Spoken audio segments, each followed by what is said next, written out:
I mean, Yeah, that alone yeah. shows I was so there much. just a few weeks before I leave, and I have the photos before it's damaged. Yeah, go ahead.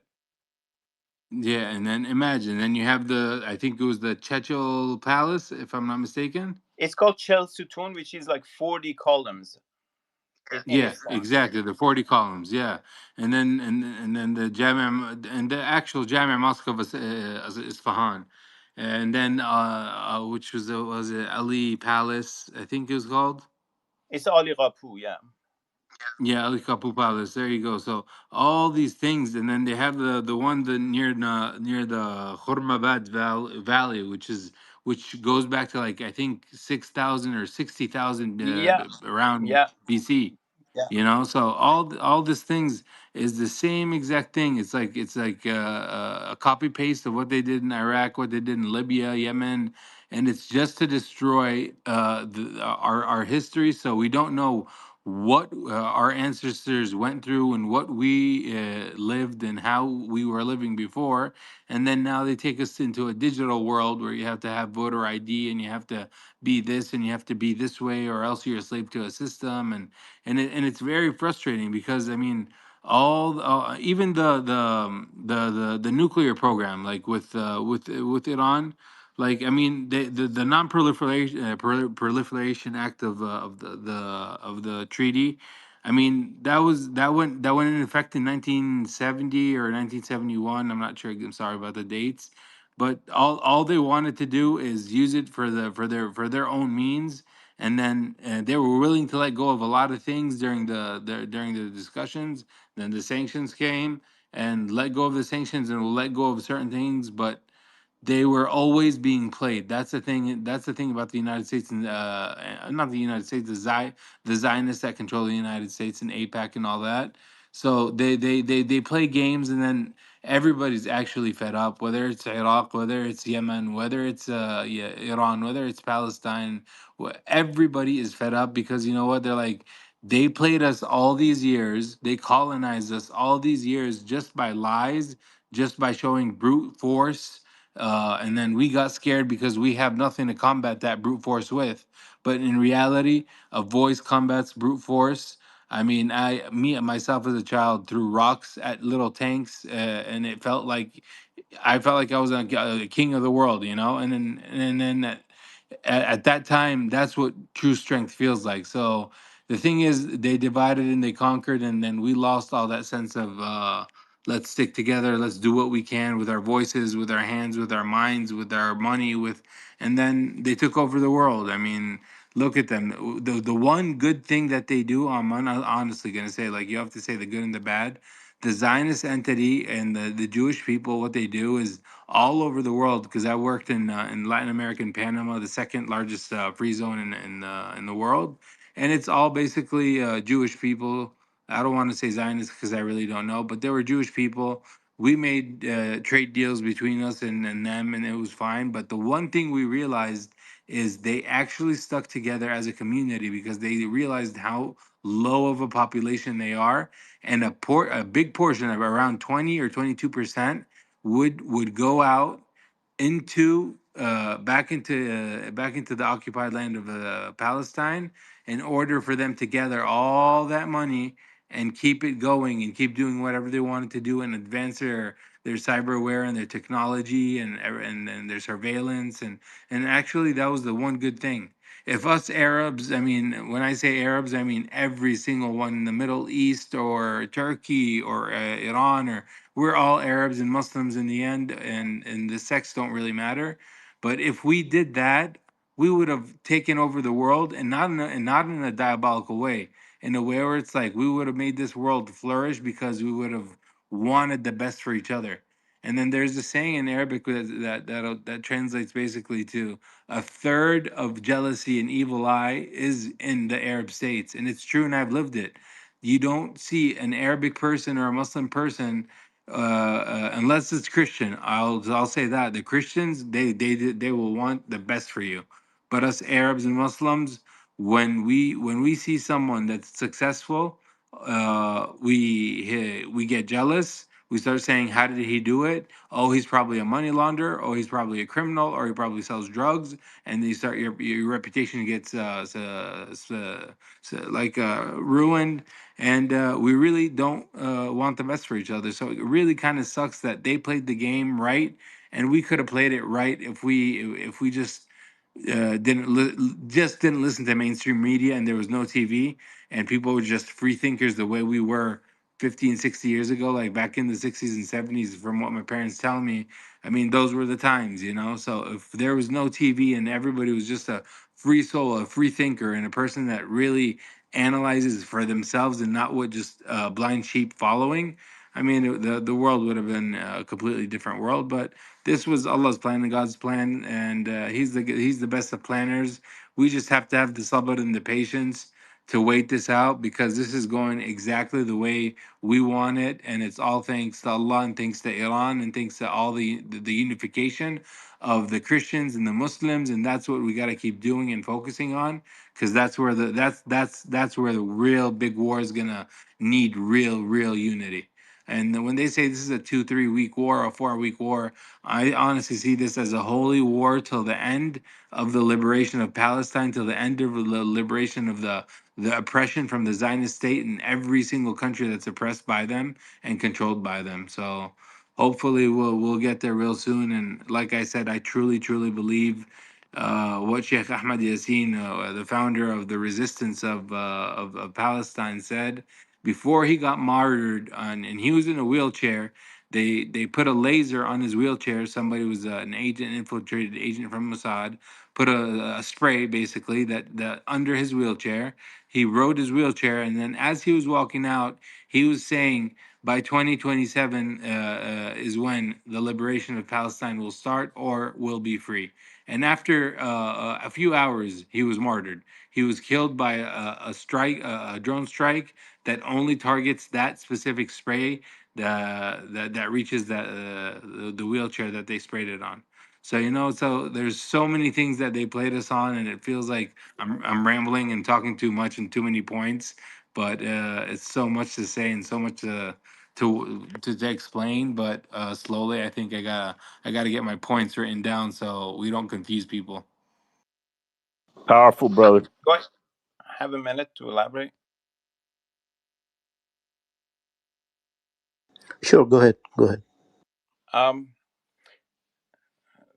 Wanted to thank you and say one thing about the you see, we have been, especially Iran, and I don't know how about how your situation is, but my country has been heavily propagandized for the last, I would say, 50 or 60 years. There are many Farsi speaking or Persian speaking channels in UK, in Israel, in the States.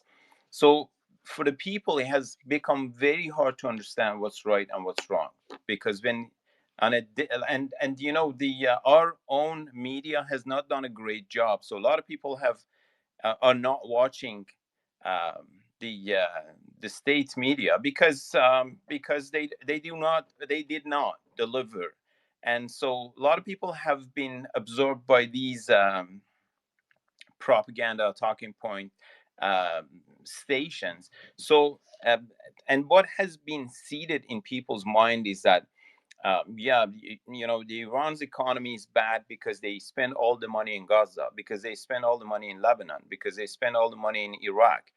And then hear that from my Iraqi brothers or some of the Palestinian brothers that the same thing is going on in there, because they're saying, oh, the Lebanese, the Lebanon is in such a bad shape because Iran has a lot of influence in our politics, or in Iraq, or the same. So to me, that is part of the Zionism that you're not going to get out of the equation by destroying Israel, because I think Israel is a fruit of Zionism. I don't think Zionism comes out of Israel. And well, it might be a different point of view from yours, but we need to fight the Zionism in its roots, and that goes back to all these international, bodies of, UN and whatever they. And you know, they Of course, to start just interrupt. I mean, you're 100% right. I mean, like look at the Naturi Karta or the Harim or the they were living amongst you guys, amongst us, and we were happily living. There was no problem. Jewish people, I love Jewish people. I will tell you that as a Palestinian, I love Jewish people. I do not tolerate. I will never tolerate. I will never like, and I hate, and I wish they burn all to hell as the Zionists, because the Zionist entity was created after the Balfour the Declaration, and it took them around 37 years in order to plan every single thing out, and then they kept planning it out. So our problem is not with the Jewish people. Even after liberation, Jewish people can happily live there as long as there's not Zionists and with the Zionist entity and feeling like we're entitled to this land because we're God's chosen people. They're not. I mean, like if really people go down into the Bible, into the Quran, God's chosen people means a totally different thing. But they took it their way, and the Quran even says it. Like uh, even when they say something, and you trust them, they will backstab you, and it's exactly what's happening. So so I understand exactly where you're coming from. Yeah, yeah, exactly. Like what you're saying. So you know, we are the same because we are the people. It doesn't matter if I'm Muslim, you're Christian, you're Jewish or whatever. It's not about, like, we are Persians, like we are Iranians, we speak Farsi. So and you know that. But we are the same because we are the people. We people have more in common. Even if I hate you or you hate me, we still have more in common than what we have with the Zionist leadership in many countries. So the only thing that and we have the power. If people wake up and if people take things into their own hands, not in a violent way, but if people wake up, that's the only thing they're feared of. Because you see, even like Simon and other people have explained how they make money out of these wars. For them, it's more profit. It's another it's another day in the office. So the best way to stop them is just to spread the knowledge, and that's what exactly you guys are doing, and I appreciate that a lot. And just one more thing, that the Shiraz, the province that is being currently, or yesterday, was bombed. Um, the wine drinkers know Shiraz wine. That it, I wouldn't say originates from that province, but the name comes from that province. So whenever you see Shiraz wine, so you just remember that that is a province in Iran. I will be here if there's more questions, and thanks I for the appreciate mic. I appreciate you, man. Every single word you said is very insightful, and thank you for your input and everything you just said, man. Really, really, thank you. Always, brother. I don't want to disrupt the flow. I need to go to head off in a few minutes, and I wanted to report back on this French Navy situation. If I don't disrupt the flow. Go ahead. Go ahead. So I checked in a little bit, and this was discussion that we had before with Beatrix regarding also the post from Sulaim regarding France not sending aid to the region. And I said I relayed a post this morning, and in fact this was printed or released by the New York Times, of course, propaganda, on March the 9th. But this is the information I also have locally, which basically says that France has committed to quote unquote unprecedented naval deployment to the Middle East, sending nearly a dozen warships to the region. President Emmanuel Macron announced this major mobilization on March 9th, following escalating tension and direct threats to European interest in the Mediterranean and Red Sea. However, the French naval presence is centered on a task force intended for quote unquote defensive and quote unquote escort operation rather than direct offensive combat. And this is what I hear also locally here in Europe. This is basically the situation. He's kind of Macron, I think, is desperate to to gain power as a, kind of get involved a little bit, put some shit, and put himself as a bit of a military leader, because he's complete failure in France. There's local elections today in France. These are the communal, the low level, really down to the ground elections today. And of course, there are the big elections in 2027, the presidential elections. And he's like, he probably has something like 10, not even 15% of the people's approval in his country. So he's just desperate to do something. And by the way, he's got ambitions to replace von der Leyen as a European leader. So this is a typical globalist Zionist puppet agent that is finishing his mandate because he cannot get a hold on power any longer. Which, by the way, he has probably been one of the most successful around. This is his second term, so it's over almost 8 years that he's in power in France. Incredible. So people say he's stupid, he's dumb. No. I mean, if you reverse the thinking and think that he's an agent of the globalists, then he has probably been one of the most successful one of them. He has basically sold out France and all its economy out. I mean, the France is just a financial disaster. Italy just recently, last year, surpassed even France in terms of economic weight, GDP, etc. So basically, I think there's no major. He is definitely has not committed to the Trump administration or to the Israeli to go full blast war. That's for sure. But he's kind of like being starting to pop up. He's sending some ships just to be involved and to position himself for his next move. So that's what I gather from the situation in France. Yeah, Drano, can I, my brother, me add on to that? I've done 2 major naval exercises with the French, and that includes also their involvement in Beirut in 1982 and the International Peacekeeping Force. It's all a big show of fakery, false. It's just a show of force. They're only going to be there driving around, cutting holes in the ocean. They have no forward projecting force. It's a farce. So you're absolutely right. They Yeah, can't and maybe fight. Andrew, and maybe just just going in there and hoping for an accident and an escalation. Because I mean, I think one of the things he wants is to get probably more involved. I mean, people are not following him. They don't want this war. They don't want the involvement. But if he can prove with the false flag thing that he was in the area, there was an accident, and then he just kind of steps up a little bit more, and then he declares like a war state in France, maybe that's also probably one of Yeah. his plans. Yeah. We have to look at that. So just a really quick question, Adrian.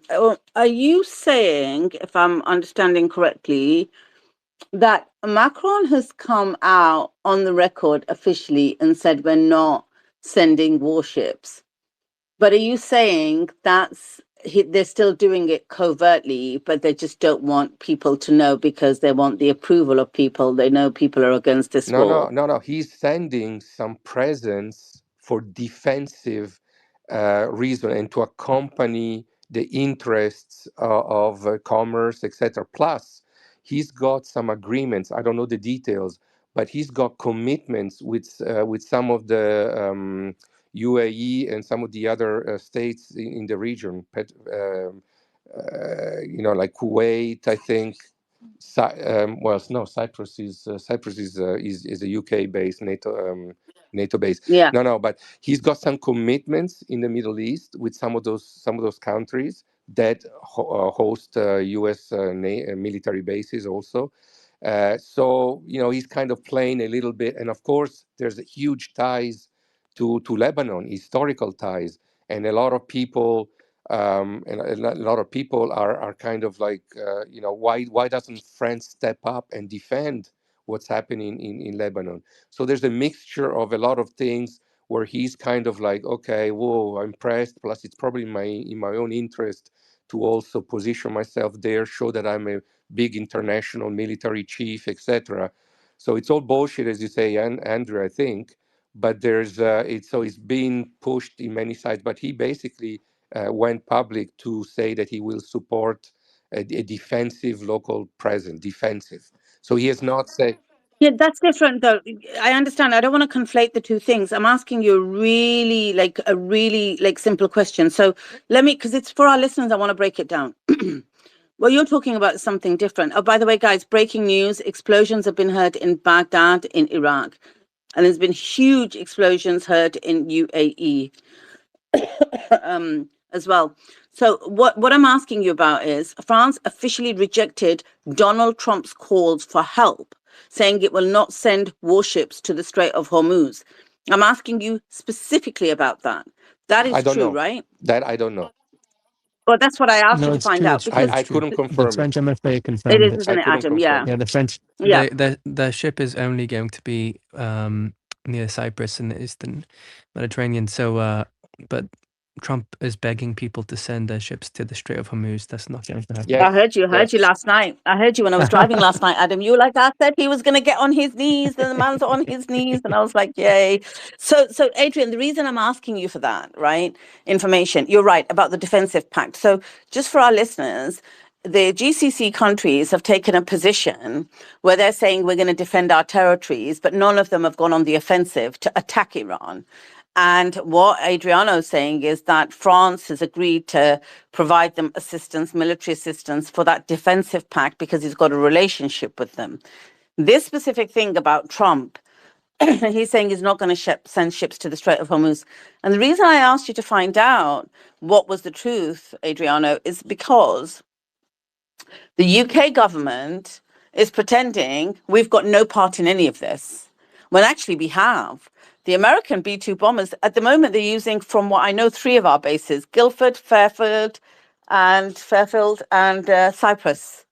So we're actually giving them all the refueling, all the logistics assistance, letting them use our bases. However, on the record, like out there in the media, it's showing like Trump and Starmer are having a fight because Starmer said they cannot use our bases. In reality, they are using them because Starmer also doesn't want the anger of his people. He knows people are against this war. And I was wondering if France was playing the Oh, same I think game, but absolutely, France absolutely. I isn't. mean, look. I mean, we just lived that through the Ukrainian war. I mean, come on. It's just complete hypocrisy.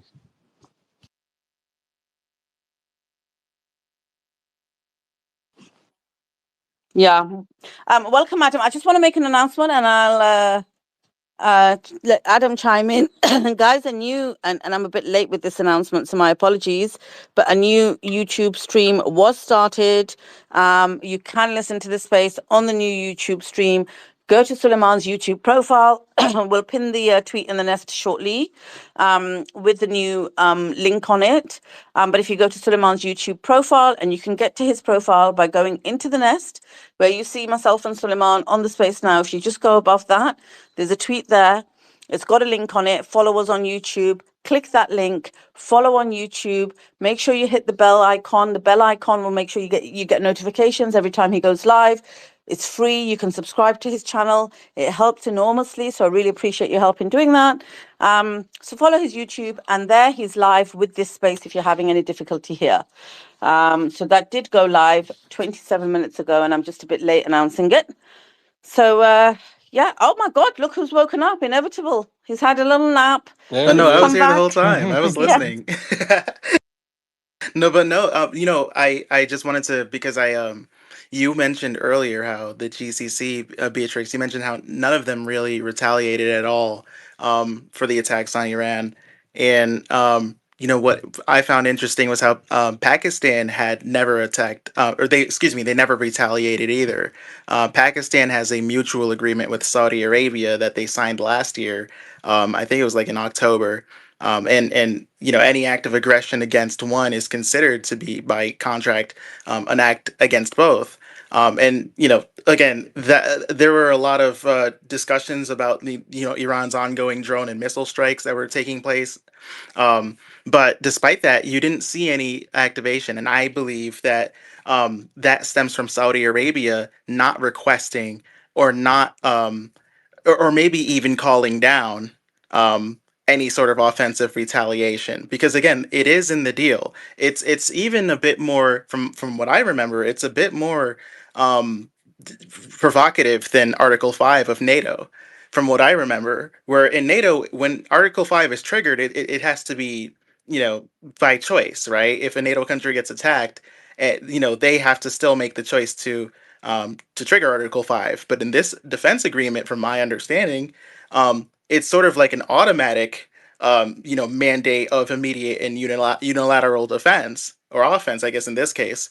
But in this case, it seems like the Saudis are deliberately choosing not to retaliate. And again, if the Houthis wake up and activate on the Red Sea, especially if the Saudis end up needing the Red Sea, I wonder if that's when that agreement comes into question, or not question, but if that agreement comes to the forefront, because there's no doubt Saudi Arabia would need Pakistan's help. Well, they obviously can't defend themselves by themselves. That they just don't have the will, and probably don't have the the facilities to do so. So again, I just find it an interesting tidbit to kind of add to what you mentioned earlier about the GCC countries, that even Pakistan kind of has its own unique role. And of course, Pakistan's quite aligned with the BRICS agenda. It voted for Russia's resolution along with China and Somalia last week in order to condemn the U.S. strikes in Iran. That resolution didn't get passed because of the United States. I think it was like shot down through veto. But regardless, and this was in the UN Security Council, but regardless, still, I just kind of found that pretty interesting, how there is a deliberate lack of willingness from the GCC to make any sort of move that could be excitable in the eyes of Iran. But I like that though, China. I think for the first time that I remember, the GCC countries are actually doing politics strategically for the greater good. It's the first time. And the fact that they're all like, I was laughing last night when I was explaining this to somebody, because they were like, oh, but they're not hitting back. And I was like, but why would they? Like, can you imagine? It's probably their dream come true to get rid of all these CIA and Mossad assets and the American bases out of their country. And it's not even costing them a penny. It's like, Iran's literally doing God's work for them. So they're going to sit back, they're going to kick back, they're going to give these little statements saying, oh, we disavow this and we disavow that, and we're going to defend our territory. I said, do you not think if Saudi stood up and said to Israel and America, look, you know what, we need more weapons, I'll go attack Iran, they would love it. They'd be like, fantastic. We go back to the Sunni Shia narrative. This is brilliant. Dream come true for us. Have all the weapons you want. Go bish, bash, bosh Iran. But these countries are like, nah, we're just going to chill back. Let Israel get annihilated by Iran. We're going to pretend we're so busy defending our own territory that we can't possibly take on anything else. We're going to give all the right statements and we're just going to ride this out. And I'm thinking, brilliant. Pakistan's given all the right statements. It's condemned Israeli-American aggression. It's talked about this, that, and the other. It's done all the right moves. It actually, even before the pact was signed last year, Pakistan's military used to train the Saudi military. That's how the Saudi military used to get all its training, was from the Pakistan military. So they've worked together for a long time, right?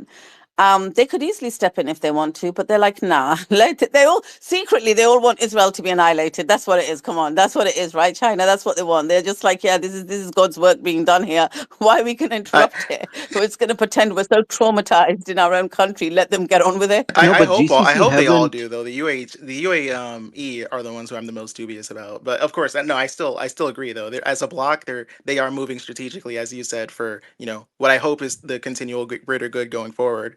Sorry, I cut someone off. Yeah, no. I just don't agree with that, because they haven't condemned American aggression as well, right? GCC countries, or have they?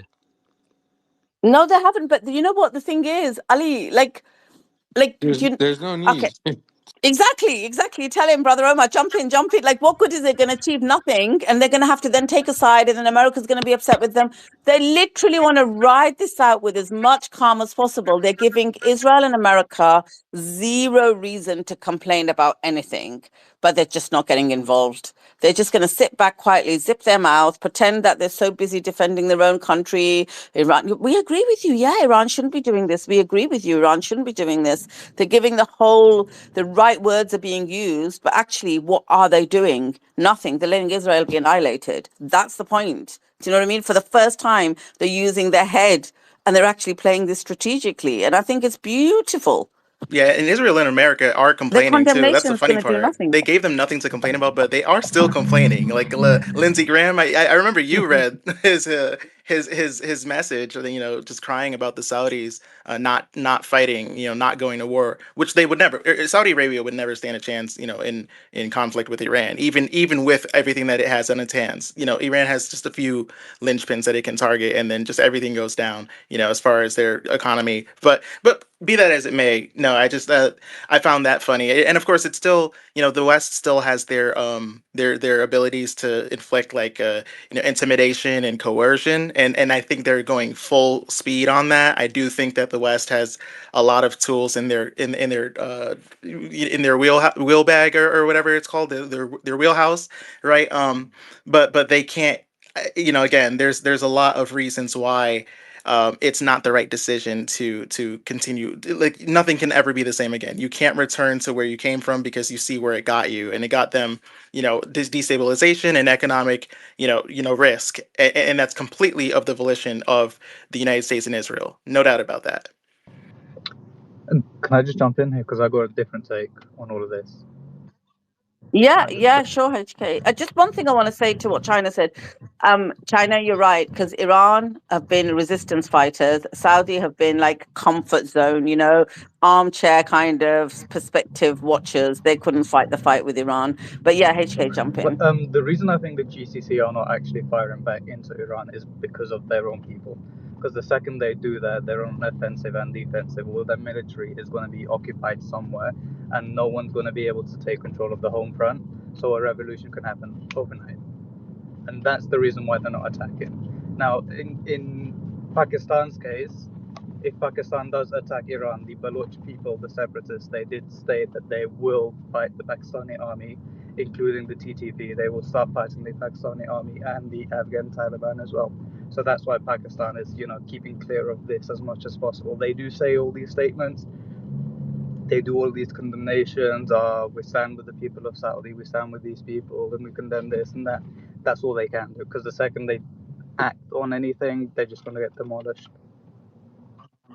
I mean, what I respect your opinion, but from what I'm seeing right now, it's every country for themselves until we get rid of the Zionist entity, and we're gonna act like we're like what you said. We're gonna act like as if whatever you guys want to do, we'll do. You guys keep doing what you're doing, keep doing what you're doing, keep doing what you're doing until they're liberated and they're all the U.S. bases, CIA, FBI, all this infiltration is gone, and they'll be like, all right, this is a prosperous Middle East, and that's when the Middle East will turn into the new West. That's why they're aiming to turn Saudi Arabia, the GCC countries, where they're Islamic countries, but they're opening casinos, they're opening all the things that the West has, so they can bring all the people from Europe and the West into the prosperous new Middle East without the Zionists being available. So Pakistan's stance is Pakistan's got nuclear weapons. Pakistan's strong. Pakistan's army is one of the very strong. I don't know if it's one of the strongest, but it's a very very strong army, and they can hold their own very well. Saudi Arabia is sitting on those cushion chairs with that oil money, acting like, oh, okay, the U.S. is protecting us. We're working with the Zionists, and now they're even allowing all the people, which is basically unacceptable for any Muslim to go into, if you don't have a Palestinian passport, to go in, or if you're not Palestinian, it's prohibited basically as just as ethics and as a moral for you to go visit Palestine if you're not Palestinian and it's occupied. and now the Zionists are allowing all the people from the GCC countries to come and visit and say, "Oh wow, Tel Aviv is beautiful. Oh wow, Tel Aviv is living a prosperous way where Muslims can live their way, the Jews can live their way, and the Christians can live their way." But in reality, it's all propaganda, because as soon as a Christian arrives there and does anything, he gets spit on, because that's what they teach him in school. If a Muslim goes near the Al-Aqsa Mosque or the entry, I mean, look at them. We have an entry called the entry of the million martyrs from Morocco. There's a million martyrs from Morocco that came and did what they needed to do, and it was named after them. So now anything that you see, it's all propaganda, and it's all going to play out by, okay, do this, hit that, bomb whoever you want, do whatever you want. Everybody's on their own for right now, and I think it's going back to like what Hitler said, in a way, where it's like, everybody go back to your own country, and then we can see how we're going to find a resolution for borders and for people to come in and immigration. But for right now, it's everybody from themselves, because the Zionists are very, very weak. Nobody wants them. They're hated all around the world, and nothing can be done about it. It's because it's their own doing, from their TikTok videos, from their killing of the babies, from the raping of all the people. I mean, my older cousin, his name's Abdullah al-Barghouti. He was the first. He's got, I think, 1,100 life sentences, and he's not allowed to leave the solitary confinement. And when they did an interview once with him, he was so strong faith that he said, "There's gonna come a time where I'm gonna be liberated, and I'm not gonna be liberated until I'm the last one. I want everybody out, and then I'll be the last one. I'll be the last one." It could be an ego thing. It could be a pride thing. It could be for him a humble thing. I don't know what it is. No one's perfect, but the thing is, what they're doing in all those prisons, everybody's now seeing. So all these propaganda that they're trying to do and they're spending billions and millions on, it's worthless. Even Larry Ellison taking TikTok and all the mainstream media, all right, everybody knows it, so everybody's on X and looking on Instagram for the real right sources, even though X is the only one that can provide the real sources. And the thing is, you know what, when Jack Dorsey, before Elon Musk bought Twitter and turned it into X, he said one final tweet before he sold. He said, "Truly, nobody knows anything," and then that's the case of the world. And then Elon Musk came and he opened free speech. He unshadow banned a lot of people, and then October 7th happened, and what did they do? They threatened Elon Musk in whatever ritual or humiliation way, or his kids or his family or whatever it is, because with his money they can't threaten him, so they threatened him with something else, that's for sure. And then that's where he went into to Germany and to see the Holocaust, and he sat down and he's like, "Oh yeah, actually I'm Jewish. Oh, my name's actually Jewish." They used him, and then and then after they bought TikTok and they bought all these technologies, X changed, so Elon Musk had to succumb to them, because it's either life or death, or you lose this or you lose that, or you do what we say. That's why X changed. That's why monetization is gone. That's why everything is completely different, because they're trying to control it now on the cyber front. And the only thing I'm really afraid of is really targeting energy plants and internet infrastructures, because if they do that, that's the World War III. It's a cyber warfare. I mean, like, they can take out a lot of people's hope and faith and turn people against each other just by doing that. So they probably have so many plans in place, but all we see is propaganda that nobody even believes, and now we're laughing about it as in a way where it's like we're laughing about something we see on TV that's comical. So Oh, I yeah, understand where Omar, you're coming if from. I may just Yeah. chip in on your thought, like, absolutely. But what we need to be, of course, these are so powerful forces, and the whole digital AI aspect is so overwhelming, because in fact, as you say, the click of the fingers, I mean, they could just shut down the internet. I mean, anyway, just in case of a major nuclear escalation, the first thing that will happen is, I mean, no internet. That's the first thing that will happen. We need to be aware of that. No internet, and in many places, no electricity. So let's always keep in mind that. And also keep in mind, you were talking about Elon Musk, that one of the big strategy that the deep state, the globalist Zionist mafia, I call it mafia. I'm Italian of origin, but they're operating with, they've incorporated all the techniques of the old mafia in terms of how they really operate. But anyway, so one of the big things that they've done is to actually decentralize, because they had all these secret programs on weapons, on psycho ops, etc. They were getting so big within the official agencies, CIA, FBI, NSA, and all across the world, that they decided to decentralize, to outsource it, and put it into the private sector. So you have the likes of Palantir, the likes of Google and Amazon, who really were CIA projects. All this internet infrastructure, it was a Google. It started with Google, which they used in the beginning. All this internet and social network, they used it with the Spring Revolution in the wave of the so-called Spring Revolutions in the Arab countries, north of Africa, etc., in the Eastern Europe. And then now it's turning against them because this internet and social network has gone out of control. They cannot control it anymore. But let's be careful, because also Elon, yeah, I mean, the whole military, satellite, etc., and space has been basically, he's got it. He's got it. So on a way, he's helping, and I hope. Really hope that we're not just in a trap. I mean, I hope that X is not just a big, big sucking up of information, AI feeder, so that they can control us at the ultimate moment and chase us down to the last angle on Earth. I hope that's not going to be the case. But let's be always conscious that this is happening. They have privatized a lot of this activity, and Palantir scares the hell out of me. This guy's a madman.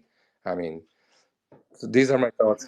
That's why they call them the PayPal mafia. I mean, imagine anybody that wants to make it in this world into the billions and millions and hundreds of millions has got to succumb to them, and have a handler or have an agenda that they put in place, and he has to follow. So buying X.com in 1999, before the internet was even ever like even important back then, he bought X.com in 1999, and then he made PayPal with Peter Thiel. So that's why they call him the PayPal mafia. And it's exactly what you're saying. They're operating just like a mafia, like the old mafia, and they're implementing it in such ways where even the AI that we have now, for them it's old AI, because every 30 years we get technology that they get bored of and rid of, and then they have the new ones, and then we have to wait another 30 or 40 or 20 or whatever how many years to get their technology, and then they'll still be advanced.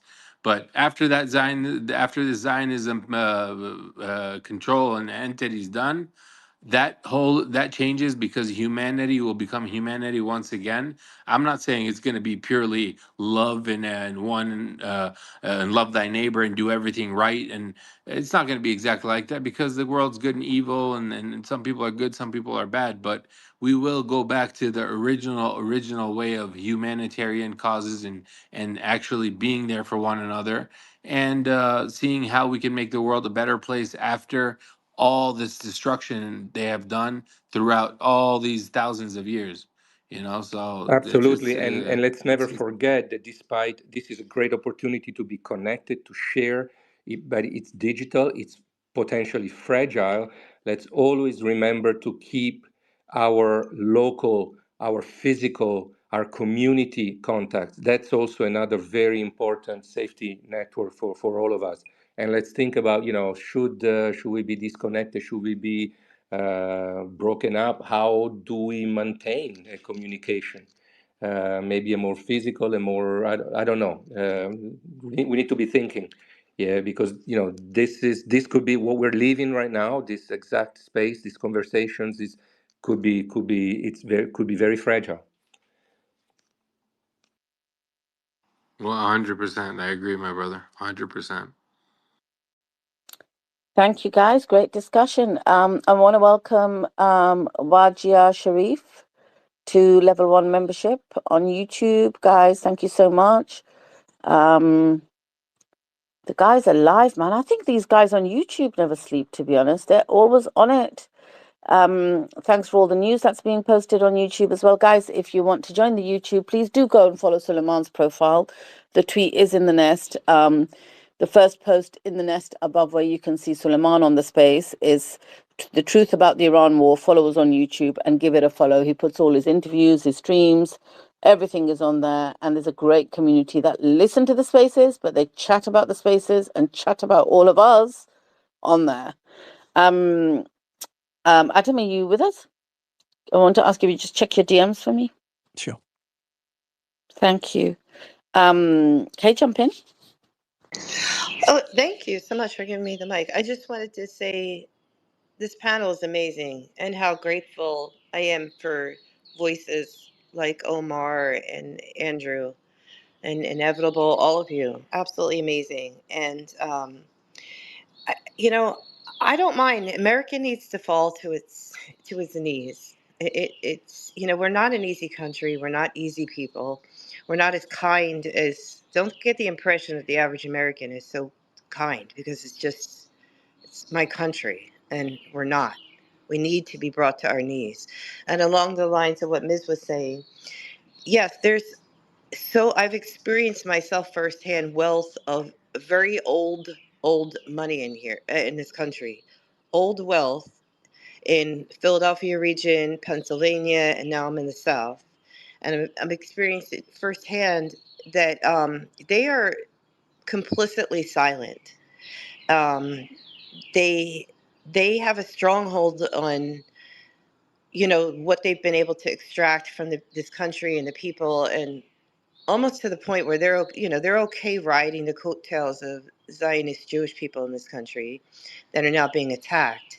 But there's some deep-seated wealth in this country that goes to the core, and they're silently complicit with the Zionist agenda, and they need to be brought to their knees. I mean, I consider them worse than outspoken Zionists. This country needs a reckoning, a deep moral reckoning.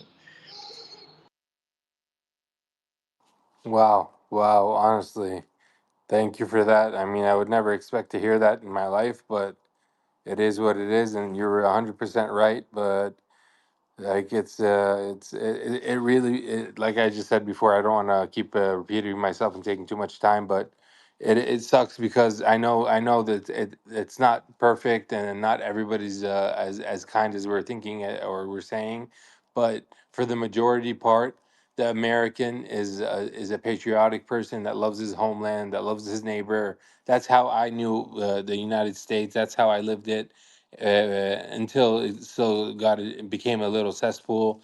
But it's going to come down on its knees, and it's just because the Zionist entity made it that way. Unfortunately, if it wasn't for that, I think it would have kept prospering and prospering and prospering, and still stayed the country of the home and the brave and the land of the free.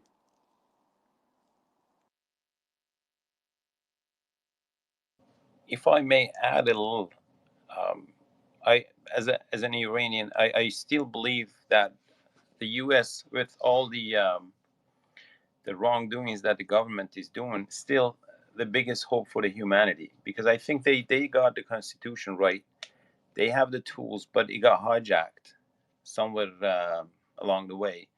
And but if people of America wake up, I think that is the biggest hope for humanity. And I truly believe that, not because it's the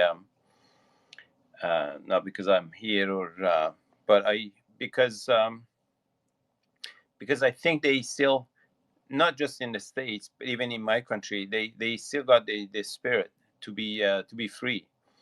It's just that we all fall into that left and right illusion more often than we should. And once we overcome that, and hopefully these recent events such as Gaza or the Epstein files, or all the things, or COVID for that matter, That has happened in the last 5 years. I hope that helps people to wake up and put things into perspective and finally realize the problem is not the Democrats, it's not the Republicans, it's not the mullahs, or it's not the it is something deeper than that. And once that is realized, I think we'll be in a better position.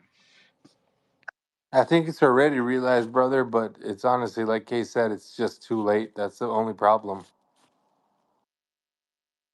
It it's hard to disagree, because even in my case, we have this conversation regarding my country, because we know how strong the economy, politic mafia and financial mafia is, and it's there's a very little hope, but that's the only thing that keeps you alive. And as long as you know, and as long as you fight, there's always chance that you win.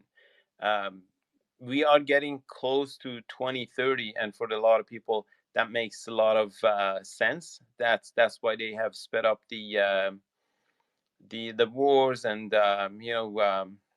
everything, the digital ID, the CBDC, and all that.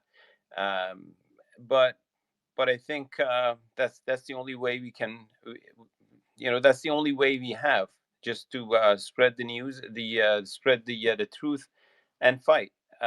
It's late in the game, but there's nothing we can do about that, I guess.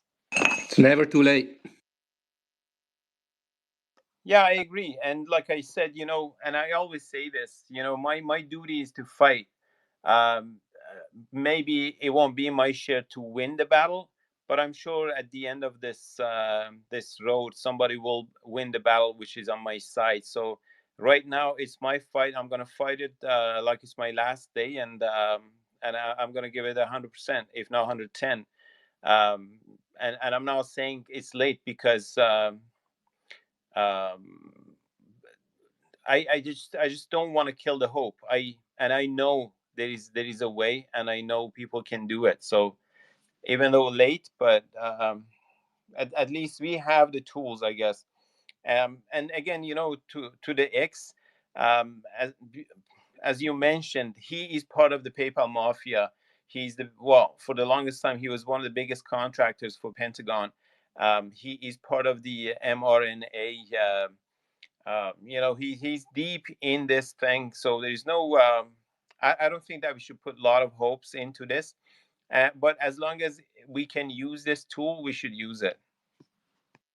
Yeah, absolutely. Suleiman has, please subscribe to his YouTube channel. A few days, actually, it's about a week now. He has on his channel, in his archives, it's a recent one, his interview with Professor Marandi, the Tehran University professor. And it comes down to this: the Epstein class versus the moral resistance. And that encapsulates the entire thing we're looking at here. I totally agree. I partly watched that interview that day that was happening, and yeah, there was a lot of there's a lot of great points in that interview, and he's very insightful regarding what's happening inside Iran. And it definitely comes down to that. And if people did not wake up with COVID, and if people did not wake up with Gaza, and if people did not wake up with Epstein files, and I don't know, those people may never get up, and unless they're on Epstein Island.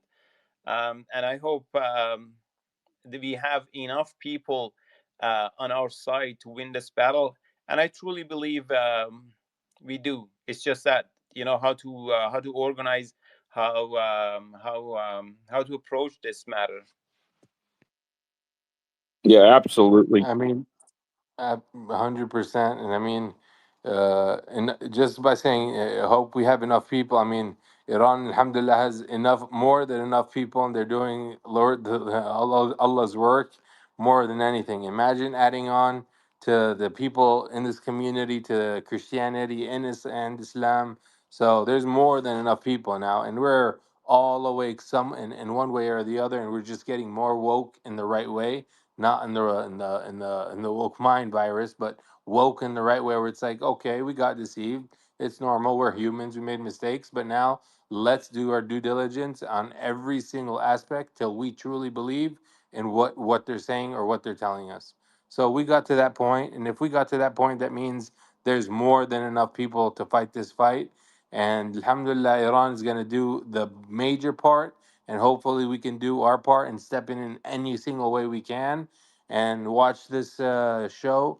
Unfortunately, there's going to be a lot of casualties, which is very, very, very sad, and it saddens like to be like it's like we're already desensitized to mass casualties. But in order for liberation, it has to happen. It's happened in every single country, and I mean, look at least what happened in Sudan. They're finally getting free. So there's so much going on around the world that Epstein files are like are focused on in the United States, but in the Middle East and even in the UK, and then the people that are actually trying to look for the truth and seek for the truth, they're seeing that that doesn't matter. Everything around the world in this region right now is what truly, truly, truly matters.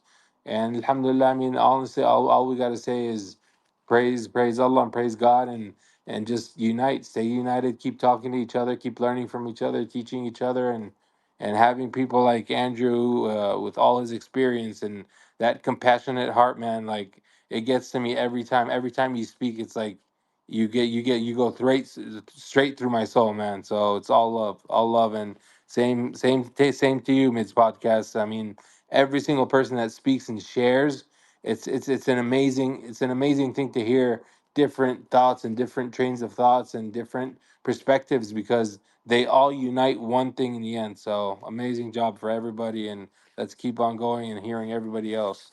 And mid-pos, do you familiar? Did you know that the White House press secretary Carolyn Levitt, Beatrice made a very profound point on this.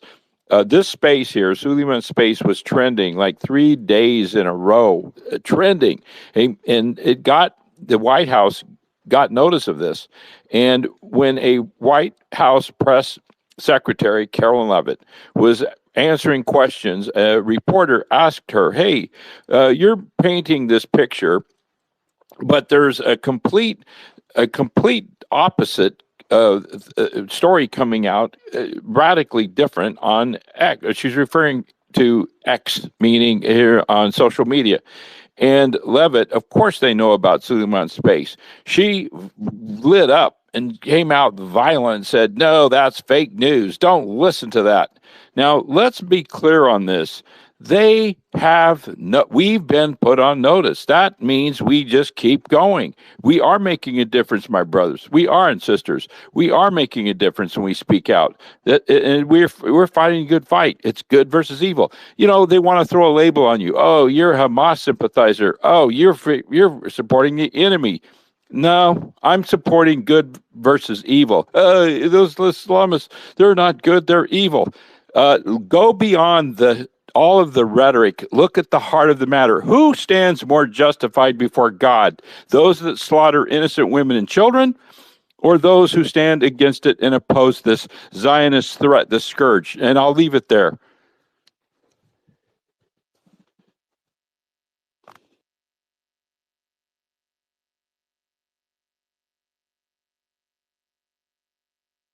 Do we have any more hands? You see any more hands up there, Omar?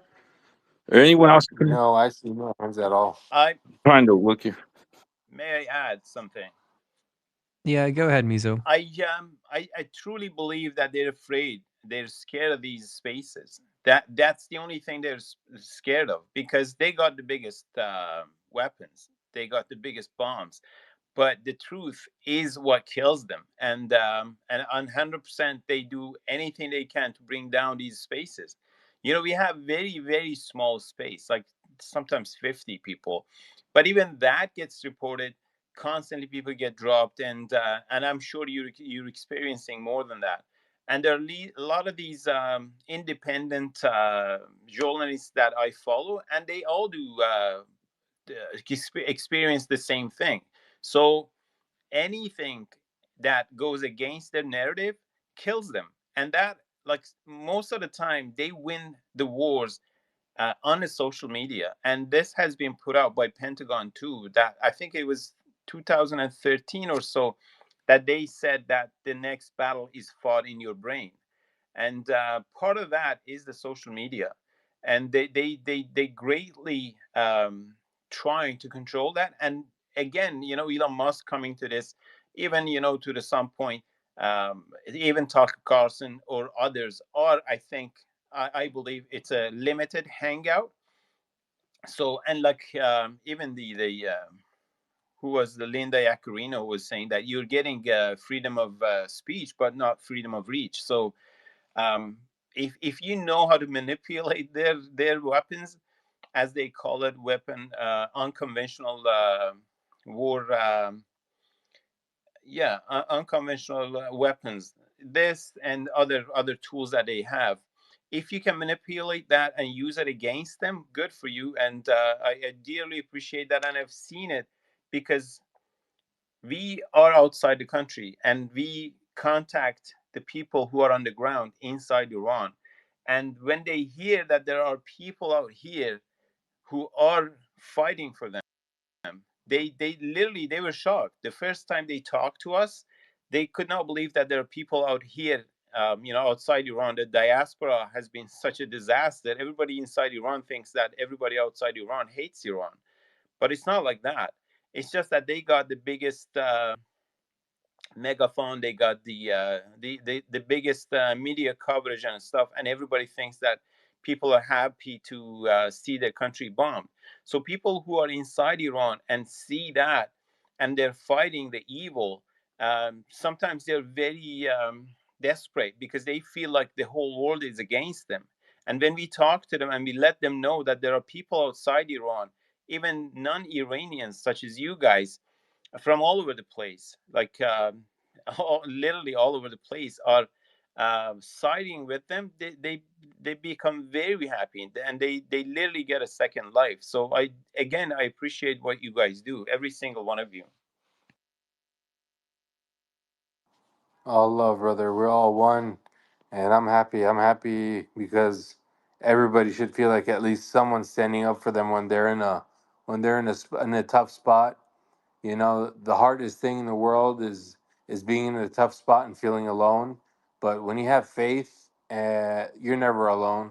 So Iran and its people have faith, and that just goes to prove that that faith allowed them to see that the world is fighting for them and fighting for the world's humanitarian causes and for the right things. So all praise be to God and Allah, alhamdulillah, and all we can keep doing is just doing what we're doing, like what you're saying. Like that alone just gives you another breath, another fresh breath of air. That's like, okay, something's changing, something's happening, and we're doing something for some people, you know? Exactly. We do have very, very brave people. Like in some cases, just crazy. I don't know if you have seen the recent photo that they're relocating a part of the missile that had landed on a house, and it was just, bare hand. Some whole bunch of people got a hold of a crane and they were just hauling it out. It was literally funny if it wasn't so sad. And there is a It is. lineup. It is. Go ahead. It's because when a person has nothing to lose, that's the most person you should fear, Yeah. and that's what happened in Palestine. That's what's happening in Iran. That's what's happening with the Houthis in Yemen. They still haven't even been activated. I mean, Yeah. they're still on standby waiting. You know, so when it's like that, things it's like. I'm sure that's why BB's hiding right now because he's like, damn, what did I get myself into, and how do I get myself out of this? It's too late now. Where's BB? Everybody's Somebody put out a good tweet that it was telling his son, go back home and sell the your dad's death news before another Jew sells it. But there is a lineup, like when Trump threatened that he's going to take over Khark Island, which is in Strait of Hormuz. There was a lineup of people to buy flights and go to the island and defend it. So Like, you're dealing with this type of people, and they're like, you know what? Like you're saying, you want to kill me before, so I'm gonna do everything in my hand before you kill me. So, and you can't scare people who are not afraid of death, and they see that as an honor to die for their country, and it's not a religious thing.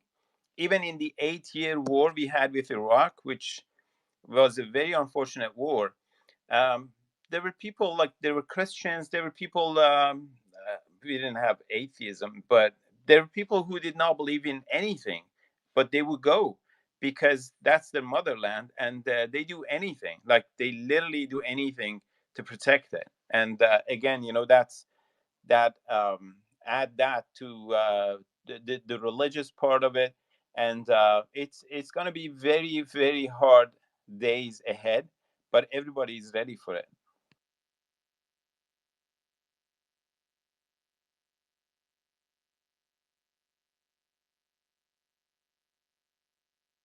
Thank you, Adriano.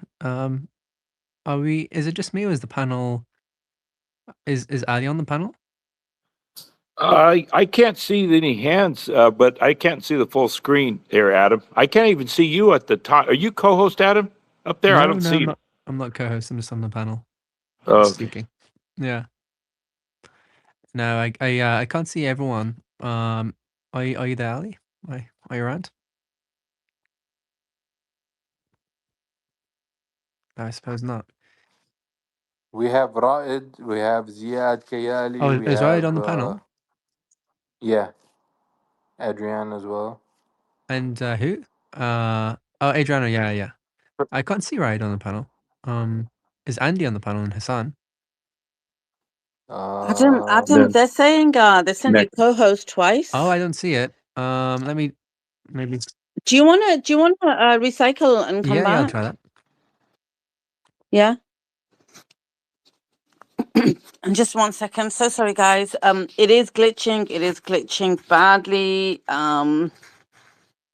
We just got to deal with it. Let's bring Adam back up. Let me send him a mic through DMs so he can come back up. Adam, you back? Yeah, I'm back. Yeah. Okay, now I don't see you at all. Do you get the co-host? No, I haven't got any co-host. No. Okay, let me just ask them again.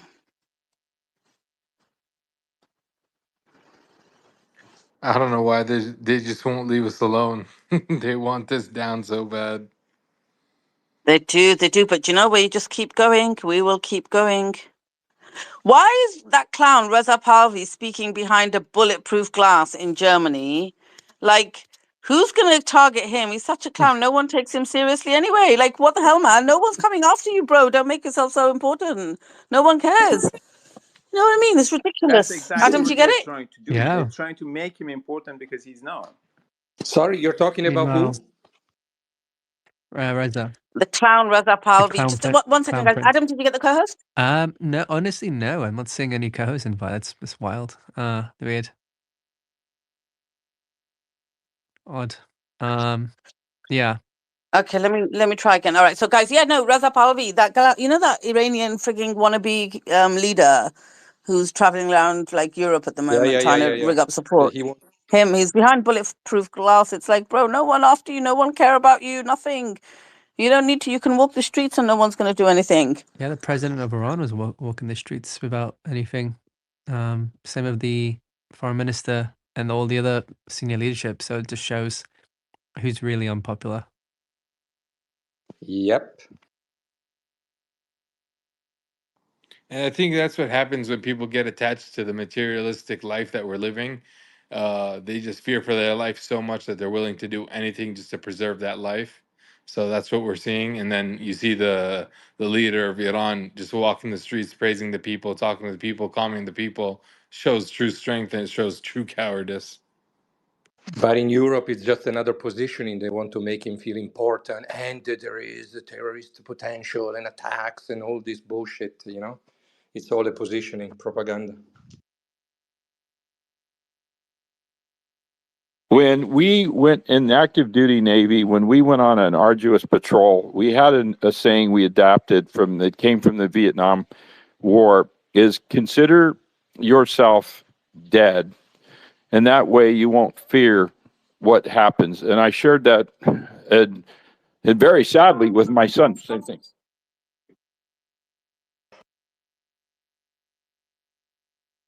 I mean, in other words, don't go out there all with fear and trepidation. Oh, what happens? No, you have to work over. We're not saying no one. It's obvious. It's normal. We fear things. It's only natural. But overcoming that fear is with a moral fortitude, moral character, and not considering, loving your life unto death, as they say in the Christian Bible, and and fighting that without that moral courage and sustaining you, people walk around, timid and tearful, and always afraid. But perfect love casts out all fear. And when you do a deep study on that, you find that this really comes down to a morality, a spiritual issue here. Yeah, it's definitely true. 100%. 100%, man. I just wanted to ask a question real quick while you guys are getting things set up. This person that's always in here, this Laura Loomer fan club, is that her, or is just a fan club? I can't think of anything worse to be a fan club of. Adam, did you get it? No, I'm sorry, Beatrix. I didn't say anything. That's Adam, I think you said some stuff when we were on before. I think they they've didn't cancelled want me. you. I've been cancelled. They canceled. Yeah. Yeah, you way to trigger Adam yesterday, folks. I wish you could have heard Adam yesterday. Woo! Boy, that lights him up, and as well as it should. And everyone, please make sure you subscribe and follow these speaking panel, follow Adam and his posts. Yeah, it seems the space is bugging out a little bit. Yeah, I may have to reset the space. I don't know. Yeah, now Sully comes back and says, "Oh, it's all Beatrice's fault. Oh my God, what'd she do? Let me take care of everything." No, Beatrice, no.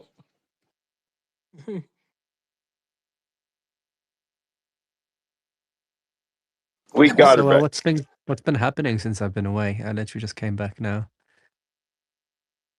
Has there been any interesting news? Yeah, the big thing is the missile barrages just continue, Adam. As you can see, I'm sure it just continues. And then, Yeah. but then I think we can see some developments. It was read, I think at about 3:00 or 4:00 this morning. Suleiman was saying that there's definitely overtures of trying to negotiate some kind of settlement behind, to get this thing brought to the peace, because I think it was about 3 or 4 o'clock Eastern U.S. time. It came out of the Iranian somewhere in their structure where they're saying, hey, and they're reiterating this over and over again, here are the terms. In other words, they're laying down the terms of the United States. We've heard it so many times: reparations, lifting sanctions, the U.S. get out of the Middle East, the GCC. And of course, they didn't go into, which they will eventually, I believe, is the nuclear. I think they're over 90% enrichment. This came up by Gabriel. He was bringing this up with the receipts. That came out quite a bit, Adam, a couple times. Sully had posted that. I can't think of anything else right at the top of my mind right now. I've been hearing about how Iran has started to move over to these more like solid fueled medium range ballistic missiles. I don't know the name of it, but they moved on to a completely different type. It's from what they've been using, as opposed to the liquid fuel that they've been heavily relying on. The solid fuel medium range missile. I think that's what they've been sending. I don't know if it was to the UAE or to Israel, but yeah, it can certainly launch. I think it probably would go to Israel because it can hit like around like 3,000 kilometers. I think that's the idea. The only what I know about like that missile though is there's a Chinese equivalent called the Dongfang, and that particular one is I think it's how this one operates, where you can launch them really quickly. Like you can set it up and let it go in like literally minutes, as opposed to the liquid fueled ones where you have to like it. Sometimes it takes hours to let them go, and you can launch them like from truck beds, literally. Like they're road mobile, and it's hard to track and target. And the fuel itself is like stored inside the missile, obviously. So you don't need hours to fuel it, right? And yeah, I think I wonder if they're using them almost as retaliatory, attacks, or if they're just sort of testing them. Yeah, maybe just because I think this is making news because of how like it's the first time that they've ever used it in live action. So I know that's been kind of making the rounds, or at least that's what I'm getting messages about. So Yeah, I think it's called the Sejal missile. That's the one you're talking about. The one it's yes, two-stage solid fueled medium range ballistic missile. Has a range of 1,500 to 2,500 kilometers. It's designed to replace old liquid fuel systems. It's road mobile, high-speed missile capable of rapid deployment, striking targets within regional range, including the U.S. and Israel. So yeah, they are starting to use the more newer missiles compared to what they did in the beginning of the war. yeah, they can let them go in like literally minutes, and I think they produce them at a pretty high rate as well, from my understanding. Like they can make like 100 of those specific alone. They can make around like 50 to 100 of those like in a month. Literally, it's that quickly. And if they have the materials for it, then you know, again, I like how long, how again, I guess people really underestimated the ballistic missile capacity that Iran has, and yeah, like that. Yeah, like what you just said. They can hit Israel easily. They can probably even hit like southeastern Europe easily too. Which maybe hopefully they don't have a reason. I have a question, Sulaim, and welcome back. Great to follow you and keep it going. This is Adriano. Question: is Rocket Man hardware able to hit Israel? Do you know? North Are you Korea. referring to? Yeah, I thought I was wondering. I was wondering, is this like? I love that. I'm sorry. I love that. Rocket Man. Yeah, they can easily hit the west coast of the United States though. Easily. Let's hope it doesn't come to that, but yeah, easily. Like probably within an hour.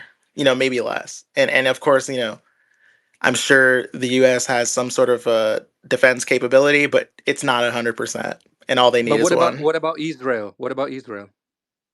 With Israel, I don't think North Korea can, from what I know, but you know, Too bad. its friends Too bad. can, and also it has ways. It has ways to get a warhead to Iran, certainly easily. All you have to do, I mean, okay, not an endorsement, but all they have to do is just send it up to Moscow, and then get it down through across the Caspian Sea, and through Azerbaijan, maybe through like a what was it, like a unit of aid, for example. Some And kind of there you detour go, of the nuke. Silk Road. Wow, Yeah. nuke. Whoa, how did Iran do it? Whoa, holy that's all they need. So Yeah, just of just course. saying Of course. And Pakistan, of course. that too. Yes, yes. Do you guys think that Iran would actually strike U.S. soil in this war, or is it just going to be mainly in the Middle East? Yeah, You know, I they don't need to strike the U.S. They're dismantling the entire structure in the Middle East. Yeah, I Yeah, saw Larijani specifically said that they actually called out the U.S. And accused the U.S. of setting up a false flag, which again, not a hard accusation to believe. Really, I think most people on spaces that I've heard have even kind of reiterated that and whatnot. But yeah, like Iran has no intention and no need to do it, just like Andrew said, and it's great to see that Larijani is getting ahead of it, because this does seem like very credible stuff, and it's crazy the contempt that the powers of the governing the United States have for their own citizens, to the point where their own citizens can almost like predict when they're going to do a false flag. Like that's how much contempt that they have for their own people, all to sort of like manifest this fake like consent. It's not even manifesting consent. It's not even manufacturing consent. It's manufacturing the appearance of consent. And they'll gladly do it just to fulfill their, death cult desires. I seen this one tweet actually. It was talking about for the past 40 years, Iranian they've been sending their STEM majors to like actually work like on engineering and stuff that helps build missiles, while the U.S. they're sending their STEM majors to help build up the financial institution. So for the past 40 years, Iran has been sending their best top students to develop weapons and all these things. Well, compared to us, we're just trying to make the financial system even better. So now you're looking at the consequences of that. Now Iran has the smartest, best top scientists, top students making missiles, while us, we're just so worried about the financial sector. And that's what I think was the biggest problem in this war. Like America thought they were already gonna win, but the Iranian students showed how smart they were, and they've been planning for this for so long. And now it just like it's going to show like how much planning has been put in, and the difference now is actually like you can see it. Yeah, they had Iranians in Venezuela for many years, collaborating and helping like overhaul the Venezuelan, crumbling refining sector, which has been really important for them. And actually, now that that's been discontinued, the U.S. is scratching their heads, figuring out, okay, well, how are we gonna, fix this? In their minds, they're like, oh, how will we go in and basically continue where the Iranians and the Chinese left off? And they're finding really long projections because again, Iranians divest their time and their talents to building, right, while other nations do seem to, especially imperialists, invest their time and talents to destroying. And yeah, man, you're absolutely right. Like Iran, at the end of the day, they really, I think, just they were underestimated. Obviously, I think that's the moral of the story here, and that goes without saying. We brought up that war game that took place earlier, but that, I think, that doesn't even do it justice, right? Like really, what we're seeing is a complete collapse of perception of Western hegemony, and especially through military might. Where you're seeing, Shahed drones that are like $10,000 be the star of the show. You're seeing these, cheap and by the way, I have it on good authority that they're even cheaper than that.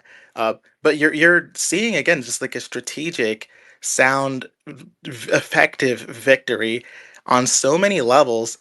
It's just crazy. Like they really have like they've really shit the bed. The United States really. I don't know how they recover from this, other than of course doubling down, right? I think that's their agenda. They wish to double down and they want to brute force their way into victory at all costs, even if it means compromising their allies, even if it means compromising their own future and the future of their children and the future of their empire for their short-term gratification. That seems to be something that's like their top priority, and I just don't know how that's I just don't know how that's going to work out for them in the long run. Really, the answer is that it's not, right?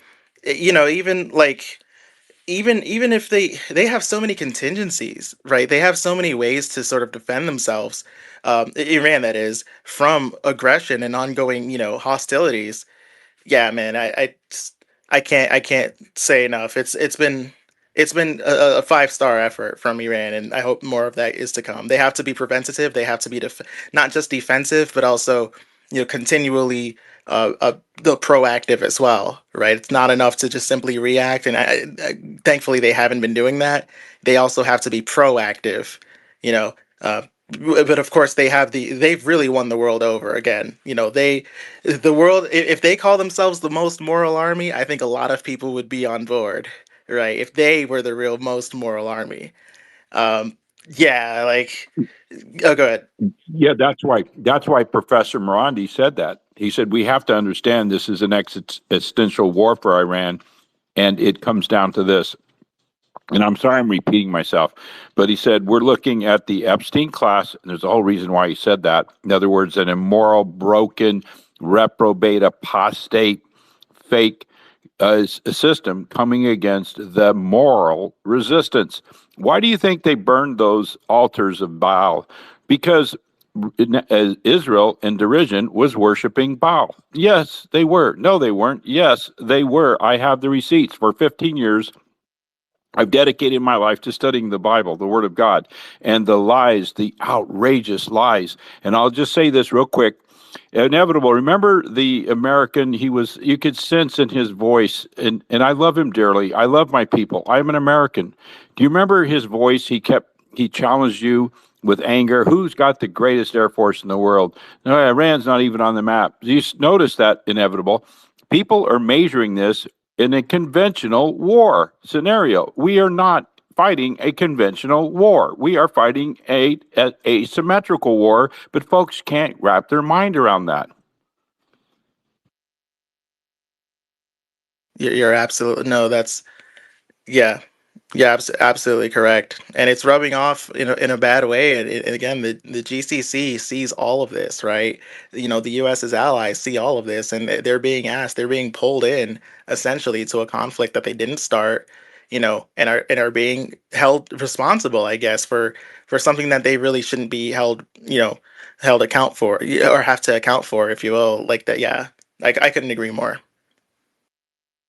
I honestly truly Eh, believe the GCC should have never involved themselves with America at all. Them putting U.S. bases on their land and investing in their AI and doing all these radars, just for they get destroyed by 50,000 drones from Iran is crazy. Honestly, well, I don't oh, think that. sorry. no, continue, Oh, go Go ahead. ahead, go ahead, you, Tom. you know, like that's the thing, right? The GCC kind of made the same mistake as I guess America themselves did.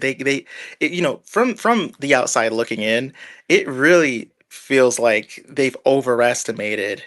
And Iran has exposed cracks. Like, what are we on day 16? They have in day 16 of the 4-day war, the 4-day operation, excuse me, Iran has exposed cracks in US defensive capabilities and their projection power, right? Despite all the claims of operational success, Iran is like relying again primarily on ballistic missiles and drones, of course, drone swarms, and of course, there's other contingencies. You know, way less sophisticated technologies than some of the modern other militaries. Obviously the United States and even like Russia and China and a few other nations. Despite their disadvantage, they've managed to strike military installations across the entire Middle East, cause casualties, but direct casualties, direct blows. Right? They did not just wantonly bomb civilian areas. They've been able to be precise, right, and pinpointed. They've been able to be retaliatory. They kept it retaliatory on U.S. bases in 7 countries so far, at least, and maybe more to come if Ukraine, really, if what we hear ends up coming to pass, Ukraine might be the 8th one for all we know. But they've damaged key facilities. They've been like again, Iran fired. I think at this point it's been over 200 ballistic missiles and drones in the initial retaliation, right?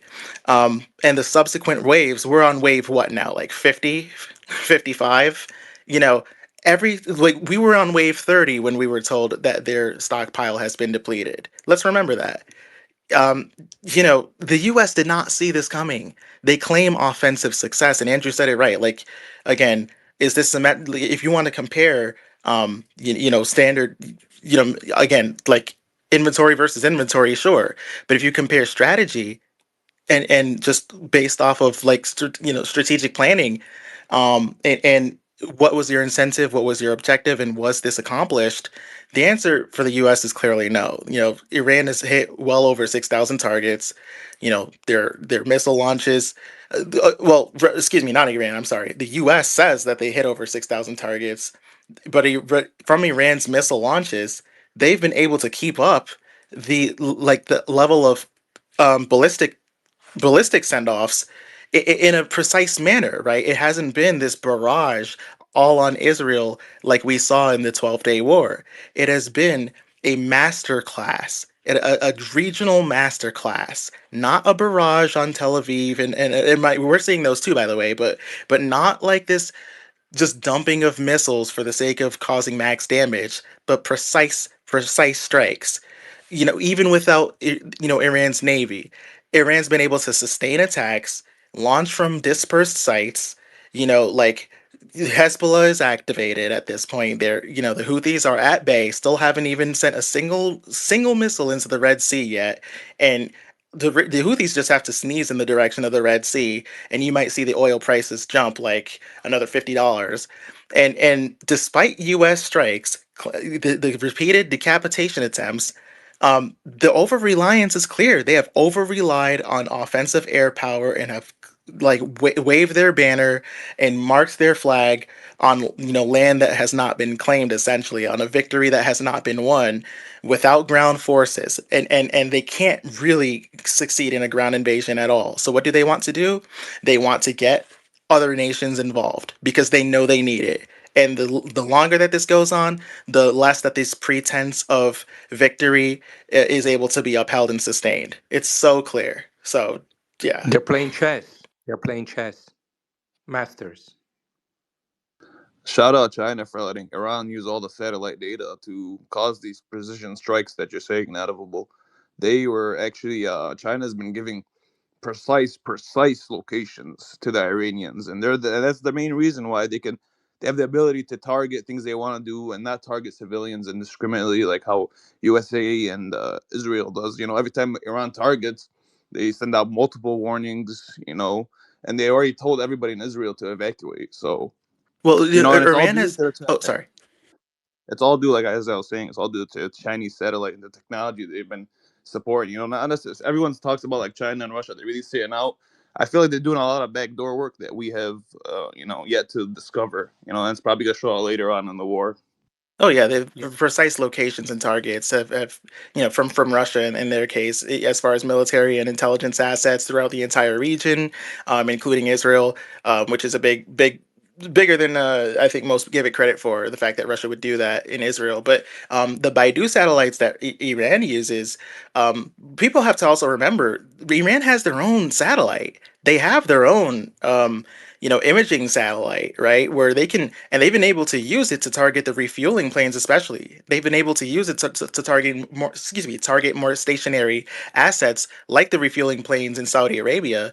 And then switch back to the Baidu satellites, especially for any sort of like ballistics that they send off, or any, for example, the 358 missile that they'll send off, the homing missile, not homing, the loitering missile, the 358, as well as just their drones, obviously, as well. Like that's all been the only reason why they've been able to remain in flight and not be just completely shot, subverted and jammed and neutralized, has been because they are not using the GPS, right? They're not using, they're behind very secure and jam proof GPS and or satellite control, and then they're able to switch masterfully from satellite to a more autonomous, sort of like, they have AI integration in making decisions within their drones and 358 missiles. It's incredible. And again, a lot of reverse engineering. They've reverse engineered, like even the radar that China provided them in the 80s. They reverse engineered that. That's their phased array Ghadir, I think it's called, where that can, and it's more short range. Granted, it's like a, medium range. I think it's like around 1,100 kilometers.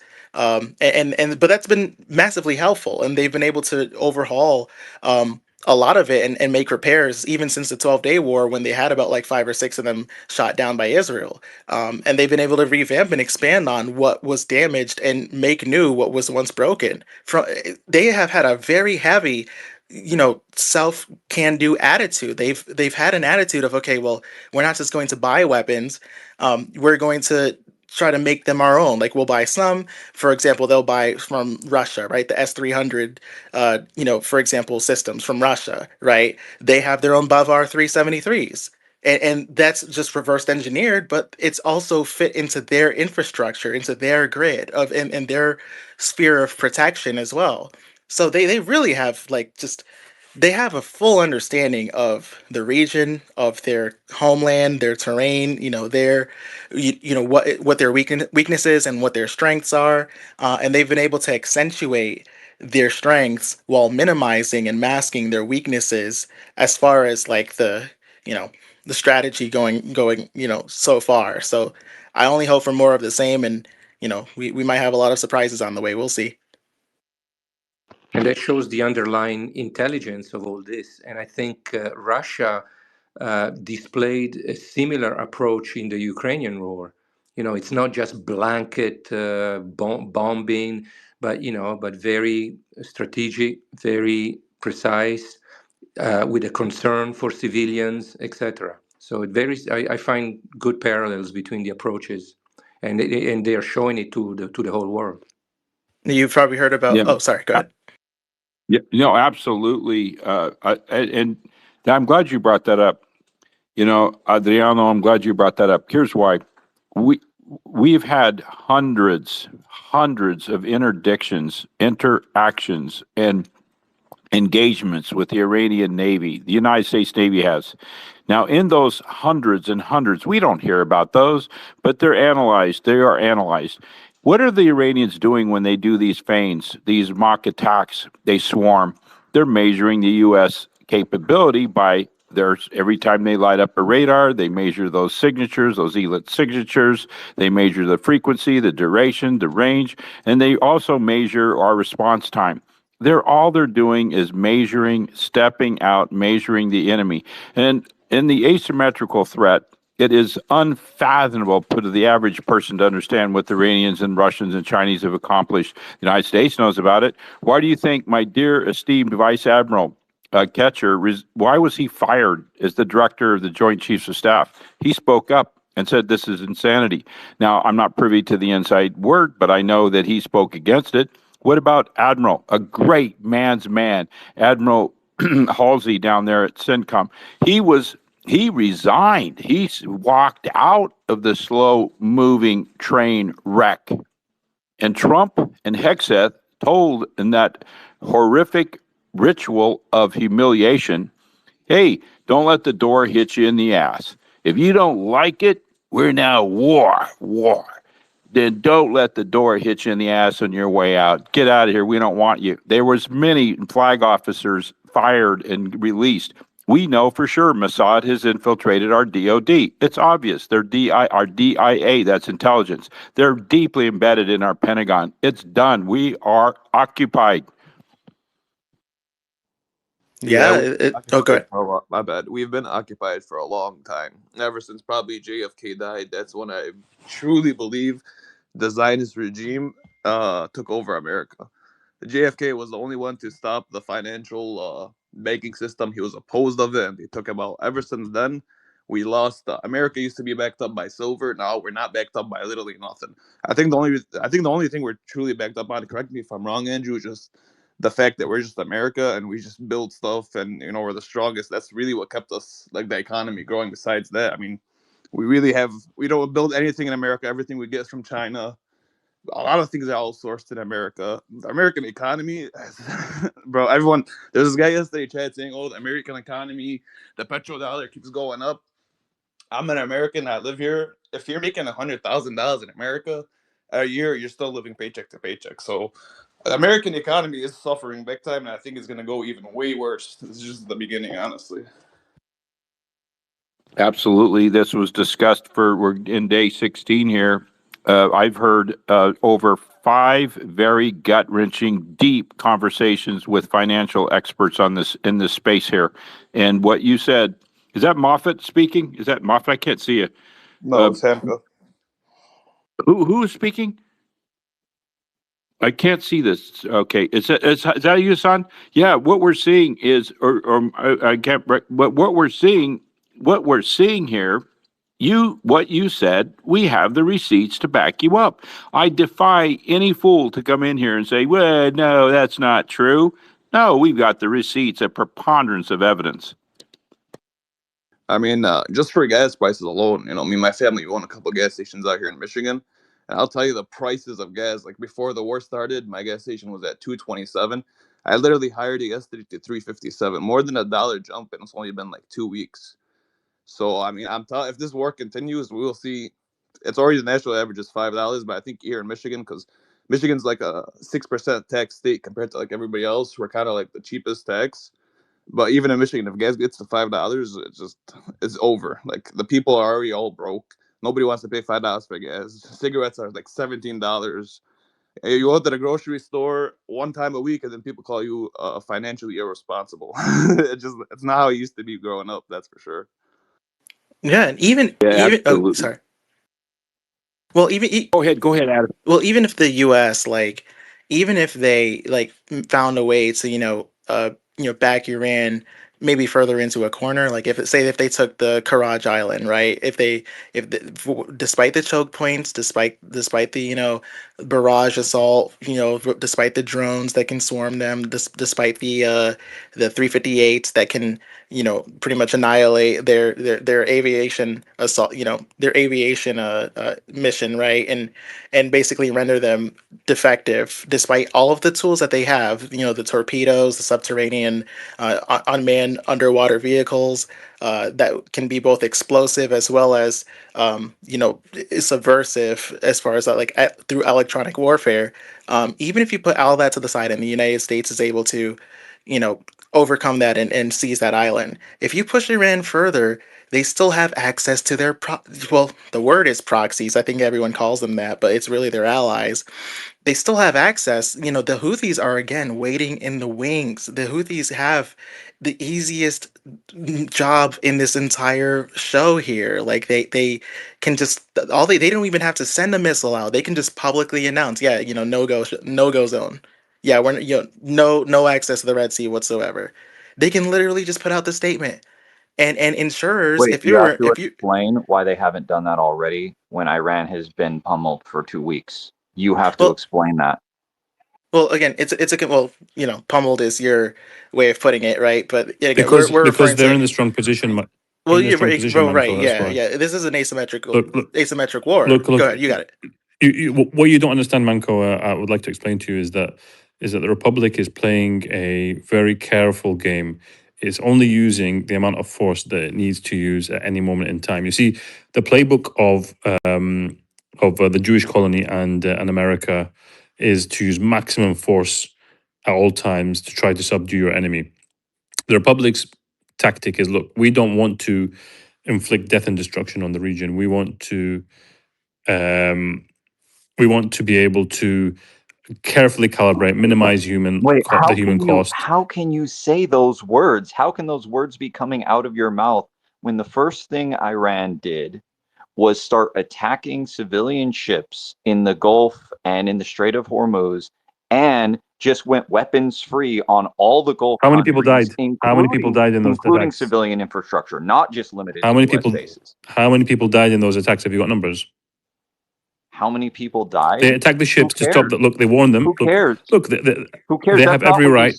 You said using minimal force, and you said not not trying to do anything to attack other people. They attacked everyone. Let me explain. Everyone in the region. They shot missiles at both Azerbaijan and Turkey as well. No, they didn't. They didn't. So if you look, this is the thing. This is the problem. One of the things that you're missing. So Arakshi just come out and said something, and on the Twitter, go and have a look.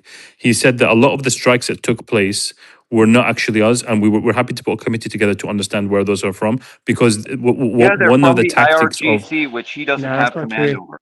No, you're back to the daily propaganda today, Mankosh. I see you've U-turned again. Number one, this is just first of all, Adam, you're this is not correct at all, Manko. Number one, not correct at all. But the fact of the matter is, the IRGC is doing whatever it wants, and the civilian government has absolutely no control over them. Okay, so can we address your point? Your first point was they started attacking ships, right? They did that to lock down the Strait of Hormuz, and guess what? It works. How do you enforce the closure of the Strait of Hormuz? You attack ships out passing it. You contradicted your buddy there, because he said that Iran isn't attacking. What's a contradiction? Down the Strait of Hormuz. That's not an extra. They didn't shoot aimlessly. They shot just enough to stop to just close the strait. They haven't been continuing to strike any ship randomly. Anyone that crosses gets struck. That's the deal right now. That is the deal. That's the deal. They've been they don't use more force. Ships, and they weren't just in the strait. They were proves my point. No. Anchored off of Kuwait. No, hang on a second. You're proving my point here. They're using the amount of force that's required to keep the strait closed. Yes, they are keeping the strait closed. I'm with you, but is necessary. Like they could go and destroy everything they wanted to, but they're like, no, you will keep the ships here. There's no don't cross. That they have that's the power it, and that's the point. What you're not getting is, look. Here's the thing. Everyone kept saying in every single previous war that Iran's gone all out, but it's proven every subsequent time that it's got more in the tank. And it will always keep that available to you, and that's the strategy partly with the Houthis as well. Like, we don't need to go all out. We're winning right now. We've got the strait closed. We've got control of the world economy. We can go much harder if we want, And everyone in the region knows that. By the way, like if you ask people, I guarantee you, ask the vast majority of people in the region, like we know that like, look, in the Iraq war in the 80s, I'm Iraqi, right? My family, lots of family were there during that time. They would always avoid civilian casualties and they would always strike military. And they've kept that doctrine throughout. Until now, they wouldn't have this unlimited amount of force and like go, indiscriminate. It's very targeted, it's very surgical. And the thing is, they're using the weaponry to the maximum of their capacity. I guarantee you, they wanted to, they could launch 10 times the amount of drones they needed to. But why? What they've got is achieving their goal, achieving the economic damage that they need. You think they can't do more than that? You honestly think this is the maximum they can do? You tell me. 100% and very obviously. No, they've been actually very smart to keep the Houthis in reserve as they've been depleting the interceptors Like a and the sad radars. anime of Because when like, the oh, Houthis get I haven't shown activated, you my it's going power to be level. nothing but it's going to be a defenseless Israel. So they've been very smart in what they've done, actually. They're picking off the enemy very slowly, very gradually, and it's so smart and so obvious for everybody to the point where Trump comes out and says, "Please, guys, please, China, come and help us with this strait." Look, they've got full control of the situation, man. They don't Yeah, need I to don't go think that's any an more. accurate They don't need to go any more characterization. I don't forceful. think it's an accurate characterization at all of what It's Trump very said. basic logic. I I'm think surprised Trump anyone said needs to very explain to me. clearly, this is your problem. You guys need to come and handle it. Oh, Because the cope. United Man, States, gosh, don't the cope. United Come on. States You're is not the coping. You one know you're that coping. ships You know you're resources, coping, troops. bro. Come How am I on, man. coping? Are you How is it paid our to say problem? this? Are you paid to say How this? is it? How You're is it our coping problem? so fucking Here's the hard right problem, now. Adam. You're Adam, Wait, you're a coping very so hard. unprofessional Come on. person. I don't You're believe that very you believe it. Mancos, unprofessional. I You swear I cannot don't believe that debate you the believe it. facts. I All swear you I can don't do believe is you get believe that. personal. I'm not okay, fine. You're not paid, but I just don't believe you believe that. Come on, man. You think that he Here's the thinks that's thing. you think he's actually changed Geopolitically, his rhetoric? He's gone from saying the he doesn't need strait help to begging doesn't for it. matter to the United States. It You're matters trying to to save Asia face. I and get Europe. it, but you're like admit that you're trying to save face here. Like he's done a How, U-turn. what face do He's I need begging to for save? help. The United States is overwhelmingly All right, winning if the you war. truly I don't believe need that, to then I save think face on you're anything. gullible then, or like you're easily propagandized. No, know, 'cause actually, I've he's not. devoted This plenty isn't. of thought to this issue, and the fact of the matter is, the Strait of Hormuz is pretty geopolitically neutral to the United States. If anything, it benefits us to allow Iran to keep Are the you strait closed for real for a right little now? while Wait, longer. then why does Because Trump want it open? Did I just hear this that? massively, what has Trump done to actually open it? Nothing. He hasn't What are you actually done serious? anything to He's keep it sending open. 2,500 Marines to die. First of all, no, he's not sending 2,500 Marines to die. I don't know what kind of crazy fever dream you got that from.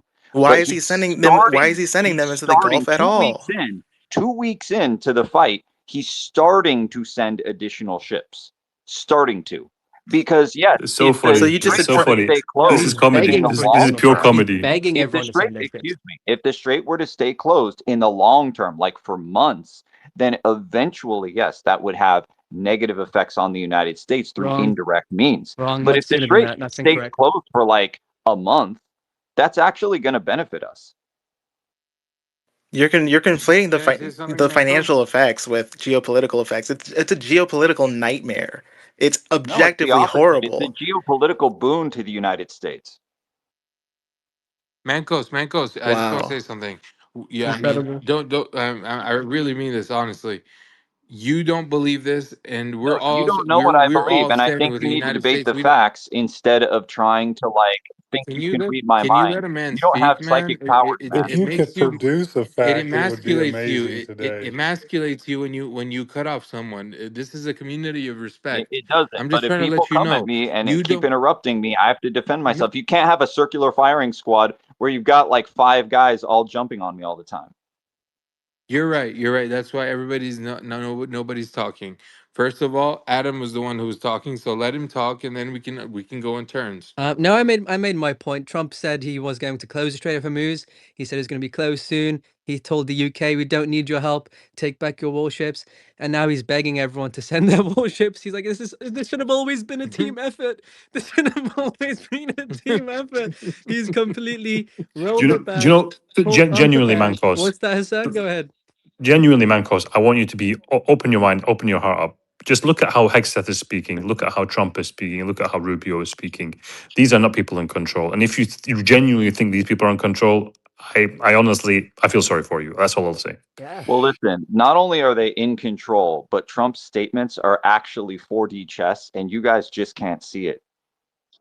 No way. No way. He No, he believes it. said He that with a really smirk believes on it, his guys. face. I can hear the smirk. How does this I happen think to us, man? Mankos. I actually think Mankos is trolling us now. I think he's trolling us No, That's now. what I'm He Right? is. saying. I'll I'm not trying explain to it be to He you. is. mean. He's a paid I'll off. explain it to you. He's a I'll paid walk off. you through it, okay? He's a paid off. I'll wait. Andrew, you need to calm down, okay? We're gonna revoke your No, you passport. calm down. From day We're Adam. gonna one, you revoke said your that the passport and U.S. could deport keep the you, straits Andrew. open. You are un-American. Uh, So let's oh talk boy! Oh, about Woo! he's Come wow. on, he's yelling trolling. on your come on. political He's stance. trolling. I'm having a debate right now, so let me explain how Guys, who's in 4D chess. charge right now? So listen, 4D chess. This is Can I? how it works. Trump is saying to everyone, hey, this is your trade. Why don't you go and protect it? This is supposed to be a team effort. Why does the United States have to do everything? Here's what's going to happen. Nothing. The Europeans, they're absolute cowards. They never send their ships. They're not going to send their ships. The only way they would ever send their ships, like even Macron said, is he's going to wait until it's safe. Then he'll send the ships and wave the flag after it's safe. But he's not going to go into a war zone. Oh, So what's going to happen is they're not going to do it. And what that proves is that they're all completely, entirely dependent on the United States. And they have to listen to us and do what we say because That's a they're not reach. willing to fight the That's a fight. reach. That's a logical Not actually, reach. only that's a that, valid. You know in what? If addition that's to true, Everybody, that, Michael, everybody. when it comes That's to the post-war settlement with Iran, it gives Israel and the United States extraordinarily large yeah, leverage you're leaving in you're order oh, to leaving okay, okay. Iran No, completely with its he's flag making a as economically valid and leverage. point. politically isolate No, Iran. also Because Iran. if there was Honestly, no pain and guys. we kept the Strait of Hormuz open from day one, then No, everyone no. else would be Honestly, like, oh, all no right. You harm, couldn't no Now, close foul. it. As But simple the as that. fact that they're Mancos. actually going Does to anyone suffer else Now, get for to a little talk? now you're while being because of If this articulate. America wanted means to Now close, you're that being. if they're going to America be could, on if board Does with America the anyone could So else rules wait, close get the to Strait of isolation. talk See, Hormuz, this is the besides they would problem, have. Marco? is that you're not letting me speak. It's the heckler's veto. You're just Mancos, jumping you in already every said time. your I can't piece, even and get you're one right. point out. I You're can't even right. get a point You're out. actually I can't right. even get a point out. So listen, it's There's we no have a point. You already made situation it. You're where you're, if you're there a was U.S. no pain, patriot. You're nobody American, would be on and One you're guy. board. right. I thought you finished your points there, Manko. I thought you said you explained how it's 4D chess. Do you have more to say, or it sounds like you have more to say? No, I was almost see that everyone jumps in when I'm like No, have a I thought you half were a done, to sentence be or a honest. But sentence go to ahead. complete. So what happens is in order to get people on board, the world, Asian countries, European countries, all of that on board with the total isolation of Iran if Iran doesn't make a deal politically and economically after the war, they have to be able to feel some pain first. Because if the United States moved a bunch of ships in and kept the strait open the entire time, and none of these countries felt any pain, they would have been like, no harm, no foul. Let's be generous with Iran. Let's be nice to them. They just got bombed a lot, etc. But when their political constituencies at home are like, wow, our energy prices went up a lot. We really hate this. We need someone to blame. It gives the ability diplomatically to get everyone on board with much more comprehensive, much more brutal political and economic sanctions. And that's exactly what Israel's plan was, by the way. Okay, so you make a major assumption, which is that everyone blames Iran and not America and Israel for that. I disagree with that, but we don't have to debate that. But another one is Iran has cut you off on that one because they've said if you're not attacking us, if you're not going to be part of this war against us, then your ships are allowed to pass through the Strait of Hormuz. So they've cut you off at the knees in terms of that strategy, and also it is Those humiliating only for the America political guys that said that. because you can say that after. So if America could have closed the Strait of Hormuz, they would have. And I think this is the narrative that's going to go around the world. And it's going to have geopolitical repercussions on top of that. So yeah, this isn't 4D chess. This is, they've tried to change the strategy now after failing, and they did fail to close the Strait of Hormuz. As simple as that, really. I think. Yeah. So I don't think America's. Thank you. I don't think Thank Iran's going to you. get the blame. Go on, Omar. Yeah, just to briefly, Adam, just to briefly respond to you. So first, I think you said closed. You meant open. If America wanted Yeah. to, Yeah. as far as opening it, yeah.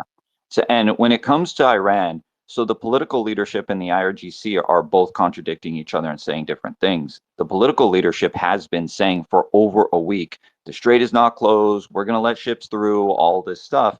And then the IRGC is like, nope. And it just fires off some missiles or uses some drones the next day and hits a few more ships. So there's a complete disconnect there. And right now, every indication is that the IRGC is the one in charge, not the political leadership. Okay, if we give your assumption, let's just say you're right, right? Let's say it's completely closed.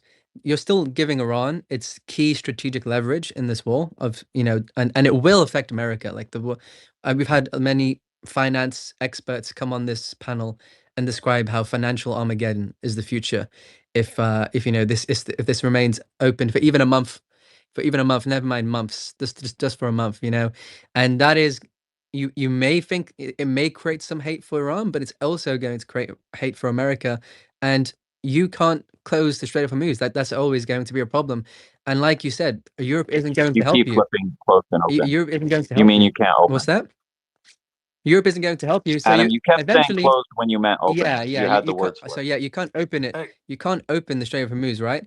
So yeah, I keep saying close. So yeah, you can't open it, and that you're going to have to open it at some point, but you can't, and no one wants to help you, and therefore you're going to have to make a deal at some point. Like you're admitting now that you can't take away Iran's key strategic leverage, but that's 4D chess. Like no, no, it's not. If 4D chess would be to open the Strait of Hormuz and beat Iran, which hasn't happened. This 4-day operation is now into 16 days, going to 17. Well, yeah, I mean, I think as far as actual power, there's no question that if the United States Navy had moved enough ships prior to the start of the war and then put a bunch of destroyers in the strait, that yes, they could sit there. They each have about 100 missiles Yeah, each. ifs and buts They for can candies shoot and down nuts, you lots know, and lots like of you ships. call like Listen, so, Iran so you could admit throw. America made a mistake. Listen, Iran could throw 20 missiles a day at them, and they could sit in there for weeks. They have enough ammo to defend And yet they themselves. didn't. The thing is that wasn't what was done, because the ships are not there because it wasn't a priority. So now that this has happened, we are only slowly starting to move some ships, but not even the kind of force that you would need if you wanted to try to force the Strait open as early as possible. So I think they're going to leave it. I think the Trump administration and their plan is that they're going to leave it in the state that it is for at least, you know, a week or two, probably for the bulk of March. But I talked with Simon before. Right now, the leadership in Iran is in chaos, but once they sort that out, and I don't know how long that's going to take, but once they sort that out, I have absolute confidence that they're going to make deals with various countries to let their ships through. They keep saying all already right, that they're see, making see, deals. Yesterday, it was Mancos, now reported that that makes they total let. sense. You're 100% right. Honestly, now that makes Well, they sense. didn't send enough Thank you. ships because they thought they didn't need them, right? So that was a strategic failure. Absolutely. There's No, I no agree with ifs, you, ands, or buts about it. but is Go it ahead. really a strategic failure though? Because the Yeah, actual closing of the Strait of Hormuz isn't guys, I'm hurting gonna the keep United States. interrupting. I'm gonna keep interrupting. There's so many people that have questions and input on other things that you're talking about, Mancos. Mancos, you're trolling. Nothing that you I'm said not makes trolling. sense. So yeah, you're trolling. You're Dude, trolling. So multiple let people everybody have else agreed with speak. me just Have now. a chance to speak. This is a respectful community. Everybody who listens raises their hands, speaks, says their input, Omar, and we you are talk to not a each other. co-host. Stop trying to act like you run the space. I don't run anything, man. I am nothing. I am nobody. I am a nobody. But I'm telling you, this is not how this space works Okay, so then since I stop having entered a it. meta conversation. Adam is the only one here who's been a co-host, so if he wants to direct the conversation, he can. I'm happy All right. if you have any rebuttals, Uh, Omar, go ahead. Yeah. Okay. I mean, I have no rebuttals when someone's closed-minded and does not want to open their mind just to listen, at least listen and listen to other people's opinions. He's just trying to put his thoughts and opinions upon us and not allow anybody to say anything. And then Trump said this, Trump said that, and Trump's a puppet, man. Come on, just be a free thinker. Just think with us out loud and let's maybe reach a different solution. That's all Yeah, I'm I do think saying. some people think like Mancos, so you know it's worth it to just point out how insane the cope is in terms of, you know, everything's going according to plan. It's 4D chess, when he keeps U-turning on everything and diluting his goals and failing to do this and failing to do that, and now changing the strategy here and changing the strategy there, and as you know, even Mancos admitted, not preparing well enough. I don't know if they actually believed Iran would close the Strait of Hormuz and start blowing up ships like Mancos is so terrified about. Also I don't know. He just mentioned it in a bad way. I don't know if they were prepared for that or expecting it, but either way, Iran has a chokehold on the global economy, and America is incapable of removing that chokehold. And Trump has went from saying we don't need any help to removing that chokehold to begging all the countries that will listen to come and help him remove that. And Iran has said that actually, if you work with us, then we'll let your ships pass. But I don't know. We don't know how clear that is. We don't know what it, because he said if you anyone who's allied with the people who were war with will be blocked. So I don't know what's going to happen there. But But Adam, don't you think it puts the United States in a weird position where, let's say, the war starts? And I would agree that we didn't plan on having the Strait of Hormuz closed, because when you war game against your opponent's best strategy. You don't war game against like bad strategies. I do think closing the Strait of Hormuz is a bad strategy for Iran. But when it comes to opening the strait, half of the traffic that goes through there is going to China. So it's really weird for the United States to go fight to essentially help China and keep China's economy safe when they're a geopolitical rival at best of ours. it's the whole world. Like the whole world is going to suffer from this closing of the Strait of Hormuz, because it's not just oil, it's petrochemicals, it's fertilizer, it's global shipping rates, it's everything really. Like it's going to lead to like hyperinflation and economic collapse. And like I said, we've had financial people come on here and talk about this at length all the time. So I disagree with this narrative that it's only going to affect China. I think that's propaganda, and I think you're smart enough to know it's propaganda. So that's why people raise an eyebrow when you keep repeating that one, because like I know you've been here when people have been discussing it at length, and I know you're smart enough to know that. So it's like, what's going on here? Why he keeps repeating that? It's not just going to affect China. It's Look, going to affect the whole I world. agree that Can I in chime the in, long Adam? Yeah, term, go ahead, yeah, let me Simon. just You're a agree perfect with you, person. Adam. In the short term, it's going to hit certain countries first. If you stretch it out to a longer period of time, it would eventually trickle down to the United States. But in the immediate period, in the opening like month or so, you're going to see it hit certain countries much more than others, and the United States is like very far down the list in terms of the effects it will have. Yeah, I'll hand over to Simon. I think he's a really good person to take up some points here. Just a second, Adam. Yeah, go ahead. Just a second, mate. I was in middle of a conversation, like a chit chat with Solly, but I don't know. You haven't seen his message. Can you DM me? I was going to bring a guy from Iranian national TV, so they're going to interview each other with Suleiman. I want to send his Beatrix information might with be a you, better one to message, actually, Henry. but I can't message her, Do you want like, to because send me something? I can't message you too. Can you message me, please? Yeah, I'll send it over to B. See what we can do. Like That's a fine. message. All right. Cheers. Cheers. Yeah, Simon, did you say you wanted to reply or make Yeah, some no. points? Look, Yeah. I still want to maintain the possibility that everyone's being played here in a financial game. I've been looking more and more into the transactions, and it really is like, to me, it's obvious. So Lloyd's of London continued insuring the planes despite the fact that all the missiles were firing. They continued throughout the whole Houthis blockade to allow insurance to persist. But with the Strait of Hormuz, like maybe make the argument, Lloyd's of London effectively, through their insurance premiums, completely shut down the strait. They treated it completely different to the Red Sea. And throughout the whole thing, they've allowed the planes to still be insured, despite that being the same risk, I think. But anyway, there's arguments around that. But I've just started to look at some of the transactions, and they're so suspicious. So Iran hit the Qatar LNG production.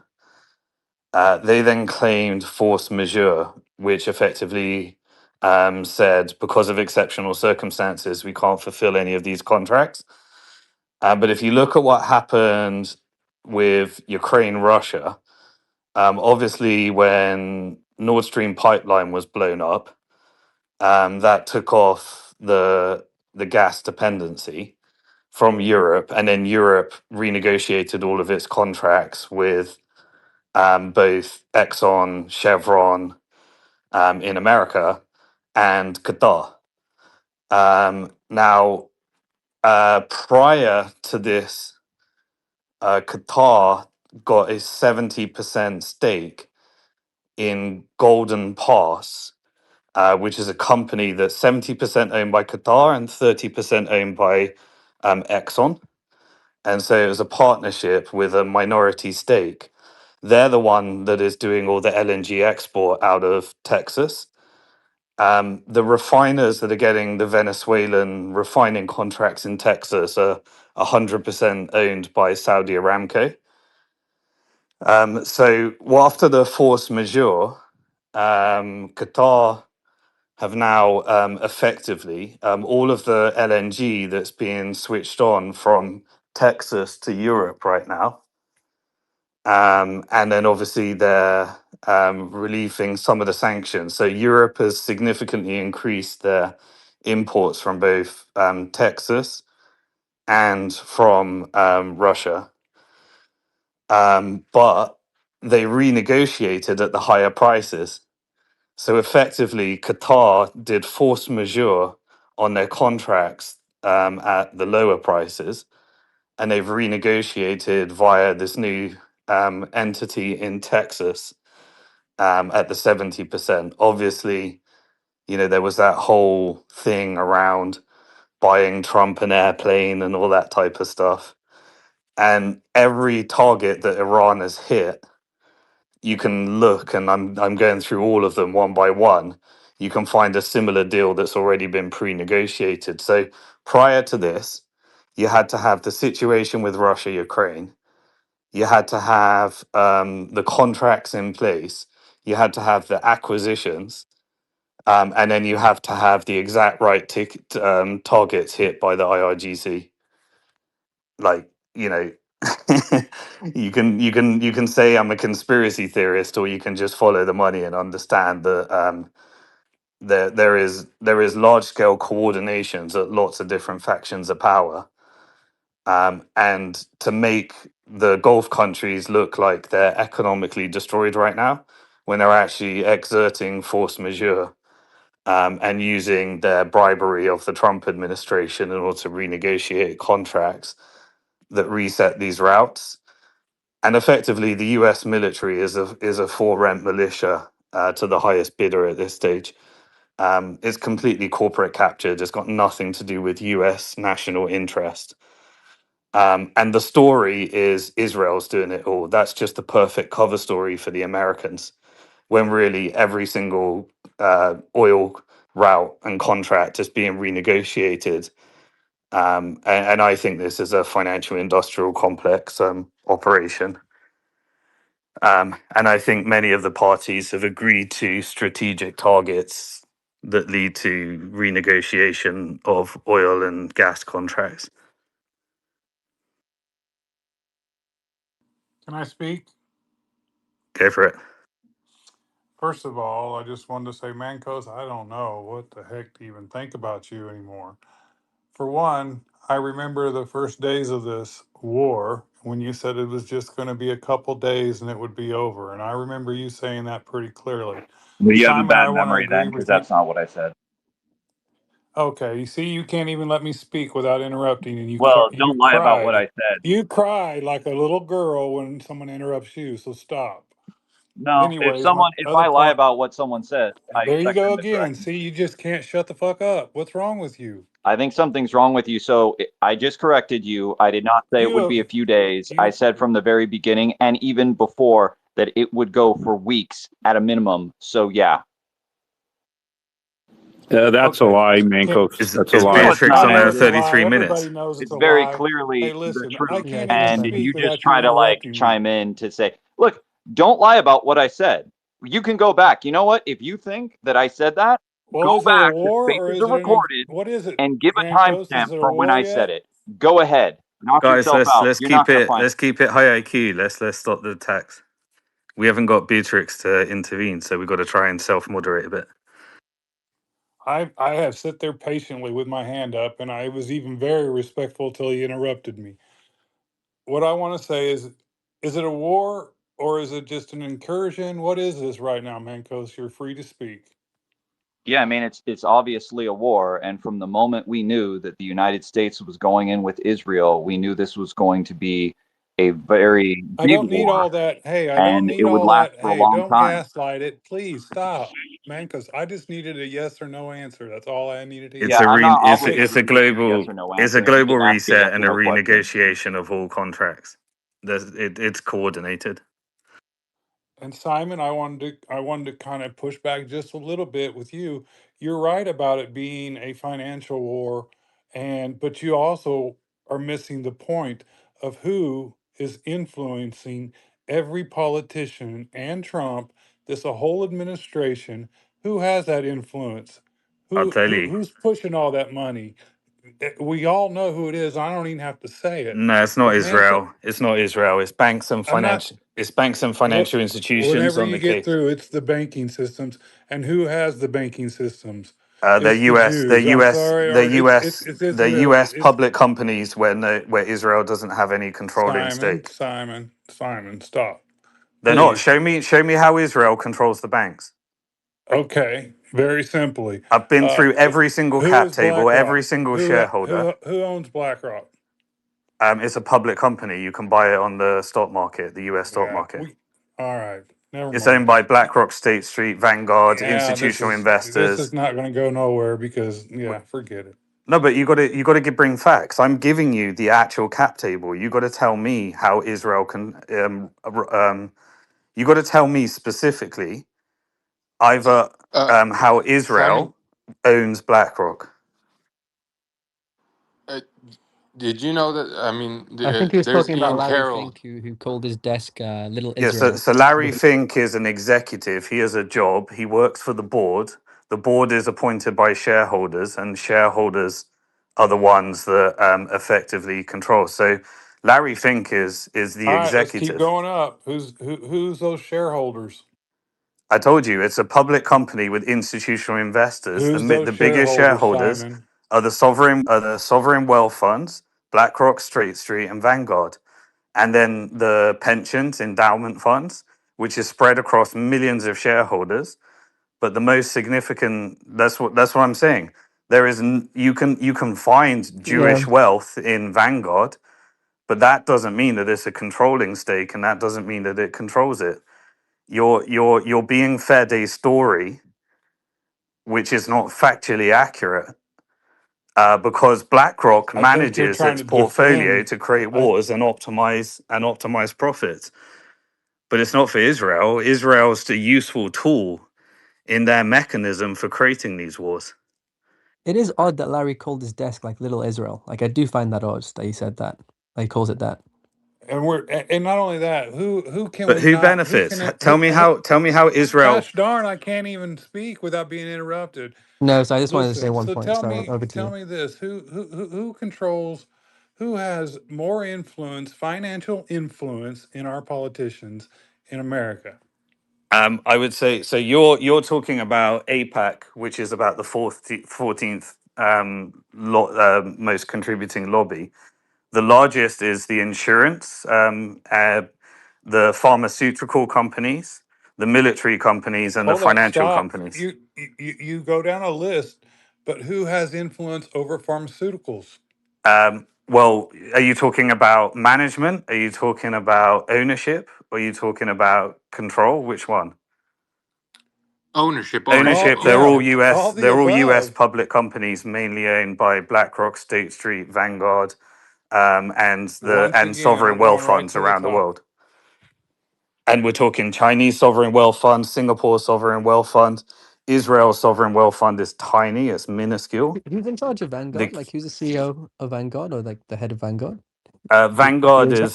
is a partnership structure based upon the amount that you've got invested and the different LPGP structures because it's a private Yeah. company. Sorry, Vanguard I is don't think public. Sorry, but yeah, yeah, it's public. Yeah, I just like I don't care like the pensions because we all have pensions. We don't have a say in what's going on in these companies. But I'm interested. I don't actually know who's in charge of Vanguard. Is it? it's Oh, I just a can't remember. board. It's a dispensable board based upon an They're LPGP called structure. It Zionists. changes all the time. I They're see. So called check. Zionists. They're Interesting. called Zionists. That's who's in control. That's who's been in control for They're many, many decades. And anybody that even tries to pretend that that's not Yeah, true but you've got to give me is facts. trying to Just you've push got to a give me false facts. narrative. I haven't got I any don't have to narrative. show you. If I if can if show you if that if in Israel, 250 no, years of this hold on, country, we have been at war, hold only on, been hold at on. war, not been at war 20 years. That's a Yeah, fact. but but who made all the money?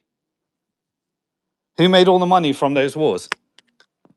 Um, Zionist. No, Lockheed Martin, General Dynamic, Raytheon, Boeing, now No, Palantir. no, you're wrong. It's actually President Trump and the Not administration. at all. I mean, Trump gets some corrupt. There's loads of corrupt officials.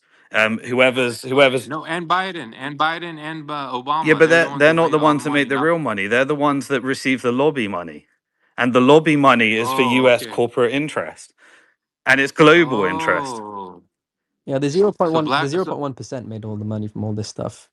I'm Yeah, saying Uh, and top. Simon. there's a bunch of Zionists, and Zionism is a useful narrative for creating wars in the Middle East. Of course it is, but the money always goes back. It's a money laundering racket, just like the drug cartels. You know, you could blame the drug cartels for drugs, but then who's providing all the weapons? Who's providing the money laundering? And who's Israel's actually profiting very from it into all? it with the It's the so the US, it's actually the US destabilization campaigns, it's the infrastructure that they provide. And just because you're focused on Israel, because we're talking about the Middle East, they got a similar structure across Central and South America. They got a similar structure across Africa. They got a similar infiltration operation. how's the similar structure in South America? Wait, before I've we lived there. switch over, let me answer Adam's question real quick. So, who owns Vanguard?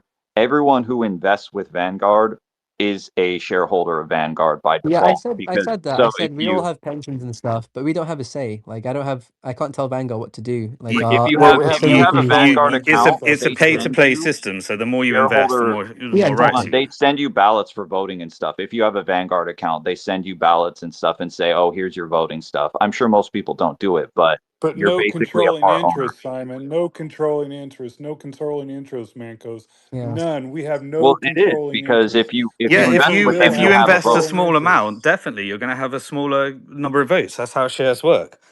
But it's very diversified. Like in terms of if you look across, how many of them are like organizations affiliated with Zionism? There's a bunch of them there. But then you've got the Singaporean sovereign wealth fund. You've got Chinese money. You've got Gulf money. You've got Norwegian money. Like you look all the way across it. I'm sorry, you're being fed a lie. Like, if you want to No, you're believe the trying to push plausible a lie. That's deniability what's the story, you difference. can. There's a difference in being fed a lie and being pushed a lie. I'm not being fed You pushing a are. There's a lie. reason why. There's I'm a not. reason Listen. why the Hold on, Simon. Hold algorithm. on, There's Simon. a reason why Hold the on, Simon. algorithm like suddenly started. Let him speak, Mancos. He's trying to say something. We're all. You're gonna speak is right after him. Just let him speak. I don't even, I lost my thoughts. It's That just, there's a it's reason why the ridiculous. algorithm No, it's suddenly ridiculous. brought Hold on, up this Simon. whole Hold on. bringing Zionism to your attention, is because there is a faction of power within finance that is ready to destroy the Yeah, it's because asset. of October 7th. That's why. Like it was natural. I believe it was grassroots. Zionism came to the forefront. Like maybe the algorithm allowed it. I can agree with you on that, but it definitely was a natural reaction to October 7 and genocide in 100%. Gaza. That's why Zionism's on everyone's lips for sure. Yeah, But sure. I It's mean, not look, just Andrew, they because of weapon. that. No, it's Andrew, I not. Hey, respect the hell out of it's you, man, for keeping calm after what he said, because you're a true U.S. patriot. You're a true American, and him calling you that, man, I truly respect you, man. You deserve all the love, man. Yeah, I come don't and know get who. my passport, Mancos. Come and get my passport. Yeah, we'll see about that. Okay. Omar, I don't Well, know who he was if you talking live to long there. enough, But we'll anyway, come. We'll get you someday. let's look at like people. We should really look beyond the cartoon narrative of what this war actually is. Like there are seriously coordinated financial transactions that require cooperation from both IRGC, Israel, American corporate power, like China. Like there's serious. If you follow the money, you realize that there is a transnational. You're right.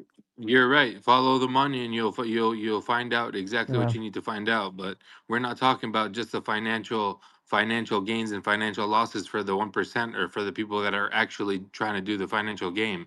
This is a holy war. You're not just talking about Iran and Israel or United States. This is a war where people have been suppressed for so long that what you're talking about has nothing to do with what we're talking about. I mean, no matter what you think President Trump said, President Trump says what he gets told to say, like a dog. As bad as it is what it is, and we all So know it. who do you think So let's just keep it who do you real. think at the top level or echelon of power is fighting a holy war? Do you even know who what the top echelon who's there? Do you Yeah, well, even know? I try to follow it as much as I can. Yeah, I mean there is. Did you find were you able to find anything from the top echelon people? Yeah, that's all I do. I look at who's got the ownership Okay, who's got enlighten the me. ownership structure, who's Enlighten got me. the controlling structure, and what do they? Israel. You think is Israel? Well, show me how Israel has You significant. just hold on. I got that answer. I got that answer. You just Go ahead. said that that people in South Africa, South America, China have financial interests. Well, where are those financial interests all globally meeting at one point and saying, okay, let's all do this. Where is that happening at? Well, I think it's happening at various business interest forums like World Economic Like Forum. the World Economic That's Forum? part of business interest, and then at the financial level, That's business interest. We're talking about people's lives at those forums. I completely agree. This is not me saying what I think is right, whether I think it's ethical. If we're talking, I'm just trying to help people understand what's actually happening here in terms of reality, not in terms of Well, what's no, right, what's Simon, because ethical. what you're really trying to do is you're trying to say that the money is the problem. I'm not saying And the you're money's right, the the money problem. I'm is, saying the money tells us who's benefiting from all this. And then that can help us figure out who's orchestrating. And then it can help us we figure know out. who's orchestrating, and it's many, it's not just one. You're right. It's not just one group of people. It's not just Israel, it's many. But they all have the same goal in mind, and that's control of every human soul on this earth. And that's where our problem lies. And I don't give a damn who's got the money. I don't care. I don't Well, need their money. I I need don't to. care, but I just want accurate information because I think if we're analyzing off inaccurate information, then we're just useful idiots to power. And I'd like everyone to find You're out. right. You're right. Actually, you're definitely right about that, honestly. So you proved your point honestly, and it's something to take into consideration. I think we should change the subject now.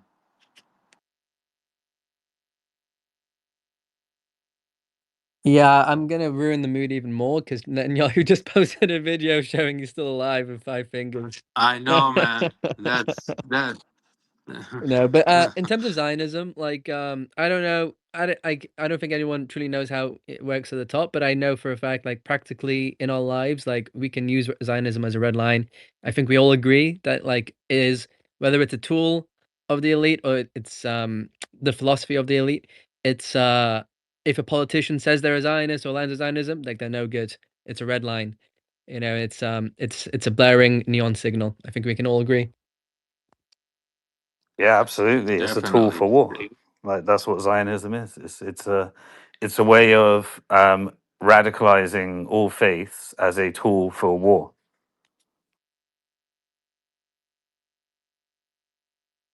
Actually, Ziad Kayali has a lot of insight about a couple of things. Can you speak or no? Is he on the panel? Yeah. If he's on the panel, yeah, go ahead. I don't see him though. Oh, I guess. Damn. Yeah, I'm not co-host, unfortunately, Simon either. See, now Sully's gonna come back, and it's all on Beatrice. It's all on Beatrice. When did we last hear from Beatrix? Like Going on pretty close 20 to minutes what, ago, maybe. 45 minutes ago? Oh, yeah, she said she was going to be gone for that long, so yeah, she'll be back shortly. But yeah, it was not too long ago. But if we could bring it back to the subject, and that is where day 16, war with the UAE begins, we're looking at a war that's an existential war by Iran. They have the United States, even though Mango says it doesn't, by the short hairs. But let's forget that. Iran's winning this. Either they are or they are not. But as Simon went into great depths yesterday with those financial experts, there is a great plan, and that's the deal, working the deal behind the scenes. Not saying agree with it, but that's the reality of it. So if Simon, if your update, you could tell us what's updated here. What you're seeing this now is how this is playing out. We don't have weeks. We only have days before the world literally is going to be brought to its knees economically. Am I correct, Simon? We brought that yesterday, right? Well, it depends on the price of oil. So you got to, rather than think of time, it's best to think of price. So we know that when oil hits a price of 110, 115, there is mass intervention. I think I can say with a reasonable degree of accuracy that the Treasury has been using futures market to take on a short position in oil, which means that at some point in the future, it needs the price of oil to crash because it's using it as a tool for price suppression. I think we also know that the strategic petroleum reserves are potentially going to be started to drain next week. Now, the maximum you can get is 1.2 million barrels. So that means that the strategic petroleum reserve will be drained, within a 2 to 3 month time frame, where it gets like a major risk for the countries that are draining their reserves. We also know that the tool that actually decreased the price of oil was initially True Social Posts, but now it's become a bit of a taco trade where it's less impactful on market because Trump keeps saying stuff and then it doesn't happen. And that's creating a lot of speculation and volatility, but it's not leading to a mass exodus out of capital markets. There's no flight to gold. Gold and oil are not working in tandem, which is what you'd expect if this was an elongated disaster that was going to lead to World War III. And so gold is not pricing in disaster, but stocks and leverage are starting to expose themselves.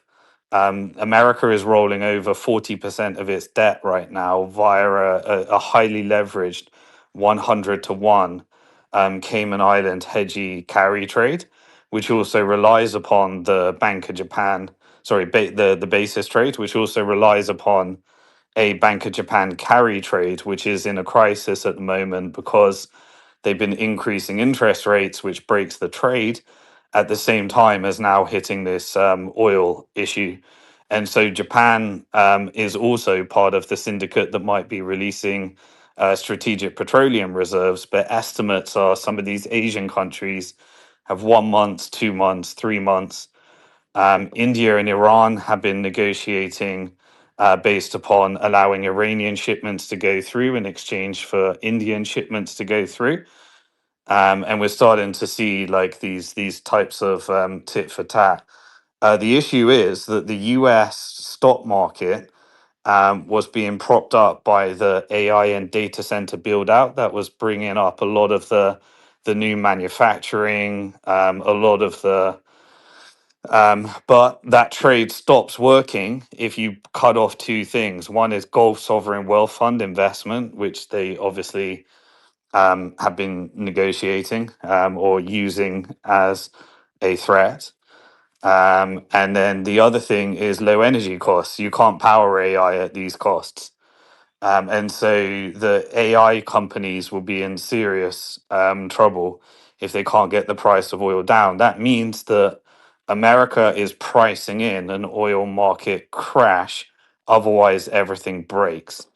I think that they have Trump and Xi Jinping are meeting in April. I think that is the new world order that we are going to live in. That is the multipolar world order.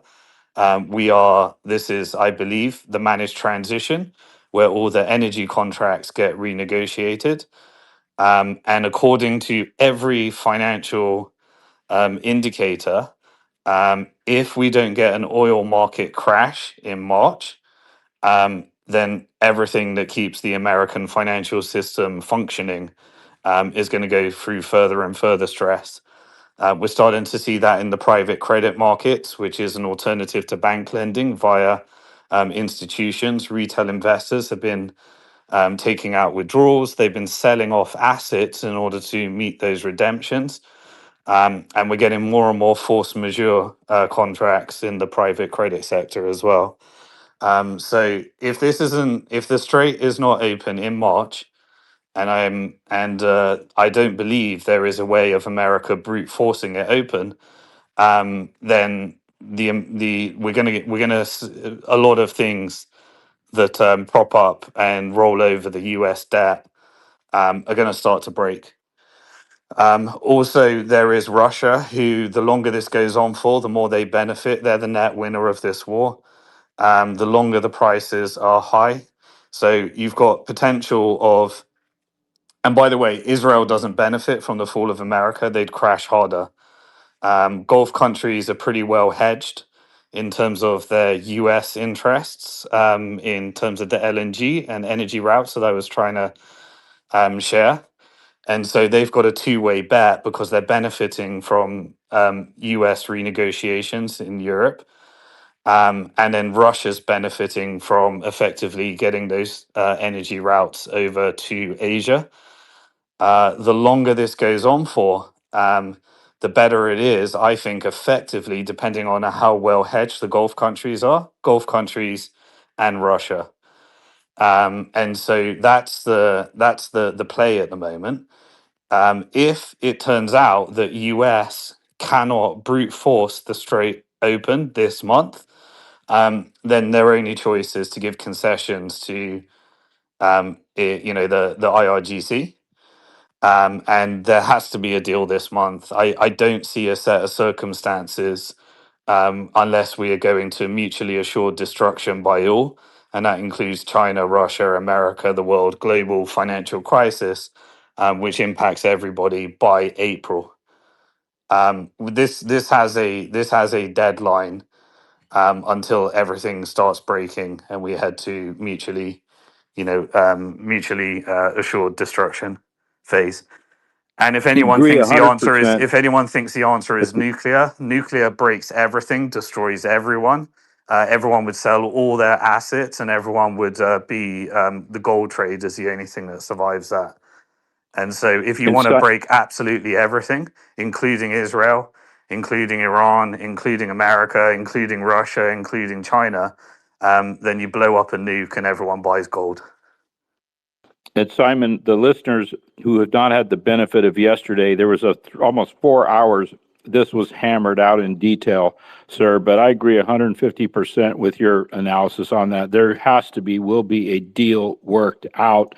And now, again, before anyone jumps on Simon on this, you remember you're missing a tremendous amount of background information, but please go do the research. On that, I totally agree with you on that, Simon. It's what we're going to see. We have to see it because the U.S. is not going to break that open. It won't Well, happen. the US is not sovereign. The US is owned by the banks and financial institutions, so they decide.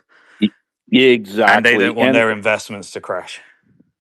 Exactly. Simon, just ask you, for someone a novice trying to learn all your information, like everything you know, where would you recommend I begin to follow, like to see all this information? Because I trust everything you're saying. I just like to verify and learn. So again, I have really no experience in what you're Yeah. saying. So where would Well, I start? every Friday I go live on my YouTube channel, Simon Dixon, where I break down all the financial transactions and all the geopolitical and macro and technology events every week. That's completely free, and I also publish it on simondixon.com. And then I put AI summaries where I take 3 hours and make it down to 10, 15 minutes if people can't be bothered to go through all the detail. All right, I appreciate it. Thank you. Yeah, right. Elmar, I agree. We have to get that knowledge, and it's hard work. I've been sifting through this for over a year with Simon, And here's what Simon's really saying here as far as Iran's concerned. Iran comes out as the winner. They get to broker the deal, man. They're going to get, I believe Simon agrees, they're going to get sanctions lifted. They're going to certainly get, I believe, probably could be reparations, but they're going to come out not losing this, but getting what there has to be a deal worked out. It would And be am I wrong there, Simon? it would be a three-way victory. Everyone will have their victory narrative, and that would be baked into the agreement. Right. Everyone needs to have a victory, just like the 12-day war.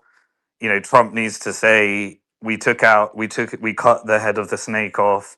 We obliterated the nuclear program.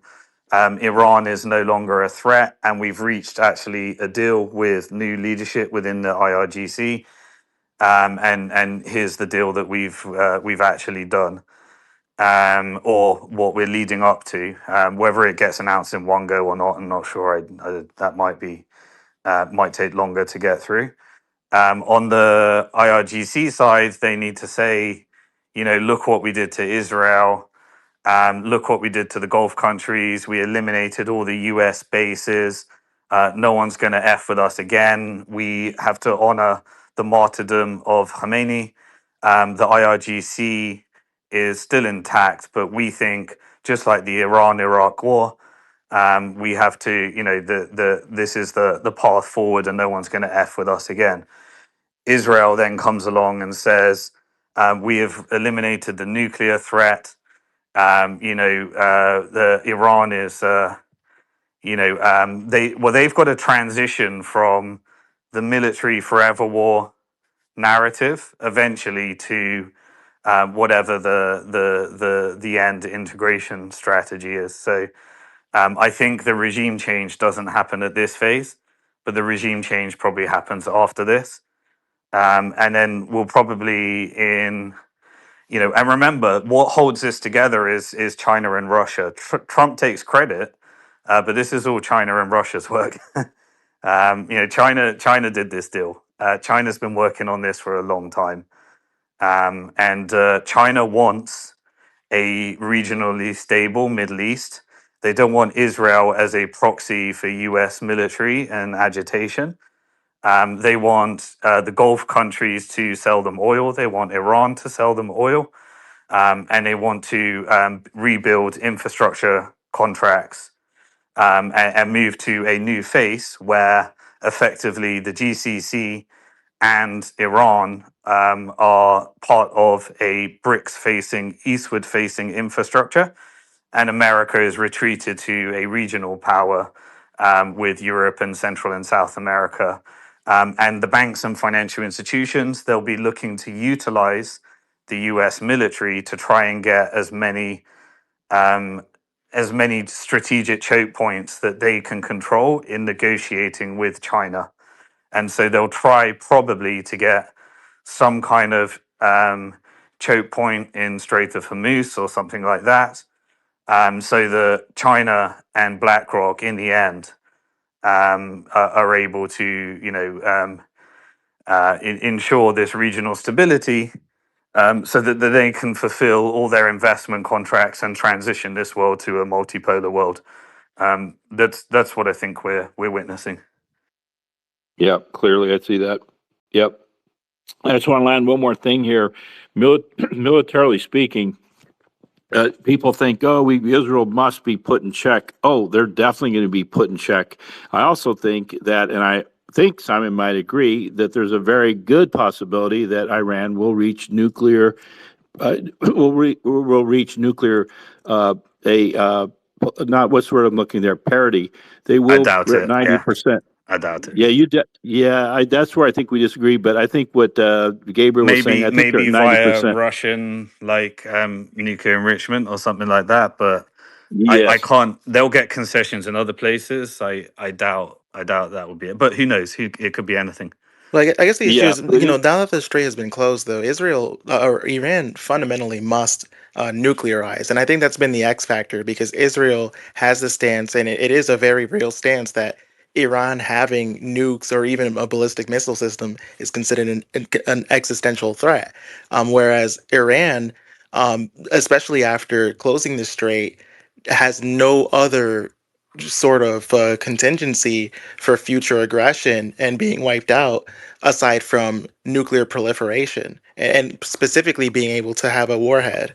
So I guess, well, where do you sort of like meet that in between, right? Because there seems to be two really radical, well, not radical, but there are two existential viewpoints between two states that are in the same region and are capable of nuclear weaponry, right? And how do we reconcile that Yeah. with everything you said? Well, again, you'd have to subscribe to my view of the world to get to where I think it goes. And if you don't subscribe to my view of the world, you won't be able to get there. If you believe Israel rules the world, then you won't get to where I am.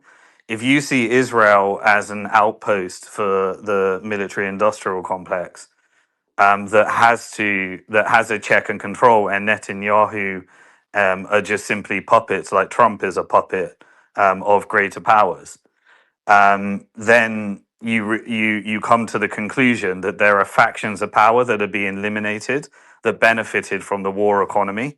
One is the higher up IRGC hardliners. Then it's the radical Zionist neocons that work for military contractors in Israel. And then it's the neocon Zionists that need to be de radicalized within America that would love nothing more than to continue the forever war. And so the operation is to de radicalize those ideologies, eliminate regime change, or decapitate, but maintain an infrastructure that doesn't lead to all out war. And give the military alternative contracts, which involves destabilization campaigns in America and Europe and Central and Latin America, so that they can make up for lost profits in their region. But then, in terms of what the deal actually looks like, you need to get Iran effectively, needs to be kind of in the sphere of influence of China, and China and the GCC with need to effectively have a mechanism for asset stripping Israel, privatizing all their resources, acquiring as much of the infrastructure and putting them in some kind of GCC infrastructure that also Palestine and the Levant will also be into when effectively, if proxies are no longer necessary, then they get integrated into state armies rather than proxy armies. And so that's what I think is I mean, can I the ask difficult you to process. explain one thing? Go for it, yeah.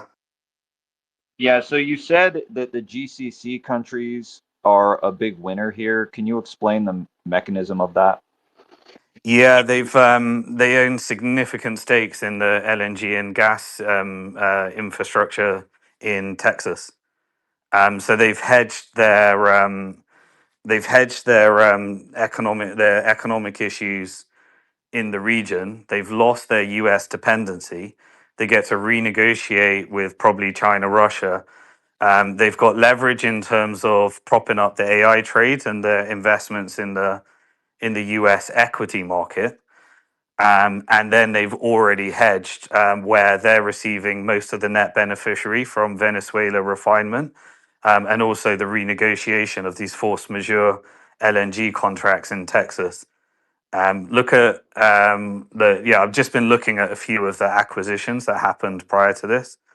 So, like, Is for this example, all of Golden them? Path, Is this Golden all of them, Path, or is this only certain ones? certain ones, the ones that are getting the contracts. I And so saw Golden Qatar, Path, for the example, Qatar is Energy. 70% owned by Qatar and 30% Yeah, owned by Exxon.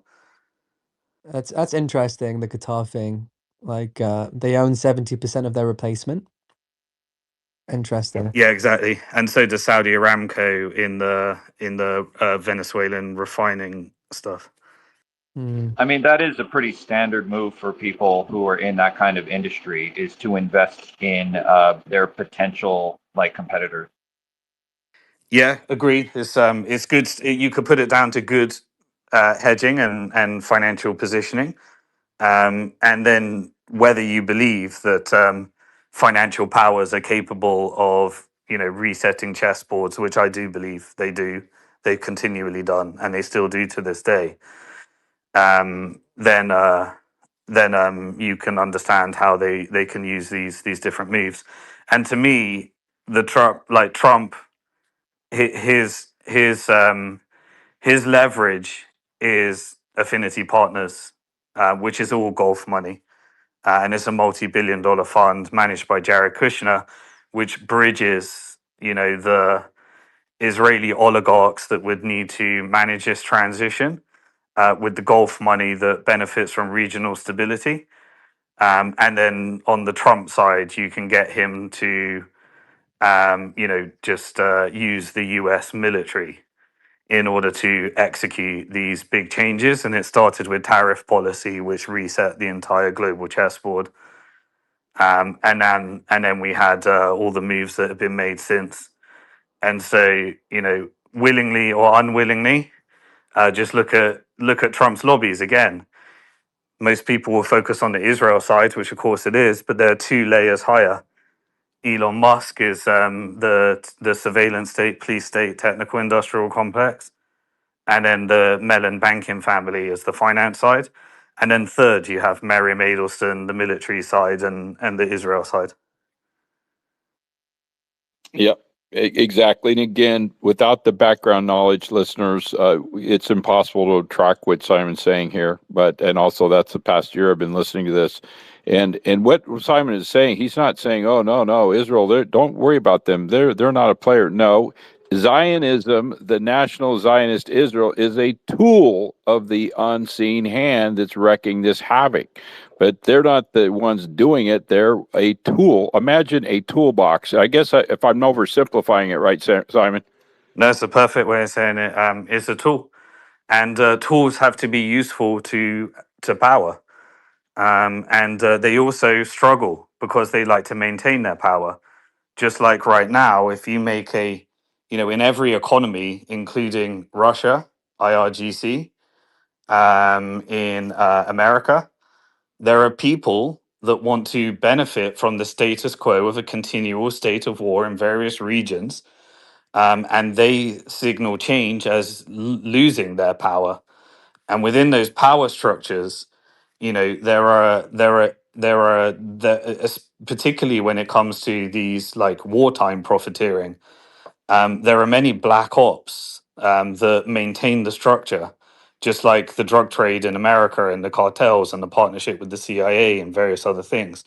And so, even if you want to be a part of a transition, it is still a risky game because these are enforced by criminal networks and all sorts of stuff. So, Yeah.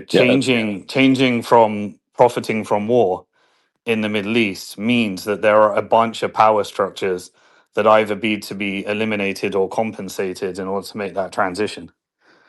Exactly. Perfect timing. We got Robert here, Simon, he's done the heavy lifting, and we sorting through the grass on this. Robert, you've been listening to this, right? Hey, yeah. Good morning, everyone. I don't really have a comment on that so much. It's kind of not my arena. But I But did have one last okay. question, if that's okay. Just one last question regarding this. So Iran, the sanctions alone have cost Iran like trillions of dollars, and I'm having trouble seeing where Iran would have benefited at all up to this point in the not just geopolitical Yeah, situation over the what is last few Iran? decades, What but is Iran? Answer that question. sure. Well, it's a BRICS member. It's an It's not independent. China. China's ruled by the CCP, and it has a structure underneath the CCP. Mhm. Iran has a government, and it has an IRGC, and it has various interests that are within the government and are within the IRGC. The military industrial complex within Iran is in the IRGC. The banking side is within the IRGC. The infrastructure investment, strategic control of ports are within the IRGC. So you maximize your portfolio. And they are also control the various trafficking routes in order to get weapons and funding to various resistance groups.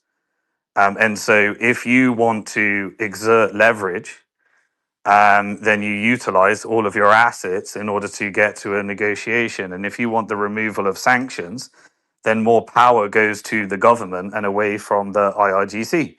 And in managing that transition, there are a bunch of people that need to be compensated or eliminated in order to safely manage that transition. And I believe China is aligned with the regional stability model, which is mainly the factions of power within the IRGC that recognize their economic situation.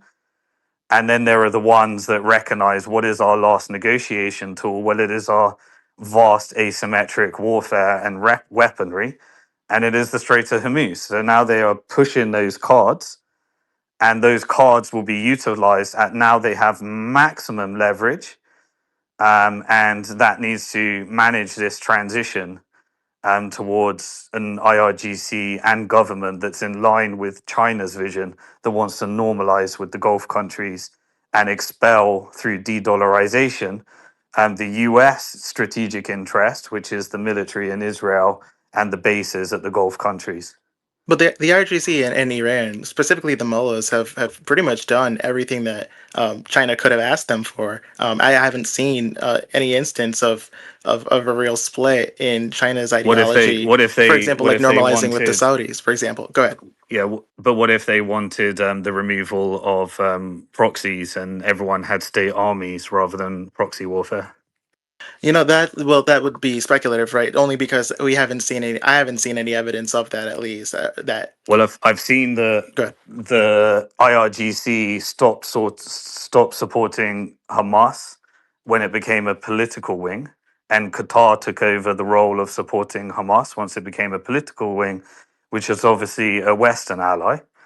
IRGC stopped, their financial support to Hamas when it was they supported it when it was just the military wing. He's doing it on purpose. He's trying to show it. No, you guys don't know what my next move is. That's the هيك التحليل السياسي. Is that a hot mic? That might be. Yeah. And I believe right now the removal of Assad was China's plan, was Russia's plan, and Iran had to give concessions in that. I believe that what's happening with Hezbollah in Lebanon, they are currently on their own. I believe that the Houthis, they use their leverage throughout the Gaza genocide, but now they've done a deal with Saudi. And then we had Saudi and UAE decide that they're going to split up these different regions from their Somalian interest to their Yemeni interest. And I think that just like we saw in Syria, where the factions are being integrated into the state army, I think that's happening all around the region and therefore, if there is any proxies, proxy hardliners that are not on the political and integration process, I think they're currently being eliminated. I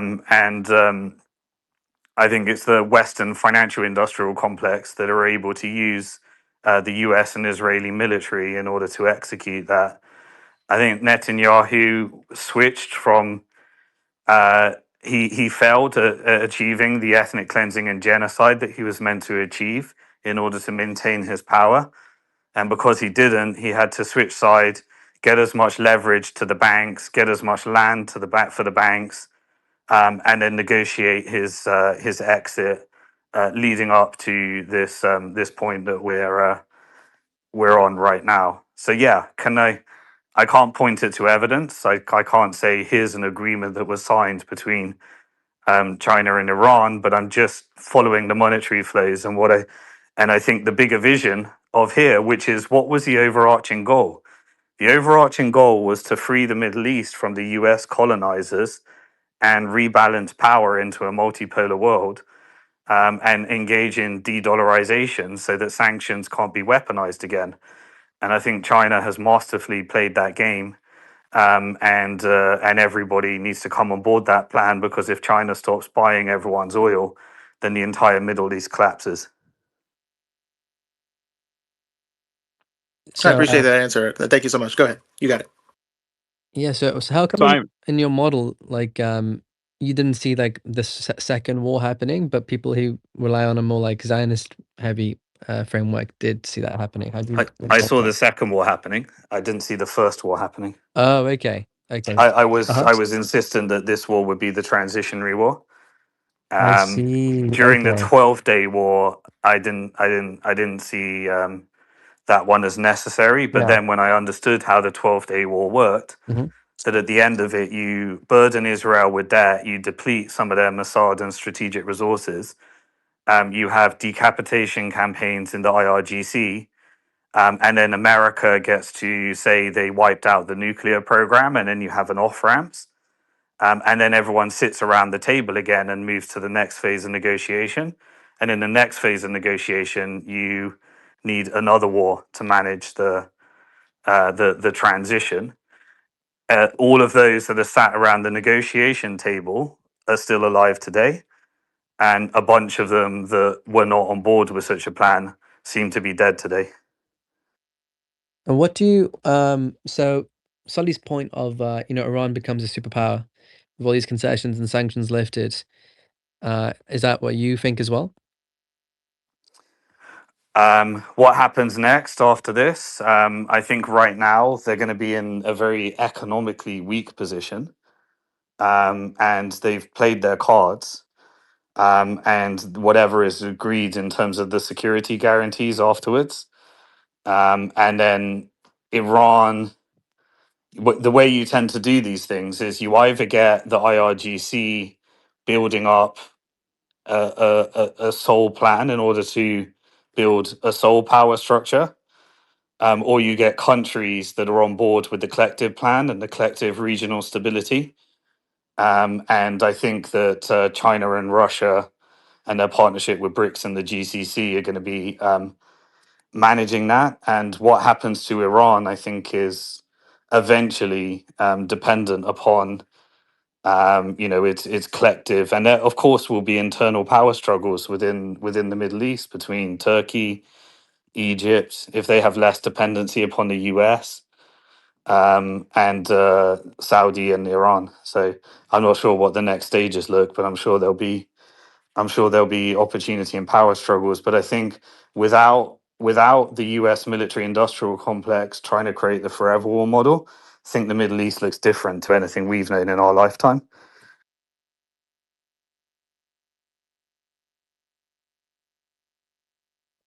I do.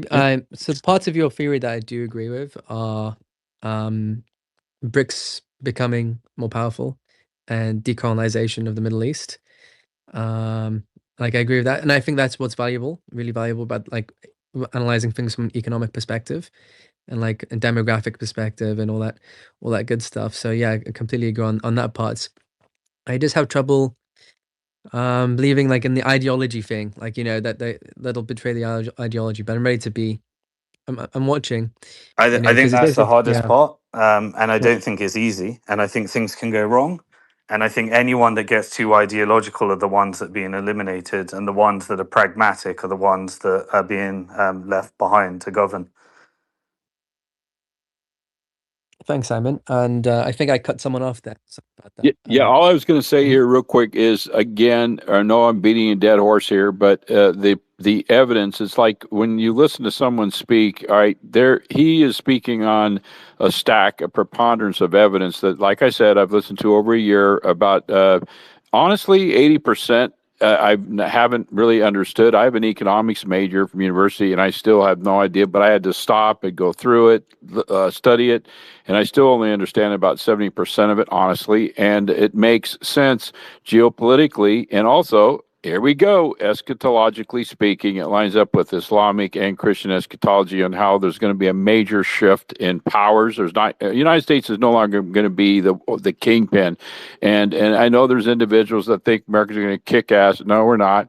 We're not going to get what we want. But Iran is going to come out as the winner in this because they are going to get a position where they're no longer the little bitch in the corner that the West beats up on, and Israel will be put in a restraining. I like to say like a restraining jacket, or what do we call it? This with those jackets, they're going to be put in restraint, like a dog on a leash, which they need to be, and they'll be really broken down by this, I believe. Last night I was listening to the conversation, and you guys said that there were 3 demands made by the political wing of Iran, and none of it included removal of sanctions. Was that correct? No, so this is what I've been talking about for a few days now, and it began with the president, and then Khamenei has also repeated it, and now a senior figure in the IRGC has also repeated it, and it's a little bit vague, so I can't say that sanctions are completely out of there, but they've said they want security guarantees, they want reparations, and they want to be, to recompensated for all the damage that's been done, and yeah, that's what they've announced. So I don't And know. I believe somebody Yeah. else added in last night too that even if it's just for the security part that U.S. bases are removed from the Middle East, that's even just. Yes, I they guess when mentioned I that was too. thinking, Sorry, yeah, they mentioned it, That's a big one. and decolonization of the Middle East. They said, yeah, Yeah. America to pull out. Yeah, they I mentioned guess that if too. they just decolonize the Middle East, then even if they didn't remove the sanctions, now that I think about it, it'd still be a positive for them because they'll be able to capitalize on the Gulf, the GCC people trying to export their oil. I've Does that work like always that? said, Hey guys. hey Beatrix, Hey Simon. Hi everybody. Oh my God, I was running this space for like 30 hours on my own, with Adam, of course. So I just went for a quick break. I don't know where Suleiman is, haven't seen him in days. Just on this 33 hours. subject, right? Oh, by the way, Simon, even Beatrice, when I'm not here, Simon's saying I'm it's 33 hours in front of you, but when you're gone, he's like 33 minutes. oh, don't watch that, brother public. I was just coming to that. Simon, even when I'm not here, I'm always listening. So what happens? Maze and I leave the space, and I hear Suleiman, my boy Adam's back. The boys are back in town. And then you come up and you're like, yeah, we regime changed the chicks. There's been a regime change. And you guys were like, yeah, the boys are back in town. I was listening to that. I was like, wait till I catch them again. The boys are back It's in town, regime change. decapitation Okay. campaign. We got rid of all the chicks. Exactly. I heard it, I heard it and I thought, oh my God, they didn't even wait like 2 minutes until our back was turned, not even 2 minutes. But on this question that Brother Public just asked, right, about their requests in terms of for negotiation, I was thinking of something that Adam said, because Adam was saying to somebody, and he said it a few times, that Trump was very, very specific in the beginning with what he wanted. His demands were very specific. I want regime change. The leader has to be X, Y, Z, and somebody we approve of. Very specific. And then as time's gone on, Trump's become very vague. Like, yeah, not sure really. Anything will do. Just kind of see how it goes. It's just like, really, like, do you have a plan here? And when you look at the other side, on the Iran side, they said nothing for such a long time. And now that they've said these 2, 3 things, they've kept them very, very vague.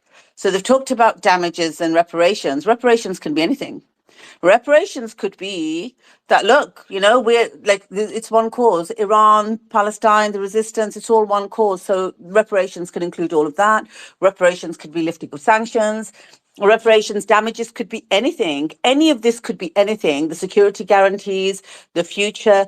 Reparations and damages are such broad terms. So I think they're playing a blinder again because they're not being specific.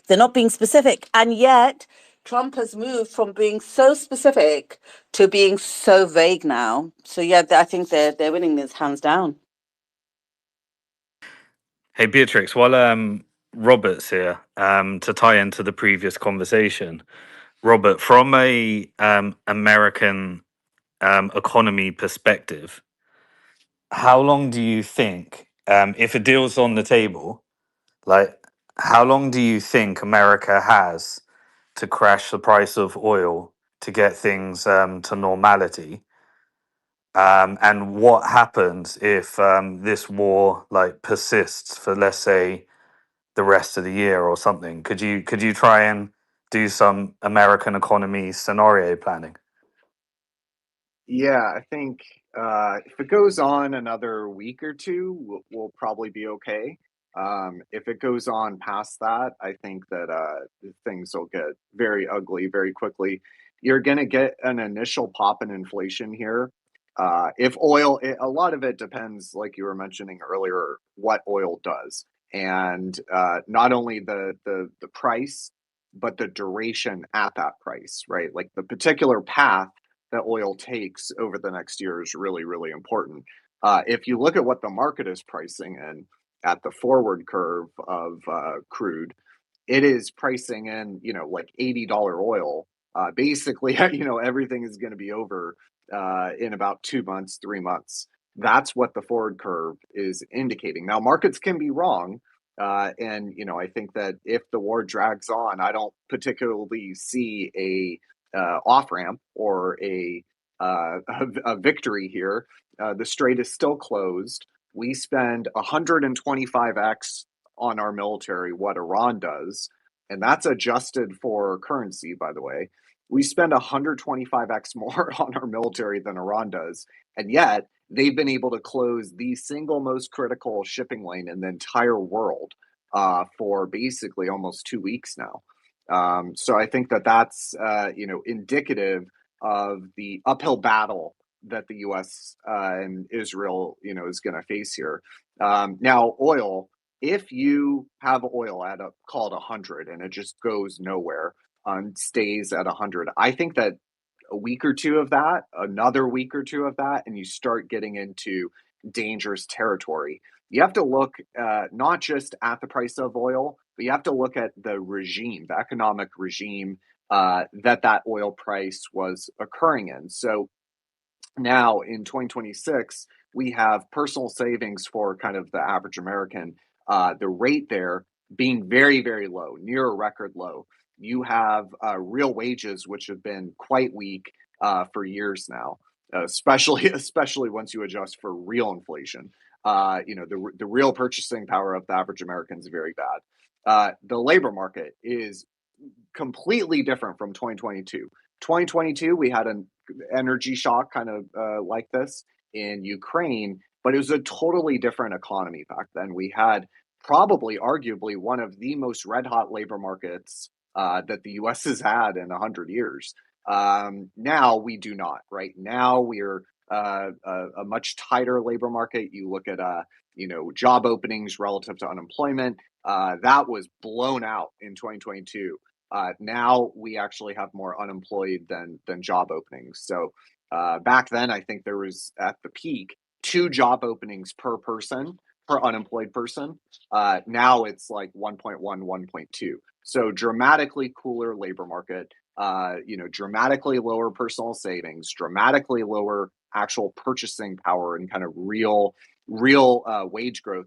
Not only that, but real consumer spending too. They post retail sales as a nominal number, but you have to look at it inflation adjusted. And once you do, the consumer is not actually really spending anymore once you adjust for the higher cost of goods than they were a year ago. So all those are very, very important to say that if oil stays here at 100 for another couple weeks, we are not, as the kind of broader American populace is not nearly as strong as it was back in 2022, the last time that oil did this. So I think that the average American, kind of in the aggregate, I think the consumer breaks pretty quickly. You're going to get an initial pop in inflation. This is what the bond market, the U.S. Treasury market is indicating. You have yields higher across the yield curve, and that is indicative of kind of higher inflation from higher oil price, because oil goes into everything. And so you're going to get that initial inflationary burst that'll be, probably a month, maybe 2 months of that, but then people just won't be able to afford it. CNN yesterday was doing an interview. It's just anecdotal, 5 people, but they spoke to a couple people at a gas station. Like, what would you do if gas went up another $2? And they were like, I'd just stop doing anything. Stop going to work, stop, driving to go on vacation, stop driving here, right? The economy just stops. That the technical term there is demand destruction. You're probably going to hear a lot about that. The consensus view was, kind of, oh, well, we're going to have higher inflation.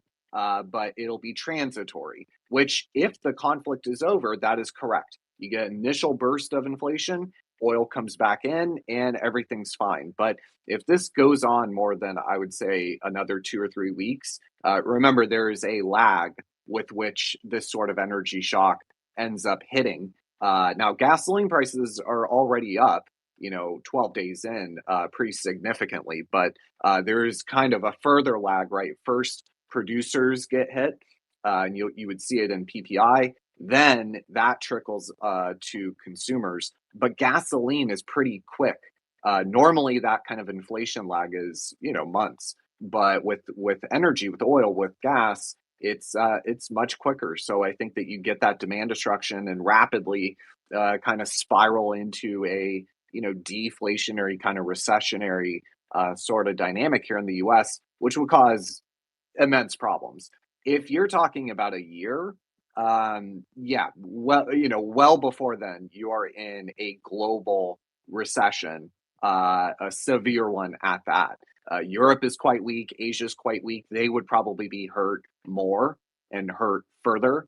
And then the last point I would say, I would say at the most you can have this another month at the most before you kind of trigger that demand destruction. I would just point out to finish that the huge amount of the tanker traffic has been diverted down into the Red Sea.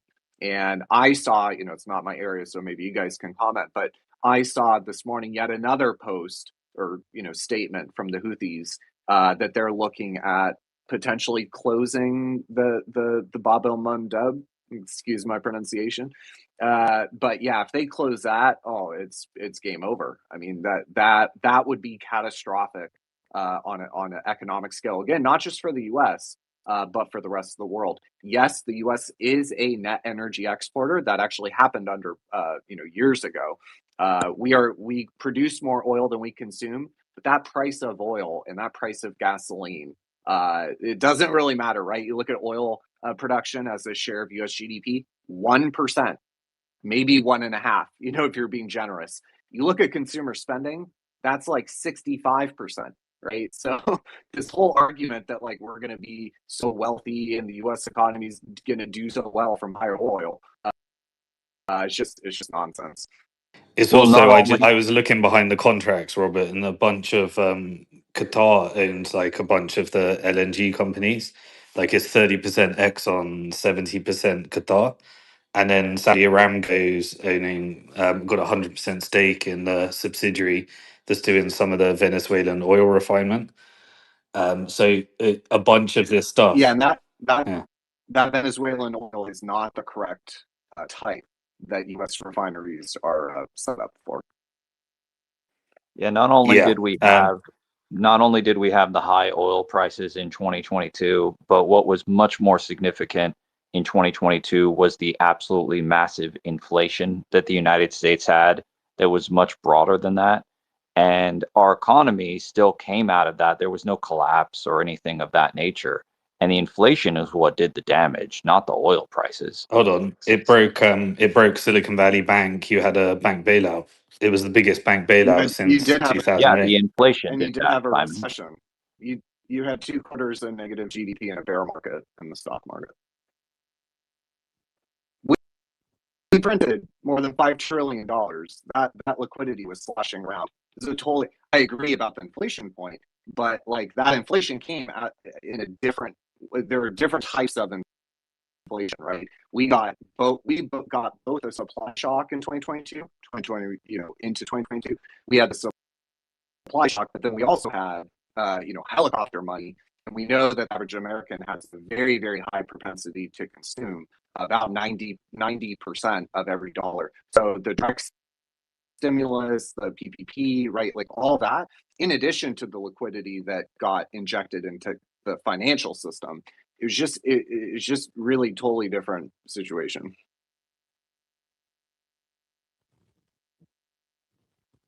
And then Robert, so the Houthis was the reason they're not firing right now is because there was an agreement with Saudi Arabia.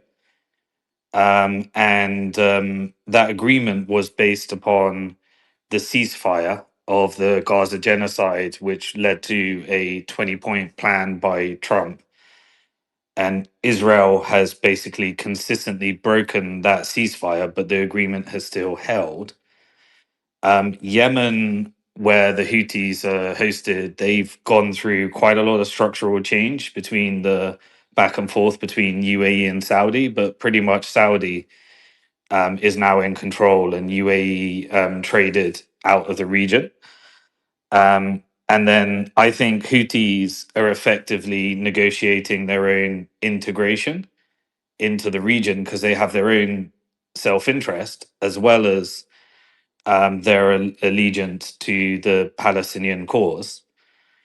And obviously, my personal belief is that Iran has stopped supporting the Houthis and they are their own entity right now. And they'll be thinking about their future within Yemen. And basically, that's a negotiation with Saudi. But, whether that's kind of like the politics there. But let's say that led to, right, we're going to shut down the Red Sea or we're going to start, targeting ships that go through the Red Sea. Maybe they do an attack that leads to, oil spilling in the Red Sea and some kind of disaster that way. What would you imagine the price of oil to go up to? And at what price of oil do you think we enter like the next escalation of disaster from this $100 mark? I think if you remember, they only need to get one or two, just like we saw with the Strait of Hormuz, right? They announced the this is closed over the radio, and then they hit, I think, 2 tankers. We have to, if we're going to try to send the Navy in there to escort ships, we have to get every single one. And they only need to get 1 or 2. So there's kind of like an asymmetry there where I think that, when we talk about a closure of the Red Sea, it wouldn't, obviously the Houthis have no navy or, nothing besides kind of rudimentary, boats. They don't have, guided missile destroyers, but they don't need it, right? All they need is to be able to hit 1 or 2 tankers. And I think that you cause a very, very similar situation as we're seeing in the Strait down there in the Red Sea. And I think oil would go well above 150, probably to 200 in that situation. I think that's insane. That's absolutely, completely unsupported. Absolute, that's insane. You're talking about something like 5% of the global oil supply that is being put at risk. You're already elastic. You're already going. No, it absolutely is elastic. You admitted it was elastic. You call it demand destruction. That is always what happens with oil. So when you have the price go higher, people use less of it. So the thing is, look, we started off from $60 something oil. We started off from the oil price being in the 60s, low 60s, and it started to rise because some of this Middle East stuff started to get priced in the last 2 months.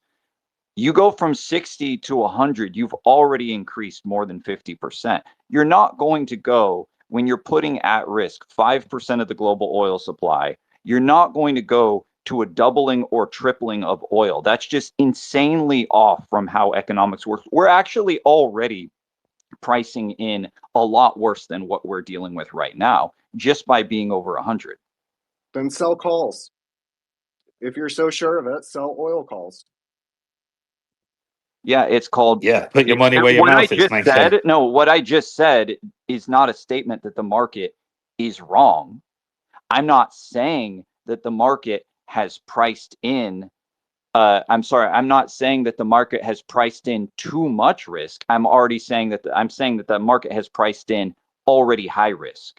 It's not like the market is sitting there pricing in low risk. Right. Okay. Then sell oil calls.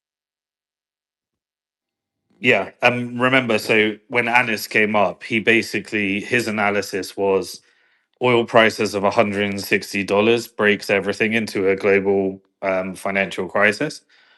But then he was also talking about all the other components that need to get via the Strait as well, and the knock-on effects. So, I mean, let's say the Red Sea is closed and the Strait is closed.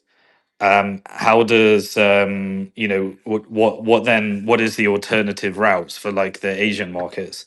And remember, America is dependent upon Asia. Like There is none. without, sorry.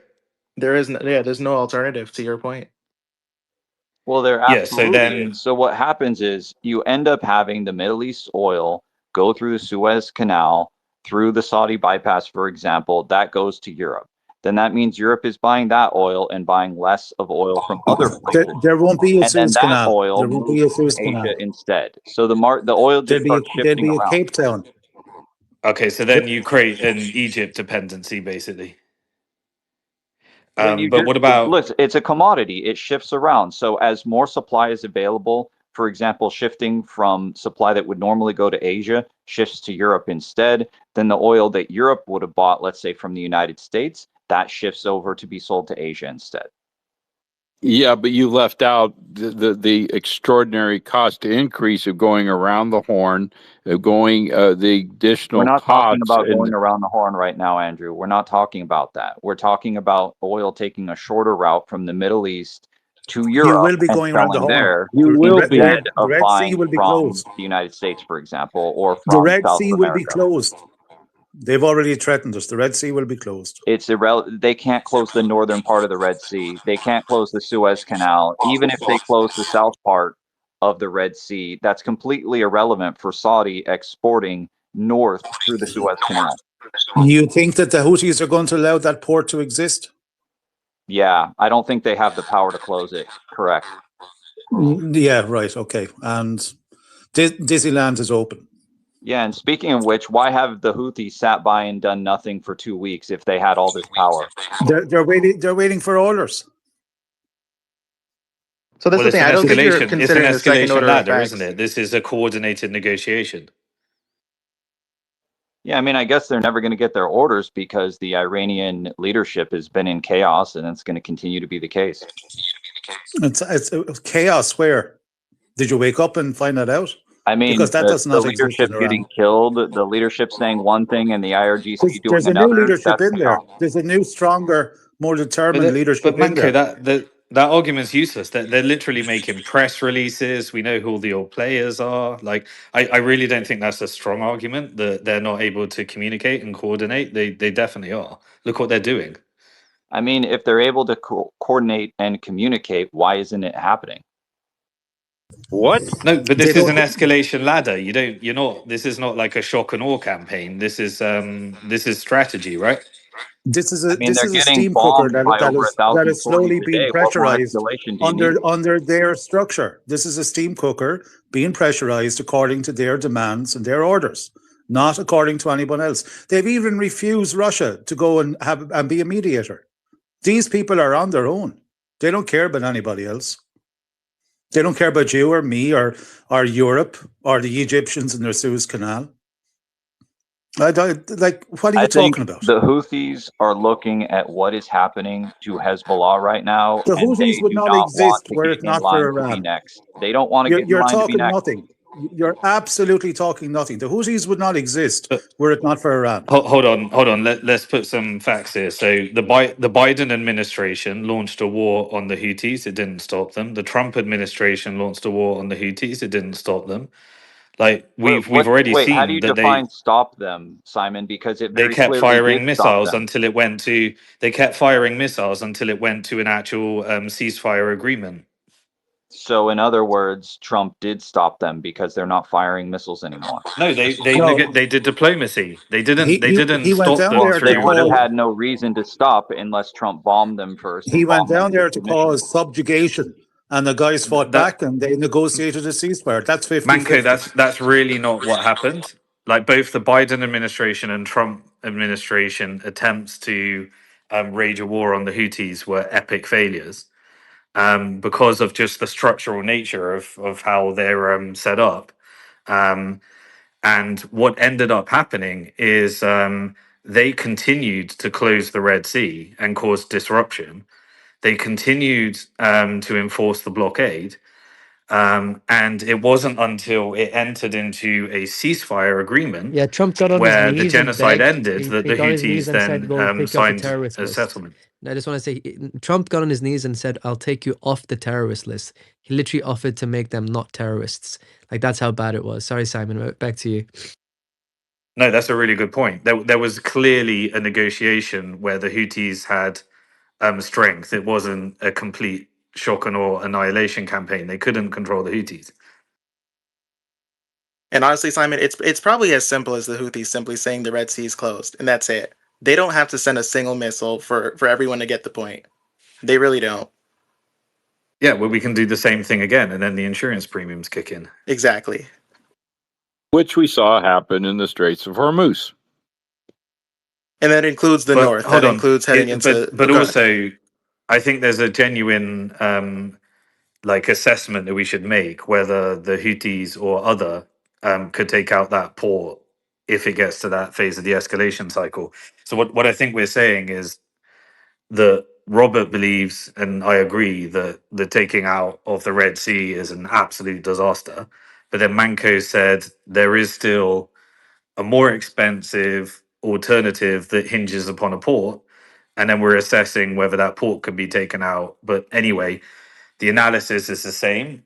If if those routes are completely closed, I think Robert is saying there's an initial shock, initial inflation, then we hit demand destruction and global a global recession. Is that correct, Robert? Yeah. I just looked it up, and demand elasticity for oil is 0.02 to 0.4, right? So like short term, yes, and that's what's flashy, and that's what all the the banks are putting papers out, right, for trying to forecast different situations, and I've read a lot of them. For the near term impact on oil, but again, I think all of that kind of misses really what's actually important, which is the demand destruction shortly thereafter, given the fact that not just America, right? Like Europe as well and Asia as well. I'm not trying to say, the US is doomed and everyone else is going to be fine. No, like if anything, Europe and Asia are going to be wrecked by a higher oil, 120, 130, whatever it ends Yeah, up but being. Robert, you just said it's about a 10-to-1 elasticity, right? Yeah, that's what. Yeah. Okay, cool. So we were at, let's say, $60 a barrel oil. It was a little bit more like 65. But so if it's 10-to-1 and 5% of the supply is what's at risk and what's going to be reduced with these closures, then you're looking at a 50% increase in the price of oil, which puts you into the 90s. Doesn't even put you over $100 oil necessarily. Wait, we're So you have to at explain how you 99. go from that to We're at 150. 100 now. What are you talking Exactly, about? which means it's priced in. What? No, this is an What? Wait, additional 5% to what we've already closed what? because there's daily demand is 100 million barrels, and we're Yeah, talking no, about it's like 20 million 105 barrels at the million Strait of daily Hormuz. demand. So hold on, So it's like daily demand is 105 million barrels or so. You're yeah, and talking Strait of about, Hormuz is 20 million with another 10 million that can get through Red Sea and alternatives. yeah, so you're talking about something like 9 million that's at risk, but then there's mitigation measures that cut that amount in about half or so. But 9 million You're is just missing under one. You're 10%. missing So one salient point here Yeah, is so that it's like 5%. the vast It's less. restriction of oil into the market is to European markets. It's not to Asian markets. The Russians and the Iranians are leaving the Chinese and others through. This is No, you got that Western markets, exactly Western backwards. banks, You got Western that backward, finances. David. No, I don't have it backward at all. You're the one that does have it backward. No, you I'm you listening to do, you. because the You're Saudi hurting oil my can ears still get to every Europe time you talk. You're pretty talking easily. nonsense. Absolute nonsense. Well, I I get a mean, pain you listening to you. speak with great confidence about things you know nothing all right. about, David. So then all right, Manco, Oh, let's that's go so true of you go too, Mancos.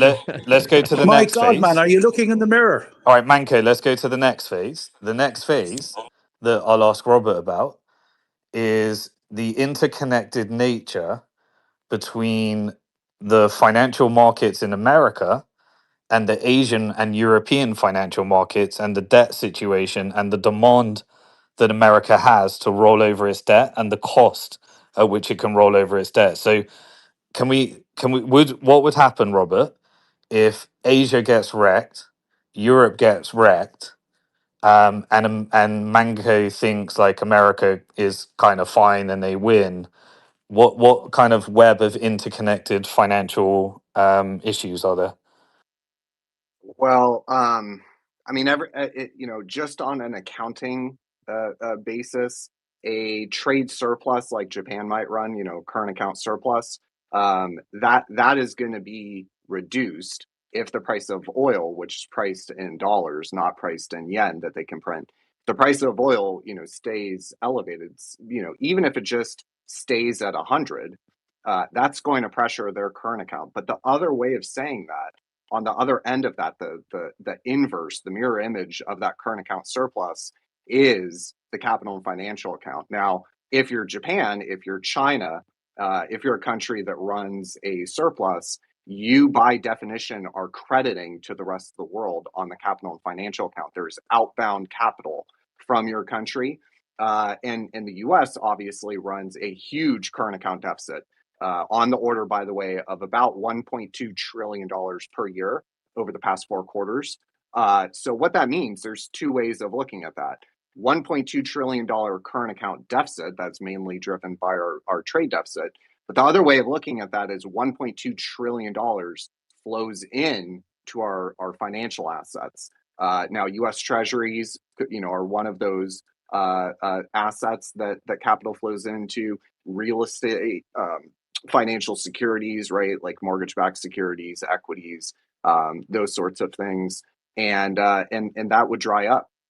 As everything is interconnected, and if trade starts to falter, the other way of saying that, right? Everyone always focuses on the trade, and the disruption to trade, and container volumes and all that kind of stuff, which definitely, of course, is important. But the other way of saying that is that international capital flows also dry up as well.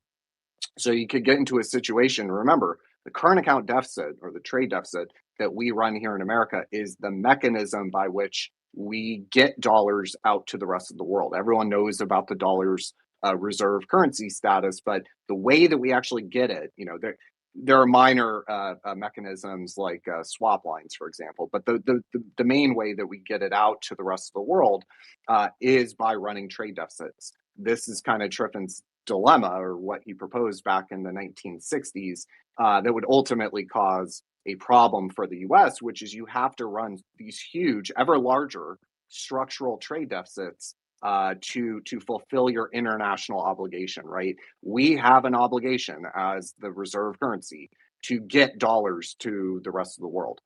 Petrodollar is kind of, maybe one key area to look at given what's going on right now, right? If oil's priced in dollars, the rest of the world needs dollars, and there's kind of this inelastic demand for dollars, and therefore for that get recycled into financial assets. So if our trade deficit starts to improve, and this is kind of one of the things being missed by a lot of the trade and tariff conversation with respect to Trump, is they're talking about eliminating the trade deficit. Well, the other way of saying that is that they are giving up the reserve currency. It's kind of 2 sides of the same coin. We stop running trade deficits, the reserve currency goes away.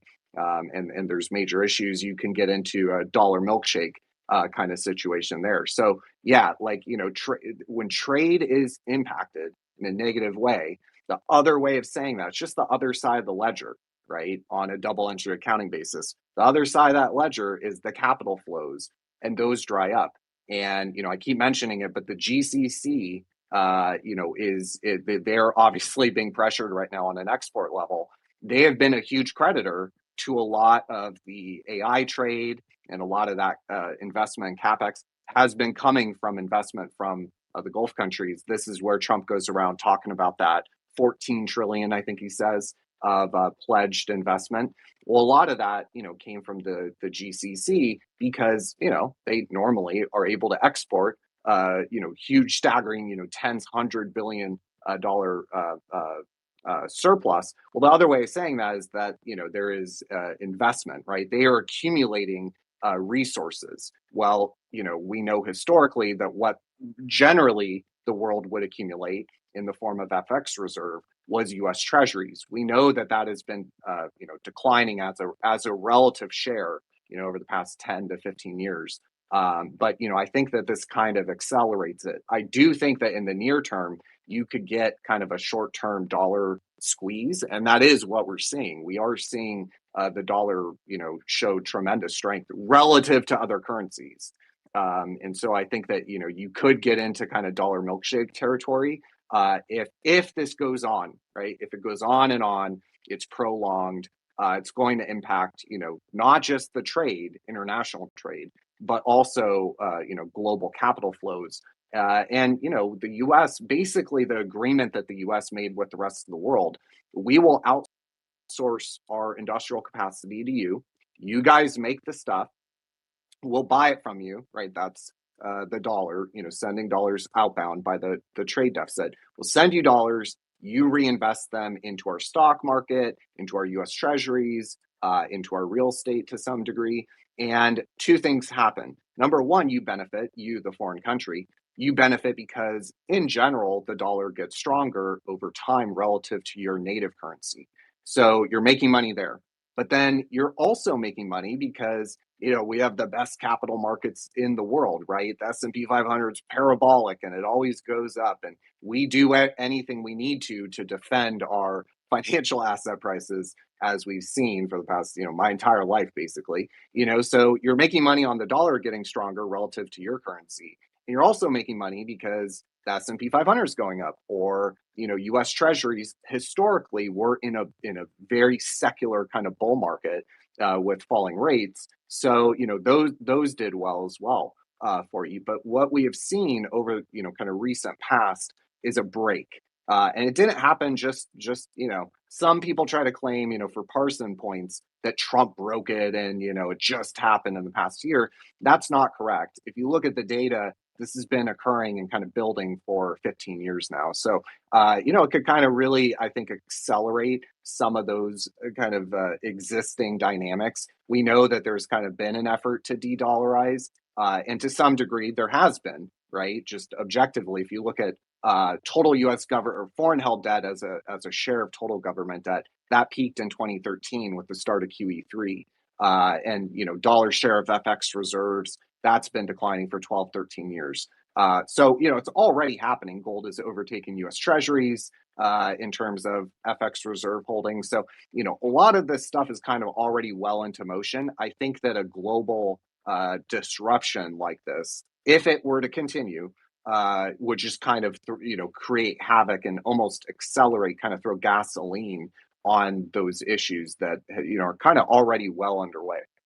So, Robert, since the war broke out, the dollar relative to other currencies has been significantly strengthening.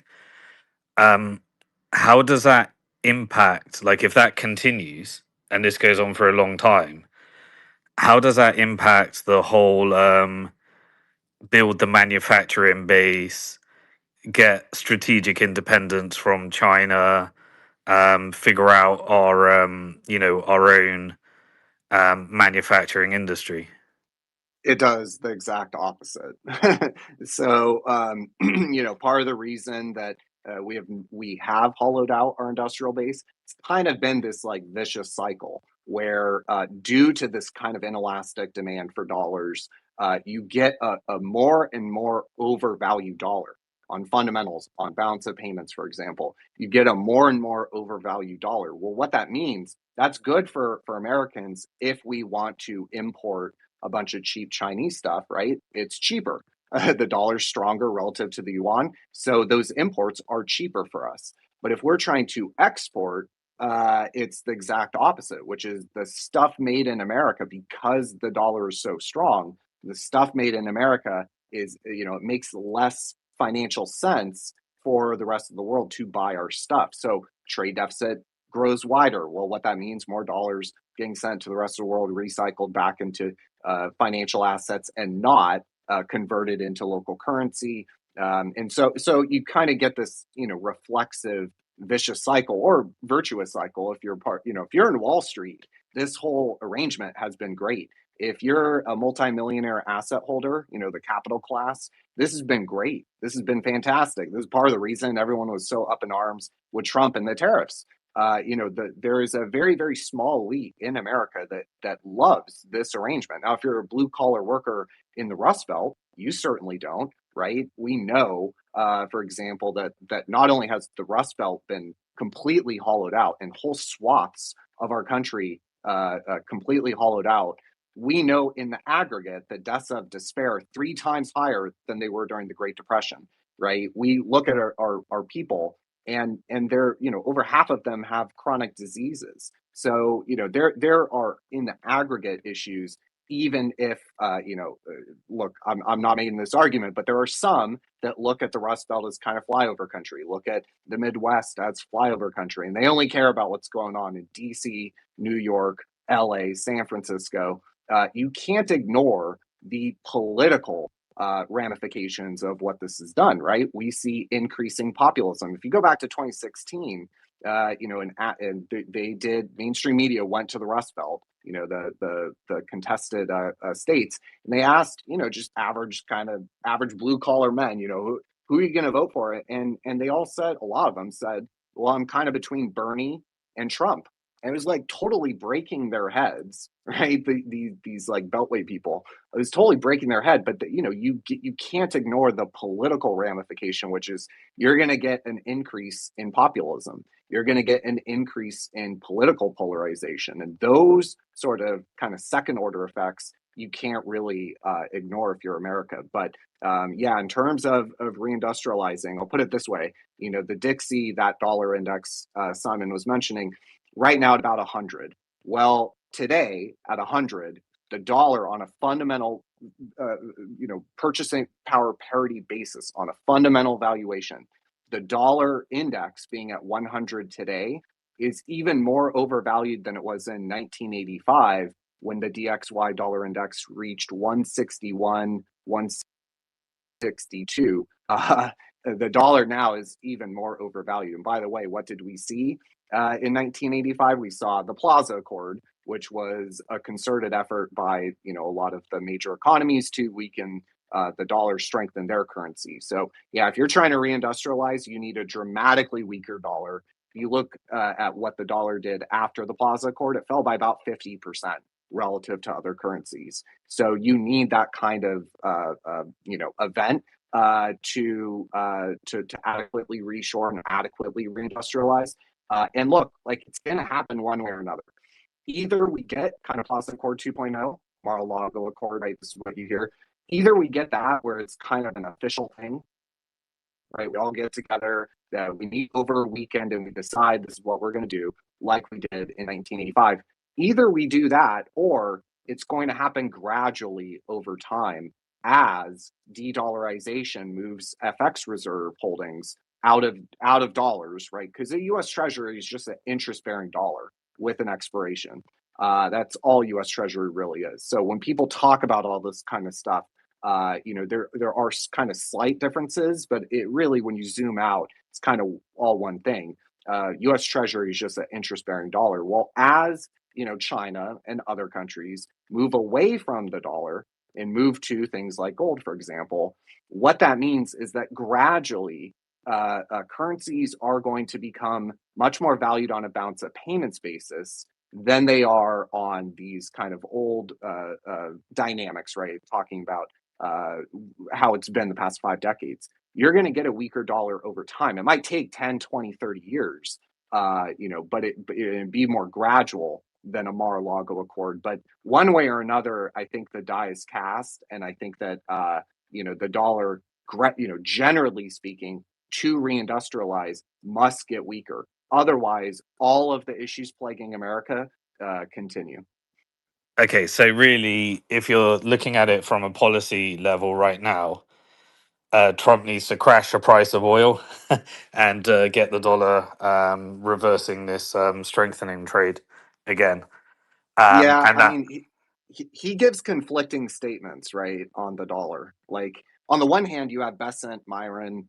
Myron wrote a whole paper on how to weaken the dollar, you know, in November 2024. He gets Triffin's dilemma, Dutch disease. He gets this kind of stuff. Bessent also, you know, comes from arguably one of the best funds of all time. You know, he gets it. But Trump gives very kind of conflicting statements regarding the dollar, regarding its reserve status. You know, on the one hand, he says, "Oh, we're going to try to reindustrialize with 10% tariffs." Never going to happen. You know, you need either much higher tariff or you need a much weaker dollar, or both. You know, somewhere in the middle. Yeah, one more thread I want to go down before other people can chime in. So one of the things that has happened is the Israeli shekel relative to the dollar seems to be strengthening, and the Israeli stock market relative to the S&P seems to have outperformed. I interpret that as a similar effect as what's happening in America. Basically, that's when private interests take over national interest. And so the longer that trend goes on for, the more you have this, you know, you know, financialization, securitization, and an elite group that kind of own the assets and can dictate policy at the expense of the national interest. Now, one thing that people theorize is that, you know, Israel is the center of power in the world and they control US foreign policy. And they imagine that there's some kind of destructive force where they're trying to crash America, and then US and then Israel becomes like the next empire. When I work through that as like it doesn't make any like sense right now.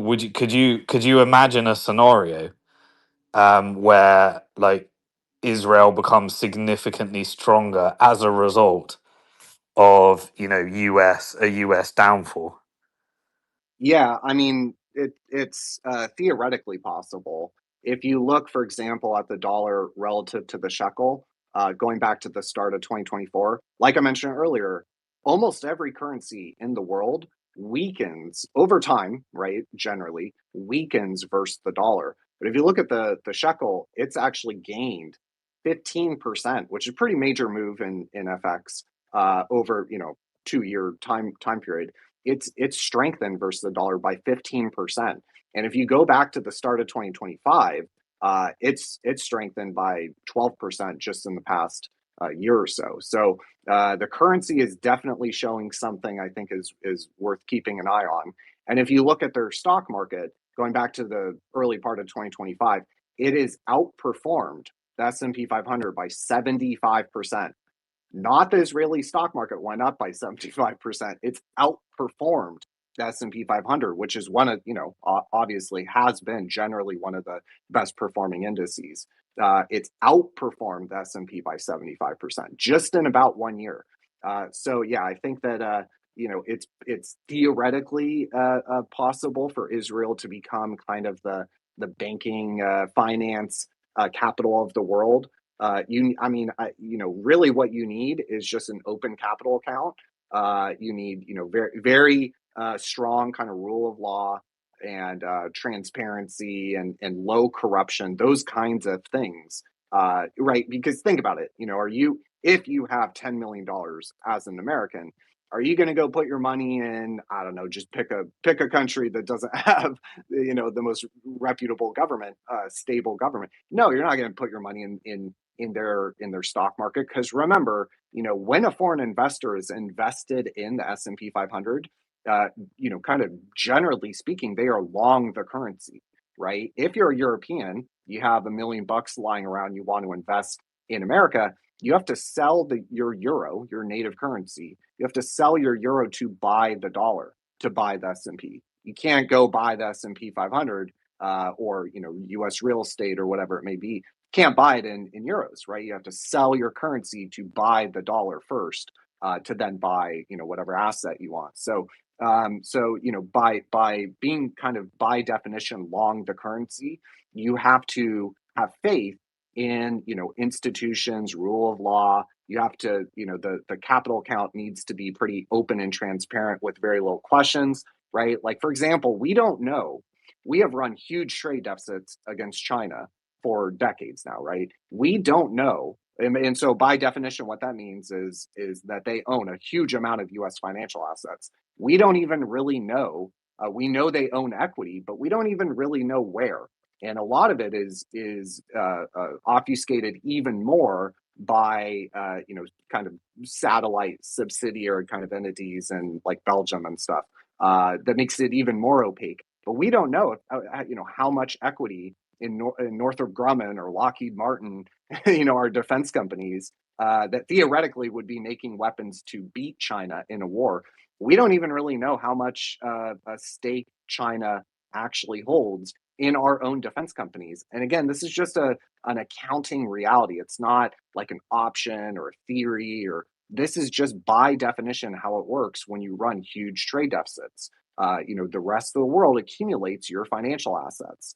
And we have had the kind of, for decades now, we've had the approach of, look, we're not going to ask any questions. We are the best piggy bank in the world. Bring your capital here. And I think that interestingly, like, you didn't mention GCC, but Dubai was starting to kind of emerge, and some of the UAE was kind of starting to emerge as maybe a contender for global capital. But if you look at what's happened recently, like their Dubai real estate index down like a third, right? A third of the value just got wiped out in a couple days, basically. So I think that was very damaging. And if I had 10 million bucks here in America, I would not personally, invest in Israeli assets and be long the shekel personally, just because of they're not too far removed from the GCC, and if anything, they're the ones kind of starting a lot of these conflicts. So I just don't. If you got like widespread Middle East peace, like durable peace, then maybe. But outside of that, there's just too much kind of geopolitical volatility, I think.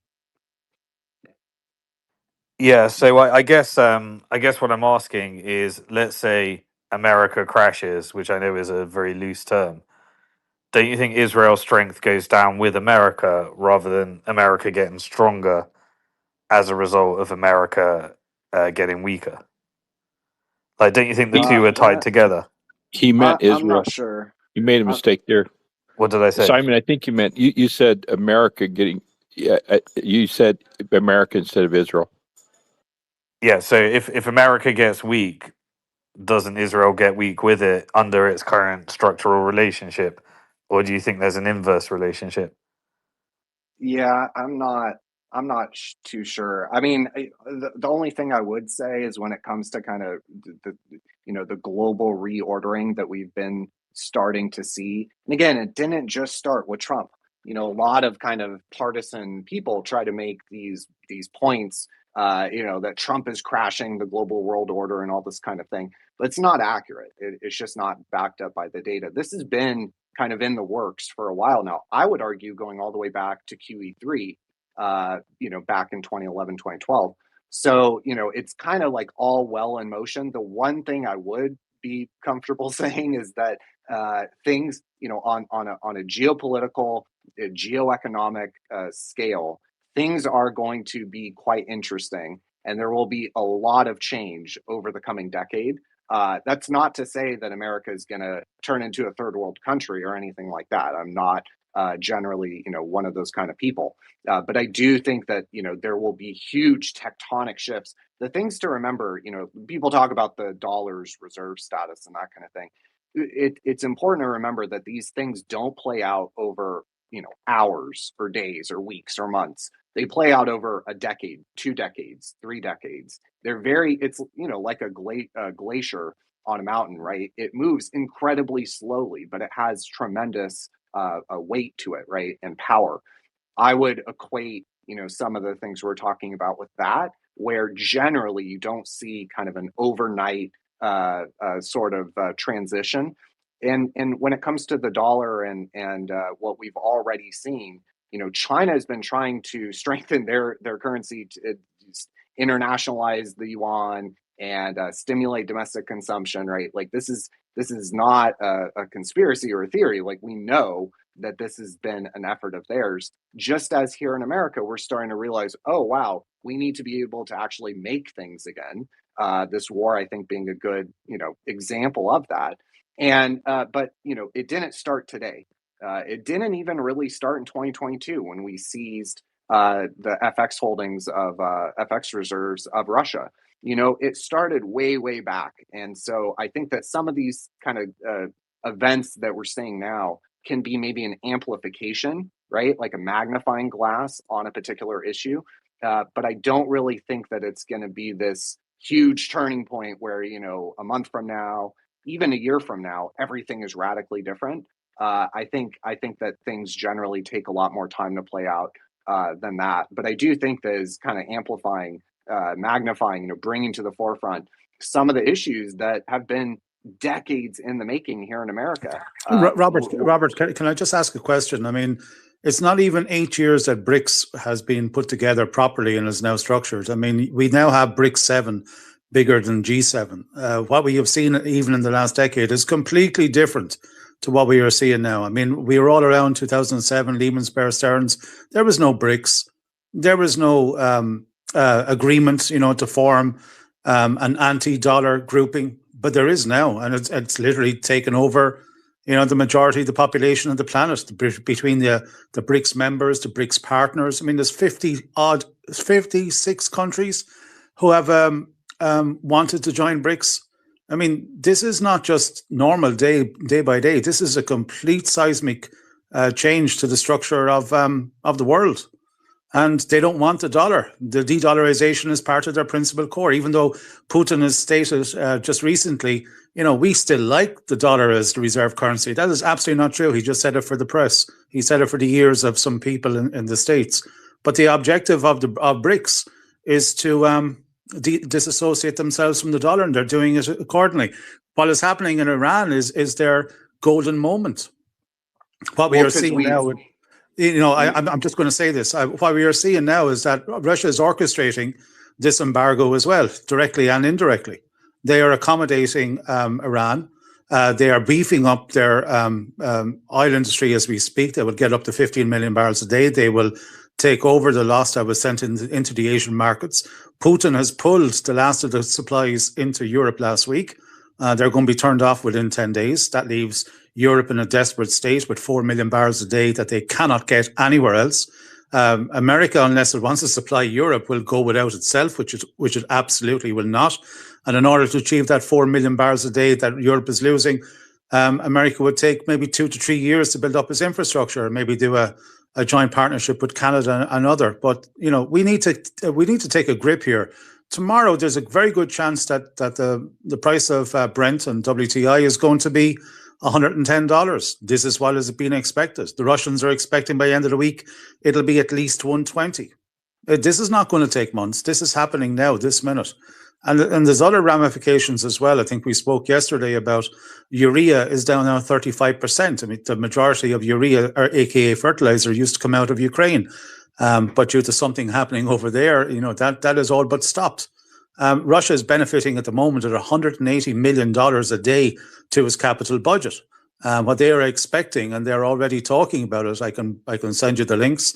They're talking about being able to achieve up to $1 billion a day in the not too distant future, aka within 30 to 45 days, which means that the transit of oil and gas out of Hormuz, they are expecting will terminate for the West, utterly and totally, which means European industries are gone. European countries will be scrambling to exist. The banking system there, which is already and has been for many years. Remember Credit Suisse 2 years ago, it nearly went under only for the fact that the Swiss government put a gun to UBS to bail them out. The European banking system is about to capitulate. This is going to send them over the mark. I don't see Christine Lagarde coming out with any notices in the last 2 weeks saying, right, we're going to take charge of this. We're going to do QE. We're going to issue 5 trillion, 7 trillion, 8 trillion. They haven't done it so far, and Germany is in a state of depression. It's a failing industry. And yet there's nothing from the ECB or the EU. Nothing. Why? Because they can't do anything. There's nothing Europe can do, and this has sent them completely over the edge. They are headless chickens. In my country at the moment, in Ireland, we've had one notification from our Prime Minister, Harris is his name, useless idiot, but no talks of anything else. He stated that we could be in a problem. This is in the newspapers today. Could be in a problem. They haven't even had any meeting of their cabinet, or indeed any other of the Western European countries have even put in public notice that they're having meetings of cabinet to discuss what is going on. They seem to be discussing it in front of TV and in newspapers and journals. I mean, one of the main German news outlets has just today put on its front cover, epic failure with a time bomb over Europe. They're recognizing it, but Europe is not. I think we need to wake up here. Iran is not going to open the Strait of Hormuz within the next week, a month, even 2 months, maybe even 6 months. They can do this. They're ready for it. They have 47 years of sanctions. Their mind is set. And look at the guy who's in charge. This guy is built different to his father. This guy has watched his immediate family members die, his own child. Anyone here thinks that there is an obligation in Iran to accommodate? They just told Russia in the last couple of days, actually, Russia offered to mediate and to accommodate. Well, this is what we are told. What did Iran say? No, thanks. We don't need you. Thank you anyhow. That's it. Bye-bye. They're not opening Hormuz. This is not going to happen. They're going to bring everyone to their knees. They're going to ask America, you got to get the hell out of here. We're not opening. That's it. So we're looking at oil hitting 120 by the end of the week. I'll put a bet on with somebody. David, can I ask you a question just to zoom out?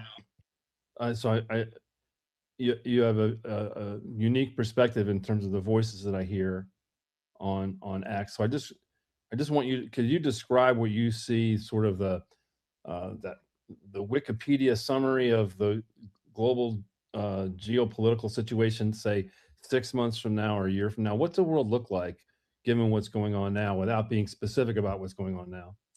Well, it's a seismic shift to Beijing more so than Moscow. I mean, the players behind the scene, you look at what we have done. Let's just say what Western countries have done in the last 4 years. We have orchestrated a war against an existential threat against Russia, the supreme military power on the planet as of today. Biggest nuclear weaponry, biggest conventional weaponry, biggest and best well-trained army on the planet. And these people are walking around in Kremlin and on media everywhere. You watch Medvedev, watch Lavrov, watch Peskov. Look what they are saying. They're argumentating that, you know, we're doing too little, too slow. We want action. Russia is in an existential fight for its existence. Still today, this is not something that I am saying. Go watch and read what the Kremlin.ru is saying. Go see what Lavrov said to the Arab states last week. Guys, you're on your own. You tried to ride 2 camels, and it ain't happening for you. Russia has an advantageous position here, with a very favorable partner in Iran, an extremely favorable partner in the biggest economy on the planet, China, biggest manufacturing economy on the planet, whereby they are now in a partnership. And their objective is to no longer be under a sanctions protocol by the United States at will. And they can do it. Yeah, because that's what started, like, with, when you were mentioning BRICS, right? I think it's really important to just point out, it didn't happen in a vacuum, right? None of that happened in a vacuum. We have weaponized the dollar countless times, right? Over a dozen that I can think of off the top of my head. Robert, in the past 5 decades. When the last big session, second last big session of BRICS was in Kazan, Russia, November 24, their objective was set out in front of them. They were looking at maybe 10 years before their new payment system between all of them would have been set up. The last meeting back in October 25, they upped that to maybe 2030. They moved it forward by 5 years. India came out 3 weeks ago and said, we prefer to have it done by the end of 2027. So this is all about, you know, the militarization of the dollar. India is not stupid. I mean, they've done stupid things in the last 2 weeks. I mean, they backstabbed not only Iran, but they did a spit in the face to Russia, and they've been slapped over it. But the point here is that the objective is to get away from the dollar as fast as possible. China has an unofficial amount of gold. They're going to part back their currency. Russia is a willing participant. You could call them the joint head of BRICS. Iran is now seen as a linchpin, no longer as India. So why would they stick around and wait for more slaps to come? I mean, there's threats every day coming from Washington. I mean, to accommodate that sort of degeneracy, you're only participating in a circus. They're not willing to do that anymore. I mean, what we are seeing in Russia is that they are affiliating themselves with Iran, more so China, and they do not. And every country, bar one in Africa, has come and shook hands with not only Xi but especially Putin.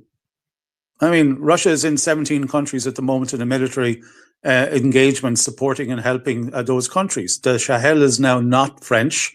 If you look at Burkina Faso, Guinea-Conakry, and Mali, they're all affiliated with Russia. Cameroon, Niger, everyone is going BRICS, and they're getting rid of the dollar. So what are we talking about here? This golden opportunity of closing off 25% of the world's oil that is now going to be under the white flag of Iran at pleasure. And everyone has taken this at face value for what it is: control. The petrodollar is dead. It's losing $2 billion a day at the moment, and as soon as the price goes up, it'll be $2.5 billion, maybe $3 billion by the end of April. A day. The petrodollar is over. You no longer control the narrative, and Trump has stood right into it. He stood on a mine and he's blown himself up. There's no other way of saying this. They're not going to accommodate military bases in the Middle East. They're going to dictate what comes out of the Persian Gulf. It's quite obvious to everyone now that Bahrain is going to be part of Iran in one direct or indirect way. Qatar is, and as you just said, real estate in Dubai is down 35%. Nobody wants to go there. I have offices there. My partners are still there. Just spoke to them a few minutes ago. It's a circus. So I think we're living in the past here, and we're living in denial. The BRICS do not want the dollar anymore. They know that to take that is a poison snake in their arms, and they're going to do their own way. I mean, this is not me saying it. This is them. This is them saying it. So I'm tired of listening to this thing about Iran does not have the military capability and it doesn't have the partners. My God, China and Russia are now part of it, and they've made it an existential threat to their existence in the international community. If America gets in and takes over Tehran, that's a second front on the southern borders of Russia, and Russia have explicitly said it's not going to happen. So take that from it what you will. Would you ascribe the odds? I'm just hypothetical scenario here. Iran or Russia announces that Iran has invited them to set up military operations on the Iran side in the Gulf. How do you think that's a zero probability? And if it's not a zero, how does that play out? I say it's already being talked on. I mean, they've been there for over 2.5 years. Even Putin said it last year in the 12-day war. He said we have 1,500 technicians there, air quotes technicians. Make sure you don't hurt them. He said that to the international community. Yeah, we're all saying the same thing. A deal is being worked out that's definitely put Iran in the driver's seat. Now, in the driver's seat, I mean where they no longer are subjected to that ever ongoing threat of the horrific 47 years of those sanctions. I believe, and I know Simon disagrees, I believe they will reach nuclear parity. But essentially, the U.S. has got to get out of that region. We see it happen. It's already happened. We moved out of there.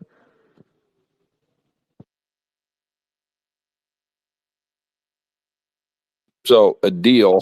Am I jumping? Beatrice. I see Omar's hand up. Hi, guys. Hey, Gary. Hello, Beatrice. Is Simon still there? Hey. I'm here. Yeah. Yeah. I think Robert, were you saying something, or I can't see you on the stage anymore?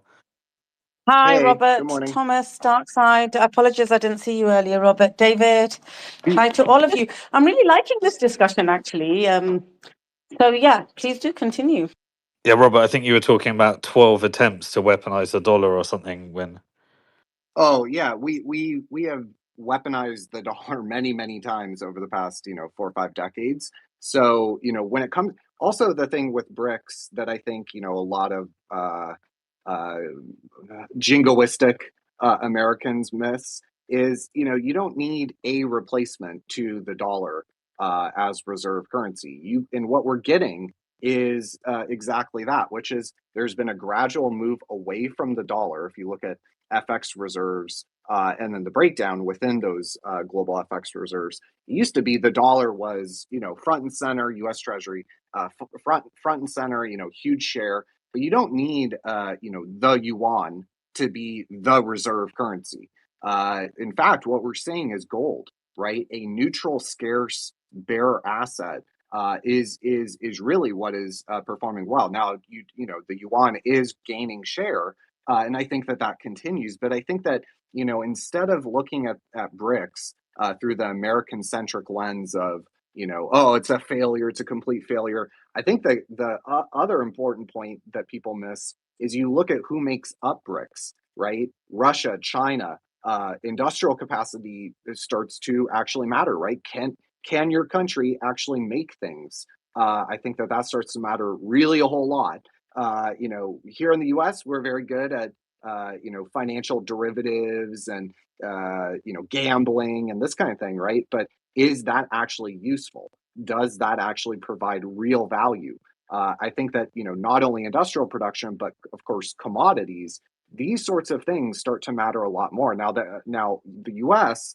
In its defense is, and I appreciate what Trump is trying to do with regard to energy. We do have vast natural resources, right? We are not like Europe, where we lack our own resources, and not just energy either.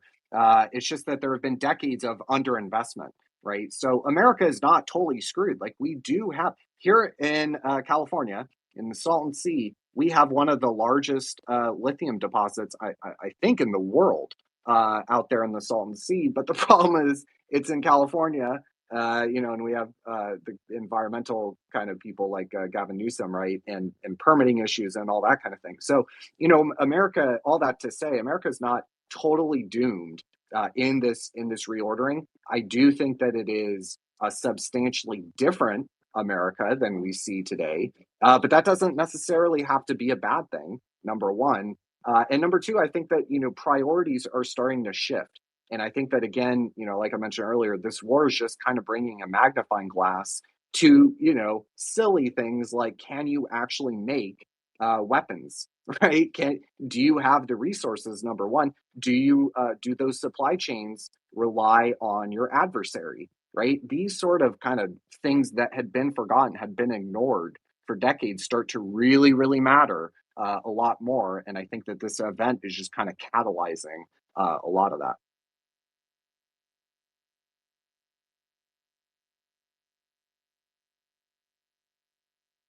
Yeah, absolutely. And I don't think there's any. I mean, you're talking about a decade to 2 decades, and probably India's the only one that can even compete with China's, manufacturing base. That's just a reality. Like, and the issue is that when you're facing the 4-year election cycle and the 2-year midterms, and all the companies are working on a 3-year revenue cycle, structurally you can't compete with a 100-year plan where no one gives a shit about politics or left and right, and you're able to coordinate these long-term plans, and just that structural nature of how China is governed. Now obviously that leads to whether a more authoritarian rule, and I'm not really talking about that. I'm just talking about the nature of how to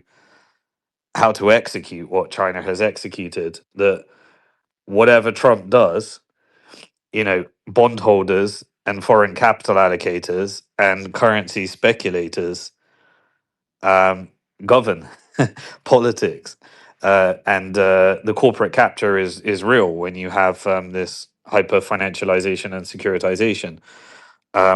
And then when you combine that with lobby, you realize that the government is just a shadow structure to the corporate interests. And then you ask yourself, well, who is that corporate interest aligned with? Maybe the military is more nationalistic, but the banks and financial institutions, they're global in nature and they really don't care. If they think that, you know, that the growth is where birth rates are, then they'll allocate capital to where birth rates are and they'll install AI and data centers and robotics where they don't think the growth is. And they'll, you know, they don't have this care of people, and there is no national interest. And I think that's the bit that people really struggle with. They can't quite get their head around the full nature of the corporate capture of their governments. And so if like finance are saying, right, we want to invest in a regionally stable Middle East, and we need to partner with China because that's the manufacturing base, and we know the birth rates are in Africa and certain places, then we can't have our military companies just lose that wartime revenue. And so we need to build a whole industry around civil unrest in the Western Hemisphere. We need to make major demographic changes so that we can build out a police and surveillance state. Because the tactics that the military used on the global south, they're saying, well, let's just bring it back home. And so they want more instability in Europe. They're more than capable of destroying, manufacturing bases. They're more than capable of getting NATO agreements where Europe subsidizes weapon sales on the stock market. They're more than capable of using algorithms in order to manufacture radicalization and civil unrest campaigns, and they're more than capable of profiteering from open borders and profiteering from closed borders through Palantir and police state and surveillance technology. And they've even privatized the prison system. They've privatized the deportation system. They privatized ICE. And so ICE, like I had somebody that was arrested by ICE. They were a British person, Sammy Handy, and he was sharing like when he landed in America, he was detained because somebody said that he's connected to Muslim Brotherhood. Then Muslim Brotherhood were classified a terrorist organization domestically, and then he was arrested. And he was talking about how every time you get your court hearing, you're driven to a new prison, and every time you get driven to a new prison, it resets the time frame by which you actually get to have your court hearing. And the court hearing always works against it, but they've created like this mechanism for just driving people around the country to roll over so that they get paid as a result of the longer that they're in prison. And then they do these negotiations with like paid for deportation, paid for civil unrest, paid for, and so you end up. These were the tactics that were used in the global south in order to destabilize the region. And then even like more controversial, like the drugs trade. Like the drugs trade is an industry and an infrastructure, because even in Mexico, all the weapon sales come from US weapons dealers. The laundering happens through US banks. There was that infamous HSBC case. The subordination of the Mexican government relies upon the cartel relationships remaining. And then you can take the drugs and you can push them into an area of America that you want to be systemically destabilized, so that you can push the private security surveillance state industry. And so what I think people find hard to believe is it possible that in the need to continually meet your quarterly revenue in order to add GDP to the country, that you can have such a short-term strategy. And I think structurally, yes, especially when the government is relied upon lobby financing and you have the full corporate capture. And I think that's what people need to recognize, that if that's why these are connected events. And this is without a doubt, to me, coming to the Western Hemisphere. And that's what people need to, I think, prepare for. This whole Palantir stuff is the privatization of all of the police and surveillance state. And these things are DARPA funded. They rely upon Pentagon budgets. And they rely upon false narratives like secure the border. And there's no politician that's above that. That's all I'd say. Hey guys, how you guys Yep. doing today? Hey, Great, Doc, I can't see Hey, you. Dark. I Dark. recognize your voice. great space Yeah. again. Um, Yeah, Dark. Perfect timing, Dark. Perfect timing. The existential. This is a very short view here. We're looking global here. Could you weigh in like you did yesterday, sir? yeah. So first, before jumping into global finance, there were two headlines that kind of caught my eye over the last 24 hours. The first is that I think it's Bahrain Aluminum has cut production 20% there. It's the world's largest aluminum smelter. And they also admitted that what they are producing is trapped inside Bahrain. So, again, such a large focus on oil, and obviously oil deserves that focus, but it's not just oil, as we're starting to see. The Strait of Hormuz, huge for food, huge for fertilizer, and obviously aluminum that I didn't know about. But again, expect more force majeure when it comes to all different types of industrial commodities that are transited through that strait. The second was that two Indian vessels carrying, I guess, gas distillates were allowed through the Strait of Hormuz. And that kind of flies in the face of everything that I'm reading that says that there is no command and control inside of Iran. So I beg the question, how in the world are they picking and choosing which boats are allowed through if they have no level of communication and there is no command and control and everything is decentralized as we're being told? Those two things don't square for me. So clearly, in my eyes, there is a level of command and control that's being able to pick and choose who's allowed through. So those were the two headlines that kind of jumped out at me. And then just kind of migrating over to the discussion that we've been having, everybody is focusing on the US, the dollar, BRICS. And I think, while I keep hearing, yeah, Europe's completely screwed. But Europe is the story, right? If you want to take down the dollar, you're not going to take it down in the US. As been said, the US has tremendous resources. It has the ability, in theory, to be self sustaining. The problem is that the Fed, the ECB, the Bank of Japan, the Bank of International Settlements, the IMF, all of these institutions are interwoven so tightly that if you take down Europe, by default, you take down the United States. If you cream Deutsche Bank, Societe Generale, Sumitomo Bank in Japan, UBS, any of these banks go down, these globally systemic important banks, the GSIBs, then the US banks go with them. And it forces the US back into a gigantic bailout structure.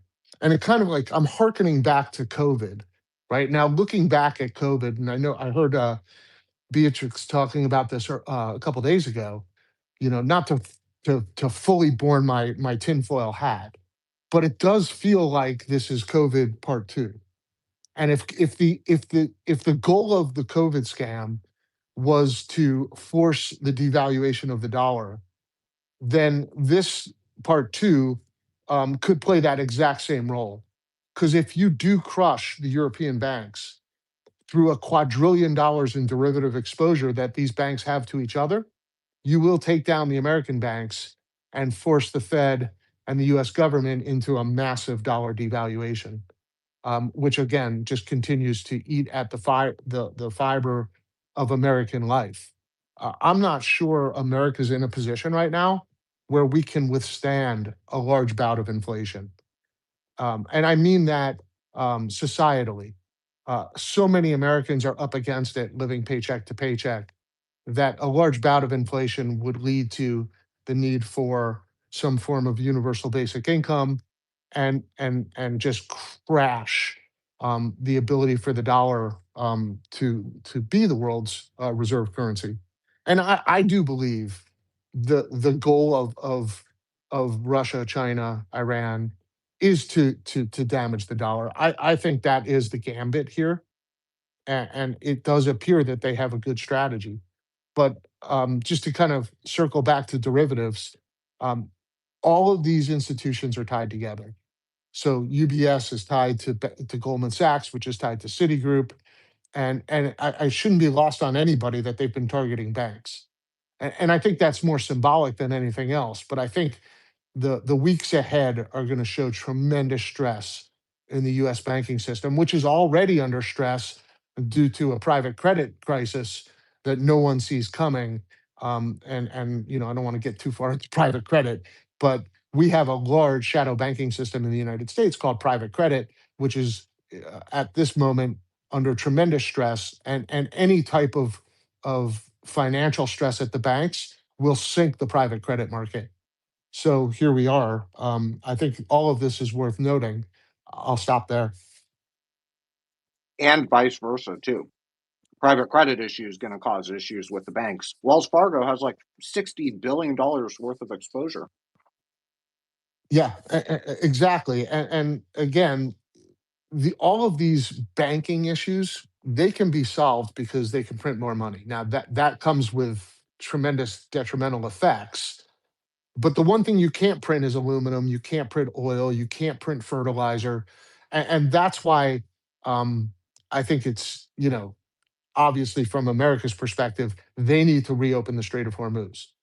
And it would seem from everything we've heard today, and I've been listening adeptly, wow, it seems like they're really going to struggle to get that strait open. And to me, again, it's very telling. There's a lot of talk about marching our ships in there and escorting people out of the strait, but no one's marching any ships in there, right? So, believe nothing of what you hear and only half of what you see. Um, until America marches a destroyer into the Strait of Hormuz, I'll assume it's closed. Yeah, and Doc, the other side of the two Indian ships was that there were three Iranian ships, and so they reached a negotiation. I think it's laughable to think that the command and control structure has broken down. I don't see that at all. Yeah, but again, if like I just look at my timeline and it is littered with, you know, Iran has no ability to communicate. I mean, the two things just don't square with each other, right? And to David's point, I have to believe that both Russia and Iran have operators that are controlling a good deal of those mountainsides around the Strait of Hormuz. So, and I'm sure America has intelligence as to that fact, and I'm sure they're being warned as to that fact. I mean, the last thing America wants.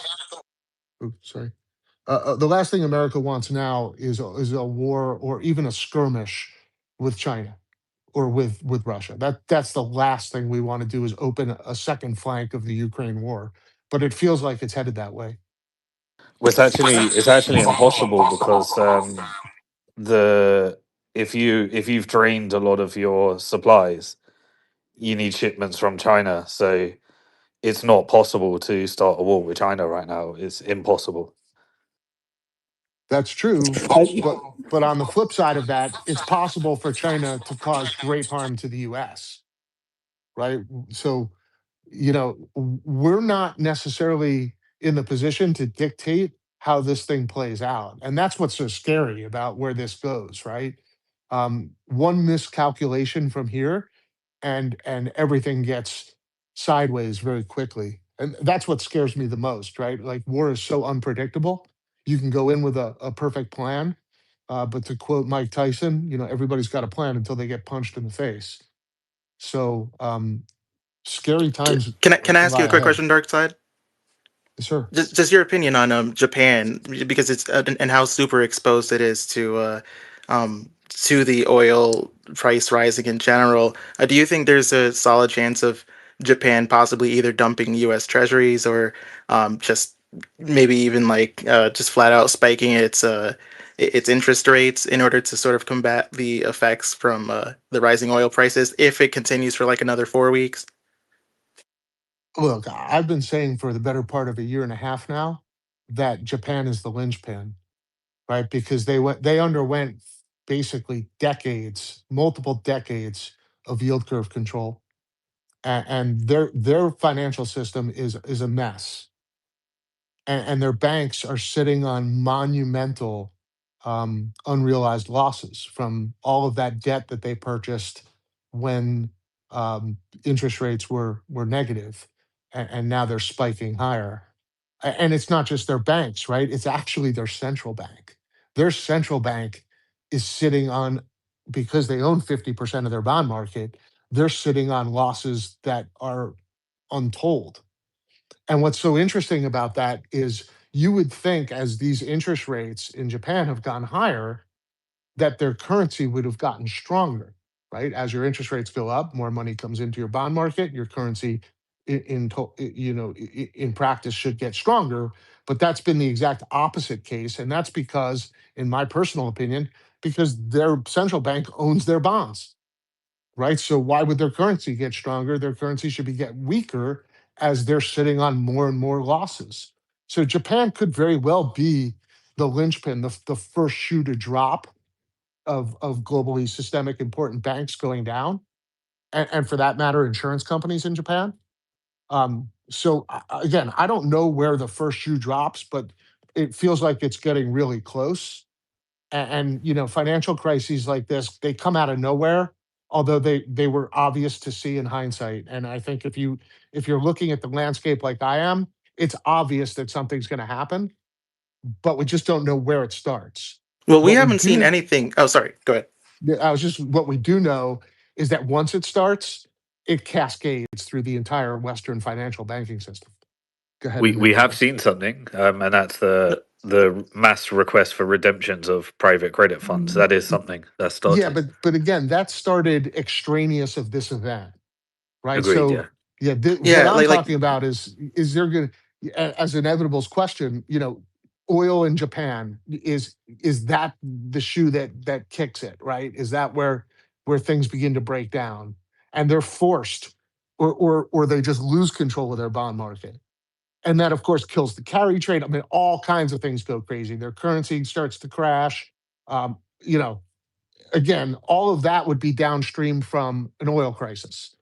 But yes, the private credit thing, Simon. I mean, just having that going along, alongside of everything that's happening over in the Persian Gulf, just makes this all that much more tenuous.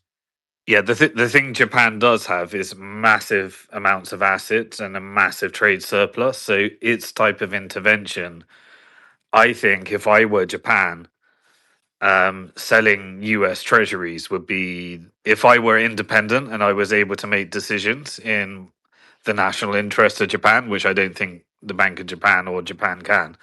Right. But if they are independent, then U.S. Treasuries would be the first asset that I would use in trying to deal with my oil But issue. you, but you hit the nail on the head, right? And this is the point I'm making. They're anything but independent. They are direct. The JCB is directly tied to the ECB, which is directly tied to the Fed. The Bank of Japan absolutely requires swap lines to be freely available from the United States, from the Fed. And if they were to turn around, start selling treasuries, that would be a financial act of war on the United States. So all of these things are so intertwined that they can't act independently.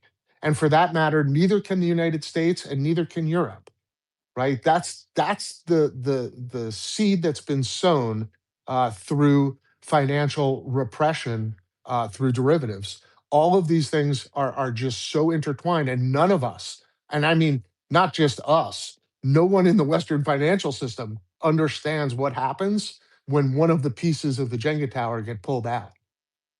Yeah, big meeting in the Bank for International Settlements Tower of Basel.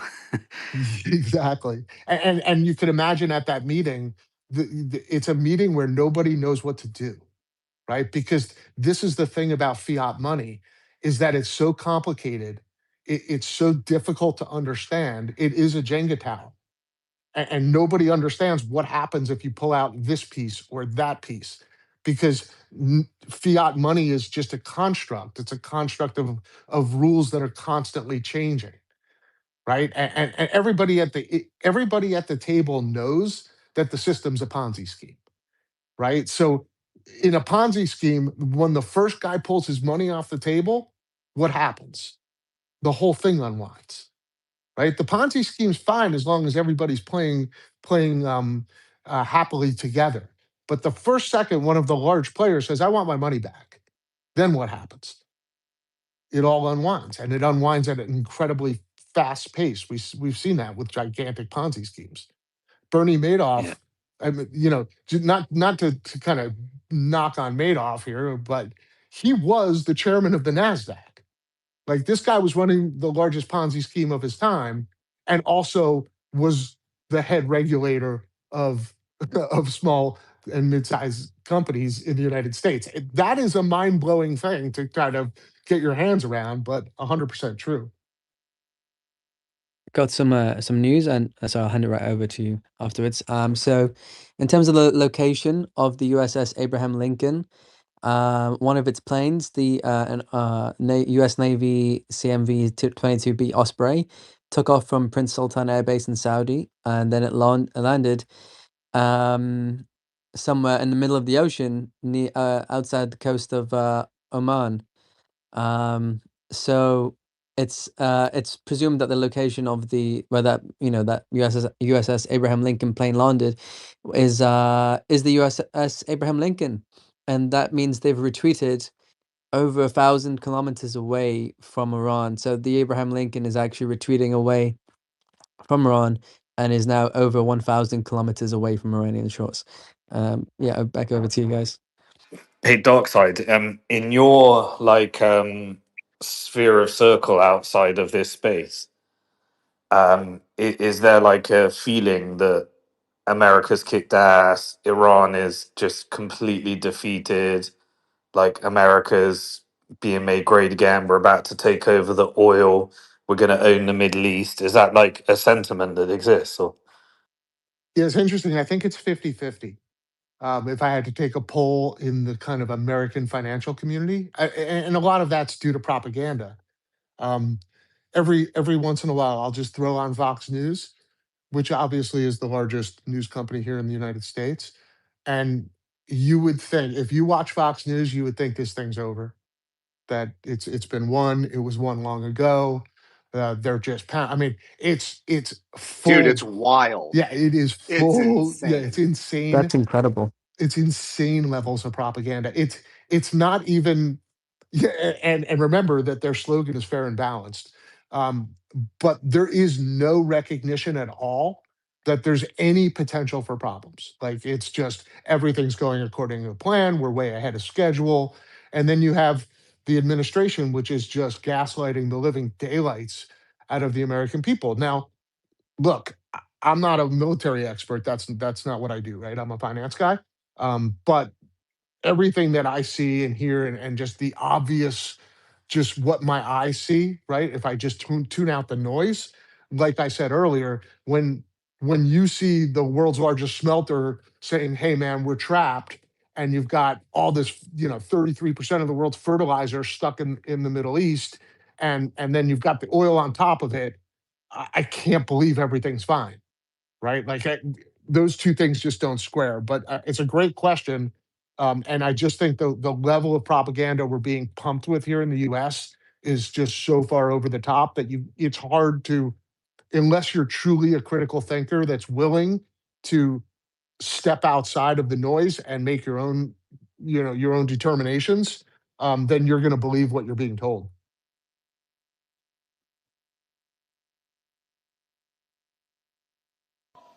Yep, that's what matches up with the military side of it and analyzing that. And the world does not really realize how China and the United States, and I'm not even talking about Russia right now, are really connected at the hip. I'm serious.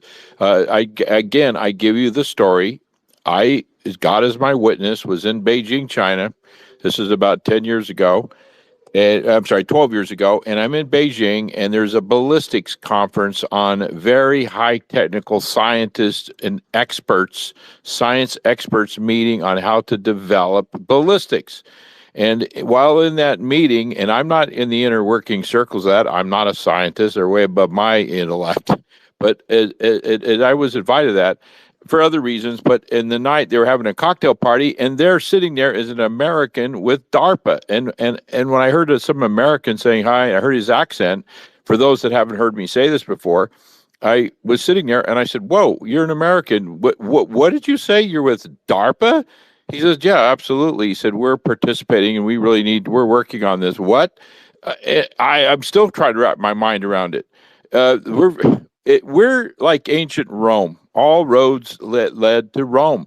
We are massive consumers. We just gobble up everything. We consume everything. They feed us, and China feeds us, and we consume it. And without that consumption, China's screwed. So we're basically in a symbiotic relationship. At the same time, we're militarily trying to always oppose each other for global parity, militarily speaking. But any given moment, China could completely take out our carrier battle groups. Russia, David's in here, and David's not blowing smoke. He is very honest. Russia could, at any given moment, with their technology, take carriers out left and right and render us completely helpless. But they don't, because there's always that stalemate, that positioning. But in the end, there's a deal being worked out, and I know that Iran is going to be given the keys here, and they're going to be given the position of dominance, not to destroy, but to position themselves where they're no longer going to be beaten down and under these crippling sanctions. There's a global reset. Simon said it from day one. I've been carefully analyzing what Simon's saying. I'm listening to the financial experts in here, not picking sides, looking at the reality of it. There's going to be a massive global reset. There's going to be a positioning of the United States is no longer going to have that hegemony in the Middle East. So it's clear. We see the results. It's interesting. Sorry, Tom. I was just going to say, it's so interesting from an American perspective. We are so tied to the hip with China as their consumer of what they produce. But at the same time, here in the US, over the last, let's say, 7 years, we have withstood what I would call a chemical warfare in the form of fentanyl coming from China, which has killed more Americans. I'm going to say well north of 500,000, probably towards 1 million Americans, and crippled our cities. And that's more Americans than died during, I think, World War I and World War II combined. So while we may be tied at the hip, there is an effort by China to destabilize America, and to ignore that. That's total rubbish. Absolute total rubbish. You got me up until that point, but you played right into the hands of more propaganda. That's complete and utter rubbish. Well, I'll say this. I'm totally open to listen to your opinion. I'll just say this: that there's not a family in America that hasn't been touched by the. We know that, but to blame China for it, you have absolutely zero. There is nothing being proven independently that China is intentionally supplying the assets in order for Mexican or Colombian or whoever drug cartels to put fentanyl together. Absolutely nothing. Nothing has been provided to any independent journalist or any entity to show that China said, right, guys, here, take this stuff, mix it up. Here's the formula, and here's your trade route. Get it in there, and thank you very much. Absolutely nothing. But there is a lot of evidence. There is a lot of evidence. I know. There is a I lot know of there's a evidence. lot of Hold on. evidence. Sorry, Emma. I got an echo. Sorry. There is There's a lot of evidence, but they learned how to manufacture synthetic fentanyl, and that's what they were doing. It's not all from China, like you guys are saying. No, what there is a lot of evidence for is I do believe that the components come from China as legal drugs. They're turned into illegal drugs in Mexico, It also is part of like the legitimate pharmaceutical industry. But what there is a lot of evidence for is that the drug cartels in Mexico are mainly buying U.S. weapons. The financial flows are mainly going through HSBC, which and various other European banks, as well as American banks. And we do know that Central Intelligence has black op operations and partnership with drug cartels in order to support the drug trafficking industry. And we do know that there is a faction that you know that the drug industry is deliberately allowed, and there is a partnership between American interests and the drug trafficking interests, and whether Exactly. That's why. Let's say, why did they capture El Mencho? He was the largest holder of Bitcoin in Mexico. El Chapo. When they finished with him, they picked him off and they threw him away. So this is a whole another kind of mafia we're talking about. Whether it's from China, whether it's pharmaceutical drugs that are entered legally and they manufacture them synthetically.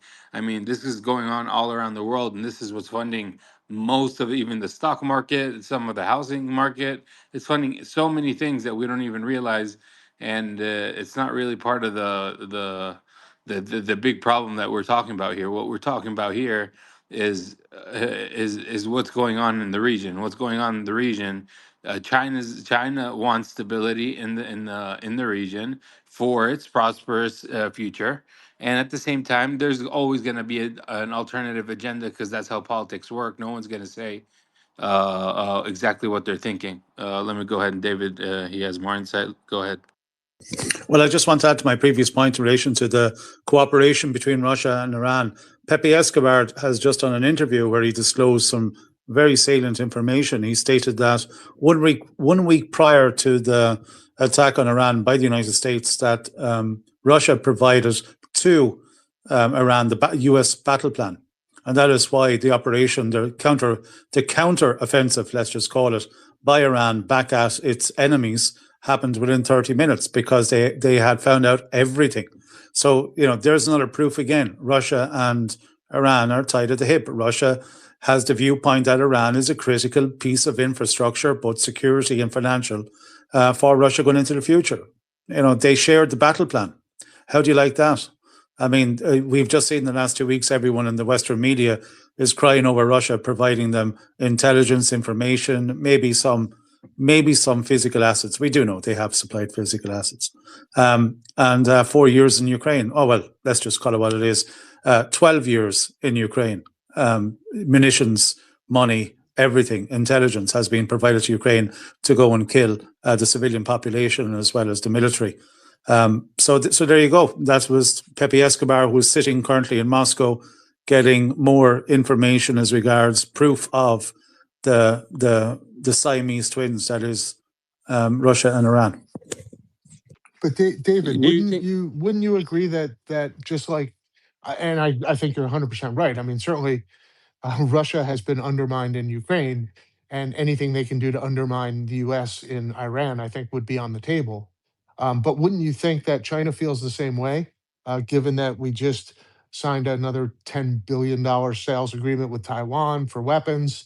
Don't you think China would like to see the U.S.'s efforts in Iran undermined?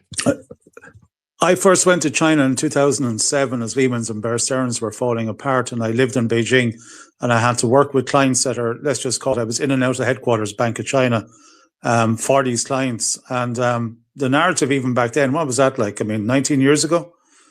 The recognition was that as much as they wanted to be partners with the United States, they didn't want you. They knew exactly. They didn't want. That was it. I mean, if they could be without you, it would have been adios.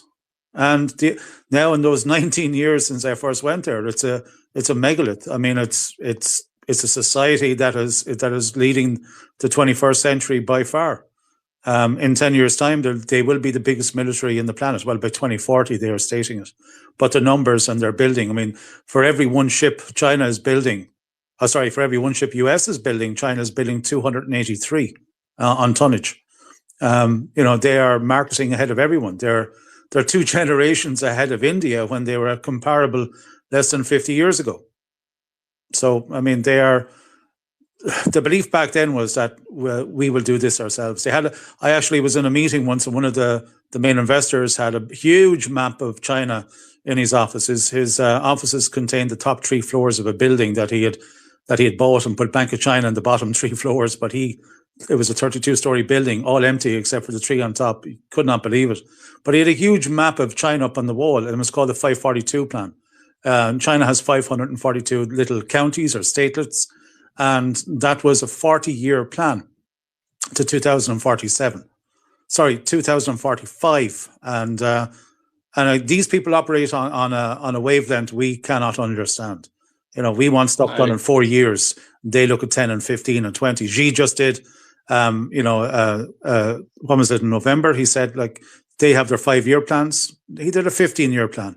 That's why they're saying by 2040, they will be the biggest military power, and by 2050, they will be, without doubt, the largest entity on the planet. If not, they already are. But combined, they are outproducing everyone. We talk of Russia, as a military power, outproducing all of NATO in assets, in armor, et cetera, et cetera. China is already doing that in industry. And their plan is they still have 350 million people that they're going to lift out of poverty and bring them into the modern world. And that is another 10 to 15 years. And that's what they're going to do. They are going to do it. I talk to a lot of people that have this opinion, negative, derogatory opinion on China, yet they've never been there. Okay, yeah, I've been there. I've been to Shanghai. I stood on Kowloon, and I watched, across to the Hong Kong Island, and I saw the displays. That's as far as they do a tourist run, and they have absolutely no concept of what China is, which is sad, really. I mean, a lot of intelligent people on X voice an opinion without any knowledge of on ground, and the same thing with Russia. I mean, 99% of people in the West opinionate about Russia haven't even been there. Even Elon Musk's father, for years, was a protagonist of the Russophobia doctrine, and yet when he went there, you look at he's living there now, I believe. So people are blind by pure propaganda ignorance, and I have to say, in Western Europe, that is their downfall. They have succumbed to this propaganda that the elites, the van der Leyers and whatever else, the plutocrats or bureaucrats in Brussels have done. They have caused the total destruction of industrialization in Europe. As I said, Germany is already in a depression. France is slowly falling into it. And Meloni has just walked her own country over the last couple of years into it as well. She had a chance to get out of it, but she had a gun to her head to, fall in and go against Russia. And Russia has done, for the 3rd time in 3 centuries, taken down Europe.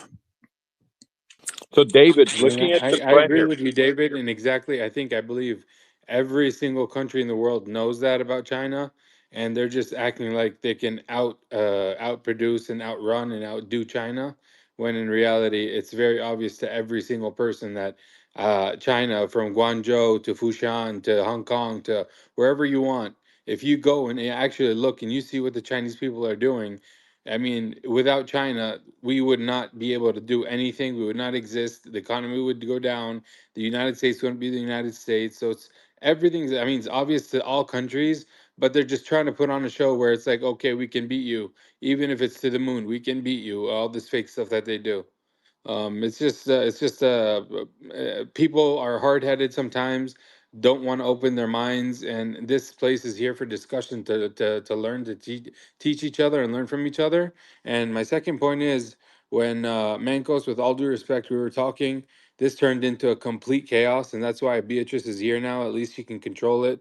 You said, I'm not host. I never tried to be host. I'm nothing here. I'm just trying to help someone, because even Conscious Mind, when he was talking, Conscious Mankind, you weren't even allowing him to speak his knowledge about raw earth metals and about everything that you were What are you trying to talking say. about, me? That made no That's not sense. true at all. Hey, Omar, it's okay. Andrew called me. He said Manco's talking. Get in here. So anytime you want to me, just send me in and I'll take care of him. Yeah, you never take care of looking at the anything, big David. plan here. Looking at the big plan here. All right, let's all look at the big plan. We got here, let's talk about Iran. Let's talk about the runaway train. And we all agree that this cannot go on for weeks or months. And I'm talking the global impact, and Darkside laid out that in detail. So is Robert, so is Simon. So we have to have come to a back. There's a deal being worked, a deal. And that deal, I believe with all my heart, is really being worked out to stop a global cataclysmic ending. And I'm not talking, oh, take down America, whatever. But I think that deal is being worked, and I think worked hard. And that's going to put Iran in a very good position. And the United States is going to have to acquiesce. And I know Mankos disagrees with that, but we're looking at a global new world order reset here. And I think that's what we're looking at, gentlemen.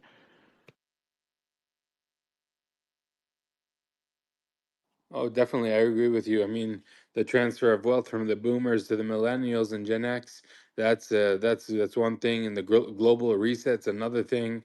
And then you'll own nothing, you'll be happy. That's another thing. So this even Saudi Arabia's vision for 2030, I mean, it's all a part of this global reset.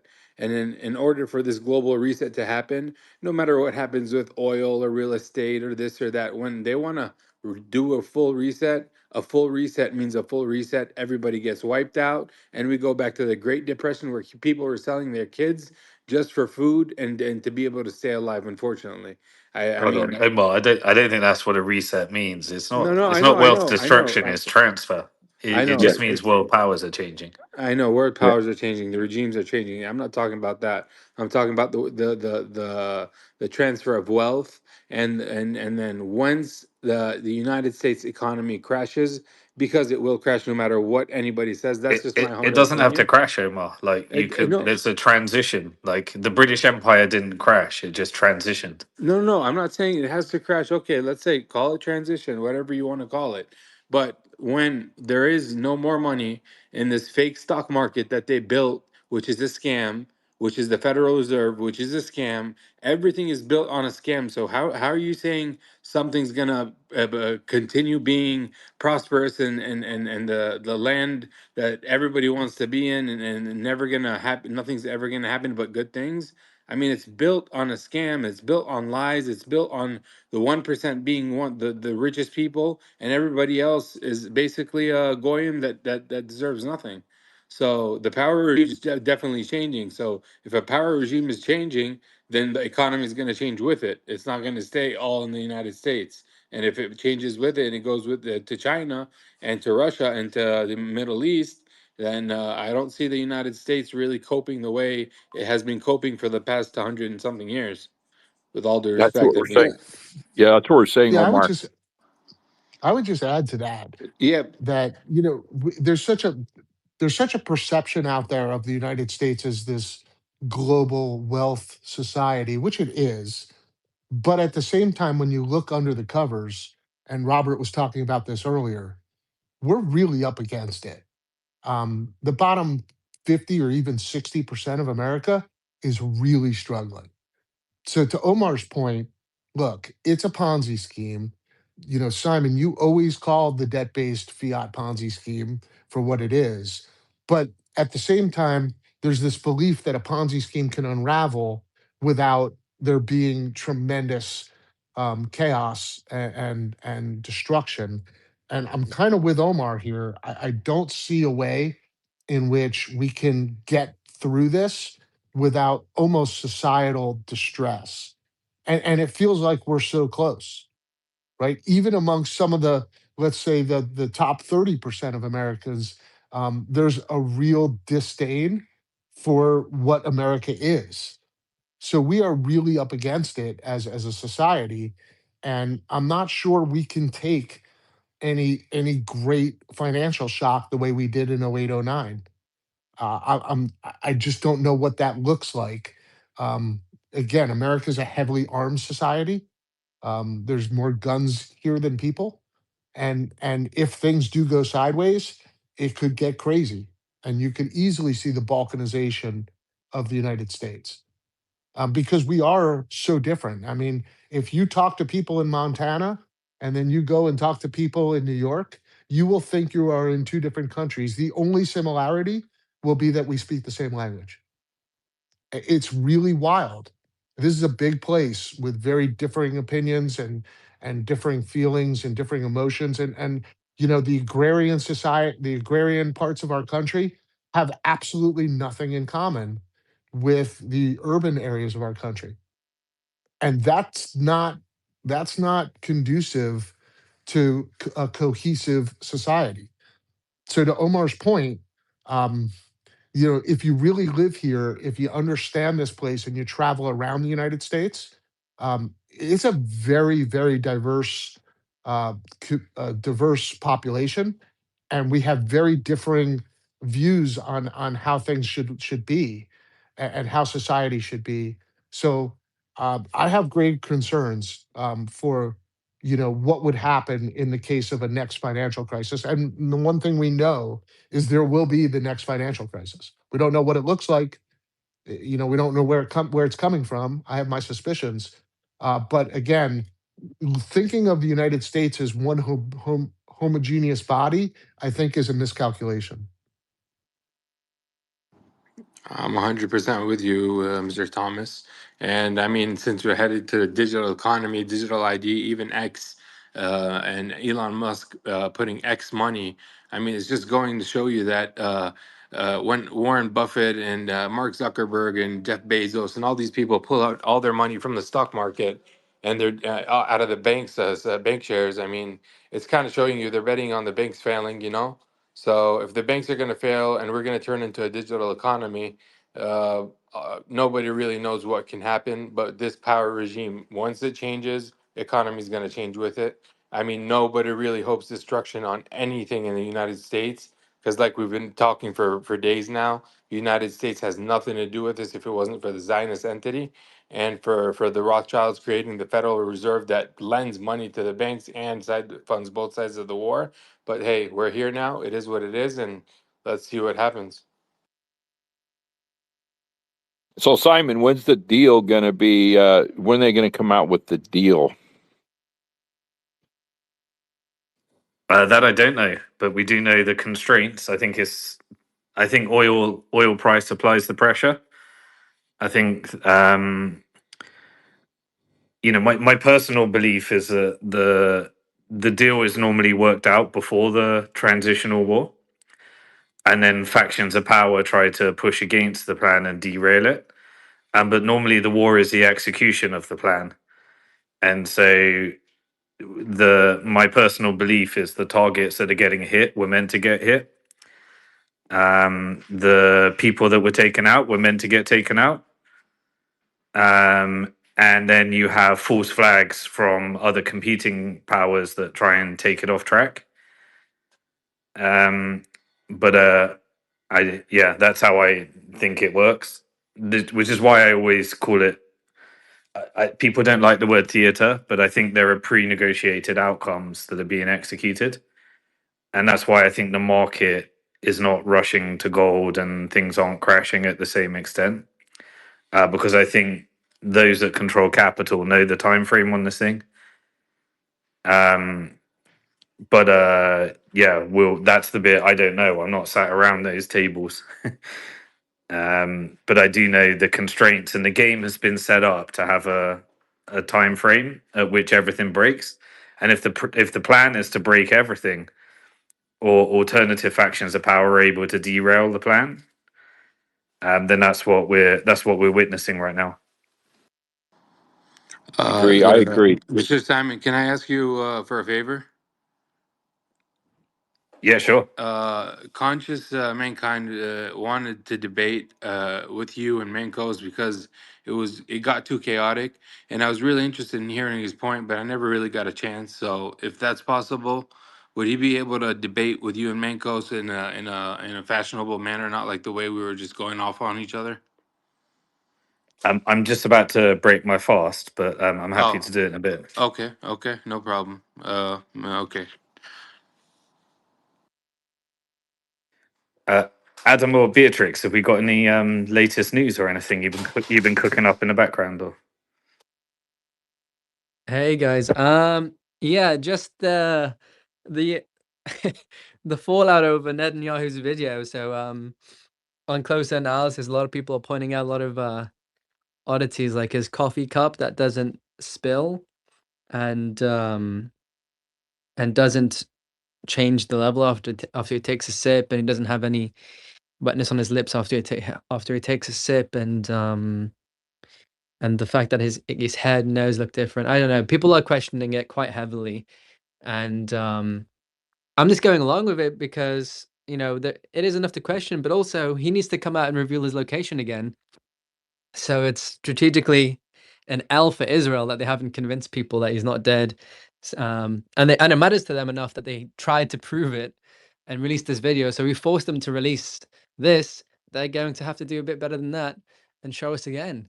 So yeah, we're now going round 2 in terms of forcing Netanyahu to reveal he's alive, if he is alive. Adam, I think there's obviously this issue is of contemporary today. It was like, is this was Bibi killed, and is this video a refutation of that?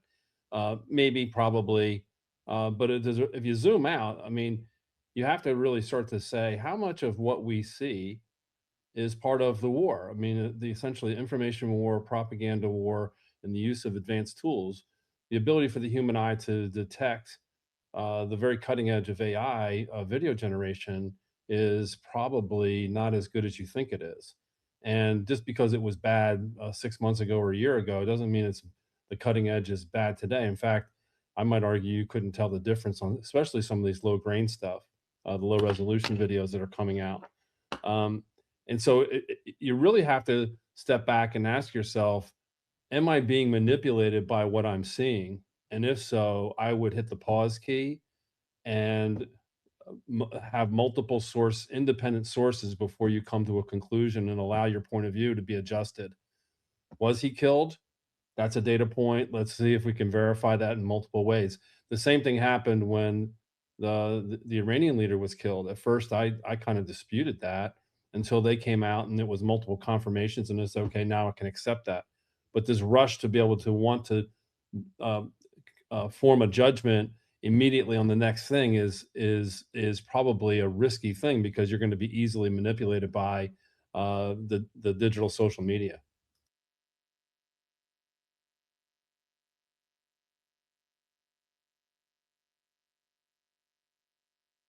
Yeah, good point. I knew he wasn't dead anyway. It was obvious. Yeah, I'm kidding. Inevitable. You've been saying that all along, and I've been on their side saying, no, he is. The little rat is dead, but we'll have to, like Thomas said, we have to vet it out step by step. Yeah. Listen, the Israelis have amazing plot armor. You guys have to understand. Like they have a lot of plot armor. What can I say? Yeah, like they're like Rasputin, except as a country. Of course he was gonna get out of it. Exactly. So all night yesterday, Sully would say, "Oy vey, where are you, Netanyahu? Where's Bibi? Oy Oh yeah, vey." where's Bibi? Oh, thank you. Yeah, you got it there. Thank you there, Omar. Let me throw this question out and just have people comment on it, because I would say I could probably ask the question, but I couldn't answer it. Is regime change that's happening, that's somewhat in flux in Iran, if we also have that complete and then we have a regime change in Israel, do the two regime changes lead to a reasonable exit of this whole mess in the Persian Gulf? Definitely an out. Definitely an exit ramp. And I know I'm going to get pushback against that, but that's all part of the plan. That's part of the plan. We're seeing a change. No one's going to come out of this 100% getting their own way. And Israel has got to be put on a leash like a mad dog, which I think we're going to see. Iran's got to lift those crippling sanctions and I believe even reparations.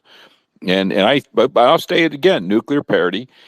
But it's going to change, and the U.S. again is going to lose its positioning in the Middle East. But I don't think the United States really cares, because it's going to go way beyond that with today's technology. The United States, with our Navy, and I know David was going to push back on this, and eventually, I know, inevitable, you're right, it's going to be the parity between the three naval powers, and the United States is holding a very thin edge on paper, and we're looking at a complete change of the way we see things. And and the American Empire is never going to fail. Yeah, things change. Ask the great British Empire. The sun never set on the British Empire, and each empire has a shelf life. Come on. And what's the rest of that? What's the rest of that quote, Andrew? Oh yeah, my little battles with my little Royal Navy. I spent years working with the Royal Navy. The sun never sits on the sun never sets on the British Empire. Because even God wouldn't trust the British. Oh in the yeah, dark. thank you. Oh man, That's the rest of thank that. you, Beatrice. Because not even God would trust the British in the dark. Exactly. And there's still that, and this is relevant. Do you know that even the Royal Navy and the U.S. Navy, we're connected at the hip, and when I say we're connected at the hip, I mean it's crazy. And our ops, that's why in Faslane, Scotland, I was working. I say our admiral, the Admiralty, the United States Admiralty, was working with the Royal Admiralty. We would attend many cocktail parties together. And there was always that push back, yeah, you Americans, you can't, you're still, you're nothing like us. You have to be, but there's always that push back and forth. But the reality, we're connected at the hip. But no, we're changing. And I know I'm not supposed to say that, but America is changing and we're seeing it happen. But that's the way things go. Because I look at everything from the big picture, and I'm going to go say the E word, eschatologically speaking, biblically speaking, which matches with Islamic eschatology. There's changes that are happening on the scale, but we won't go into that. But sticking with politics and economics and finance, it's right before us, ladies and gentlemen. It's right before us. We see it. It's happening.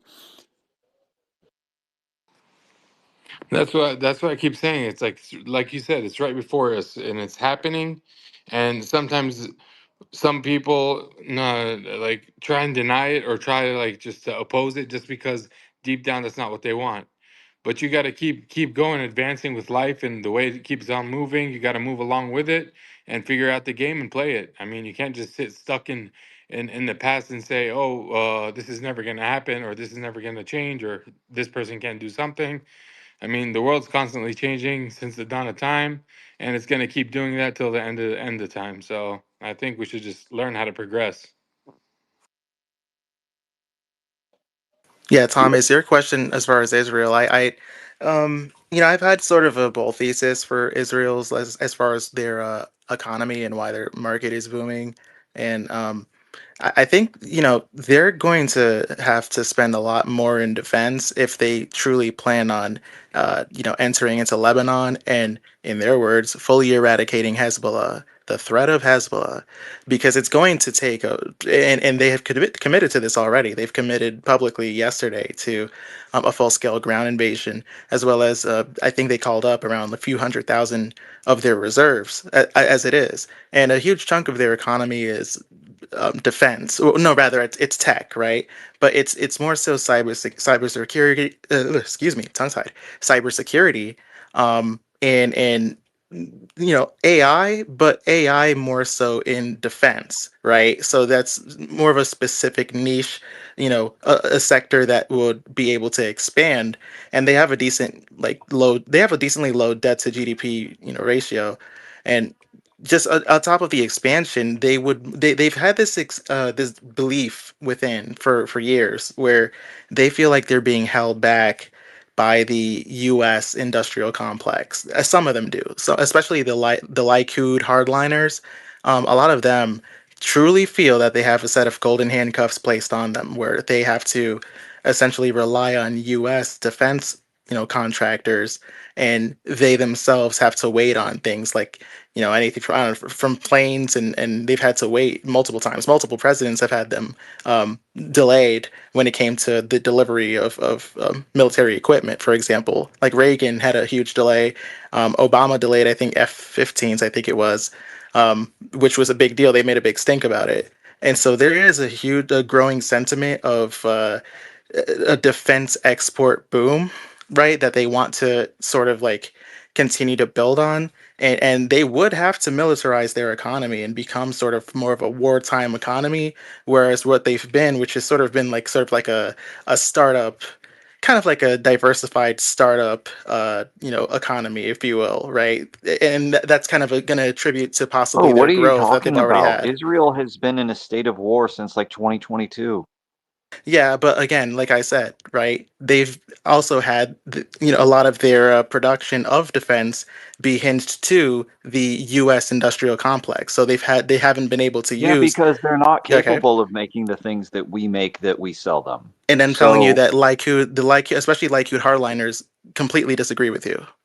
That's what I'm telling you, well, I don't and it think is that's true. true. They know their limitations and they focus on what they feel that they're able to, like with the missile systems and the drones and stuff, but they know they No, can't make something like an F-35. they want to expand. It's not just like an F-35 either. Well, for one, they want to expand and even just like the missiles, missiles, for example, their defense system. They want to expand their David Sling, for example. They want to, continue to grow in terms of a home base industrial, expansion, right? Expanded Israel's been doing militarization, that for a high tech very long jobs. time. Well, It's a again, but very not at the rate. Israel and South Okay. Korea push defense exports really hard, and they've been doing it for like decades. Okay, so, well, like I said, the expanded militarization would support a lot of the defense-related sectors, right? It would build a lot of self-sufficiency in their supply chains that do get disrupted, even without external events like, like shipping halts, for example, right? But the demand from their allies is sort of like a that's the issue, right? That their demand fluctuates and they have to depend on US contracts, right? They depend on US contracts. They don't just get money, they get contracts, but these contracts are essentially, I think, for loans, I believe, and it's not within their own productivity, right? It's more so um, US US manufacturers. So that's been a It's huge just voice, and I can give you it's a evidence very for that. weird attitude when Israel boosts its own power by parasitizing on the US and essentially sucking some of the Well, blood it's out not of able our to own do much defense now, Manko, industrial is it? base to like for Why them are to we have an talking about attitude an of complaining economy about when they that. have nothing? Man, here we go This is a again, waste of a Mancos. Why are we conversation. doing this, Mancos? That's it. We may as Omar, well be talking about you can't Martians even on the moon comprehend now. what I'm saying, so sit down. I don't even think you comprehend what you're saying. I do comprehend what I'm saying very clearly. You just are so triggered hearing my You're voice that talking you about a feel the need to hypothetical be situation. oppositional to it, even though Nobody's you don't have triggered, anything of man. substance to It's say. just he- Well, 1 second, guys. When David's talking, when mics are open, it really echoes. So let David jump in, and then you can respond to him, Omar and Manko. David, go ahead. All I'm saying is we're dealing here with the 15th of March 2026. Manko is talking about a hypothetical situation about an existing economy that no longer exists. It's now fighting in the last stages of its existential existence. So what are we talking about here? We're in the middle of a war whereby they are getting pounded. They have no air defense. Their economy is in tatters. Their ports are in bits. Can we just focus on the topic, which is Iran? I don't know why we're talking about something that is not going to happen for them. Very shortly, Iran is going to demand things that Israel simply cannot do, which is subjugation. How are you going to deal with that? Because that's what they're going to get. So I think we need to be focusing on how America is going to deal with the fact that it has not only lost a war, but has also lost the land of the person who is in control of their government directives. I mean, it is Israel first in America, and they're just about to lose to Iran. Thanks, David. oh, Omar, you go ahead, please. Yeah, I want to hear what you had to say, and he then we said go to it Manko. eloquently and beautifully. I just wanted to add before you were here, well, it was just total chaos. And he's just trying to prove a point, and I understand it. Everybody has that right. It's just, I mean, we were trying to raise hands, but he was being arrogant. And now it's your time to speak. Let's listen to what you have to say, and hopefully it's about what David just said. It's about the war and not about something that you're throwing us off with, because it doesn't make sense to us economically wise. That's my humble opinion. So your mic is all yours. Yeah. Thanks, Omar. Manko, over to you. Yeah, so Beatrix, we have to talk for a second about this Omar fellow here. So earlier, when you weren't here, I joined in, I made a couple points, I got dogpiled by like 7 people. I was getting interrupted constantly. And when I get interrupted, I interrupt back. I talk over them, etc. if they're interrupting me so I can get my points out. So Omar decided. Okay, so let's talk about what Yeah. you were saying Yeah, now, hold on, Beatrice. because you made a point now, which David has responded to, but I didn't hear what you said, and you were trying to respond to Yeah. him. So what Yeah, I'll was get back to that you that. were talking So about? Omar appointed himself like the host of the space and started telling everyone what to do. And I told him, no, you're not the host of the space. If anyone's going to do that, it's going to be Adam, and then handed it over to Adam. And that's how it got resolved. So I think it got resolved properly. The fundamental issue is that there are a lot of people in the space who don't want to hear what I have to say. And we've been over this, and they're going to try day after day to come up with reasons or ways to try to get me blocked or banned out of the space. And it's not going to happen, I don't think, but ultimately they need to just stop trying because it's a waste of time. So getting back to the point I made is Inevitable China was talking about Israel and Israel having some dependency on America. I don't view it as dependency on America in that sense. I view it as parasitizing off of America. So Israel is like a parasite. It gets its fangs into the United States Defense Industrial Base and it starts sucking the blood out.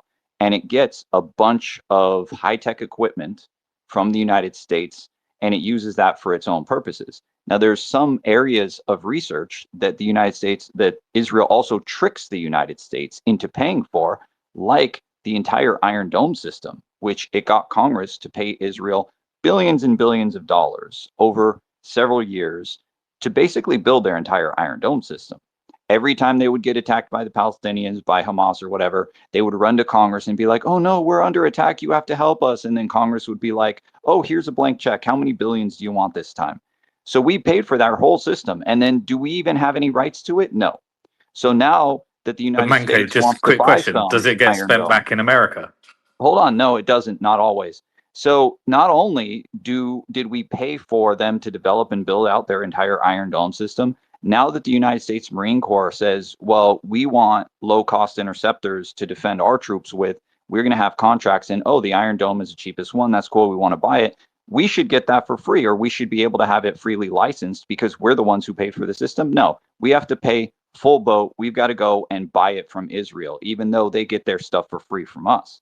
Now, the Jews always come out and say, oh, no, well, but the money gets spent in America. Well, 75% of it, 25% of it was allowed to be spent on Israel's internal domestic defense industrial base, which is complete BS and a complete giveaway. It's welfare for the rich. Israel's a rich country and the United States just giving it money as welfare. But 75% of it was earmarked that, oh, you have to spend this on American products. Sorry to say, that is a very misleading propagandistic point, because if you have your local Costco or your local supermarket, whatever it is, and they send you in the mail a $100 gift certificate to go and spend at their store, they do not benefit from that. Because at the end of the day, we give Israel $5 billion a year, and we say, oh, 75% of it's store credit. You have to buy it from American defense contractors. Well, that's fine, but that means that that money is like America spending the money to buy things for defense contractors and just taking everything that they actually build, which is the value of the money, and just shipping it to Israel. We don't gain from that. At the end of the day, when you follow the money But and you look at the Manco, transactions, the end point of the transactions is that that wealth ends up in Israel, not the United States. it doesn't end up in Israel. It ends up in the US stock market. No, but see, Simon, that's wrong, because let's say you spend $1 billion to build like a number of F-35s or something, and then they get sent to Israel. That $1 billion may go to Lockheed Martin or whoever, but the problem is that it's not like Lockheed Martin gets all of that money and just puts it into their shareholders or dividends or something. They have to then have their supply chains, which are global, where they spend that money in order to build the Yeah, thing. and that's Like the their profit's scam. only a That's the small scam. percentage of that. That's the scam. It's that America, the Americans pay the debt and the American companies get the money. That's the scam of how America's structured. And it's 100% internal. But it's true though that Lockheed Martin is only getting their profit margin out of that. The rest of that money is going out to other places, right? Well, wherever you buy it from, But that's the issue. You're run by global institutions that don't care about America. They only care about the liquidity of the US stock market. And that's where you have to look. If you get distracted, I mean, Israel is as awful as it gets. But if you believe that Israel is the net beneficiary, then you just have to look at their balance sheet. And then you have to look at who's controlling the ETFs of the Israeli stock exchange. And then you realize this is just a money laundering racket. And then you realize it's not just Israel, this is across the entire structure, that it was set up, America was set up to extract wealth, just as the British Empire was, from the British people over to the British corporate interests and the British East India Company. And effectively, a more decentralized version of that was set up in the US stock market, managed by now the largest asset managers. And they also get to print the dollars. And then this is cyclical. And that's exactly how this is Yeah, but inevitable, Simon, predictable, guaranteed. you have to look at the counterfactual, right? So if the United States did not give $5 billion to Israel to spend partially on American defense industrial base, They gave then it to Lockheed Israel would be Martin, say it forced. correctly. Yeah, we would put You're that both money somewhere agreeing with else. each We other. would put it in some other way. To any possible expense you can think of is better than giving the money to Israel. But we would spend that But money in some other way. who But controls it? Israel, hold on, but Who Israel would controls have the to spending then decision? The give us military their money. lobby. But Simon, Israel would then, if we didn't give the money to Israel in order to buy our stuff with, Israel would then have to give us our money. So Israel would be out billions of dollars a year, having to send that money to the United States, and it would be a net benefit to the United Yeah, States but because Israel we'd be doesn't. pulling money in. It would Israel, change the trade balance. sure, but Israel performs another function. They destabilize the Middle East and they make trillions of dollars through this mechanism, and they prevent a competition emerging, and they do America's terrorism for them, and then you get a plausible deniability story. And when you want to manage your divorce, you just get to say it wasn't us, it was Israel. Yeah, The but whole thing what is very smart. specifically, what are you talking about though? Because the United States doesn't care about what happens with the Palestinians. That's just an internal matter with Exactly. Israel and them. Like we're not, it's not like Israel's doing it for us. But exactly, but of course they're not doing it for you. They're doing it for Lockheed Martin, General Dynamic, Raytheon, JP Morgan, Boeing, like the whole corporate interest. And that is personified by the asset managers and BlackRock, State Street, and Vanguard. So what I'm saying is, if you ignore Wait, this, if you ignore this, do you think that Iran wouldn't be an issue if Israel didn't? If we just okay, snapped our fingers and there was just ocean instead of Israel, wouldn't Of Iran course it still wouldn't. be an issue? now Manco, combine it with No, it now wouldn't. combine it with the revelations that came from the Iran Contra affair, and what do you learn? You learn that What are you trying to? Yeah, go you ahead. learn that the money was sent to Israel via Credit Suisse. There was a weapons trafficking network that made Jeffrey Epstein. He was one of the early ones involved in that. The weapons go to the purchases go to Israel, and then Israel gave it to higher levels of the IRGC. Then there was a two-way war set between Saudi Arabia, between Iraq and Iran, and then Iran and IRGC was then trafficking those weapons back to Nicaragua in order to fund the Contras that was supplying the drugs via the CIA to America. So then you realize that this is just simply the deep state and the structure of how America works. It is one big, ginormous money laundering scheme to leave the American people with the debt, and the value ends up in the stock market. And then you have underneath it the lobbies which control policy. And then under the military, you have a deep state that does all the black op operations that props up the system with drugs trafficking, humans trafficking, weapons trafficking, and sex trafficking. Then you need a bunch of colonies. This is exactly how the British Empire was structured. And Israel is one of those colonies.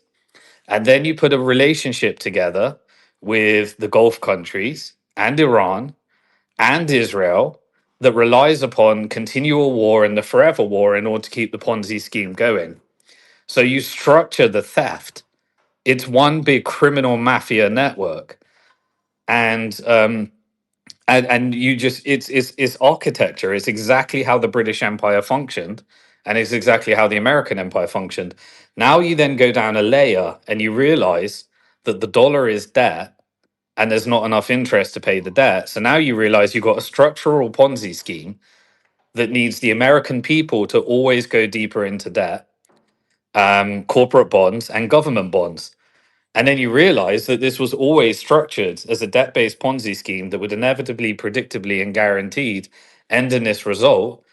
And then the parasitical financial system goes to the next host and changes the order because they control the military. And so that's it, it just structurally, um, America was set up as an empire for financial predators.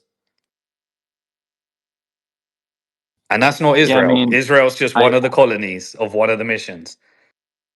I interpret, so the Iran Contra affair was done for geopolitical reasons, and if you look at what was sold, they were selling defensive weapons to the Iranians through Israel because number one, they thought they could get some influence in Iran and have it be more moderate, and also because it was under attack by No, Iraq no, in the no. You just Iraq added your War. conjecture. That's the structure. But what really happened? No, I mean It these are wasn't. It things wasn't to be more people said. moderate. It wasn't to be more moderate. It was to create strategic tension, as which is disclosed in Operation Gladio, which was a CIA declassified document where America continually wanted the world in a strategic tension to prop up the dollar so that they could always profiteer from war and steal more money from the American people. So they create stay at home armies, they fund terrorism, and they create the strategic tension necessary so that no one can compete and America can dominate. That's the structure, but it's theft from your own people. And that's what people have to figure out. Now, if you want to live in denial, then you just blame the wrong part and then you end up not realizing you've been scammed. Wait, and Operation Gladio, you're talking about the stay behind operation thing, or are you talking about something else?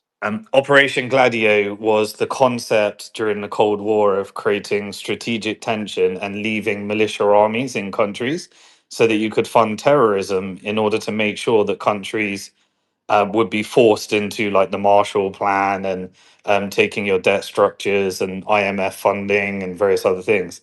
But it was a plan of fund both sides, divide and conquer, fund militia groups, and create strategic tension to justify war. Again, So I Vietnam. have Yeah, a it was question, to do guerrilla Simon. warfare against the Uh, Soviets when they invaded and took over parts of Western I've Europe. I've got a question. So whether the model was what you're saying it was, Simon, or whether the model is what Mancos is saying, right? Or what Inevitable said, which is where this whole thing kind of originated from, because Inevitable made a statement. It's fair to say that after this war, none of these models are actually going to exist in the way that Israel and America interacted with each other, correct? Yeah, it depends if you believe that Israel rules the world and then they win and the Middle East becomes ruled by Israel and the Greater Israel. That's a continuation of the forever war model. But if we believe that this now ends and there is a negotiation and America retreats to being a regional power and the Middle East goes right and we go multipolar, then the model does exist, but regionally. And so all the war happens in Europe, in Central South America, and internal civil unrest. The model doesn't go, it just relocates somewhere else. And I think it's coming back home. But not with these two countries specifically. I'm talking about the model, the interaction, the basis on which historically Israel and America have interacted, those two countries, whether it's the way that Manco says it or you say it, that's going to have a shift in dynamic, which is the point David was Correct. making. That historically, yeah. So that's the point he was making, and I wanted to say that to Manco while he was up here. David was saying it doesn't matter, it's history. It's not relevant from today, onwards. It really doesn't matter what the model was. There's going to be a shift of power where America's concerned, and certainly where Israel's concerned. I agree with that. And kind of the point of contention is, whether what is Israel's next role in the world. If it's no longer funded by Pentagon budgets, it's no longer useful to the military, then what is his next move? Is it going to become just a normal state and you end up with a de-radicalization program, or does it end up forming some kind of new allegiance, or does it just get phased out through acquisition and strategic weakening? Because the British Empire, when it wanted to ditch its colonies, it just weakened them, acquired all the resources, and then just left them to their own devices. And so is that's kind of like the question of, and I believe from looking at it, they are loading it up with debt. They're privatizing as many of the resources and assets, and they're forming strategic partnerships with UAE and India in order to benefit from those military assets. And then they're going to regime change it. And that regime change will end up with a pro GCC / Turkey / whatever the order will be. But it won't be an agitator anymore. Is the mission that they're trying to fulfill. Or you believe that Israel controls America and therefore no one has any say and Israel just gets whatever it wants. Well, this is a It's not just. strategy that. Oh, Go also, go ahead.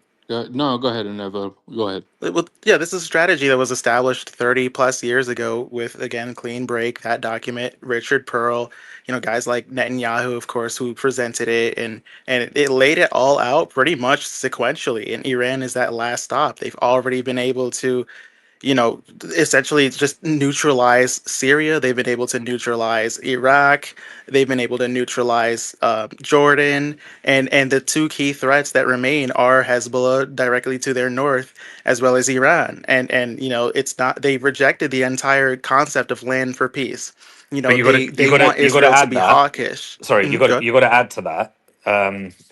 That was when the US was the empire and the forever war was being persisted. That's true. What's changed today? They cannot. Do you think China just sits back and says, hey, America, go fulfill your plan, do the forever war in the Middle East, let Israel, agitate the region so that you can have the petrodollar and you just carry on doing what you want?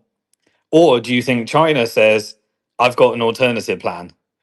And my plan is have a Palestinian state, normalize between Iran and Saudi Arabia, take out some hardliners at the IRGC, de radicalize and stop Israel being a force for the American military industrial complex to support American hegemony and the petrodollar, um, and get the American bases out of the Middle East.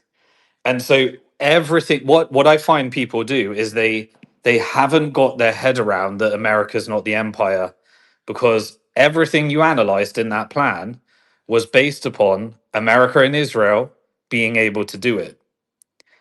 And so if we're still in the mindset that the America is the empire and Israel is able to create the forever war and they're able to just take out Iran just like they did the others, then okay. But if we're in a mindset that the world order has changed, then we have to analyze with new thinking that America can't do what they want and Israel can't do what they want.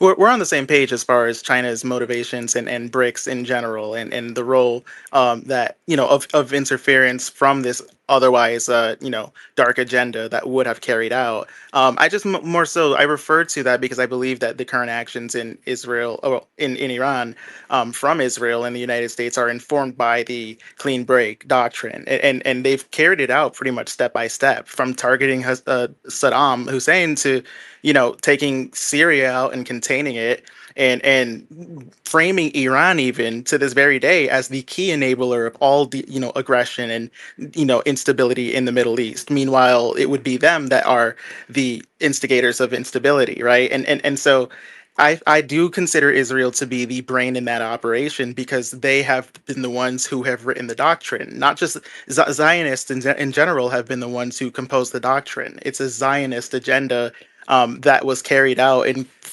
came to fruition. Like you said, the U.S. military complex is not as powerful as it was when the clean break was, put together and composed.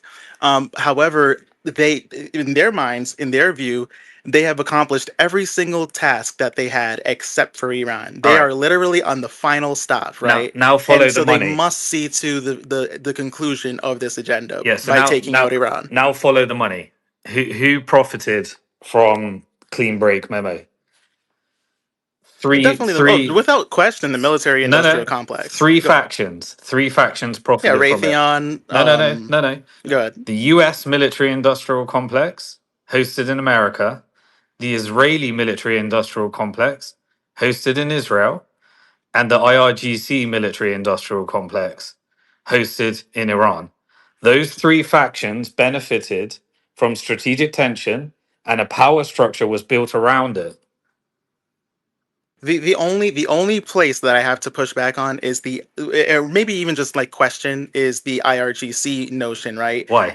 I heard you make Why? your case for it earlier, Why but are they different? I guess because the IRGC is more, there's more of an inexorable link to the anguish caused to the Iranian But stability what in the if the first place, down to the revolution? What if the real, the stability of revolution? the What real. if the revolution was an op, just like we learned in Iran Contra affair? Well, are you saying that, like, Khamenei and Where did he come like, from? yeah, What I did we learn understand he from was Iran Contra affair? well, That the Israel, America, and Iran were working together on that op. so sorry, one second. Okay, so I think I'm more informed on. Of course, I understand that. Well, okay, do you buy into the rumor that Khamenei, the father, not Ali, but his father, was implanted by Western forces? Is that what you're getting at? I'm saying it's very consistent with what happened. And then So you having would say that things the like mullahs are having okay. little. No, I'm not saying the mullah. Here's the bit that people get wrong. I'm talking about the higher level of blackmail operations, mafia operations, weapons trafficking, and all these trafficking operations. Like, people want to say, oh, so you mean that the people, the soldiers that are fighting, of course they believe what they're fighting for. They need narrative. Everybody needs narrative. Israel needs narrative. America needs narrative. The Iranians need narrative. The resistance needs narrative. But is it possible that that was an op? And if you look at everything that was consistent from it, you can see the factions of power.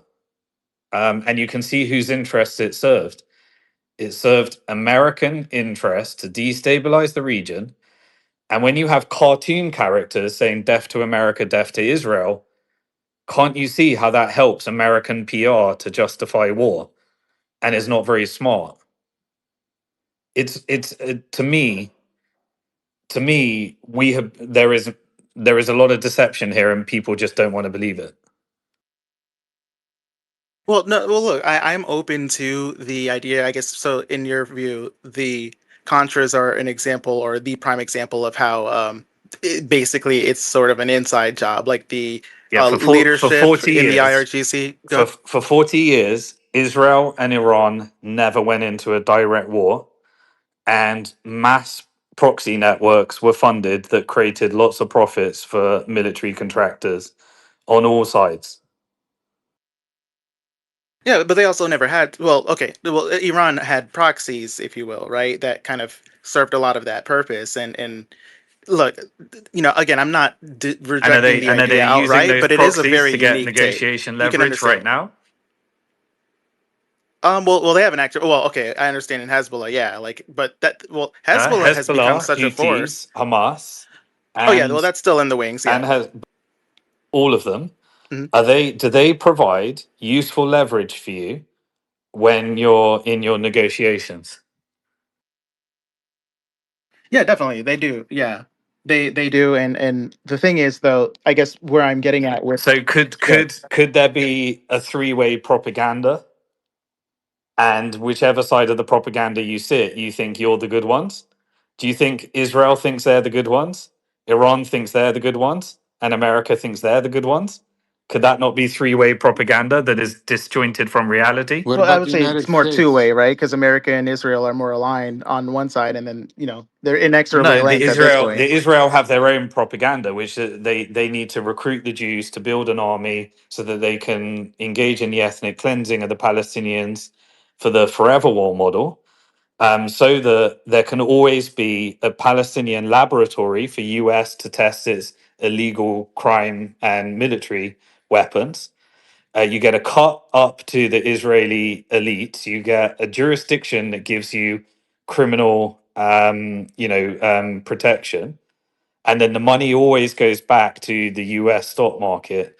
And so you need propaganda, and you say, right, we'll radicalize the Christians in America, we'll radicalize the Jews in Israel, and we'll radicalize some of the Muslims and create all of these ISIS and Al Qaeda groups, and then resistance against them, and then you can just stir them all up in a bowl in Syria, create strategic tension, divide and conquer. And by the way, for 40 years, Iran and Israel never bombed each other.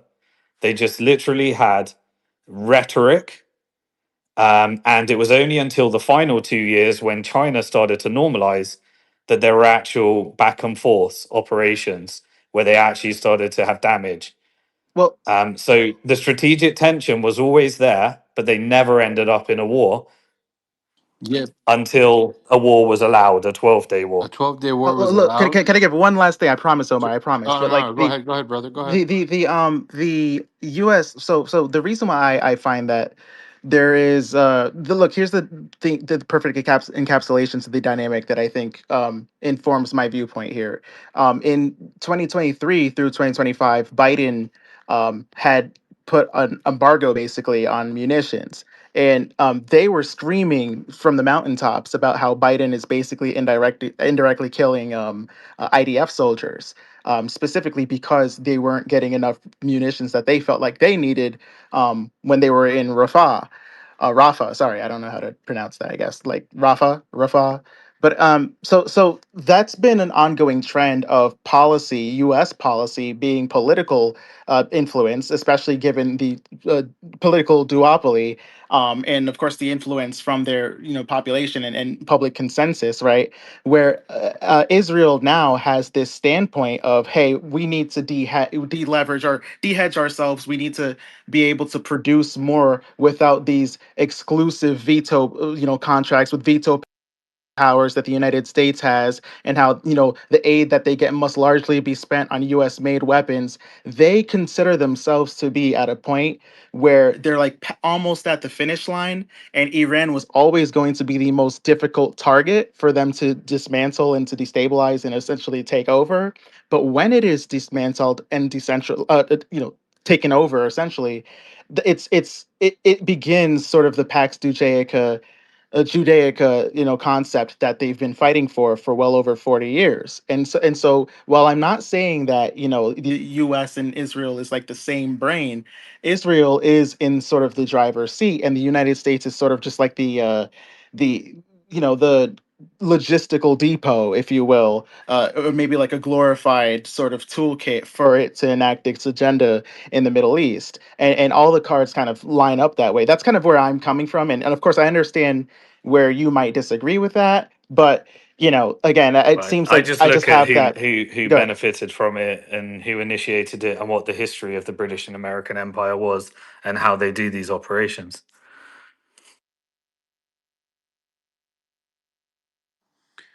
I mean, honestly, inevitable. You couldn't have said it better.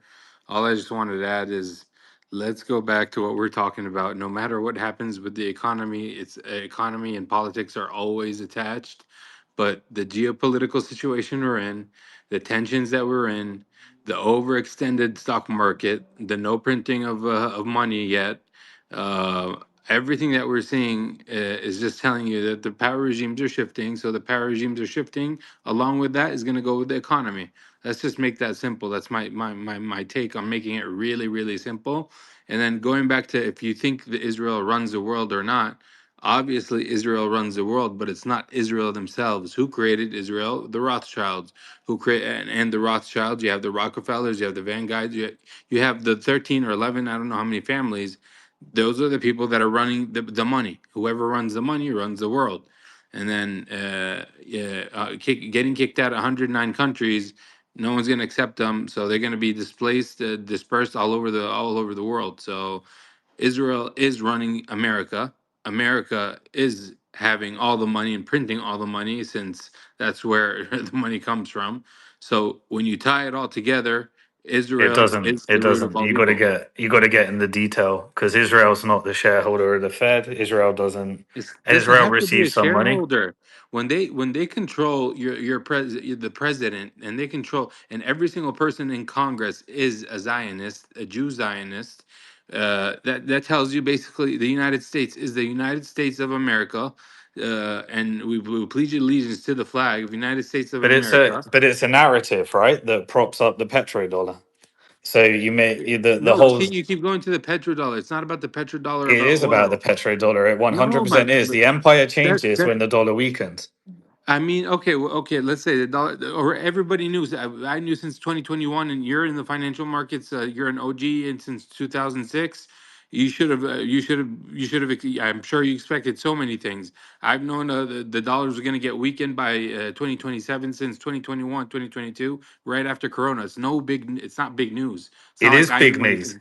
No, it isn't, because It's the biggest change of our lifetime. It's the most exactly. important event that will happen in the world as in our lifetime. Exactly. So when the petrol or the petrol dollar or the oil starts getting purchased with the Russian ruble or the yuan, most likely the yuan, which is already happening, what's going to happen to the dollar? It's going to collapse. When the dollar collapses, everything else collapses. I mean, It it's just doesn't. Everything else doesn't collapse. Capital goes to other regions. It does. America is not the center of the world. America was the center. America was the center of the world. and Just because who's the America center collapses, now? it doesn't mean everyone else collapses too. It means Okay, but capital goes everywhere else. who's the center? Who's the center of the world now? At the moment, we're moving to multipolarity, but China has the manufacturing base, and we're in a transitionary war that Okay. executes what is needed in order to make this transition without going to World War III. Okay, yeah. So we all agree that it's in nobody's interest that not a single government, not a single country wants World War III, because it'll take too much time and too many casualties and too many things to rebuild from the ground up when they've been building the system that we're in for for the future, for since Bretton Woods 1929 till the next Bretton Woods in 2029, or now we're going to be living the next 100 years. So this is not a system that's going to fall, or the Roman Empire that's going to fall in a day. I Well, mean, it's Omar, I agree with everything that you just said and that Simon just said, except for one thing. I go think ahead. there is one country that would absolutely be willing to engage in World War III, and it's Israel, because they must. They A hundred. must. They Well, must. It is well, this. It is in their they're viewpoint. after It's losing that or that power die. now. I don't know why we're saying that Israel has the capacity for World War III. It doesn't. They have It's nuclear lost. bombs. That's why that they have nuclear So bombs. does India. So does Pakistan. So does North Korea. So And what? they are crazy enough to use them. That's the difference. Israel is No, well, they happen. genuinely crazy The enough. only the only entity that's been crazy enough to use them was an unnecessary 2 bombs dropped on Japan. Sorry, on the civil cities of Japan. That's the only one that's been crazy enough. Nobody else will. But I think what Inevitable is trying to say, David, is since they know, Bibi himself said this is an existential crisis and this is our last chance. Who does BB work for? Who does Bibi work for? Who does BB work for? Have you The looked United. at the lobbies within Israel? He's only an You look at. employee. He's only an He's employee. an That's the thing. employee, just People like think that Chevron, just Israel like is autonomous. You got to look at the lobbies and the deep state within Israel. They work for Lockheed okay, Martin. okay, but I was just speaking a point, man. All right, go ahead, Simon. Yeah, but do They your work point. for Lockheed Martin, Elbit Systems, BAE Systems. They have their own lobby. Remember, it's just billionaires stealing money and using jurisdictional arbitrage to Okay, prop up a power structure. just like the United States has a deep state, Jordan has a deep state, Russia has a deep state, Israel No, has a deep the state. What only does that deep change? state is the American deep state. That's the only one. That No, but he's saying Israel has a deep Eisenhower state. said it on his parting speech. He coined the phrase, the military-industrial complex. He warned everybody. He could not do it during his tenure as president. He only issued his warning as he was leaving office. Here is the military-industrial complex, which is the greatest threat to America.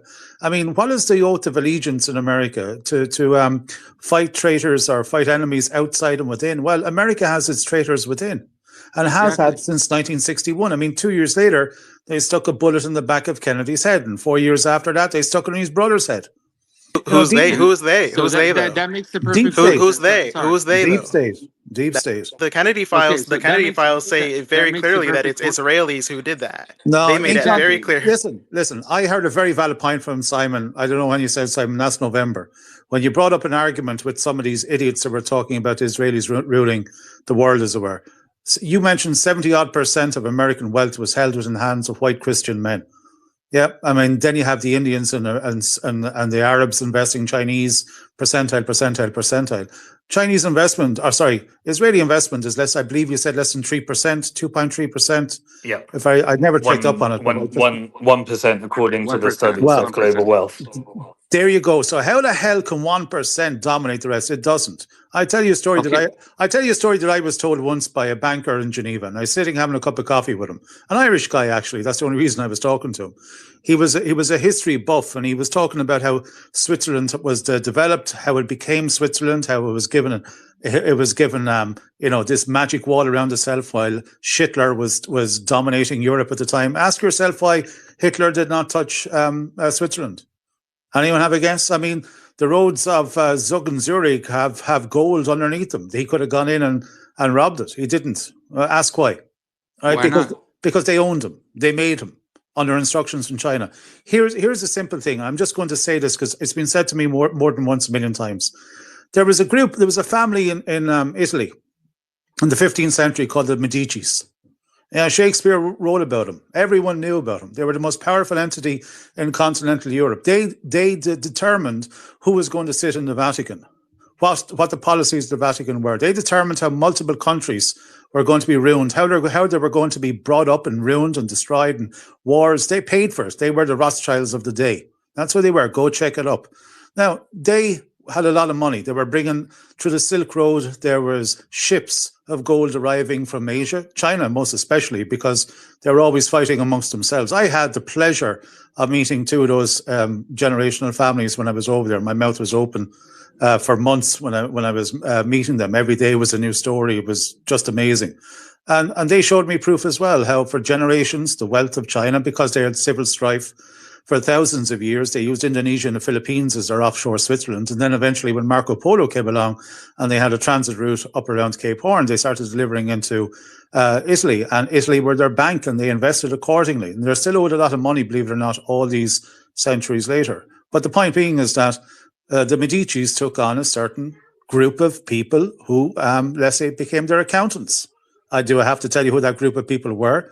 And since that time, they have manifested themselves through all the banking boardrooms, financial powers, asset management, hedge funds, et cetera, all over Europe and the States. And that's how they dominate. And Simon nailed it on the head 2 months ago. And Simon, I must have reiterated those statistics that you said about 20 times since, which are correct. I myself have seen physical proof of it, that, you know, the Israelis are... visualize this lovely Rolls Royce Cullinan driving down the road. There's a guy in a suit in the front seat driving. He's a chauffeur. He's Israeli or Jewish or Zionist, I should say. And in the back seat is the white Christian guy running the whole show. That's the real state of affairs on this planet. That's the true and only state of affairs on. I can go further in saying, Simon, you've heard me say this before, that, you know, the real generational wealth is not European based, like the hundreds of little fiefdoms and kingdoms that existed in Europe from the 15th, 16th, 17th century, but it actually originated in Asia, and they deposited their wealth into European banks, and the Europeans then used that accordingly. And that again is why Switzerland was not touched in World War II. That killed 60 million people on the continent, because that was an agreement that if you want your wars, if you want to be funded, if you want to go forward, and you don't touch Switzerland. And they don't belong to the Jews. And Okay. I'm not saying that in a derogatory fashion. I should be saying Zionist. But anyway, it doesn't matter. Zionist. Yeah, Zionist. Okay, so let's say then They have so little power that you can't say. Yeah, go ahead though. no. No. Omar, if I can come in here, Sure. Go ahead. often people have a poor understanding of the region and its eschatology and how important a kind of thing this is in terms of the way the geopolitics of the region is. When you look at the Jewish beliefs in terms of the return of their Messiah, and how they want to bring about Armageddon. You've got on the other side people a very poor understanding on what the Republic is, the Islamic Republic's institutions, its constitution, the ideology behind it, how it was created, how, for example, one of its pillars is support of the oppressed, no matter what the cost is. There's ideological things which people just fail to understand. Unfortunately, it seems, and even unfortunately, one of the biggest things I've seen, and I know Omar, you're one of the people who stand against it, is sectarianism, which still exists till now. Sectarianism is might be one of the last pillars or the last stands of Zionism against the liberation of Palestine. You've got these people like Adnan Rashid, you've got like the Sami Hamdis, like the Jalal Patels. These guys are fighting to basically preserve Zionism with everything they've got, and the way they do it is they still push this claim of the Republic massacring Sunnis in Syria, and then you've got like this Adnan Rashid guy continuously saying Shias are not Muslims, and he would just come out with a post recently celebrating the death of Khamenei and also celebrating the death of Netanyahu, saying they're both the same. This is the kind of narratives now which are the last stand of Zionism that they're pushing to try to preserve Zionism in the region. And once this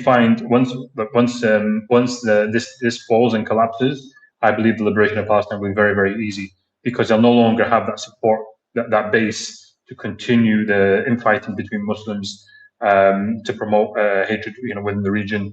And then you'll find it all collapses in a very quick. But we still have a fight to do, is my point, and I always mention it for these reasons. That these kind of Zionist sectarians who put themselves as pro-Palestinians, but they're actually pushing the Zionist cause. They're the last stand. I think they're the last stand that needs to fall. Now let me ask you, Hassan. After the liberation of Palestine, what do you think happens with the world? Does it become a better place, or does it stay the same and the power regimes shift and the money stays the same and the control stays the same? What do you think? I mean, the way I see it, look, the way I see it, this is a very possible scenario, is that in the next year or two, you will find that the Republic basically becomes a powerful country in the region, and then the Jewish colony basically becomes very weak and implodes in and of itself, because in order for it to continue to exist, it has to maintain the narrative that it is superior in the region and it can dominate everybody. The minute that collapses and the people inside the colony don't feel safe anymore, I believe that it will implode. It might be a slow implosion, but it will be an implosion, because if you imagine, once they become weak and the Republic can continue to supply arms to the Lebanese resistance, and they will do that, and supply arms to the Yemeni resistance and to the Palestinian resistance, they will be able to do all those three things simultaneously. And the entity will have no answer to it, because the Republic is now the dominant region and dominant force in the region, and it will not be able to touch it again. That's what the objective here is of the Republic. It needs to get to that point where it's weakened to the point where the Republic can come in and basically liberate Palestine, and that's always been the aim. And sorry to interrupt, but don't you think that Muslims and Christians are going to be the ones that unite in order to be able to do that? I mean, I don't see the Christians playing a part in the liberation necessarily. I think it's more going to be a Muslim thing. I don't think the Christians are against the liberation necessarily. Not liberation, sorry. I mean, and sticking together, the way they turned us against each other for these past 80 years. don't you think that that's going to turn into the exact opposite, and that's going to give us a lot more freedom in order to liberate Palestine? I don't really see in terms of Christians and Muslims together. Is that what your question is? Yeah, the Christians and Muslims not together liberating Palestine, but I mean, you know how they turned us against each other. The Jews, the Zionists turned us against each other. Where it's like, oh, the Muslims are all terrorists. Muslims did 9/11. Everything was Muslims, right? So now the world's waking up. There's a lot of reverts. Spain's the #1 country with people converting to Islam, and then now I believe that people are realizing that they have the right to be close with these Muslim people, because what they were taught and what they were indoctrinated in is, if you bless Israel, you'll be blessed, and they took it in the wrong context. And now we're at a point where people understand the right context, and we're sticking together. Finally, we're not fighting each other. We're not talking bad about each other. We're not posting bad about each other. So that's the first step that I see coming. And then the second step. Yeah, look, I think look, the resistance has been very clear, and the representative of the resistance of the Islamic Republic have come out very clearly and said this is not a religious issue. We will support anybody who is pro-resistance, and they support Cuba, they support Venezuela. It doesn't matter if you're an oppressed people, you get exactly the same support, regardless of your religion, your sect, your any color, whatever. It doesn't matter. You're going to get that support. And that's one of the things I think people misunderstand about the Republic. They think that it comes from some kind of strategic point of view. It's actually a principled point of view. And it's come at a huge cost to the Republic in terms of its economic power, its political power. It's suffered a lot over the decades just for being supportive of the oppressed. In terms of Christians, I don't think it matters what religion you are, but the reality of the region is that Christians have largely left the region because of the existence of the Jewish colony. Ever since 1940s, we saw that in Iraq, for example, we had a big Christian population. We have some left still, but ever since the colony was created, it wanted to pit Christians against Muslims and Muslims against Muslims and party against party, and that kind of violence led them to naturally go toward the West, where it's more dominant Christian, in terms of Christianity, or go to other places where there's more Christian, naturally it's more Christian countries, you could say. But I don't know if those people will necessarily return. I just don't see that that's a massive factor in it. I think Christians are largely peaceful people, and they're not really. They're more going to be more neutral. So I think the resistance ultimately, the liberation will have to come ultimately from the countries which are labeled as Shia. That's not because they are Shia. It's just by the nature of it. It's going to be the Lebanese resistance, the Yemeni resistance, and the Republic, which will liberate Palestine, in my view, potentially in the next 2 years. If things continue going as they are, then you're seeing the weakness of this entity kind of internally. They're starting to really feel the pain, feel what they've done, and realize that they're not what that hubris is starting to wear off. Now things have to continue going as they are. There's no guarantee that we shouldn't get complacent. I'm not saying this will definitely happen, but if the resistance continues and increases and either maintains where it's got or increases, then inevitably that collapse will happen. And I don't see anything happening other than those Jewish colonizers returning, leaving the country, and the Palestinians coming in and taking their homes if it continues as it is. You're Iraqi, Hassan? Correct. I'm ethnically Iraqi. Oh, okay. Have you heard of the I really want to know the guy that prophesized or wrote a book or back in '67. I don't know if you've heard of him. The guy that said Tahrir Palestine, the liberation of Palestine, will come on the hand of someone named Atallah in Arabic, which means Benjamin Netanyahu. Have you heard about that? No idea. No, I can't comment on that, I'm afraid. I have no idea about it. Okay, no, because you guys, the Iraqis, man, I have so much respect for your knowledge and literature. You guys are way up there with your literature and your knowledge. Well, I think the whole region has a huge potential, which has been really suppressed over these decades, and hopefully with the strengthening of the Republic and the resistance, you'll find that Iraq, basically, my wish is Iraq gets the Americans out. If you saw, there was an announcement just yesterday that the Americans requested all Americans to leave Iraq. I assume that excludes the Kurdish region. So, like the way I'm seeing things going, I don't know if the Kurds will ever kick the Americans out. But I can see the main part of Iraq being liberated from the Americans.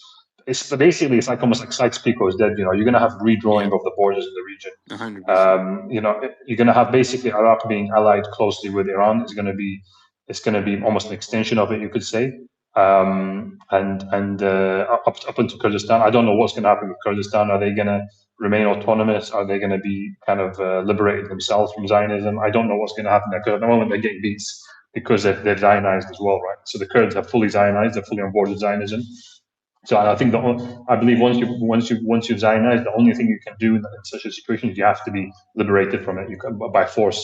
There's no like kind of political solution for it, because you basically invite the devil into your house, and you're saying and you're accepting that devil is going to stay there. So you have to push that devil out of the house by force. So yeah, I don't know what's going to happen to Kurdistan, but the Iraqis need to deal with that. Maybe the resistance might do something about that. Yeah, there's lots of things that are surprising, I think, ahead of us. We could see a situation where look, the Yemenis have announced that they're talking about ground operations. It could be ground operations from Iraq stretching all the way through to Palestine. I don't know how that will take shape, because obviously you have to significantly weaken the air power. But once the air power is weakened, and you can have the Iraqi resistance coming and supporting the Lebanese resistance, I think the liberation of Palestine is a very easy thing at that point. That's all that needs to happen, in my view. You've got 300,000 troops basically in the Iraqi resistance. You've got 100,000 in Lebanon.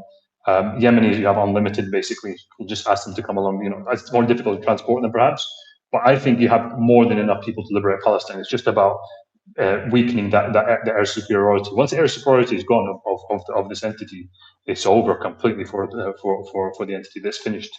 That's the only thing that needs to be You guys decimated. have been resisting for so long. Yeah, Yemen for so long. I mean, Lebanon for so long. Palestine for so long. For after October 7th, I mean, the whole world finally realized our story. Unfortunately, it took 78 years and a half, but everybody realized their story, you know. And at least 2027 is coming up, and that's the year you're talking about, Hassan, inshallah. Yeah, look, we pray it happens. Nothing's guaranteed. Nothing should be taken for granted. I'm not at all saying this is definitely going to happen, but the current trajectory suggests that with the Americans weakened, and you can just see it on the face of these pathetic rats inside the entity where they sit around the table thinking there's some kind of power, and literally without the American, they'll be crushed in a day by the Islamic Republic. One day they'll be crushed.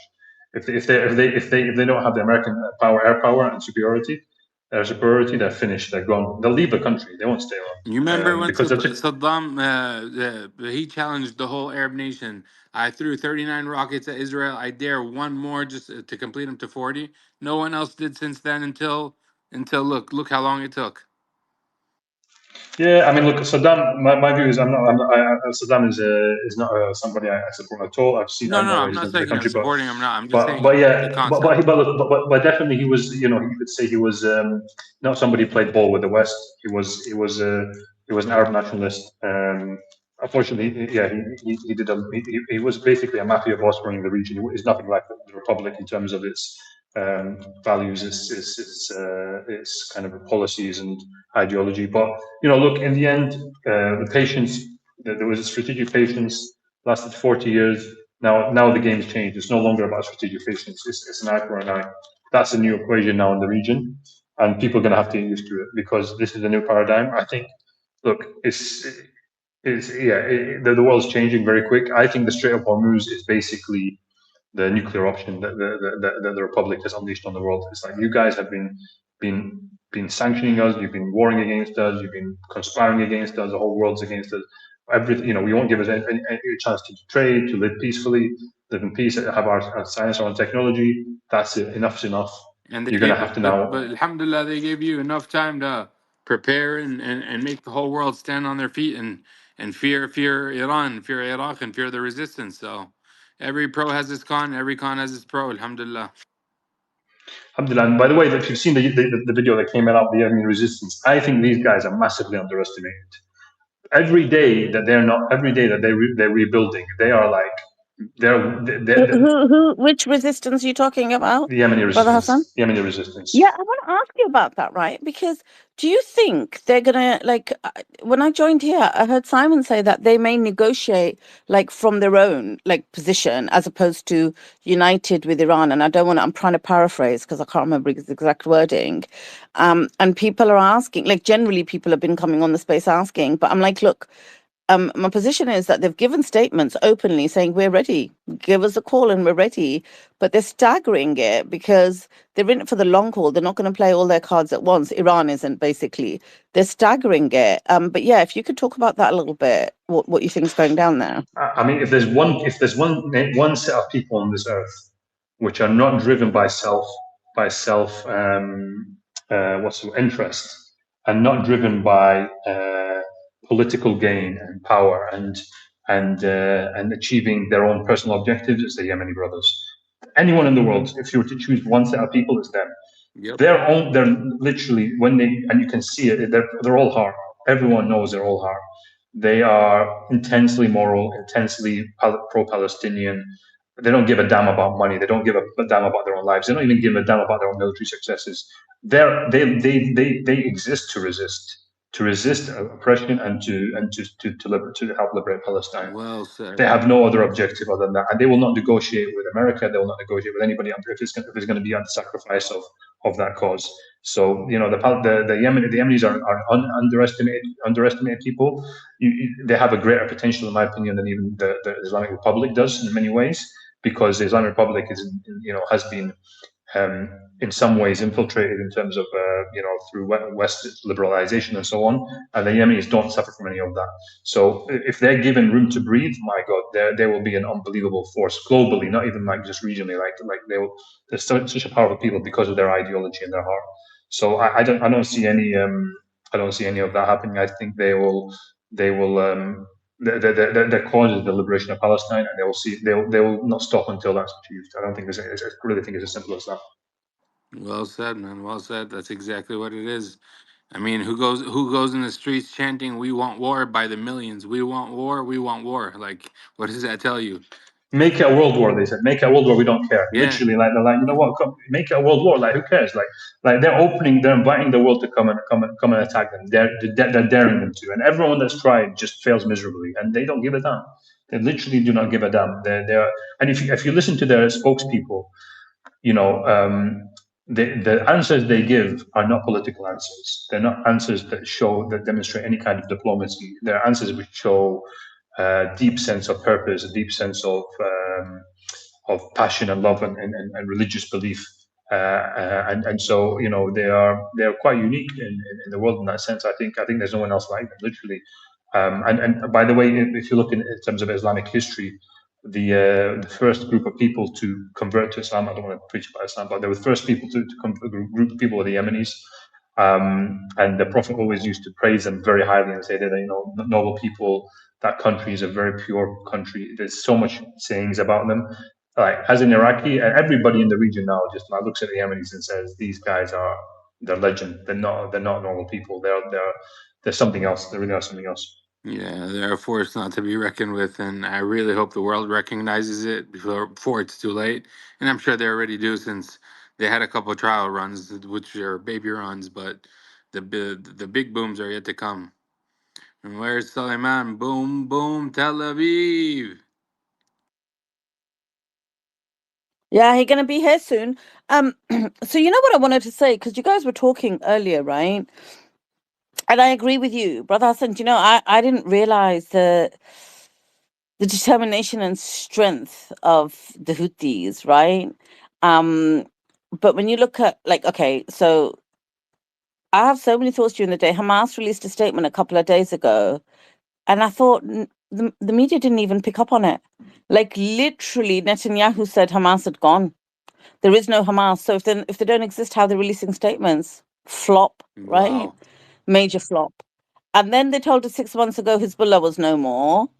Well, Hezbollah's literally boshing them all over South Lebanon and the northern part of occupied Palestine. And then the Houthis, when I think of them, early in the genocide, when they first started stopping the ships through the Red Sea, there was one video, and I wish I could find it, of the Houthi leader. And I don't know if you remember it, but he had like the biggest smile on his face. He had some sort of a cigarette in his mouth, little like kind of fisherman's boat, coming away from a vessel that they'd actually set alight. Obviously an empty vessel. There was nobody on it. Nobody died. And the biggest smile on his face. And I thought, these guys are warriors, literally absolute warriors. So and then Iran, like the way that Iran has dealt with this. So I was thinking about this today. So that this video's come out of Netanyahu in a coffee shop, and I do think it's AI. I actually don't think it's him. If you do a comparison of this guy, this is the guy that they paraded the day after the bombings on whatever march it was. That guy and this guy, they're the same person. Now, I don't know if it's like a body double, a face mask, or AI or what, but if you put these videos, the person in these videos against a picture of Netanyahu, you'll see there are severe dissimilarities. But let's just assume it is him, right? And I was thinking, where was Yahya Sinwar when he was killed? He was on the front line, right? He was fighting. He had his arm blown off. Ismail Hania had gone to negotiate a deal. Sayyid Hassan Nasrallah, was actually there engineering how they were going to resist. These guys were all on the front line, all of them, right? And Netanyahu's going around a freaking coffee shop, chilling. Now, can you imagine if that was any of the resistance leaders in a coffee shop right about now? The media would have gone crazy and said, oh, the country's at war and they're hanging out in coffee shops. I don't believe he's in that coffee shop. There's a guy stood behind him in a mask. And there's now reports coming out that it's an old video. I don't even believe it's him, to be honest, but they're saying it's an old video from COVID times. But he can't walk around out and about in public. He'll get lynched. He's hated. And what's he doing in a coffee shop when people are dying? I think he was promised that In coffee shop Israel. 3,000 years ago.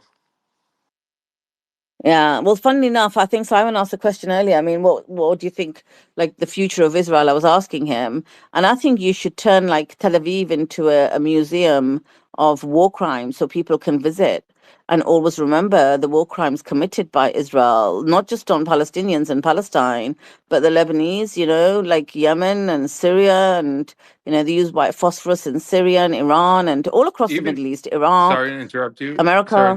But even Yeah, no, okay. even the Hamas resistance fighters, they actually said once we're done with the liberation of Palestine, Palestine's going to become a democracy. Whoever wants to get elected, do whatever you guys want. We have no interest in anything but liberation and being the resistance. Once we're done, these tunnels are going to become a museum, and they're going to turn them into hotels because in reality, no one can really fathom what's under there. They think they're under rubble and between sand, but it's literally exactly like you said, not just there, all over the place. Palestine, Lebanon, Syria. There's so much history and so many things that they've done because necessity is mother of invention, and they did it. And it's going to turn into, I guess, it's the new tourism. Yeah, I agree. Yeah, it had to be an underground complex system. Otherwise, there's no way they could have existed for so long and been so effective if they're above ground. I mean, it's pretty obvious. And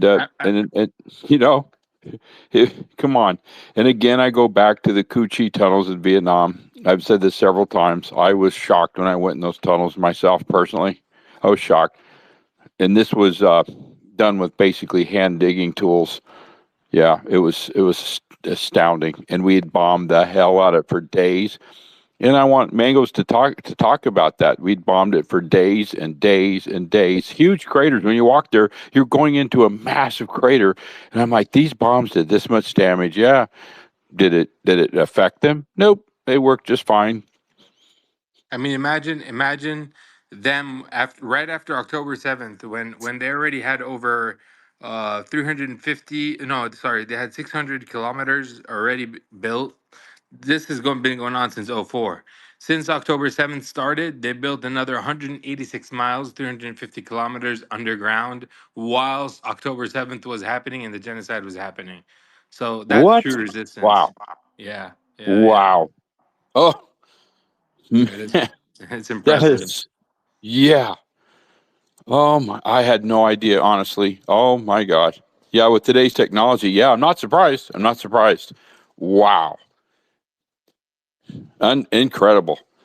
And then just again weighing in again, and Beatrice, you know, I definitely will not go into the ideology. I won't go into any eschatology, Bible stuff, but I will just say it's true that Islamic eschatology and Christian eschatology do line up very similar. It's shocking, and it ties into this new global reset. I'm just throwing that out there. It has to be not. We don't have to go examine that. This is not the place, but we're seeing this unfold. We really are. I mean, you're And so right, because the only yeah, difference is we don't eat pork, and then people think that Jesus, Prophet Isa alayhi salam, we don't look up to him. He's a prophet. He's someone sacred, and he's going to be the one that's going to come down, not Prophet Muhammad sallallahu alaihi wasallam. It's going to be Jesus Christ alayhi salam. So like people got us so confused and got so everybody's so confused that they're literally exactly almost like a carbon copy with minor little changes that really don't affect humanity, you know? and this is what confounds these Christian evangelicals. I'm like, do you realize that these people you're calling these terrible things, wipe them out? Don't realize that their very teachings are more aligned with than your beloved fake Judea Christian values? But it just goes to deaf ears. You know, I don't waste my time with them anymore. I learned the hard way. Just speak my piece and move on. But I'm so glad that we had these financial experts to come in on this to lend a great turn the light on and give us a lens to this rewiring, this changing, because this is the only thing that's going to come out of this. This war here won't just keep going on, you know, on and on for years. And people say, yeah, it will. Well, yeah, but we're fighting a whole different war here. Because why? Yeah, I'm sorry. Go ahead. No, Andrew, sorry, I thought you'd finished. Go ahead. I just wanted to read something out really quickly. No, I'm welcome, finished. Doc. I'm finished here. Thank you. I want to welcome Doc. I want to go to Adam in a second. I don't know if Adam's caught this because Adam's fantastic at catching the news. But this is a question that was asked to Iran's Foreign Minister Arakshi. I didn't know this actually.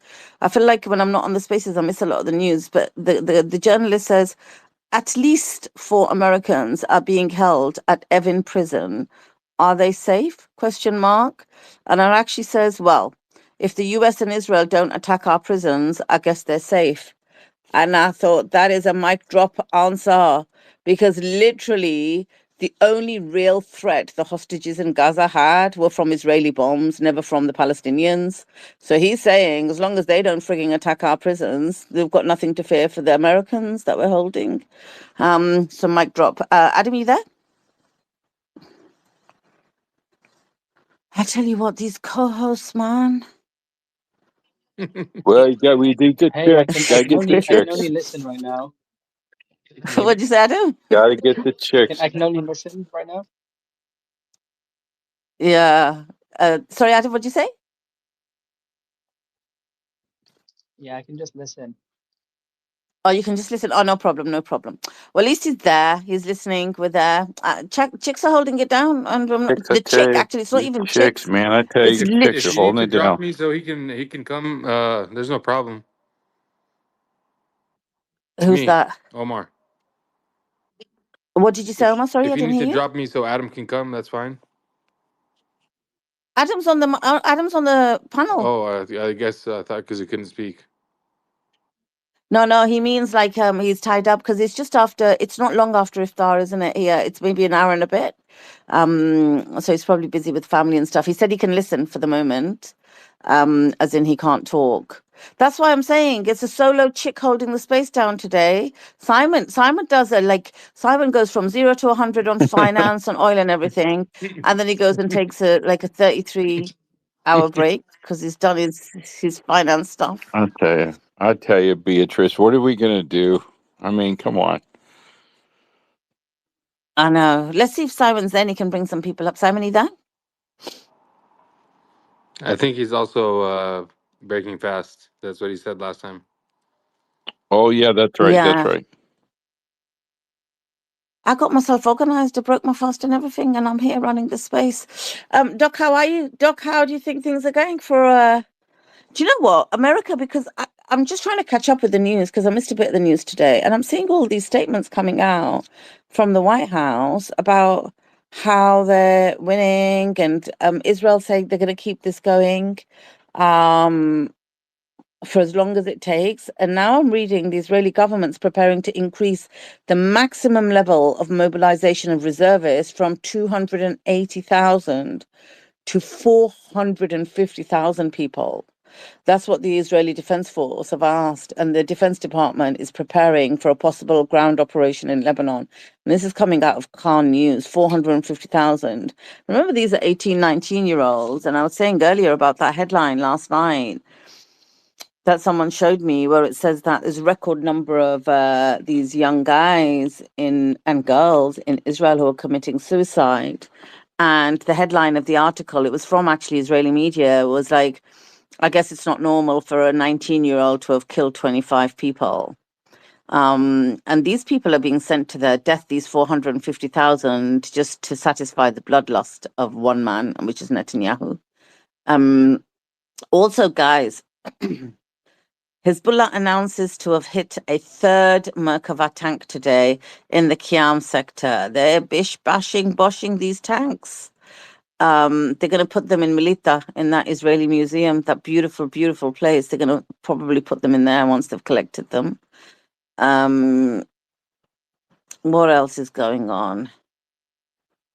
Washington and Tel Aviv have approved military plans in Iran for the next 3 weeks. And this is coming from Israeli media, Channel 12. Do you know what? Like, as much as Israel lies, their media will often tell us what's really going on whilst our media censors it. Their newspapers and stuff. So Washington and Tel Aviv have approved military plans in Iran for the next 3 weeks. I guess there's going to be no rest for us then for the next 3 weeks, guys, at least. Let's have a look. Rockets around Baghdad International Airport. Israel says it's going to open Rafah briefly tomorrow. USS Abraham Lincoln is retreating. Chinese satellite images show that it's 1,100 kilometers instead of 350 kilometers away behind Oman's coastal mountains. This was after IRGC claimed it was damaged and was retreating. So it seems they were telling the truth, not that we ever doubted them. Yeah, exactly. So We called that one. we did, didn't we? Yeah, I remember Suleiman was talking about it a couple of days ago. I remember that. So you know this thing where Andrew, they're saying they've approved plans for the next 3 weeks, Tel Aviv and Washington. So Arakshi, the foreign minister, Iranian foreign minister, said in an interview that Iran is ready to defend itself from America and Israeli attacks for as long as it takes, following Trump's statement that he is not ready to end the war. So Washington and Tel Aviv have got plans for 3 weeks and are actually saying, we'll let it go as long as you want. We don't really care. Like, so they obviously look like they're in it for the long term. There was another statement where Trump says, and I can't find it now, that this isn't really war. It's kind of like war, but it's their war. But for us, it's not war. And I thought, what are you talking about? He literally declared war on Iran. Wow, that is Well, so incredible. not legally. They haven't done it legally according to American law. That requires an act of Congress and a declaration of war. So thanks for the mic, and let me poke my head in under the tent a little bit and talk about what I think is going on in America with Trump's base, the MAGAs. I have a very, very interesting bipolar set of responses to my posts, which are strongly in support of ending the war and really criticizing Trump very, very hard. At least 20,000 of my followers, fall into this sort of political category. And I'm getting all my former haters, because I supported Trump, come in and saying, Doc, I'm just so glad to see that you finally understand who Trump is. And then the MAGA crowd, particularly on Facebook, was that's the oldest sort of group. One gentleman in particular, he's in New York. He and I met years and years ago because we were affiliates of a Fox News host named John Gibson, who's now retired. He started off on MSNBC, he was one of the original hosts, then he did Fox on camera, then he did Fox radio, then podcasts.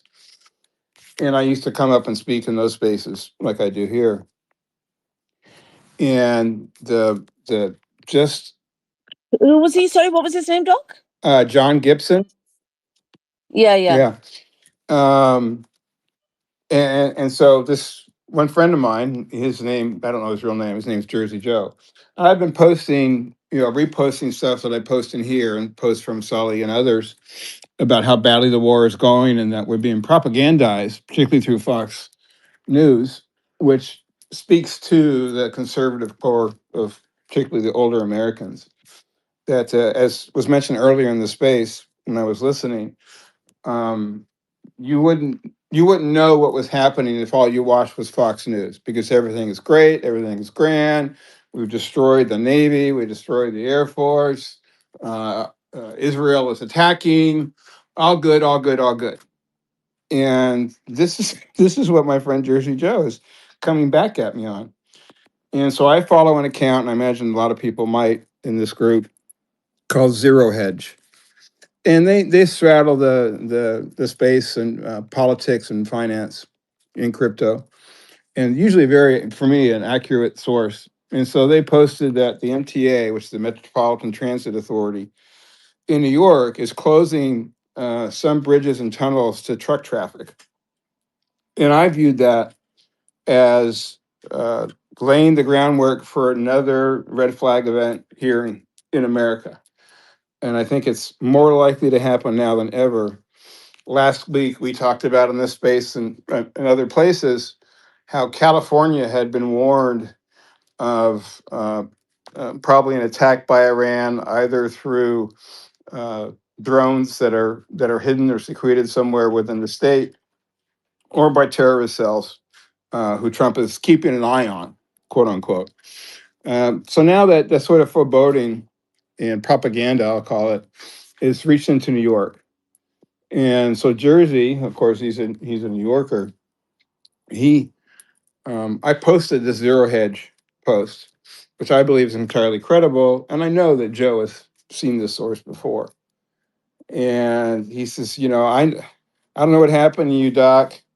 Looks like you believe in Iranian propaganda. And I posted the source. It was from a New York Times that this is back happening.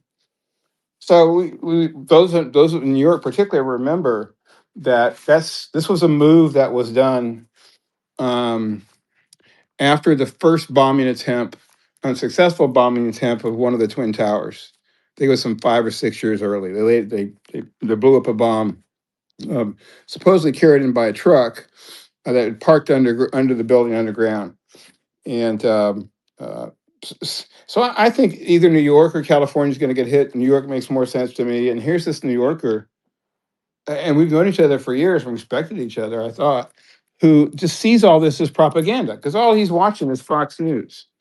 So unfortunately, I think if there is a red flag event, Americans will do what they did in 9/11 without learning from the experience of what's followed on in terms of analysis of exactly how these buildings came down, particularly Building 7 and the Pentagon. It's my feeling that the Pentagon was not hit by an airplane, it was hit by a missile.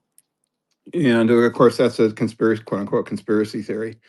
And I think Building 7 was taken down with demolition, maybe exactly the same way that the Twin Towers were. So this is not a learning experience for most Americans, particularly older Americans.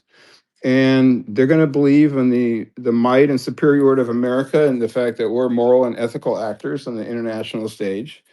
And if we have a red flag event and Iran continues to dominate the way that we all believe that they are, maybe not all, maybe there are some skeptics or Zios in his face.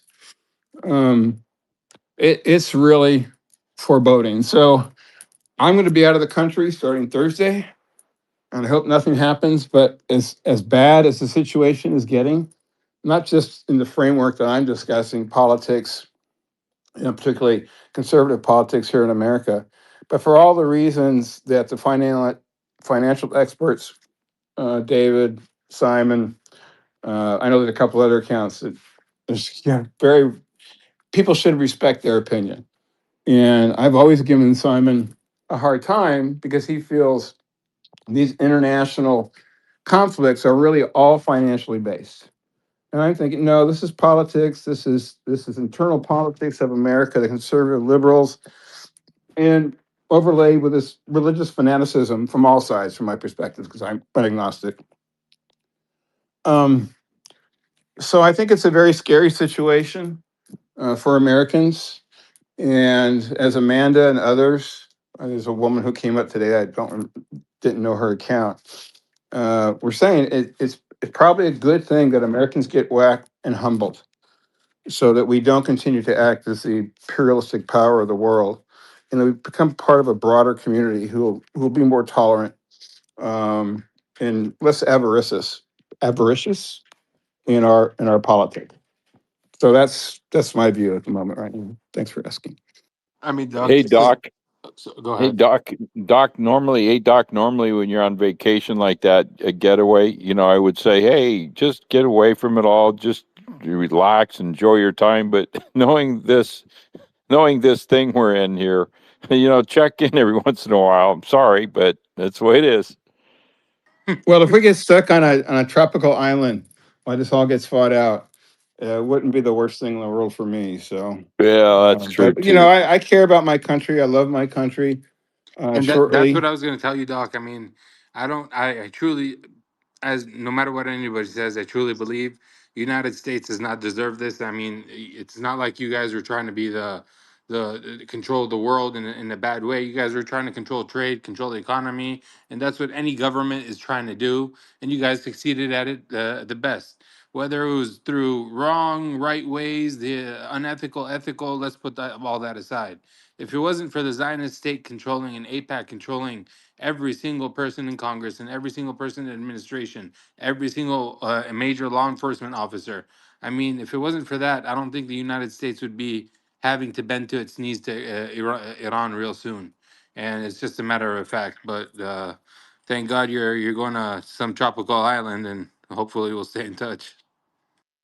no, I'll be in touch. My girlfriend is entirely apolitical. She's very private, but she's a very successful writer and poet.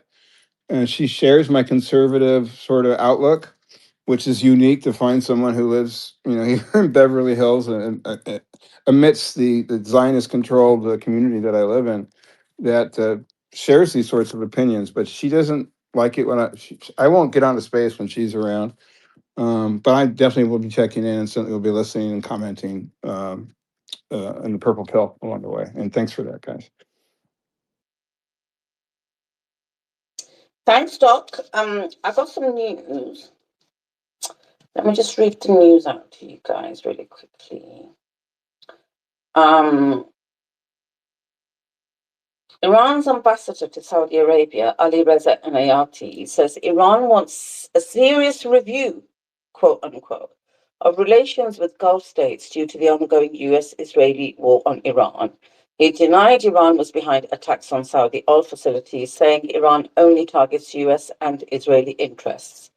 That was reported by Reuters. Also, the U.S. Energy Secretary, I think his name's Chris White, he was asked in an interview, if you were prepared, why is the Strait of Hormuz effectively closed right now? And Chris White said, because it's right next to the Iranian shoreline. What dumb response is that? We've got the full translation of that, that exchange that Aragshi had, where the reporter says, are our citizens safe in your Iranian prisons, the American citizens? And he says, are you planning to bomb those prisons? And the reporter says no. And he goes, then they're safe. These guys are like proper G's, man. Also, this was news. Iranian President Pezeshkian has had a phone call with Macron, and they discussed regional developments. And this is coming from the Iranian Tasnim news agency, Al Jazeera, is reporting that they had a call. Macron's probably cacking it, you know that. That's why he's probably trying to be sweet with everybody, because he's thinking, freaking, I was in bed with the Zayos, but it looks like they're losing and America's losing, and we're only a poxy little European country. Better stay sweet with Iran now, just to be on the good side. Do you know on that Beatrice, sorry to jump in. Do you remember when the EU pulled out of they applied sanctions on Republic a few months ago? The Republic said to them, "You will regret doing that. Remember this day. You'll regret doing that, and it will come back to haunt you in the future." So now the leverage has spun the opposite way around. Before they were they were doing applying the sanctions on behalf of America and the entity, and now the Republic have them by the balls, basically. Yeah, these European leaders have no spine, none whatsoever. Adam and I mock them all day long. They're a disgrace, they're an embarrassment. So he's going all round trying to keep sweet with everybody. Also, Israel says that Hezbollah launched around 100 rockets towards Israel today. Bish, bash, bosh. IRGC has given another banging statement. They say most of the missiles we're currently launching were produced about a decade ago. I don't know if they're actually like hitting Iran and America with missiles or with their statements. Do you know what I mean? Like they're literally destroying them in the PR department. So these missiles. Who do we attack, Patriots? Sorry? Who do we attack? This is IRGC saying that. IRGC is saying most of the missiles we're currently launching were produced about a decade ago, and then they're saying many of the missiles that were manufactured after the 12-day war haven't even been used yet. They're literally. I thought you said me and you are attacking people. Is it monarchists? The monarchists? I can't hear you properly, Adam. I think your mic's muffled. Say that again. Yeah, I thought you said me and you are going after some people. Was it monarchists? No, I was talking about the European leaders, because Macron has had a call with the Iranian president, and I said he's probably thinking, Macron, that, oh my God, I was in bed with the Zayos in America, but I better start keeping everybody sweet just in case, because it looks like Iran's winning. And then Brother Hassan made a comment about France, and I said, yeah, they're spineless, these European leaders. Adam and I talk about them all day long because they're just a disgrace, you know. That's what I was talking about earlier. Macron's going all out there. Okay, so there was something else I wanted to read out really quickly.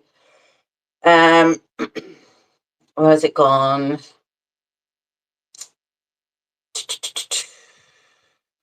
I read that out. You know what? I'm looking in the wrong place. Here we go.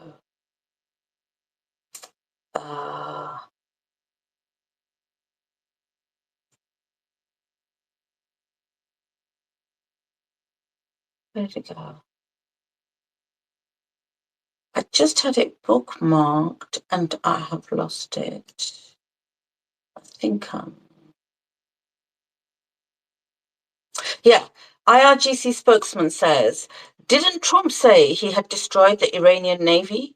He should prove it. If he truly has the courage, let his ships enter the Persian Gulf. I'm like, I love it, tell you what. They're brilliant. And then they say, most of the missiles we're currently firing were produced a decade ago. Many of the missiles we produced after the 12-day war have not even been used yet. You do realize Trump's not going to get any sleep tonight after these statements.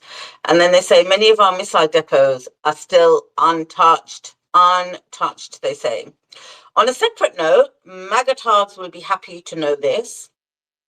This was reported today that Trump has said he's going to increase visas for farm working migrants. So anybody who works on a farm, they're going to get to stay legally, illegal. I'm sure they're illegal, these Mexican workers. So Trump admin's going to increase visas. So all this mass deportations is gone. What else was that? I think that was it, to be honest with you, for now, in terms of news. Let's go to Justin. Justin, thanks for joining. What have you got to say?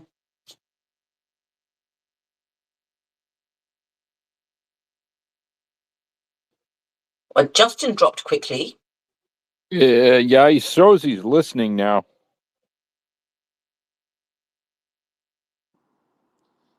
Mr. Gary Cardone, I always like hearing from him. Can he talk? Is Gary in listeners?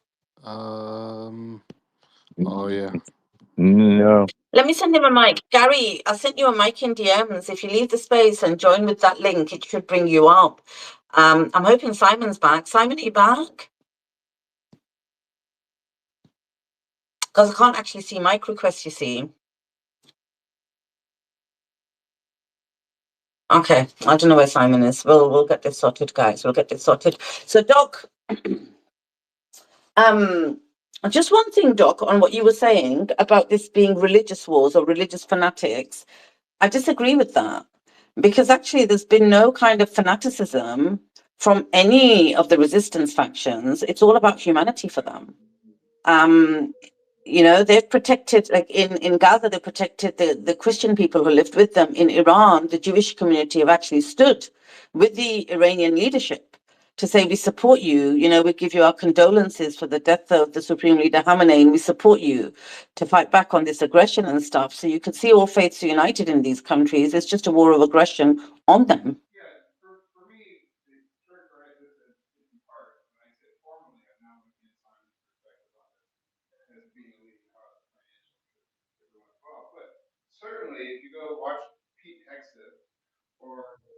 Doc, we can't hear you at all. Yeah, while we're waiting for him, I agree with you. In fact, I would say that the Republic has been not fanatical enough. Like, there's no fanaticism whatsoever in that. It's pure logic But and reason. can you hear me now? Yeah, we can hear Can you. you Go hear me ahead. now? Go Okay, ahead. great. Go So ahead. I had it. I don't have a Bluetooth speaker just to listen, but I hadn't decided to come back up. But Khaleesi, to be clear, when I talk about religious fanaticism, what's first and foremost in my mind is Trump, Secretary of War Pete Hegseth, his leader of his faith office. The fanaticism here is Zionist fanaticism in America, and without it, I mean, Hexeth and others are basically invoking that they're waiting for the Antichrist. And so this is religious fanaticism in my mind. And certainly there are some segment of the Jewish population in Israel and around the world who share that same fanaticism. I'm not pointing at Islam or Muslims in Iran as being motivated by fanaticism, even though they are a theocracy. What I see is a very pragmatic, tempered response over the last 2 years or even 47 years of sanctions to this. And I have every belief that the new leader is going to, one, who wouldn't want revenge for having your father, your wife, and your daughter killed? Who wouldn't? So for them to have the hardlining, and to those who call it a hardline response to this, that i.e., that this is going to continue in effect, parenthetically, until Israel and America bends the knee. That's what I'm talking about when I'm speaking about fanaticism.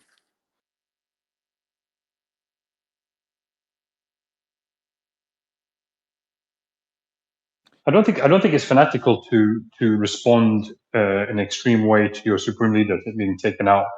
Some countries would respond with a nuclear strike, with a nuclear weapon, and all they're really doing is punishing them and saying, you're not going to come to this region again because you pose a threat to our government, to our system, to our people, and so we have to exact a punishment for it. This is retribution and justice. It's not really fanaticism. We're in complete agreement by that, and that's why I came back up to address Khaleesi's point. Is I'm not suggesting that Iran's response is in any way fanatical. I think even though they're a theocracy, they're not being guided or motivated by their faith, at least in terms of their leadership. I think the support that they have now among the people of Iran, where as Americans, when we did at 9/11, put aside our individual differences and rallied, under the flag. Should have been completely expected by Americans, and it wasn't. And again, I think that's because the fanatical view, the Zionist view, that controls not only the Oval Office but our Congress, as we've seen with the response to Bibi, as he's come, particularly last year when he spoke in front of a combined House, Senate, and House, his 57 standing ovations. And it was basically a call for a support of the Greater Israel Project, continuing war for Bibi and, and his government. So no, in no way do I want to echo the propaganda that's gone on in this country since before 9/11 that Iran are religious fanatics that need to be brought into the 21st century, allow for pornography, allow for same-sex relationships, allow for mutilating children. We can see that this, if your eyes are open and you're not blinded by propaganda and you're not motivated by religious fanaticism, and I'm basically speaking about Christians in this regard, particularly evangelical Christians, which Catholics among us, great friend of mine, Honey Badger and others who lead worship spaces, particularly on Sundays, they're condemning this as well. So as not Christ-like. So that's who's got control of our government. That's who's got control of our foreign affairs. And I want that cancer out of my country, probably every bit as much, maybe more, than some around the world. Just so I'm understood. Yeah, sure. I think I slightly disagree with you though in terms of them not being guided by the religion. It's just that the religion is not that well understood. So, for example, we all know that they don't have nuclear weapons because of the religious ruling of Khamenei. Everybody else in the world was pushing them to do it, but he refused to bend on religious grounds, and that's the nature of what you would call a theocracy. I call it an Islamic republic. He provides the guiding principles and makes sure that nobody breaches those. And another one is support of the oppressed. So they give it a part of their budget has to be allocated to the oppressed, no matter what their how that harms their own economy or they have to, or the sacrifice that's required. They give that proportion always to support the oppressed. Palestine, Cuba, Venezuela, anywhere in the world, they will support them. And also, if you see the measure of the way they respond, they almost go overboard with trying to avoid civilian casualties. While the opposition prefers doctrines actual civilian harm, and they just refuse to sacrifice that or kind of compromise on a principle, which I think sometimes is actually a drawback. So they do have these really guiding religious principles that are very, very strict with. And even their missiles, one of the reasons the missiles they focus so much on their accuracy is because they want to avoid harm for non-military as much as possible. I mean, these are all basic principles that everyone should really be governed by. But unfortunately, it's only they're not actually. I would say they're not radical enough. They're not. Well, they're not. It's not about being radical. They're not really. They're not willing to compromise on these principles. Is basically what I'm saying. Yeah, I mean, supposedly a fundamental principle of or at least those who follow Jesus slash Christians, to turn the other cheek, and to go to your brother if you have a conflict with him and speak to your brother. Now, I won't quote any Bible passages because I stopped reading the Bible 20 years ago after my family was a victim of a pedophile priest who ended up wouldn't end up this way today, but at the time, back in the early 90s, at 27 years in prison. So I haven't been able to believe in any God. And it's one of the reasons that I came to the space and met Sully and Khaleesi, years ago, was to try to understand the Islamic faith and Muslims generally. And so I have an educated perspective over years and years. And I can see things, at least now in my late 60s, and with clarity. And we've been propagandized in a way that's really hard to understand because the Zionists have controlled Hollywood forever. And I'm in this community. I have very dear friends who are in the community right now. Had dinner with one of them, and they're starting to wake up. But the countless movies, TV shows, I'm watching one now called The Night Manager. It's basically a CIA thing. Season 2, the bad guys are Iranians. And all the women who are working in the Iranian consulate, which is it's a focal point of a part of the drama and one of the threads through this series, all the women have to wear hijabs, and they can't go out in public. So the stereotype that's perpetuated through our media in advance of 9/11, teaching Americans to hate Islam, to fear Islam, it continues to this day. So for older Americans who are vested in this, who've never considered an alternative view, who don't travel internationally or know anyone internationally, they're insular within their own communities and the media sources they choose, and the TV and movie shows that they are entertain them. This is a mindset that's going to be very hard to crack here. And I think it is cracking.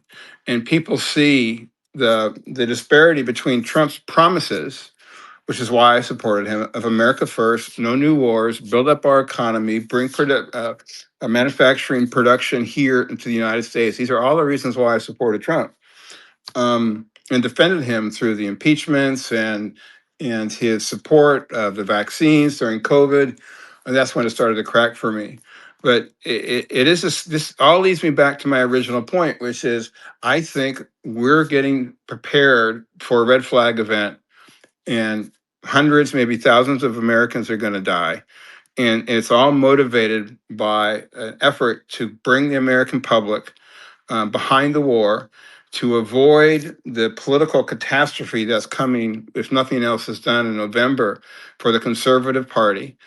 Most reasonable polls, including the Poly Market, and if you don't know what Poly Market is, it's where people go and bet on Yeah, events in the Doc, future. I don't want to. I don't want to mention them on our face. I don't want to mention them because I stop everybody from mentioning them. Some people are incentivized, Okay. so they come on our space to drop it in conversation, and that's why I know you're not, but I just want to make it clear. I don't want to mention Okay. them. I'll let you finish, and then I'll Yeah. go to you. So the polls here all suggest that America doesn't support the conservatives, that we're going to lose the House and the Senate in November. I think that's inevitable at this point. And so desperation has set in, I think, for the current administration. And as I believe, if they're willing to take down the Twin Towers, attack the Pentagon to hide a $2 or $3 million or $1 trillion shortfall in the military budget, we don't know where that money is. And days later, we get attacked. Of course, there's the interest to foment another war, whether it be in the Middle East or Ukraine, because too many bad people make money at that, and they don't care about humanity. So Thanks, Doc. Thank you, thank you, thank you. Guys, do me a favor, please. Suleiman's going to be on very soon, right? And I want everyone to go up to the nest where you see a post, and the nest is above where you can see Simon and Suleiman. The truth about the Iran war, followers on YouTube. Click on that YouTube link and go and press the bell icon. It's free, it doesn't cost anything, and you can subscribe to Suleiman's YouTube. I'd like everyone to do that, get a friend to do that. I was supposed to be mentioning it, but I didn't mention it, and he's going to be back soon, so I better mention it now. I want to welcome Gary. Gary, how are you? Thank you. Good to be here. Appreciate everybody. What's up, guys? All good, what all up, good. Yeah. Gary? Hey, Gary. Things seem to be getting worse, it would appear. Well, Very it's going. unfortunately. Yeah. Yeah, it's going badly for America and Israel right now, for sure. And the issue for me is, what is their response going to be? Are they going to surrender, or are they going to ratchet up to violence? Yeah, well, if we think that Netanyahu was at the center of all this, I think you got to figure out, is he alive or not, right? Kind of like very weird that information is. Imagine if that was the president of the United States right now. So to me, like, there's a big difference what happens next if he's out or gone or not available. Like now what? My You theory, just go ahead. no, my theory about Netanyahu, just so you can continue. I think he's at a point where I truly believe he's alive. I may be wrong, but I believe he's alive and hiding because he's got no more excuses to run away from from the trials that he has, and he's wanted to prolong his period until elections come up so he can stay as a dictator he is. But he's literally got no more excuses. Not even with the war of Iran, not even with Gaza, since there's a supposed ceasefire, even though they're bombarding him every single day. But I think he's truly hiding somewhere, or doing, or in the plane, or in the sky. I think he's just running away from the trials that he has to face. Because every time he has a trial, he says, "Oh, I only have 5 minutes to answer your questions because I have a meeting in the Knesset." So that could be a plausible thing. Go ahead. Yeah, no, sorry for the background noise. Yeah, to me though, that has to get decided. You can't have a central player on the chessboard just disappear for 6, 7, 8 days. I'm a little surprised more people aren't like probing. Hey, is he alive or dead? To me, to go into hiding would be a bad strategy. Like you're basically admitting you don't want to dance to the music, right? Astounding to me. So many of these people don't even fucking have to respond to a subpoena, man. I mean, amazing, huh? Like we need more data than that. Like Clinton's, all these people just like, yeah, I'm not gonna go. Okay, it's. Do you need more? Um, anyway, to me, that's what needs to happen. That's the next big critical thing: is where is Netanyahu? And has the Iranian guy been terminated? So now what's going to happen? Like this is a shit show right now. The markets, I don't know. Love to hear from people what they think the market's going to do tomorrow. I haven't had a chance to look at any of the data, but can't imagine it's going to be a pleasant day anywhere in the world on any financial market. Yeah, what I can tell you, Gary, is that the Telegraph in London is reporting that BP, British Petroleum, and Shell are going to make 5 billion, not million, billion, from the oil crisis thus far.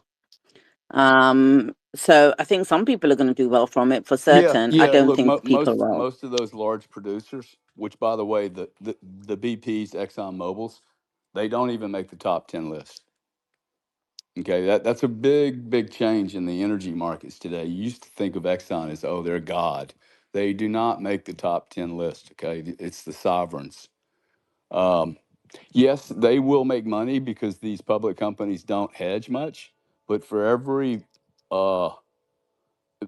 energy company hates this. Okay, guarantee you, every CEO is like, oh shit, dude, we have a problem. And the problem is you're going to have airlines say, I'm canceling my flights or I'm doubling the fees. Which is it? Because they're not going to take a plane full of passengers that cost them $300 and they're charging $149. Okay. There's already been 1,000 flights canceled by one airline. You're going to see demand destruction so fast, it will make our heads swim. So then we'll be back down to $70, 65 in no man's land, 80, whatever. A small premium to the regular market, and everybody's going to be on edge. So tomorrow's going to be brutal. Would be my if not today. Like this weekend isn't over. Hey Gary, Yeah, So, yeah. are you oh, familiar? welcome back, Yeah, Simon. I sorry, hope you had a nice break, I had a Simon. bit of a headache and tried to work it off. But Simon, Gary brought me back the in. odds of a false flag here are so high. I'm actually, I will say, I read this guy's post and I had thought the same thought, but I didn't articulate it to myself this way. But like they are basically doing COVID 20, 9/11. This is what they're doing. This is a extended version of those programs. They haven't even done the false flag. They're so arrogant. So I suspect a false flag's going to follow here, a big one, a monster. If this isn't it, okay, or something related to it, but I am nervous, and I think I have the right to be realistically nervous. I'm not freaking out, right? And but this game just keeps getting escalated. Go ahead, Sam. Gary, are you familiar with a company in Texas called Golden Path, like a LNG company? Have you heard of it I at all? don't know the name. They've a lot of these energy companies change their names every 8 years. So they're LNG. You know the town I grew up Yeah, in, Lake Charles, Louisiana. That is the LNG capital of the world, right? gotcha. Yeah, so I just been trying to follow some of the flows. So the company basically, obviously, during the Russia-Ukraine war, um, Europe ended up 68 dependent upon American LNG, and then the rest of it was Qatar. And prior to that, it was obviously Russia, but we're now increasing like a bunch of the Russian gas. But the prior to this, there was a company called Golden Path, and it is 70% owned by Qatar and 30% owned by Exxon. And the company that got the Venezuelan oil refining contract is 100% owned by Saudi Aramco. And the plant that was hit by Iran that led to the force majeure contract in Qatar, they cancelled all the contracts, and it's the same. It's the same plant that basically is renegotiating all the European gas contracts right now. That is 70% owned by Qatar. So they basically cancelled their contracts after Iran hit the Qatar plant, and now they're renegotiating them with through the Texas side. And obviously, if you remember, like Trump got that Boeing, and everyone was complaining about it and stuff like that. But it looks like Saudi Aramco and Qatar have been like hedging, and they did an M&A spree like leading up to this to kind of make sure that they control infrastructure in Texas.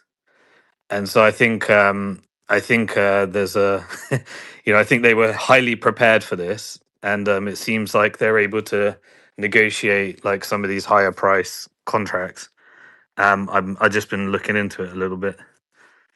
Well, look, there's so many. Like I said, I was on a thing with Honest the other day, and I said, "Hey, Honest, like the relationship between West Texas Intermediate, which is WTI, the U.S. price point hub point for crude oil, a certain crude oil, and then there's Brent, which is the European hub. These relationships have had this, very a dance. Like one goes up, the other one, follows it, tracks it pretty closely.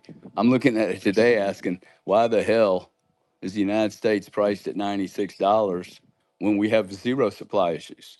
We are not literally not one barrel of oil is being disrupted here. And it just shows you the flaws now of the market that was created in the 80s.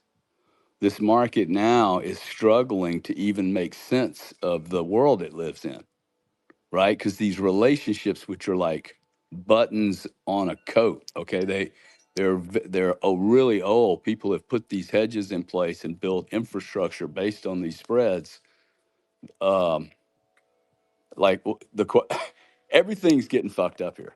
So everything that was normal, and I don't think you can put the genie back in the box. See, that's the problem.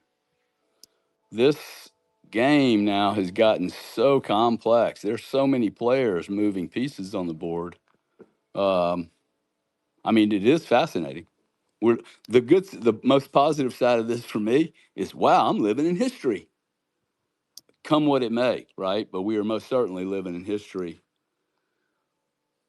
Yeah. Simon, what do you think of the markets tomorrow, buddy? Because I think the markets are going to get everybody's attention. Yeah, I think everything's on the price of oil. So I said like people keep asking me how long is this going to go on for, and I keep saying it depends on the price of oil. So if we tick up, we're at $100. If we tick up to That is the right answer. Okay, like if it goes to 150, this shit gets done pretty fast. yeah, exactly. Yeah, yeah. But I think the US like virus, like I think they're structurally short now at the moment. So I think they need this. No, I don't think so, buddy. No. We are a long exporter of everything, energy. Yeah, as in just trying This to is this is try. the problem, though. This is the problem. Even if these relationships continue to hang, one thing we have done is we have put the nail into AI businesses. The nail in the coffin. Like the AI business should roll over to fucking tomorrow morning. Okay, the energy input, the most significant input to AI. Y'all talk about fertilizer and fertilizer business, dude. This is global energy. This isn't just fertilizer. AI is fucked, and Yeah, they're definitely. grossly overvalued, right? So I'm looking at this, going, Jesus, Bahimi, man. Yeah, there's Okay. no cost base that this works. I'm sorry. What I mean by that, Gary, Well, is obviously in the dislocations, dude, Europe will not be a future existing construct because they have no energy and they will not play any role in AI whatsoever. yeah, None. Zero. yeah, Gary. Like they're What going I to be meant by subservient, right, to everything. Sorry. yeah, what I meant by the structural short. Obviously, you got your suppliers. That's fine, but I reckon Treasury or someone might have done a bunch of futures contracts to try and suppress the price when it hit 115. And so I reckon they know that this is going to be done by within a certain time frame. And so I think that they've got like a bunch, probably significant short positions. But yeah, in terms of supplies, you guys are fine. Yeah, you're gonna you got everything you need. Um, but yeah, and then And by the way, people poo-pooing on sovereigns using their reserve right now. I don't understand why you would poo-poo on somebody that bought $30 crude oil or $40 crude oil, selling it into $110 market. That is a very good use. That's what the reserve is there for, man. To take out to take out exposure like that. Japan has 250, 60 days, something like that of crude. And I still maintain the logistics on energy because of 9/11 and because of COVID, these psychopathic freak shows, this actually got the universe more anti-fragile, more uh, adaptable in its ability to respond rapidly. Like we responded very, very rapidly off of COVID, man, considering it was a global logistics disruption, which I maintain is where all the inflation's come from. yeah, And absolutely, it's it was not a real. $5 trillion print. Oh, Um, totally, dude. but I think Russia's got the best logistics at the moment. Russia seems to be the one that can bail out anybody, and America obviously has got Europe. But yeah, I mean, the net winner of See, this the is thing Russia. is, Russia can underprice America by a mile. The logistics, he who is closest to the most densest energy wins. The further away you get from that energy, I don't care if it's coming from America, that shit's landing in Europe. It's 350 here, and it's landing in Europe at 7. You're at least 1.5 times more expensive than I am, and that means probably 3 times more expensive on the consumption end, and on the industrial end, you're completely fucked. Yeah, Completely fucked because you're 4 times more expensive than anyone else in the free world. yeah. So I guess Gary, the next step is so 20 million barrels are meant to come out of the Strait of Hormuz every day. Yep. They've got about, with the strategic petroleum reserves, 1.2 million per day. All the Well, they're not alternative saying it's closed pipelines. though. It is not closed. There is barrels moving through there. There's stuff moving through there right now. I If think they it's just play, India and China. Like India got 2 tanks through. yeah, but that's my point. It's not closed. It's not functionally closed, right? It's they're picking and choosing winners, but that's fine. Okay, I'm just Yeah, saying it's yeah, not closed. It's because when you close something, that means you really did something. And it's hard to open it back up, right? So you yeah. can No, literally open that thing up tomorrow to a third of the supplies. I hear France is negotiating directly with Iran. Okay, I think all the countries in Europe should negotiate direct with Iran. I mean, why not, dude? It's your fucking survival. Okay, and we just throw the dice up in the air. If America overplayed his hand, it overplayed his hand. Let's go. Yeah. And those barrels will loosen up, dude. And if they need to get priced in yuan, good. We know they can move. Now we're just talking about how much money it's going to cost, Yeah. right? It's not all 20 million though. That's my point. Yeah, it's not 20 million. So allegedly, like you can get about 9 million through. So we got 11 million deficit there, but it relies upon the Red Sea. And so the next move is whether the Houthis are going to close the Red Sea, which is kind of the next thing to look for if we're going to get a spike to the next level, to the upside. If they can, that shuts off basically, and what's that, 10%? They could shut off 10% if the Houthis decide that they're going to do that in the Red Sea. And there's not a lot they can do that, because both the Biden administration and Trump administration, they did, a really aggressive war to try and stop the Houthis. And it only ended with the ceasefire. So Trump actually had to engage in a negotiation that led to the Gaza ceasefire. And so that everything's kind of on the Red Sea as the next stage. If something happens in the Red Sea, then I think we're above 115 again. And at those points, it's just a question of how much intervention happen until there's actually, concessions that leads to the end of this thing. But I mean, not speaking in a sorry to cut you off, just not in an economical sense, but when you weigh out your cost benefit analysis, I mean, the Houthis have way more to gain than to lose. Iran, same thing, way more to gain than to lose. They already martyred the Khamenei, the supreme leader.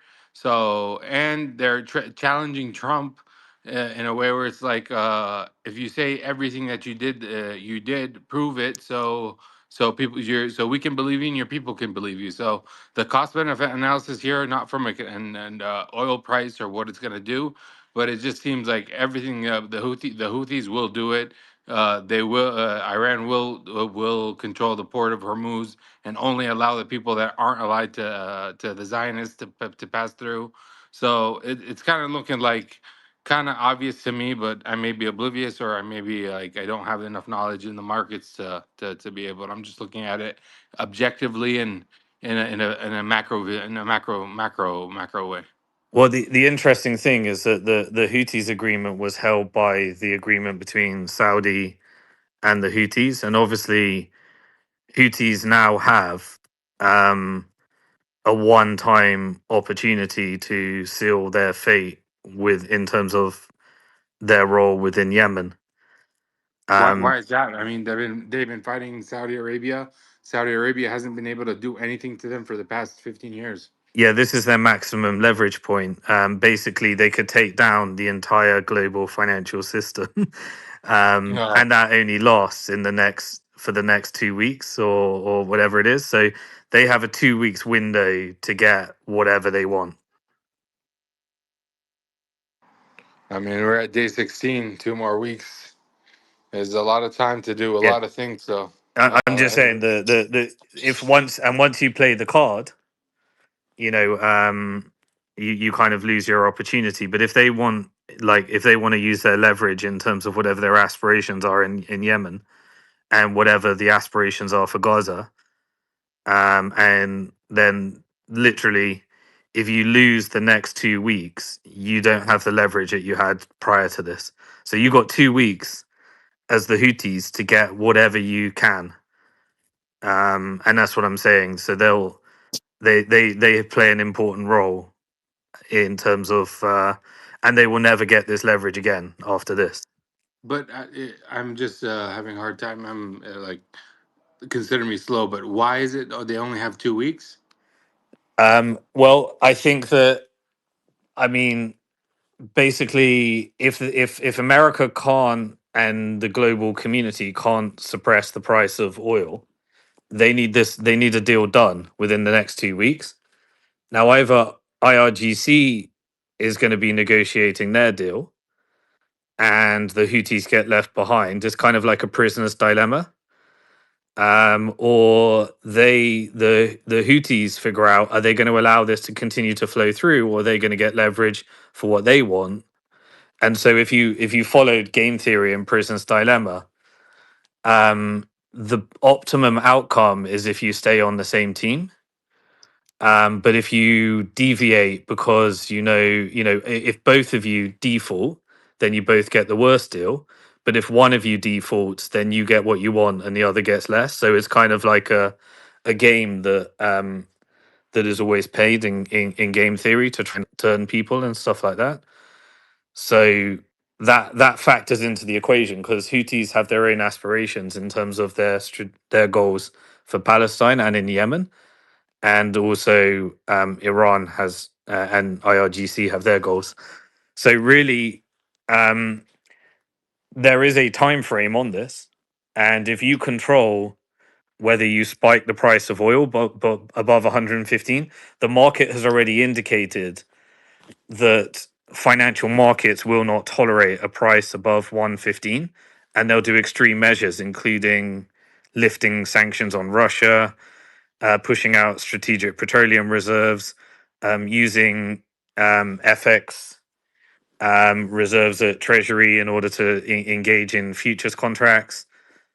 So yeah, that's Yeah, when you Sam, and I yeah. don't think these are extreme though. These are levers, right? They were built as levers. That's what they're there for. Now, look, the market opens in 1 hour and 30 minutes. We're going to know what the price of crude did. On Friday, it closed at 10, call it 104 in Europe, and 98.5 in America, West Texas Intermediate. So it's we're going to know here, like in an hour and a half, how the market's responding to this thing. Yeah, I reckon we're I looking at can't, 110 bro. again. I can't imagine what I'm doing if I'm sitting in the Oval Office right now. Like I'm sure. I got to be saying, hey, did I just create a shitload of mess here that I can't clean up? Definitely. Mankos had his hand raised up. I just got here. I was gone. I had to tend to the girlfriend. Vanko, we were just talking about the game theory that if you're the Houthis, you've got maximum leverage for the next few weeks. So if you have whatever you're trying to achieve, you got to play your game over the next couple of weeks. Yeah, I've been looking into the Houthi thing, especially since we talked about it earlier, and I want to make sure I had the timeline right. So this past year, there were 2 Houthi attacks. One was they attacked a couple of ships right after the 12-day war as their sort of solidarity with Iran for that one. And I believe they were both Greek ships. And then once in late September, they attacked a Dutch ship that was a cargo ship, and they shot a bunch of stuff at it and damaged it, and it was abandoned and it was drifting for a while. So I wanted to find out what happened with it. Well, I guess eventually it got someone came and crewed the ship and drove it away, and it's been repaired or something. But those were the only ships they did attacks they did last year. So I think the Trump's attack on the Houthis in from March to May was successful in stopping them for the most part from doing these kind of attacks. And the Houthis are actually in a very difficult situation right now because they're looking at this situation from a very clear-eyed, sober view. I know a lot of people in this space very much want Iran to win and are like cheering that on. And every time Iran fires a missile and it's boom, boom, Tel Aviv and all that.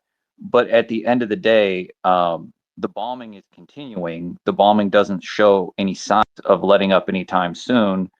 The U.S. and Israel seem to be able to bomb Iran for weeks more if they want to. And the implications of this are that the Houthis are going to lose their patron and lose their source of, like, Houthis internally do not have the ability whatsoever to make sophisticated weapons. They can make relatively low-tech weapons, but the sophistication that you need to be able to shoot over the horizon with a missile and hit a ship with it, it requires a lot of sophistication. You need to have some ability to have sensors to identify and locate the ship and know where it is.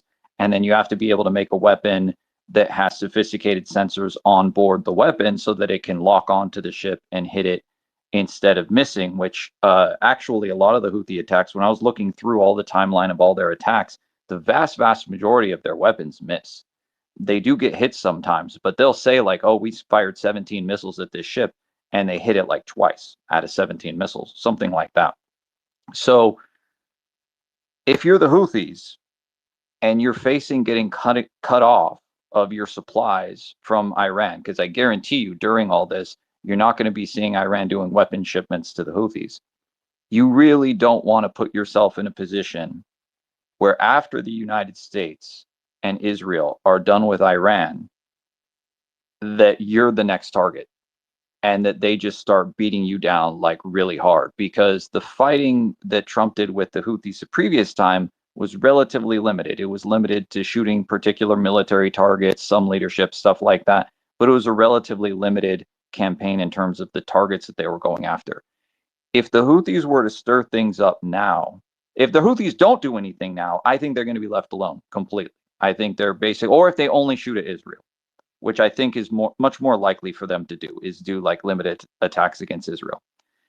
If they do attacks against Saudi Arabia, if they do attacks against like general commercial shipping, I think they're opening the door for a world of hurt to come at them later on. And they understand that, which is why they've only made statements a few times. They have made statements starting on February 28th when the war started. There were some anonymous sources from the Houthi leadership that talked to one of these outlets. I saw an Al Jazeera story on it, saying that, yeah, we're ready to go to war. We're ready to start attacking again. But they were anonymous sources because the government hadn't made an official statement. And then a day or two later, there was an official statement twice from the leader of the Houthis.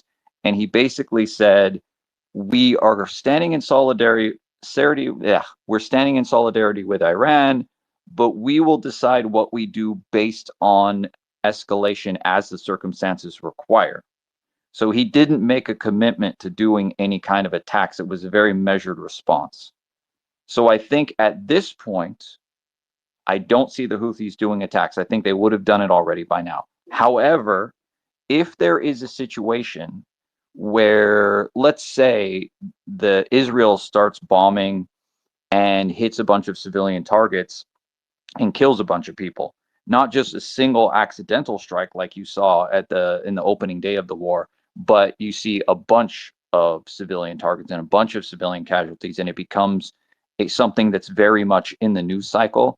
I think at that point they would feel that they had the cover to start doing retaliatory attacks and be able to point to that and say, Israel, you need to stop attacking civilians or else we will do attacks. And they will have some sort of sympathy with that. So I think if certain escalations happen, then you would see them attack. But if things continue as they're going without that kind of escalation, I think that their best strategy is to try to keep a low profile and not do anything that will cause the bombers to turn on them once they're done with Iran.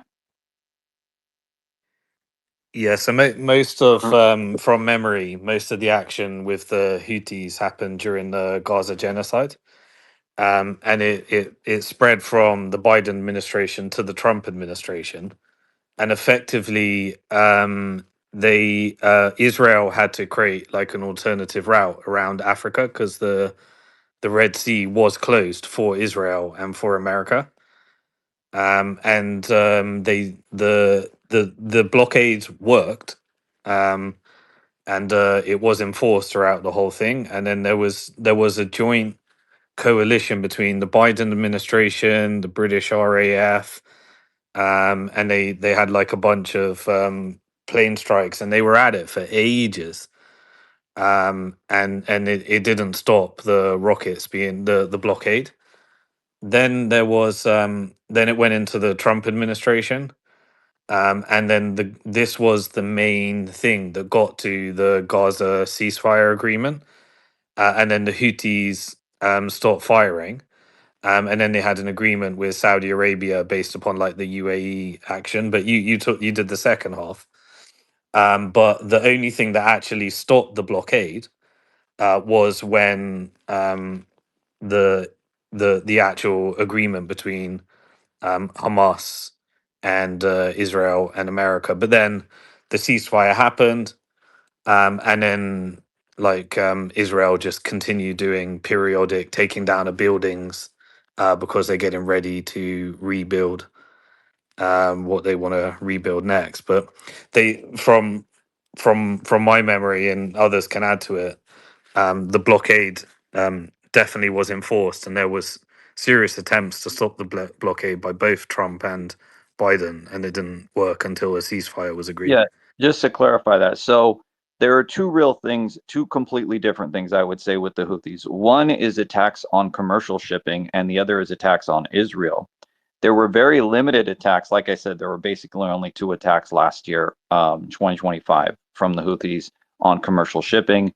And the first 2 ships that were hit, like I said, in July, those were Greek ships, and then there was one that was a Dutch ship. Nothing. What about was Israeli. did you look at 23 and 24, Yeah, or just so 25? Yeah, I looked through most of 24 as well. So, but there's another aspect to this, which is Houthi attacks on Israel itself. And those have been ongoing. There have been much more of those. So the Houthis have like drones and stuff they can fire at Israel, and they have been doing those periodically throughout all of this time. In 2024, and I think this may have been a reaction to the popularity of Trump and the Trump administration, because that would signal a change in policy, which ended up happening anyway. The Houthi attacks, there were more Houthi attacks in 2023 and then in the earlier parts of 2024. But once you got to like October and November, I'm trying to think of the last time they actually hit a ship, because the last time they fired at a ship was in November of 2024, but they missed. And then there were some attacks in October that also missed, or maybe one caused light damage, but it didn't actually, stop the ship. The ship just kept going. And But I the think the blockade last held, right? effective There was attack Israeli was ships, like the blockade held. That was the important part. well, and I don't know if Israeli ships just weren't going through at all. There was No, they had one to route Israeli ship. around Africa, and they had Yeah, there was. to like. Yeah, there was one Israeli ship that I read about. There was an Israeli-owned ship that was attacked, and it was a near miss. And that one, so it was not actually hit.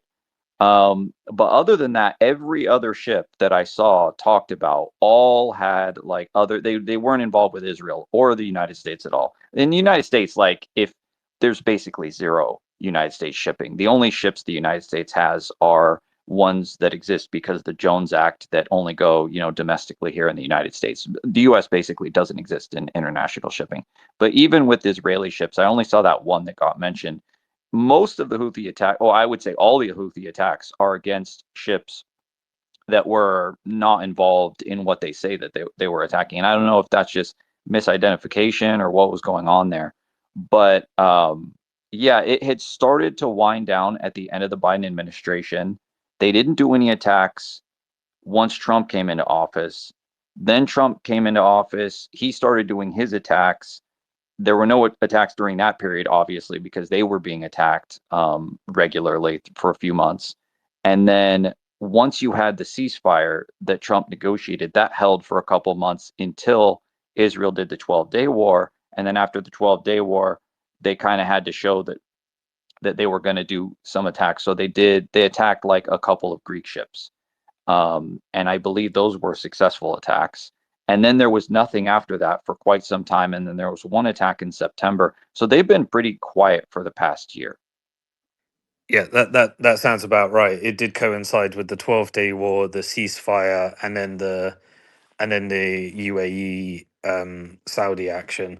But I think the important part is that they managed to successfully execute the blockade for Israel, and Israel had to route all of its ships down a much more time-consuming and expensive route. So it appears from what we know, it appears that they could actually affect that blockade if they wanted to, but I imagine that they're going to be using leverage right now in order to try and get this towards a deal. Yeah, and I mean, you're looking at the Houthis. Hassan just explained exactly who they are and how they are and how they operate.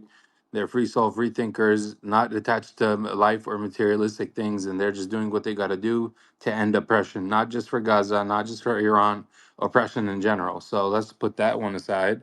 And But then you have that's what Iran. they'll be negotiating, how to have a much better life for their people Let me in continue. Yemen. I let you speak. Thank you. Iran is a different side, and then let's consider in the art of war. There's alliances. So let's say these alliances have been going on for the past 4 or 5 years, even before October 7th. Let's just consider this an opinion. I'm not saying anything from my end, but let's see this alliances, and they've been pre-planning this for 4 or 5 years, and they hit a ship and they missed, like you said, or they hit twice and then and missed 17 times or whatever the number is. Uh, don't you think that that's still going to impact people wanting to pass through or be able to think of going through because they're so scared that they might get hit? That alone, the fear factor alone, is psychological warfare. And then Iran's got the asymmetrical warfare going on, so it's like an alliance that's right there. And then Gaza also has got their end, and then you got Pakistan, and you got Lebanon, and you got so many other fronts that are ready. And then even the Taliban themselves, as bad as they're looked at, or as bad as they seem, they said as soon as we get the green light, our projection, our way we're going is towards the Al Aqsa Mosque. So this just goes to show you that they're united in one way, and I'm sure there's a lot of differences, but there's unification in this regional war, in this holy war to end oppression, to end Zionism for all of humanity, not just for the Middle East, not just for Muslims, not just for Christians, but also for the Jews. Not Zionists, for the Jews, for the not Naturi Karta, for the Jews that actually abide by their Torah. So and from the political standpoint, that's where I'm thinking things are headed. And no matter what they try to do, I mean, oil prices can go up to 150, and then if they do something else, it can go to 200, and it's all based upon geopolitical things that are going on, and politics and negotiations. But nobody wants to negotiate anymore because it's too late. They had all the time in the world to negotiate. Why would they negotiate now? It's just you negotiate. I mean, when you're weak, and you come and negotiate. I mean, you never negotiate. You always negotiate from a power of strength in business and in war. So why would which is anybody now. negotiate? Which is now. So The okay, Houthis and IRGC are their strongest right now. okay, so they would negotiate when they're saying we do not want to negotiate because we had all the time in the world to negotiate. So even when they're in the position of strength, they're still saying we don't want to negotiate. Now that's what we see. Maybe behind the scenes they're already negotiating. You never know, They but I they don't really they, think they are so. negotiating. They're actually Promashkiev, like they're you still got those meetings, I think, or those back channels that will be happening.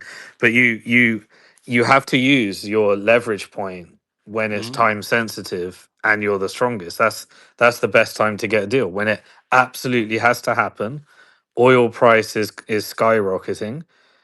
There's maximum issues, and the time sensitivity is max, and you've got strength. That's when you do a deal. But Simon, so the Houthis right now, I see them in a sort of limbo state because on the one hand, they cannot make a deal that goes against the IRGC now because that would be a betrayal of Iran. But on the other hand, if they do the opposite thing, which is they go all in with the IRGC and they start doing attacks, they start doing all this stuff, then that burns their bridges. Where if Iran either gets some kind of regime change, or even if it's just that the moderates in Iran end up taking over and making a deal, which can very well happen, then it leaves the Houthis like completely out on a limb on their own with no help, no allies anymore, and it puts them in a bad situation. So their best strategy right now is to not burn any bridges and wait and see what happens with Iran. And then whatever happens with Iran, they follow suit. So if the IRGC stays in power in Iran at the end of this, then they will be supportive of the IRGC. Whereas if the IRGC falls from power and you end up with more moderate like leadership in Iran, like you were saying is the Chinese plan, then the Houthis would join in with that deal and sort of make a rapprochement approach to like normalization of relations, let's say with Saudi Arabia or something. Does that make sense, Simon? Yeah, From that's a the west game. That's the game theory. That is the from the game theory. from the Western point of thinking, yeah, you're right. But if you're here in the Middle East, I think you would completely analyze things a different way. But to each his own. Well, no, I mean, if the goal is, you got to strategically understand. If the goal is to liberate Gaza, and the goal is to get a better life for your situation in Yemen, then you have to lay out what your goals are and see the best strategy to achieve that goal. And Yeah, we're but not. they're not even looking for their situation. They're looking for not even for just their situation or Gaza. They're looking for oppression, which is in Iraq, in Lebanon, in Syria, in Jordan, in Yeah, every so single place. whatever their goal is. So, Okay. but of course, I mean, it's not good leadership if you can't look after your own people in your own country. If you have aspirations of being integrated into the leadership infrastructure in Yemen, then you want like dealing with oppression is also about improving the situation of the Yemenis people and your role in the leadership. After you're victorious, but I What think what is victory? what is victory? Victory is getting rid of the Zionist state, and then after that, there can be negotiations with everyone around the world. But as long as they're there is no negotiations because look who they're controlling. They're controlling Europe, they're controlling the United States, and they're controlling everywhere around the world. Even if I know, Simon, I know what you're thinking of about the not just them and the people above them, and they're just other puppets. But he's been the worst dictator that's maintained the longest power in occupied Palestine's history, and he's just keep trying to keep on going for more and more and more. So someone like that's never going to give up, and might and they have a like a little technical term where if we're gonna lose, at least we're gonna destroy everything inside Palestine. I don't know about a nuke, but if they have to leave Palestine, they will demolish it to the ground just like they did to Gaza, just so everybody comes back to nothing. That's their system. The thing is though that the strategy of like fighting to the end only makes sense if there's a plausible path to victory through that way. And I think they looked at Hamas, and Hamas took more of the we're going to go down fighting for the most part strategy, and it didn't work out very well for them because it played into Israel's hands because it gave Israel more of a pretext to be more aggressive and more punishing. And the Houthis have shown that they are very rational actors in the past couple years in terms of being able to either do attacks when the opportunity was there or not do attacks when it worked to their advantage. So I think that they will follow a sort of realist international relations perspective and kind of take the position like Simon was saying with game theory in order to ensure, because if they sow the seeds of their own destruction, if they do something that's going to harm them, then that means they are not going to be around in the future to have any sort of oppositional approach to Israel, which would work to Israel's advantage. So sometimes you have to live to fight another day. Yeah, makes sense. Could be for another couple months till the end of the year or beginning of next year, but I don't see. I mean, the Houthis aren't someone you play with or negotiate with, even as rational as they seem. When it's time down to get down to business, it's business for them, and they take care of their own and their business, and the people are out there right there behind them, willing to die for a cause, even if they have no guns. And most of them do have guns. And the thing is, same thing in Iran. They killed the supreme leader Khamenei, may he rest in peace. And people are in the streets chanting, having parties, sitting, having picnics, and the leaders greeting people. So this just shows that the strength's there, the alliances are there, and this is a regional war, and not hoping to turn into World War III, which is not. I don't even see it happening because if it was a World War III, it would be a cyber war. It would be a geopol like the virus war. So it'd be something like that. But this is a regional war, and it only really affects this region because it's against the Zionist entity, and after that things can take a completely different turn, like you're saying. That's where negotiations truly are negotiations. But right now, negotiations are all lies. Look at what's on mainstream media, and look at what Trump says, and look what this says. They're all lies. I mean, they're telling him, prove what you did, and we'll acknowledge it. And he can't prove it. So the So power is Omar, there. just to be Yeah. clear, you think the definition of success is that Mm. there is no more Israel?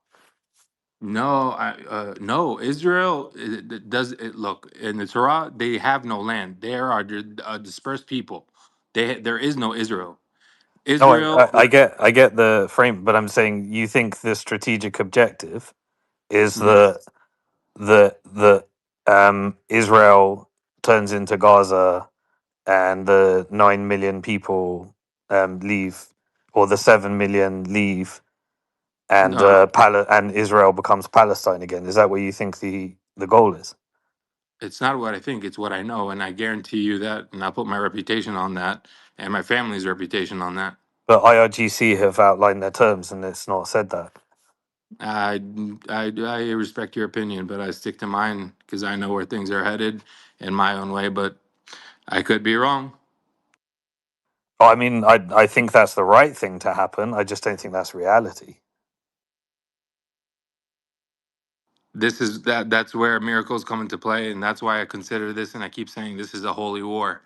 I mean, this is for Christians and for Muslims and for the Naturi Karta, the But actual Jews. but none of them Not have defined it in their goal, because even Hamas Charter is a two-state solution. no. I mean, come on. Like if we accept a two-state solution, it's like us saying, yeah, you had this land, so we'll keep our land.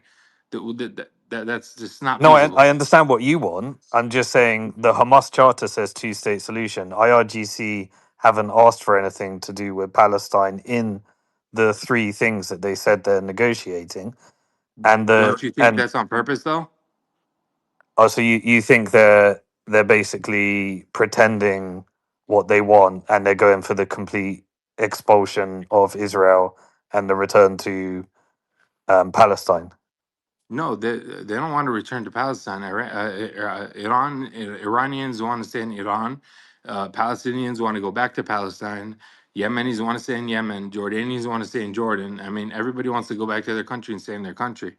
But Yeah, but that's not what any of those countries have put in their terms. That's not like see, they've like, conceded why to would you? two states. Sorry, Simon, can I just add here? When you say um they haven't put that in their terms, they haven't actually defined any terms. They've said things like damages, reparations, right? Like I don't know. I don't even have a take on this. I think about yours and I think okay, could be. I think about what Brother Omar's saying and I think okay, could be. But I just quickly came back up just to say that damages could be anything. It's such a broad term. Reparations could be anything. It's such a broad term. So they haven't actually been very specific in terms of what they want. And it could be that what Brother Omar says does fall within that. I've seen Adam's triggering, Adam's mic's unmuting as well. Oh, is he gone? Has he dropped? Oh, damn. Oh, he's probably coming back up as co-host now that Suleiman's going to be back. There we Adam's go. here, He's isn't he? back. I don't Yeah, know he's back. how the I'm invite back, worked. guys. I Regime didn't do change. anything. Regime change. They're not going to no chicks on co-host. Regime change. Yeah, it wasn't working earlier, and He wasn't doing it earlier. It was his team doing it earlier, wasn't it? yeah, his Tim cocked it He's up. gone for 33 minutes. I did Hold on, have is something Silly? mentioned about Is Beatrix gonna be expelled? Yeah, I've done a Look regime at change that. already. She's not co-host. I did say to Simon, I said, Simon, I was listening the other day. I said, Maze and I dropped, and then you boys were here saying the boys are back, we regime changed the chicks.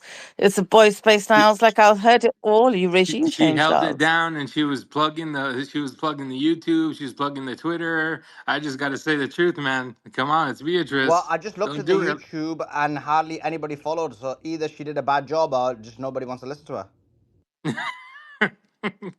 Oh, Suli, be nice. Be nice. She's been fighting the good fight, Suli. As much as a chick can, Andrew. As much as a chick can. Let me jump in A real for quick on a effort. thing about the Houthis. Yeah, So but man, because you didn't say anything nice about me, gee, I always have your back. Listen, wait, the what? biggest fight on this Nobody's talking space is about to you. have your back. What? Nobody was talking about you when I was here. Oh my God, you just missed the last 5 minutes. They're like Yeah, I was regime reading something. change, like, oh my God, Manco, seriously. Whenever the whenever I Government. hear a woman's I voice, think I the just kind of Houthis tune are out. fighting for Beatrix's rights. Oh my God, you're making us all turn on the Houthis now, Simon. That's not going to work. That's fake news, guys. No, he's trying to say because they're not doing anything. That's what he's trying to say. He did have a slight dig, Simon is. That's what he's that's why he's saying Houthis. But See that? Beatrix is the only woman that I support in this space. Yeah. Oh, That's what nice. That makes two what of a us. That makes simp. two of us, She Sully. flips. You know, Mankos, you have no shame. You're unbelievable, man. She's But at an least he's smart honorary enough. Aryan. He's smart enough at least to know who he has to be kind to and simp up to. He Well is, he done. is, he is. That was nice, Andrew. Yeah, I'll Yeah, yeah, he take was yeah. that. It was snitching very nice earlier. of He him. was It was very snitching nice. on Omar earlier. Omar did nothing wrong. He's a good and honorable man. Like you've done nothing wrong, Omar. I heard you snitching on him to Beatrix earlier. Like It's fine, it's fine. We moved on. Let him have his say now. Come on, guys, let him have his say. But Simon, I only actually came up just to say that to you about what Brother Omar was saying, that they've been really broad about it, right? Reparations, damages, but what does that what is it like made up of? Do you know what I mean? Oh my God, has Simon gone now that it's regime change? Yeah, I was going to say real quick that the Houthis are in a civil war, and the war's been ongoing. And there was a big military campaign that just happened, like not long before this war with Iran started, in December and January. There's basically three factions controlling different parts of Yemen, and one faction is the Houthis that control the West. And then the East was controlled by the government, which is backed by the Saudis. And then there was a faction in the South called the STC, and they were backed by the UAE. And the UAE faction attacked the Saudi-backed faction and initially conquered most of it. And then the Saudis intervened. The Saudi Air Force started bombing them. It escalated a bunch in January, and the Saudi faction completely destroyed the UAE-backed faction, and the leaders of that faction fled back to the UAE. So now the Saudi-backed faction controls all of Yemen except for the part that is controlled by the Houthis. And that development only happened like in the last couple months. So Yeah, the correct. And Houthis, they reached a deal together. That's what's holding it right now. Yeah, but deals are meant to be held, and some deals are meant to be broken. And the Houthis, once they feel like they've been betrayed once and twice and thrice, they're gonna break that deal. But maybe that deal will hold up. You never know. Also, just really quickly, the Hamas charter, they had two versions, right? So the 1988 version actually it rejected a two-state solution. The later version in 2017 said they would accept a Palestinian state within the 1967 borders, but they didn't recognize Israel as a legitimate state and said that such a state would be a formula of national consensus, not a permanent settlement. Now, that's what they said. I don't think they're in the driving seat here, but I think Iran is. But Iran have been very vague. So, what do you think, Simon, then damage and reparations actually constitutes? What do you think it's going to constitute?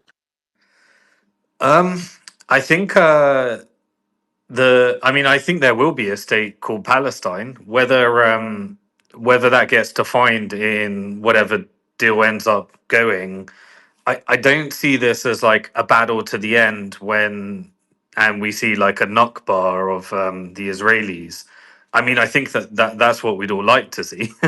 That's what we think is just and right and fair, but I just don't think it's reality.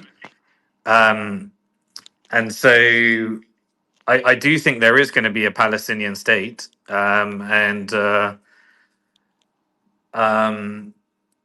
I'm just not sure exactly what's going to be tied into the agreement with Iran and what's going to be, part of the Gaza plan and stuff like that. But I Just I do think there's just going to be a a fairly GCC controlled Palestinian state at the end of this. A fairly what? A GCC controlled, just like Israel and Palestine, more GCC controlled state within. Again, Yeah, it's I not what think I so. In want. I just think what 2017, is what will they happen. said they would announce a two-state solution, or they would be open to. They said they would be open to a two-state solution. That's when they were trying to get 1,500 prisoners out of administrative jail with a thousand life sentences, and they got them out. And after that, they changed their stance, and they haven't made it public. And they know if, like I keep saying, if we sign a two-state solution, that acknowledges that that's their land and this is our land, and the whole thing has been our land going back to thousands of years. So why would we accept a two-state solution just because the GCC or the IRGC? I mean, it does not make sense when they're all fighting against the Zionist oppression, except the GCC, because they're already occupied, and then themselves are Jews that speak to Netanyahu in Hebrew. So they're trained Well, really well. Hamas already signed the 20-point plan and the ceasefire agreement. Now, whether they go back on it is another thing, but that's what they've already agreed to. It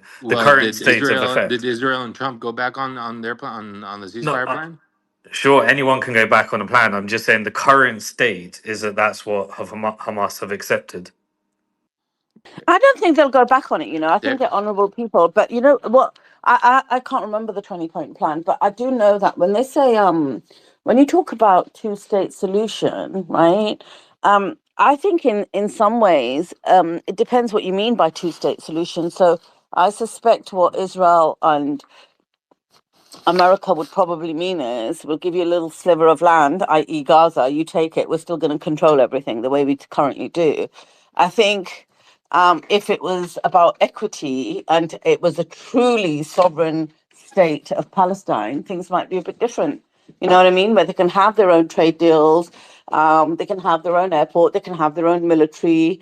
They're truly the leaders of the state of Palestine, and Jerusalem is its capital, I guess. I'm just thinking out loud. I don't think for a second, though, that Iran is just going to abandon this, no. the issue of Palestine in any negotiation. I Not just at don't all, think that's going to happen. because after Muslims do pilgrimage, the second part of the pilgrimage is Al-Aqsa Mosque, and for Christians is Bethlehem and going to the sacred place where Jesus was born. So this is a holy war. I mean, no matter what, miraculous things happen, not from us, not from people, not from power or money. It happens from God, from Allah subhanahu wa ta'ala. So this is what's gonna happen. Not now, maybe, not in 8 months, but I guarantee you by March 15th, 2027, we'll be having a different conversation, hopefully. And it'll be for the benefit of all of us and all of humanity. And it'll be a joyful time. Yeah, so the 20-point plan had there would be a coalition Arab security that would take over the Israeli security, and it would be like Indonesia, Qatar, They, Turkey, and then there was the argument back and forth around Turkey. But they will not allow, sorry to interrupt you again, I'm very sorry, but they will not allow, after everything we've been through, they will not allow anybody to hold a position of power unless he's Palestinian, unless he knows, unless he's studied in the field that he's going to be appointed in, and especially in Gaza, especially in the West Bank, especially in Tel Aviv. It's because we went through so much, we learned. And I mean, they've learned their lessons along the way, where even if they put all these 20-point plans and they do this and they do that, once Iran starts, and then the Houthis start, and then Iraq start, it's a regional war. There's not going to be a lot of, like, hopefully, civilian casualties, because they're going to target the right things in the right places. But when you have 7 or 8 or 9 million, 2 million already left Israel before even in 2024. I think it was 500, and then it turned into 2 million up until now. And the thing is, they're already crying. They're already trying to leave, and they all have dual citizenships. And they're like, "What are we doing this for?" because they're attached to life, and then they want any life. So give them a life in the United States and Poland and Ukraine, they'll take it, but they will not survive what we've survived for over 100 years, because this has been happening to us for not just since 1948, not just since 1937. They've been planning this ever since 1890 or 19 something. So this is not going to play So, out so, just the way we analyze it. so It's going to play out the way. your prediction is that this will lead to the expulsion and like of the Israelis from Palestine. It'll lead to the expulsion of every single Zionist, every single person that believes in the Zionist Talmudic satanic ritual Bible. Those will get rid of. Some Jews will stay, and they'll probably stay and trade, or they'll probably leave. It all depends up to them what they want to do, because we have no problem with the Jews. We've lived with them. We've eaten. We've broken bread. We've talked. We've learned the same languages. So we have no problem with that. So, but So Zionists, basically, a we would not. one state solution called Palestine, and how would the process work to remove the recognition of Israel as a state? I mean, Israel was never a state. It got recognized as a state because the United States and the United Nations made it a Exactly. state. So it's very easy, It's just like they it recognize. currently is a state It recognized by those currently countries. is, just like Palestine just got recognized as a state, right? So they can I think easily most of the have. world recognize Palestine as a state, but the Security Council in the United States always veto vote. Yeah, but the United States' empire is falling. I'm sorry to say that. I mean, I have a business I'm not sorry to say it, but um, the so I mean, basically, it goes through the United Nations process at the moment, Okay. and so you got to get America to not veto vote it and get them to recognize Palestine, which means that America and Iran effectively have to reach an agreement. And you think that um, America will reach a phase where they don't recognize Israel and reverse the land and turn it into Look at Palestine? Isn't the that the statistics. two-state Look at solution, the Simon? people. Look at the people. Ask the people. Look at the statistics. How much hatred is towards the Zionists and Jews with it, but the Zionists in general. Look how many people. The Zionists are Jews now. They're one, even though they're not. Look how much hatred they have towards them. So if the people unite in the United States and say this is not going to happen, we're not going to allow it anymore. No more APAC. No more money. No more taxes. Yeah, that's America. That's not Israel. So Yeah, what I'm talking yeah, but about is the process United of Nations. unrecognizing Israel and recognizing Just like they Palestine. recognize the state of Palestine, just as easy they can unrecognize that this was never a state just by looking at the Bible of 1857. It's that simple. Hey, I And got I some it's just don't breaking know. news whenever you Is guys are there ready. is there any precedent for unrecognizing a state and turning it not into a state? this I would be don't the know how first that Like would South precedent. work. Africa, maybe. South Rhodesia. Africa. Oh, there you go. There's precedents. How did that work? So South Africa, because South Africa was a state, but Like the they just got government rid of of it, the the apartheid apartheid internally, government, wasn't yeah. it? Yeah, but that was internal. That wasn't United Nations, right?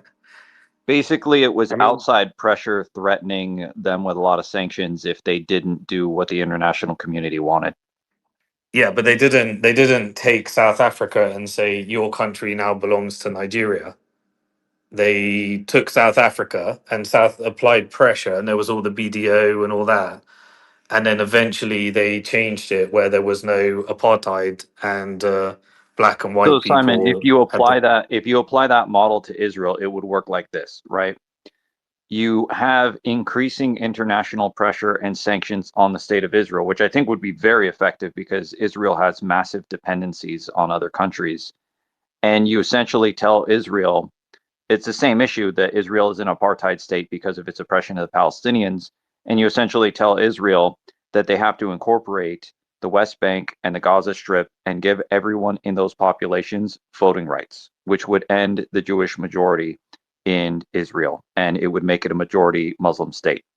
And that is the whole point of why, the Israelis are deathly afraid of that and don't want that to happen. But that is something that the international community, if it was sufficiently united, just like it was with Rhodesia and South Africa, could impose on Israel and effectively end the Jewish ethno-state of Israel and replace it with a Muslim majority state. Got ya. So basically, a one-state solution, but it would happen via the Israeli infrastructure that would then lead it to removing the apartheid structures around the ethno. Phase by phase, step by step, but it'll become a one state solution or one state, one country. Also, Yeah, and it just the whole point. Oh, sorry. Sorry, go ahead, Manko. Yeah, I have breaking news, by the way. So there's, according to the Wall Street Journal, U.S. officials have said the Trump administration, as soon as this week, plans to announce that multiple countries have agreed to form a maritime coalition that will escort commercial shipping vessels and tankers through the Strait of Hormuz. We'll have to see if that actually happens and how it's going to happen and how it's deployed. But just on Simon, in terms of the 20-point plan, where does it say the Arabs are going to be in charge? I think it said that there would be a coalition of different people that would form the security, and then they were listing all the different countries, and then they were a back and forth, and there was a whole thing around whether Turkey would do it or not. But Yeah, there that's not was the it's case. not just Arabs; it was a bunch of countries. So I think there's two things, and I think maybe you're conflating both of them. So one of them is the Board of Peace, or the people in charge, headed by Trump. So they aren't the GCC countries. This is Trump, Steve Witkoff, basically all Jewish Zionist billionaires, mainly. I believe there's not even one Palestinian on that board. And then the claim is that they're going to pass over control over time back to the Palestinians, but the Palestinians need to demonstrate that they're going to be good boys. And there's no end date of when that's going to happen. So it could be perpetually they just keep control over it. And I think what you're maybe talking about is the peace force, the kind of the international stabilization force, which is basically like a more policing of Gaza. Which they claim that is going to take over the IDF when it comes to policing of Gaza. So that's one of the points in the 20-point plan referred to bringing in a independent security force that would take over the IDF. Yeah, so that's just a policing though, but that's not being in charge. No, I didn't say charge. I said that the effectively the blockade is currently enforced by the IDF, and then one of the points in the 20-point plan is meant to be that that you have a coalition force with like Egypt and everyone. Yeah. Now then you've got the Board of Peace, which is a board which is meant to be managing the implementation of a Palestinian state that would raise finance. And I imagine that most of the financiers would be the GCC and the Gulf countries. So that's your additional speculation. Yeah, two paths. Yeah. Yeah, but that doesn't exist in the 20-point plan. So the 20-point plan quite clearly states that the Board of Peace is in charge of Palestine. The Board of Peace, which is headed by Donald Trump, who has Steve Witkoff, Jared Kushner, Tony Blair in there, they're in charge of Palestine. There's no Palestinian on that Board of Peace. And then what they're going to do is that with that Board of Peace is they're going to be in charge, and then it's up to the Palestinians. This is what they say, obviously, that, and again, there's no end date for this. I think when I read it, there was like the more detailed version is something like it could be perpetually where the Palestinians never get it. But let's assume that these they put two milestones, a 3-year milestone and a 10-year milestone. Exactly. And so I believe the 10-year milestone was that they're again going to see if the Palestinians are going to be good boys. And if they aren't, then they're not going to get it as well. And so the Palestinians need to demonstrate that they're going to conform to what these guys want. And then only then they will think about whether they're going to give them it. But right now, at least for 10 years, but right now it's going to be the Gaza Board of Peace who's going to be in charge of Palestine, according to this agreement. And but then there's the financing part that's missing. So they're going to be raising, like, they need to raise the billions of dollars. Well, his claim was that you need to pay $1 billion and more in order to be part of the Board of Peace. Now, are those people... So in terms of that investment, how it's going to happen, what's going to happen, whatever it may be, this is just not in the 20-point plan. or what the role of the person is when they invest. Will they just get private property? Will they get control over the land? Will they have steering kind of rights? None of those things are in the 20-point plan. The 20-point plan specifically is just talking about the border peace, the ISF, and that the Palestinians are gonna, possibly take over the land through the benevolence of the Jewish Zionist, through the Zionist. What's his name again? What's his name again? Jared Kushner. Donald Trump, through the Zionist, Jewish Zionist Jared Kushner, through the Jewish Zionist Steve Witkoff, through the Zionist, Christian Zionist Tony Blair, the massacre of billions of Iraqis, and Larry Ellison, who basically is no other Jewish Zionist billionaire, who is basically the controller of, who basically is the main financier of Tony Blair's Institute. So those are the people who are going to be deciding if they're going to be benevolent enough, the ones who took us to the war in Iran, if they're going to be benevolent enough to give the Palestinians a state after possibly a decade. Basically, I'm saying they're not going to get it. Yeah, absolutely sucks. But I think the current state is that Hamas have agreed to the 20-point plan, and then the And border that was a, peace is and that was a currently meant horrible. to be, raising finance. That's all we know so far. And that was a terrible decision. Like, if everybody has been following these spaces, I said it from day one that I didn't think that was a good decision. I thought that was a horrible decision, and I think I'm going to end up being right on that, because the problem with the resistance is that they act in an honorable manner, and they act as though they're dealing with themselves, as in you do a negotiation and you're doing a negotiation with truthful, honorable people who are going to abide by the agreement. What they don't realize is that they're dealing with scoundrels, thieves, pirates, and people who steal from their land. And so in reality, with this 20-point plan, they have been hoodwinked. It's been a bait and switch, and the land's gonna be stolen. Now, this was possibly out of desperation because the people of Gaza were starving, but I think it was a very bad decision to agree to this after 3 years of resisting.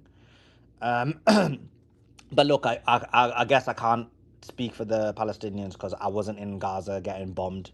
I wasn't in Gaza being starved. I wasn't in Gaza having no access to medication, amputated, nowhere to sleep, pouring rain, so many diseases. So it's not my right to say that. I can just analyze the agreement and know that this wasn't a fair agreement. But just on that, guys, just another thing just before, because I think we want to continue this conversation. There is a tweet in the nest, and it is a video of the USS Abraham Lincoln. The USS Abraham Lincoln has been destroyed. That tweet's in the nest. It's gone live. If you guys can, as we normally do, it's a very short, it's a very, very, oh my God, we got 100 legends in there already. Oh my God, I love you guys so much. 100 people already in there without even me announcing it. Lucky I didn't get Khalees announced it. I think 100 people would have left. Beatrix, do you want to announce it? Because I know that let's test it out. Let's do a experiment. Oh my God. Like, seriously, kick me off, you regime change me. I'm basically Boot me as soon as you Steve come Witkoff of this on. space and Tony Blair. Yeah. Guys, this has gone live. USS Abraham Lincoln was destroyed. Don't listen to what they're telling you. Don't listen to the propaganda. Watch this short YouTube clip and you'll get all the facts. And where you can now see Suleiman and Simon and Adam, the three boys of the space, the three men. Just above that, you'll see a tweet, which is USS Abraham Lincoln destroyed. Please click on that YouTube link, go to it, open it in another tab, and watch it. Give it a thumbs up, a like, put a comment in the chat, what you think of it. There are already people there chatting, I see. And also, on Suleiman's profile on YouTube, please do press the bell icon, because when you press the bell icon, it means that when he releases other such good videos, you'll get a notification. Thank you very much. Oh, and also share the tweet. Share this post in the nest. Put a comment underneath this post, the tweet. Retweet it, share it with other people as well. I'm actually going to share it now as well. Suleiman, I don't know if it's just me, but I'm getting your connection notification thing, and it might just be me. Just in case, yeah, maybe just reset it. I was telling your team to reset it earlier, but they were like, no, it might crash. You're going to make us crash. And I was like, I'm not making you crash. We can't add Adam. Oh my god, we got 266 legends in there. Can we get to 300? Oh my god, they always listen to chicks. Right, yo, that's your new thing. You need to announce all this. How have you managed to get 300? What? Yeah, Crystal, listen. Crystal's like win Sully for making Adam and Simon co-hosts. I'm booting Crystal off next time I'm on here. Watch it. Oive. Just want to thank everyone who's chatting in there as well. DDP, Scar, Omar, Siddha, Stockholm, Suze, Achi, Barbara, Blingo, Nozzy, Siddha, Pumpphone, Silent Ninja, Saad, Ted, SS, Lalika, all legends on there. Really appreciate it. Oh my god, you guys are total legends. Total legends. And I think it is big news because I was watching it. The Chinese satellite has confirmed what we've been saying in the last 2 days about what was happening with the USS Abraham Lincoln. Remember, there was two different narratives or two different conversations or stories about what was happening with the Abraham Lincoln. The first one was that the Abraham Lincoln had been that the Abraham Lincoln had been hit hard. Okay, let's see. Someone's saying CENTCOM just posted something about this. Let me see. I'm watching it, guys. We've got 340 people in there. Legends. Naruto says, I hope it's true. Okay, let's see what CENTCOM posted. I have a question for Simon, if you see him. Are you here, Simon? Yeah, hey Adam. Yeah, I can't so see anything on there about oh sorry, Adam, just give me 2 seconds. Because we're just talking about the Abraham. It'll just literally be done in like a minute. But the Abraham Lincoln, I can't see anything on CENTCOM about the Abraham Lincoln. So where are you getting this from? is this about it being 1,000 kilometers away now, off the coast of Oman? Yeah, 1,100. That's what the video is about. The one in the nest. Yeah. It's that basically it's retreated after being damaged. If you remember, the IRGC said that it's been damaged and it's retreating. And then the mainstream media claimed that this was false, but actually we've got Chinese satellite imagery that confirms that it's retreated. Both the Wait, Abraham didn't you say Lincoln. it was sunk? No. I said it was. Who said it was sunk?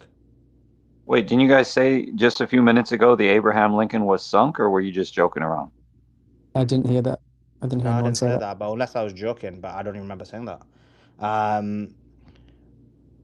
No, it's basically retreated because it's been hit hard and it can no longer function so close to Iran.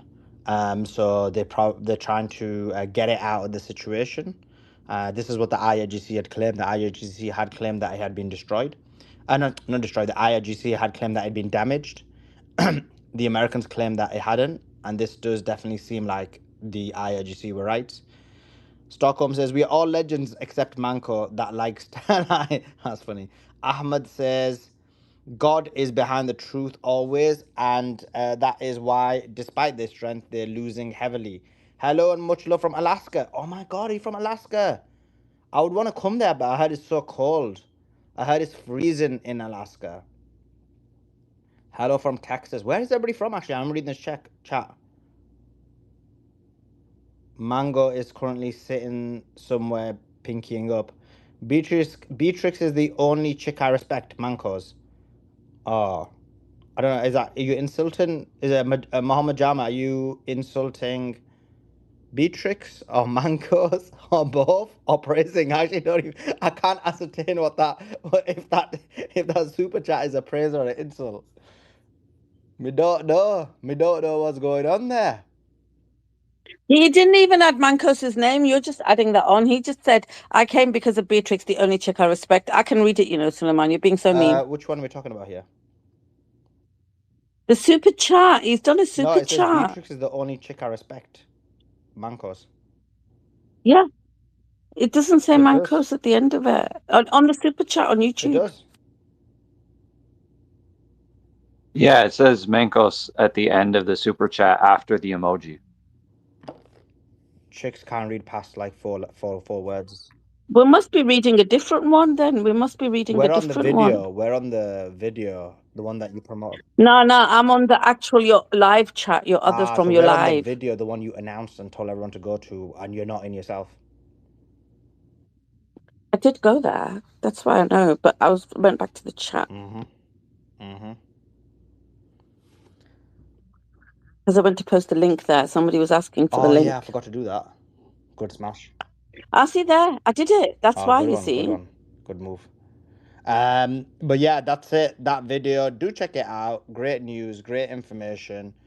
Abraham Lincoln has retreated, and that's huge. That should not be minimized. This is basically an airbase within the sea that functions as a non-mobile airbase, and the fact that they've had to retreat both the Ford and the Abraham Lincoln is not good. It's not good for the Americans. It's not good for the Israelis, and it continues to demonstrate that Iran is dominating. Iran is quite clearly taking them on, and they're not able to deal with them. So, wait, I thought I changed the... Oh, I think I put the wrong thing on. Wait, what's the... I put the wrong flipping... That's annoying. Breaking news. I put the wrong...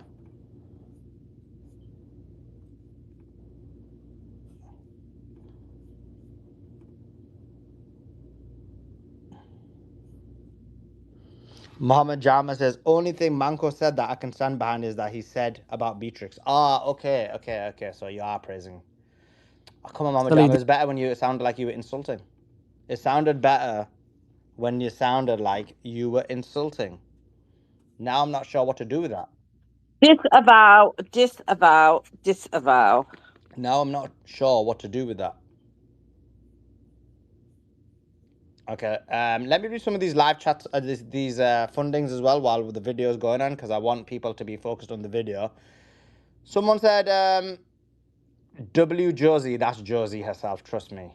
Trust me, actually, she literally says fresh, not soft. Okay, the amount of propaganda when Suleiman's not on... Yeah, this is a good one. Okay, is this the chat you wanted me to read? This is awesome.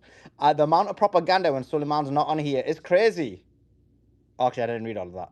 The rest of us attacking Simon, actually. I didn't read that. Simon is a UAE spokesman, 100% okay with Sudan. No, he's not. He spoke against the Sudanese genocide. I'm sure Simon was on our space against about Sudan, but I could be wrong. Yeah, absolutely. We did a space on it, right? Yeah. Be hateful for Iran is his hate for Iran is obvious.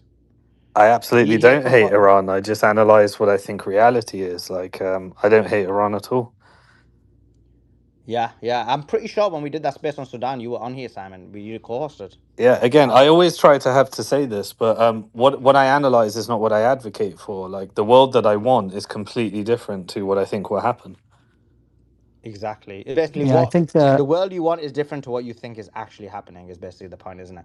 That's why, and there's another super chat, that's why Israel's going for broke. Their support dies with the boomers. Yeah, good point. MAGA equals a Ponzi scheme. Original MAGA is long gone, especially the Jan 6ers. Only survives on new supporters. The Muslims fear porn has become very tiresome. Muslim, I don't get what that means. Here comes Mangoes out of the rat hole. This is all the same guy. For Simon, Isaac Accords and Isaac Accords and burning Patagonia for Israeli investors is part of the plan. I think that must be some conversation you're having, Simon. It's Sunday. Don't forget to praise God, because praise is the water our enemies drown in it. Of course, we praise God every day. Every day we should be praising God. Oh, Simon, you've angered a lot of people. I've got so many super chats. This is more than Mangoes gets me. Have I upset a lot of people, or? Yeah, I'm getting so many super chats, and more than even what Mangoes gets. It's when you talk when I talk about how I think Iran is. There's no winning in that conversation, because you either hate Iran or love Iran, and there's no in between in terms of how it's structured. So you lose everything when just talking about Iran. No, it's not love or hate. Honestly, I mean your points are very valid. It's just a discussion. So Yeah, let me the, read no, these though, because they're like huge super chats actually. It says Simon is intentionally being mean. BlackRock is run by Zionists, but he focuses on who owns it to obfuscate. Simon is thingy. There's literally no evidence for anything he said. Notice how he just vaguely says he looked at transactions and uses words like negotiation, contracts. Also, Mango said Strait would be open by Friday. Always be brutal. Always a brutal. Bro, these what conversation were you guys having? Always a brutal way to start the day. Hang on, are you just gonna sorry, Philemon, are you just gonna move past the fact that they called him Mango in that Oh, previous did they? one? I didn't even notice that. Mango. No, No, they they don't. always They do that. do. They It's so just use the funny. Yeah. mango emoji now. Yeah, they do. Yeah, they do, they do. And That's they use funny. a B for you. They Yeah, use they a do, what? they do. I've noticed that. The bee, the little buzzing bee emoji for me, and the mango for I get Simon.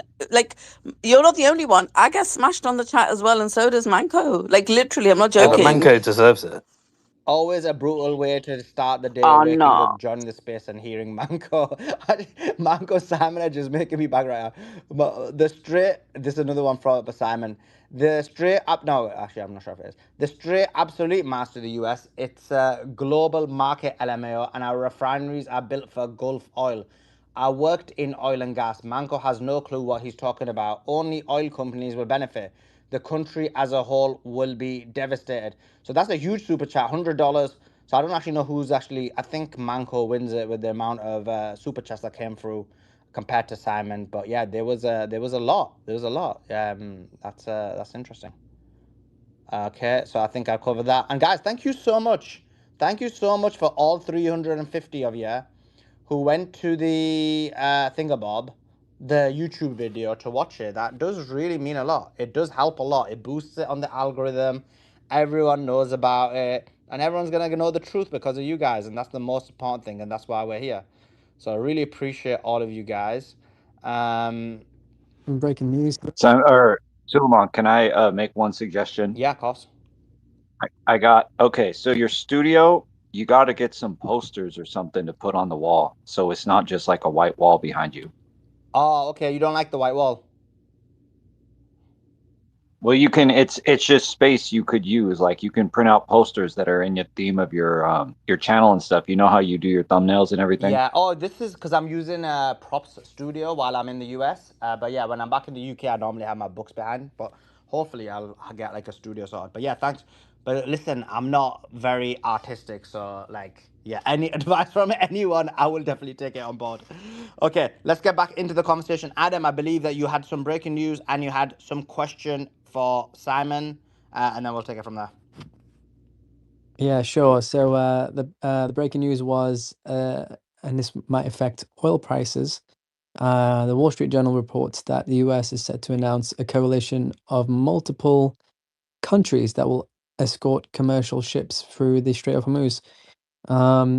We'll see if that actually pans out. But if it does, then I would say, that was a pump and dump, a nice pump and dump, because he announced it on Friday, and then this announcement comes out just before market open. It's we'll see if it's even true, but they're making billions playing the market here, bouncing it up and down around $100.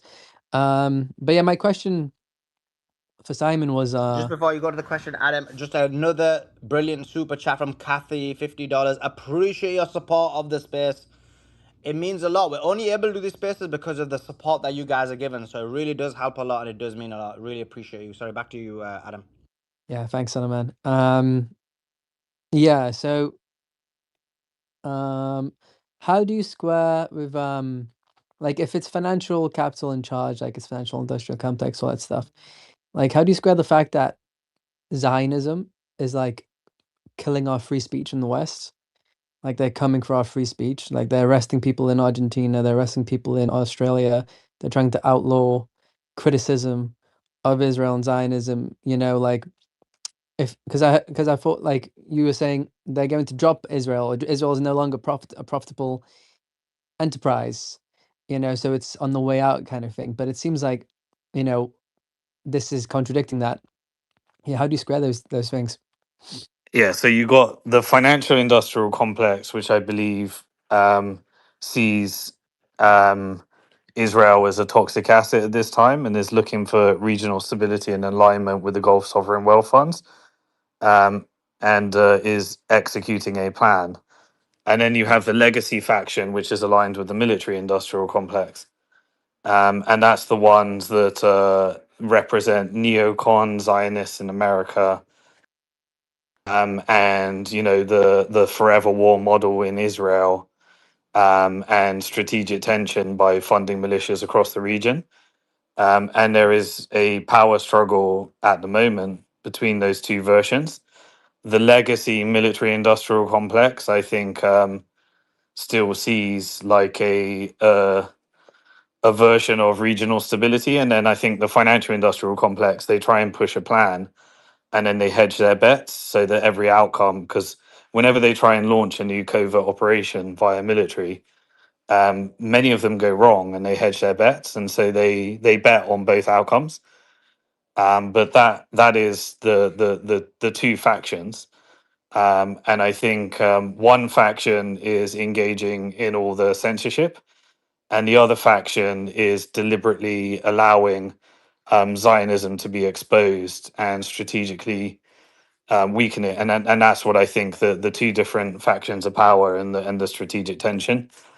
And also remember, they have a large technical industrial complex mission, which is to create civil unrest within the West so that they can usher in a surveillance and police state. And so I think they're simultaneously those driving people into algorithms in order to manufacture civil unrest. So if you have like and that's why I think everyone's getting just more and more radicalized. And so those are the different factions of power as I see them.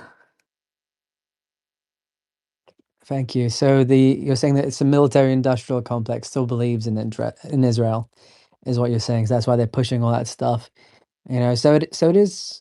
And even when they transition, they still try to false flag and make additional profits and get additional negotiations and those tensions, because it's not a coordinated cabal. It's just power dynamics of incredibly powerful people that also hedge their bets, and are able to they go off. Like, people think it's like a few people in a boardroom sat around. There's backstabbing, there's games, there's different power dynamics that play into it. But in general, the financial industrial complex, they maximize their portfolio by managing all these different factions of power as a portfolio. But yeah, military. Also, the military used to be more powerful than finance in the post World War II Bretton Woods order. But then they all got financialized and securitized, and then became subordinate to. There's like competing factions, so you can get your financing from Pentagon, and so Pentagon can compete against capital markets, because you have your own funding mechanism, and so by pumping more money through Pentagon, obviously it has a big impact on share price. But you are less reliant upon capital markets to raise additional funding, which gives you less subordination. And so that's like another dynamic. And then there's the deep state element to all the covert operations that happen within these military factions. But my bet is that finance rules the day in the end. And the new emerging technical algorithmic data play is that new, police and surveillance state, which is kind of like a neo military industrial complex where you transition to AI and cybersecurity over military might, and then obviously building integrations into drones and various other things. But finance wins the day.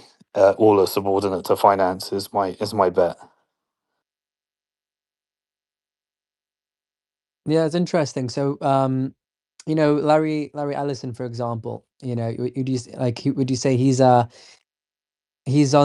the military industrial complex? Is that what you would Pick and say? Mick, yeah. So he's got technology. He tries to. I mean, it's a legacy company. I mean, Oracle is like a, you know, like Intel. They try to revive it as an old company.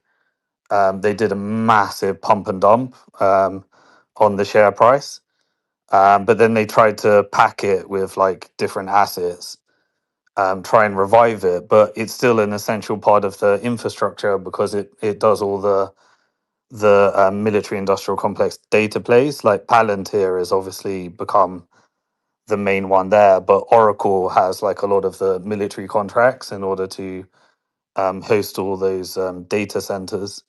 Yeah, but you have to see Yeah. ideology comes into it somewhat, because Larry Ellison is a Jewish Zionist, and the CEO of Oracle is an Israeli, and also the CEO of Palantir itself is also a Jewish Zionist. You know, and neoconservatism itself is also filled with a lot of Jewish Zionists, and you know, Israel. I think it's more than just a financial I, gain for I Larry agree with Ellison. that, but Yeah. boards in general of public companies, obviously there's corruption, there's opinions, there's various other things.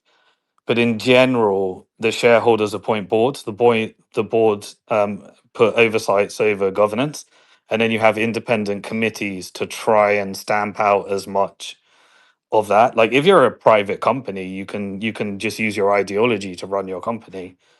But in general, like there are severe consequences if you can't justify your actions in terms of lawsuits and stuff.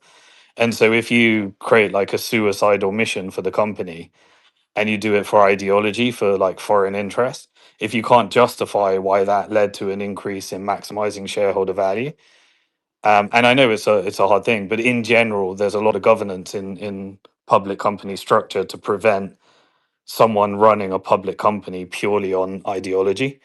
It's not perfect, but there's certainly lots of measures in the public markets to prevent that happening.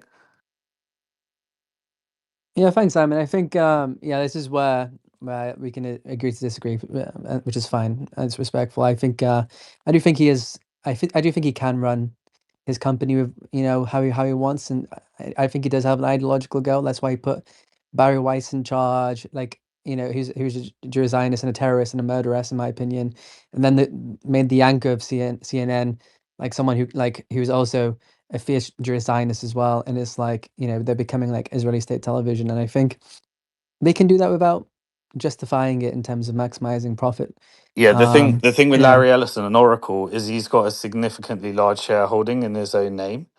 And so what finance tries to do is subordinate all ideology out of it and then make you subordinate to them. And so if your net worth is dependent upon vast capital, so like Trump, he's fully subordinate to finance because he's so leveraged. And so what they try and do is they lever people up so their net worth is dependent upon borrowing against their stock. But Larry Ellison, he's maintained quite a degree of autonomy, and he's maintained a significant shareholding in Oracle. So the higher you can keep your shareholding and the less levered you are against your stock, the more autonomy you have. The less the more levered you are, the more you have to just subordinate yourself to the portfolio management of the financial institutions.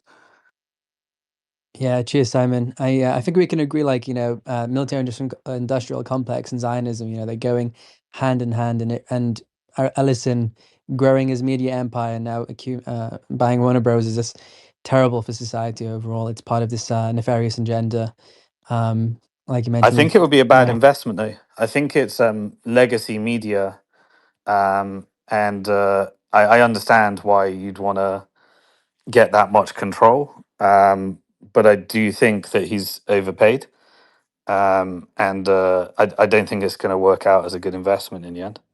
Yeah, well, don't you see, like, you know, that's kind of proving my point a little bit, because he overpaid, because it's not as much about the profit, is it? It's about the control. It's about the Yeah, pushing the narrative. media's 100% a control grid. It's Yeah. not a profitable trade. It's what you can do with media control, definitely. Yeah. And that is Zionist dominated, and there's no doubt about it.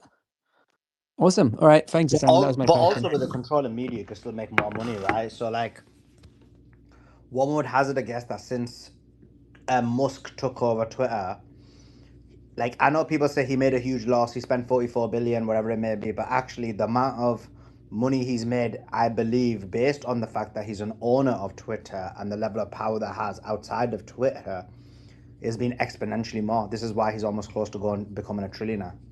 Yeah, and you become a very strong asset to power as well. So like X, you know what I mean? Like you can see he's been involved in regime changes. He had to switch his ideology. He had to integrate the back end into Israel back end. Like you can see that that by controlling a platform, it gives you strategic leverage.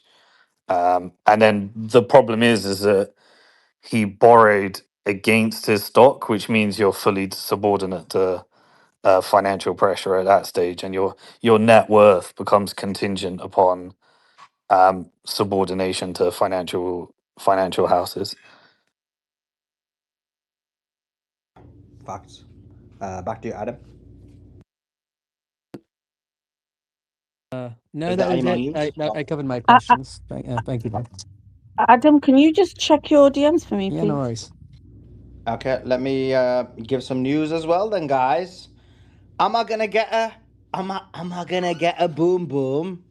Man needs a bit of boom boom in his life. Where is all the boom booms? We need some boom boom, Tel Aviv. Okay.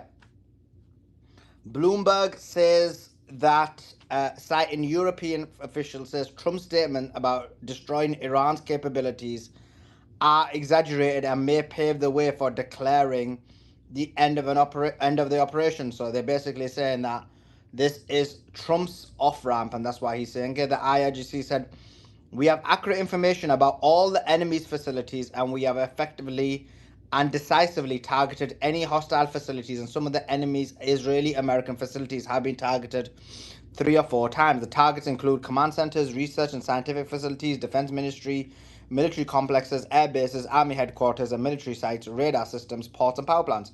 If the enemy approaches our factories, we will target their factories immediately." Also, there's I've actually posted this out. There's also some more warnings.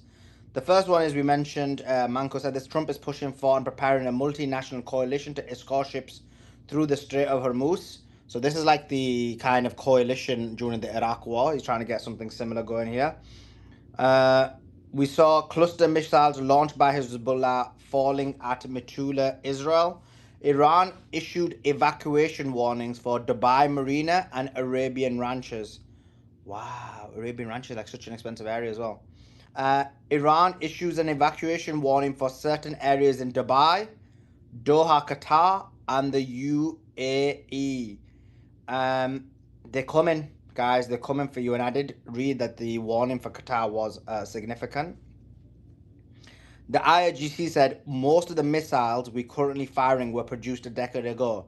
Recently produced and advanced missiles have not been deployed yet, and many of our missile depots are still untouched. Major Iranian protests today in support of the government in Tehran and Karaj. And guys, I didn't have a chat with you guys about this. Apparently, Bibi has made an appearance, and there are possible claims that that also may be AI. What's everybody's thesis on that?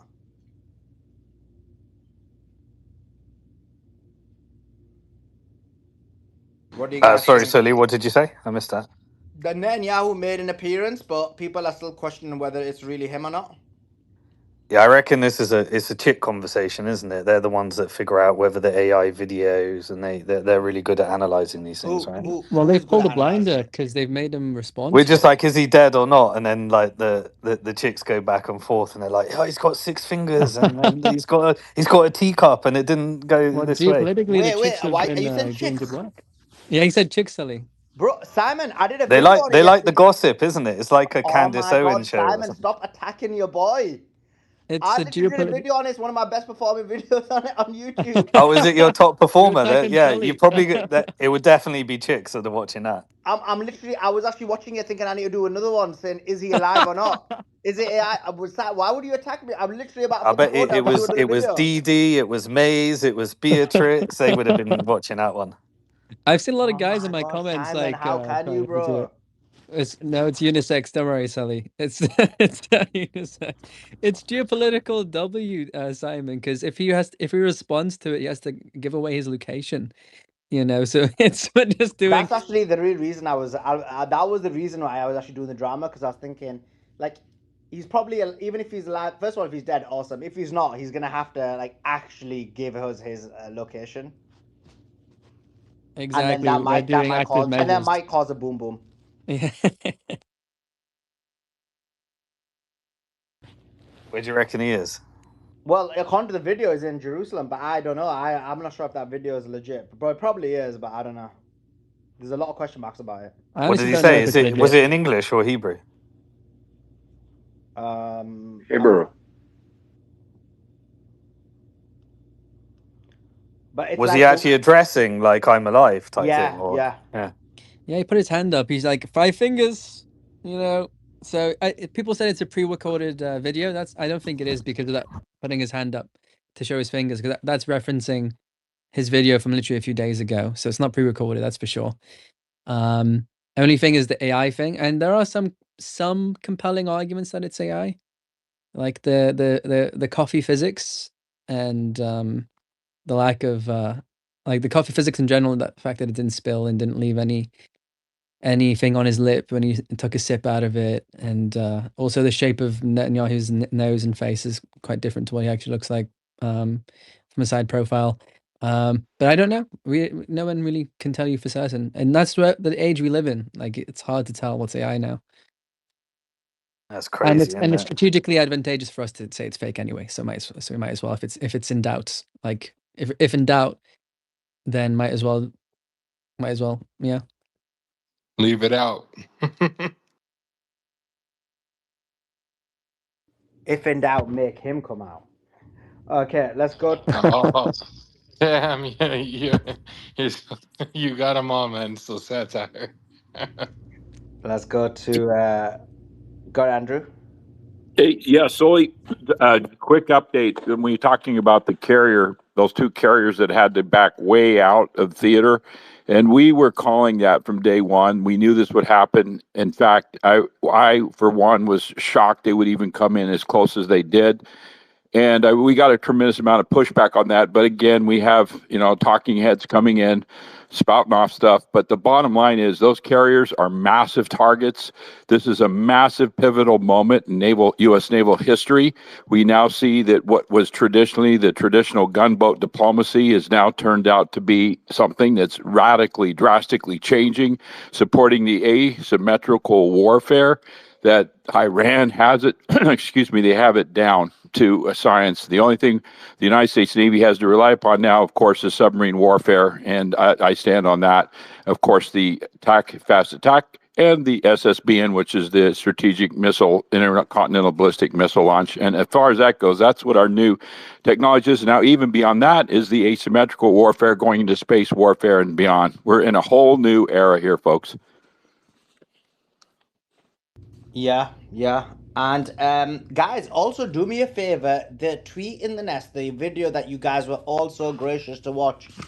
If you can put a comment on that video, the USS Abraham Lincoln destroyed, in the actual YouTube section, we've got like 40 legends who put comments in there. But Oh, is that what Mancos meant? Comments Did you say up, that would be destroyed? awesome. Sorry. What was that? Sorry to interrupt. You said destroyed. Is that what Mancos was referring to? No, Mancos didn't say anything. No, he said someone said it was destroyed.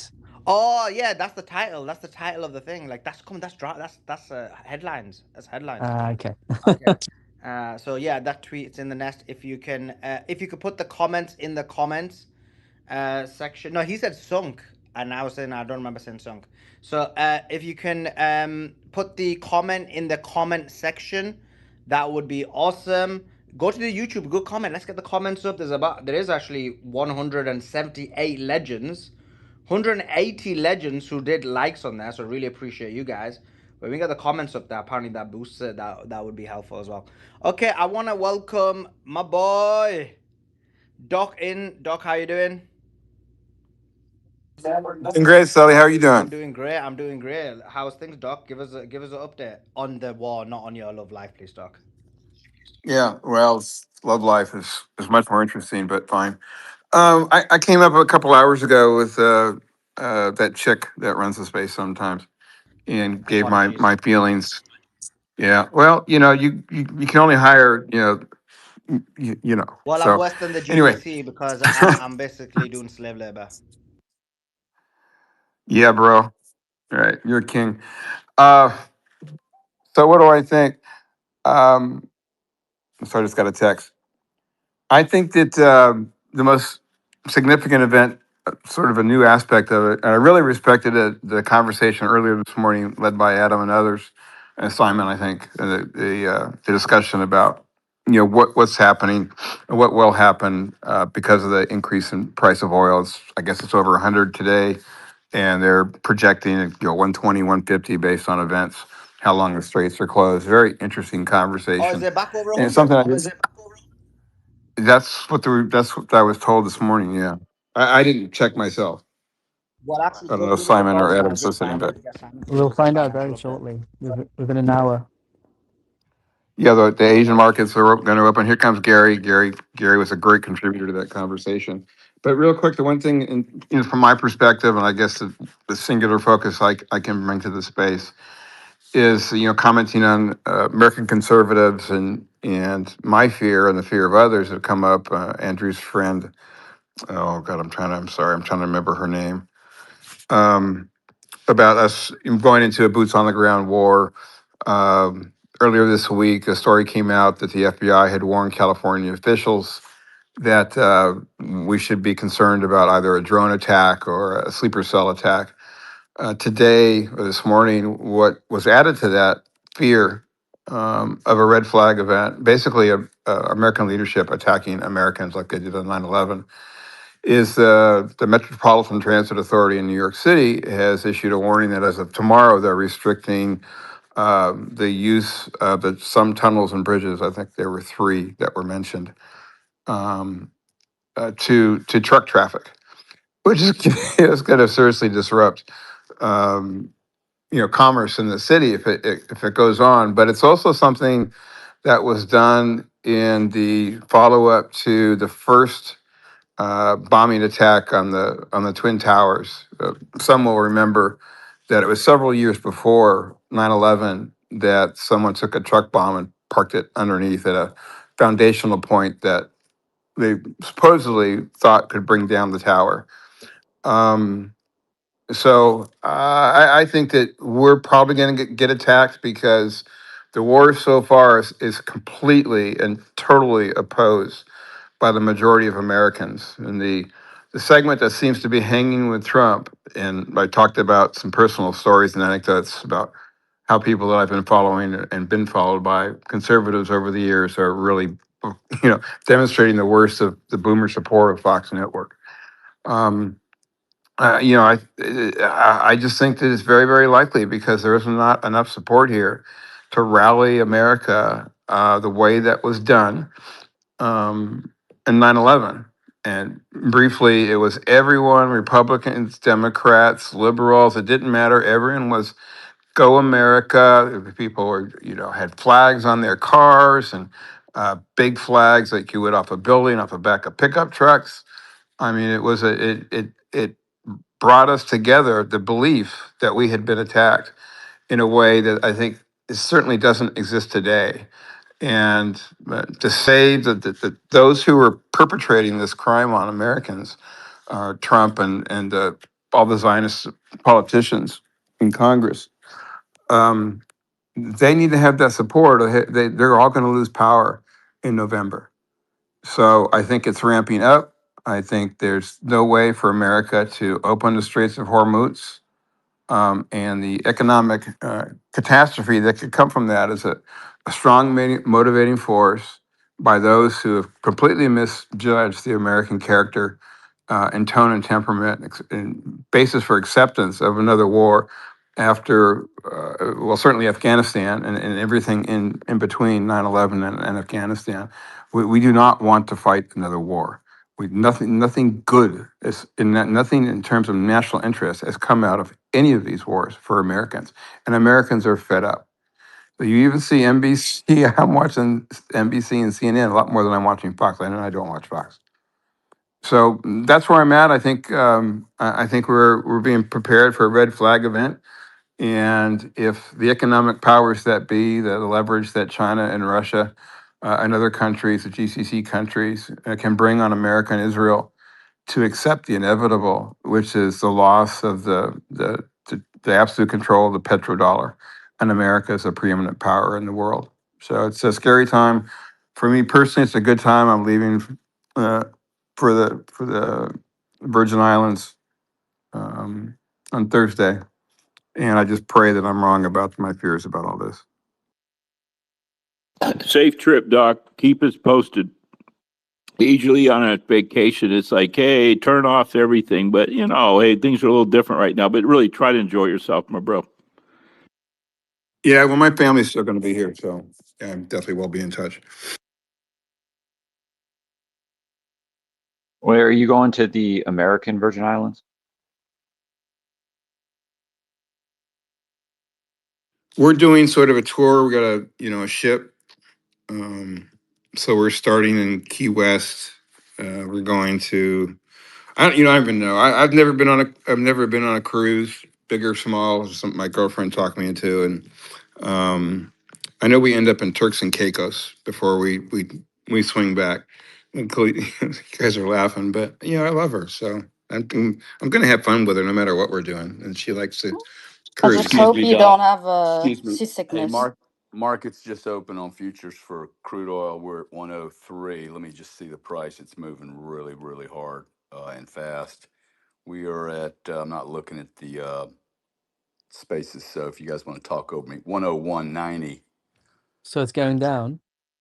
No, it's gone up. So this is West Texas. So I don't have the Brent Yeah. print. Let's see if I can grab the Brent print. Yeah, Doc, I just, by the way, went on a cruise to the Virgin Islands that was in December, and it's pretty good. The American ones, the Brent advantage is showing that you're still going to $100 have too. internet. Yeah, I'm really looking forward to it. I came into it kicking and screaming. She invited me almost a year ago. So, but as it approaches, it's perfect for me. And Gary, to Gary's point, Gary's pointing out the increase in oil. It's demonstrating everything, Gary, that you and Simon and others were talking about this morning. Headed toward 120 in short, within a week, I would think. I don't know. I don't think it's it's a must have that we do that. I really hope that we stay right here. That would be awesome. Nobody would freak out. It's at 100, so it's not like just running. Nobody's front running this thing really hard. Anyway, I just wanted to come up and let everybody know what the crude price was doing.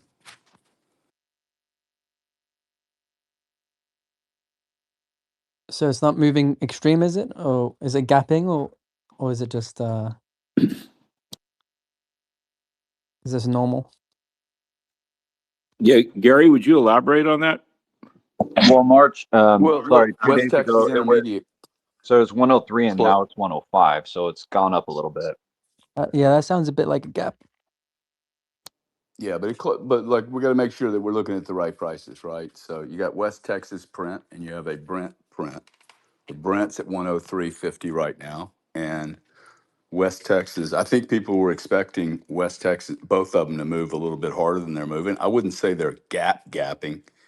Friday we closed at 98.5, call it 99, and it's at 100. I mean, I think everybody expected it to go tag 100. Question will be, do we go revisit 116, which was the last week's print? We have to go revisit that. If we revisit that and punch through it really hard, we have to hit 147, which is the all-time high. 147, I maintain that you have to push well through 147. Like you can't just dilly-dally around and go hit 150. If that's true, this whole complex fails, and crude will retreat so aggressively. I promise you, the CEOs of oil companies are not cheering right now. I know it seems like they're going to make a shitload of money, but they'd rather long-term stability in price. They've been making really good margins without interruptions. Their margins most certainly are going to improve, but it's not stable. So we'll see. That's about all. I mean, everything else is speculation. I can guess what's happening, but there's a lot of people on this planet that will want this price not to get out of control. I think there's more people on the planet that do not want this price to get out of control than there are people that want it to get out of control. I don't think anybody wins. If we hit an all-time high and really push through it, very few winners are going to be standing around a table cheering and applauding.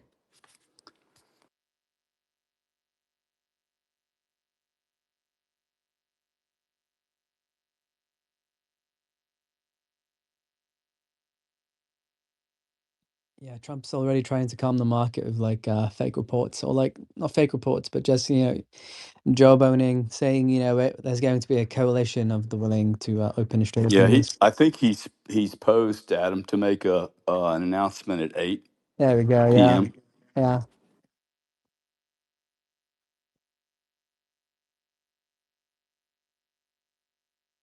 Hey Adam, Was the Adam, semi-coalition against could you the check your the DMs real Houthis? quick? I sent you something. Cool. If you could verify it.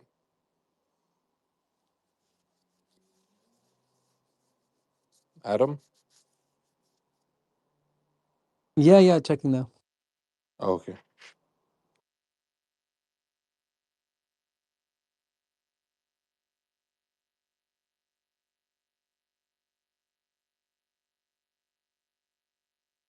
What, the one you just sent, the post you just sent? Like you sent a few things.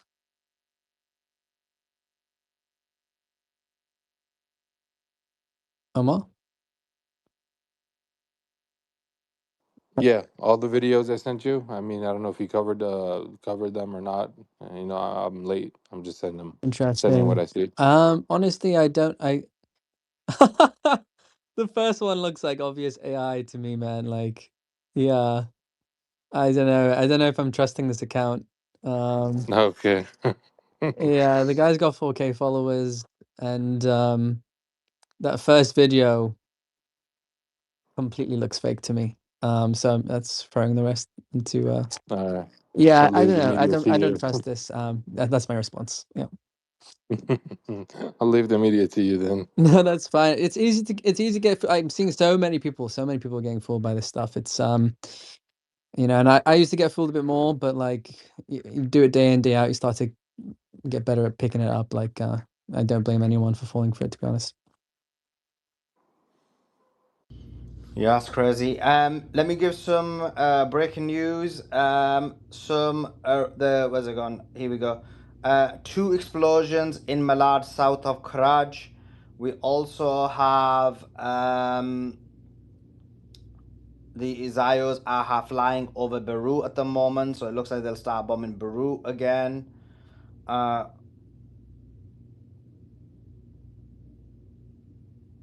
Okay, and what else? Yeah, Omar, check your DM. Will do.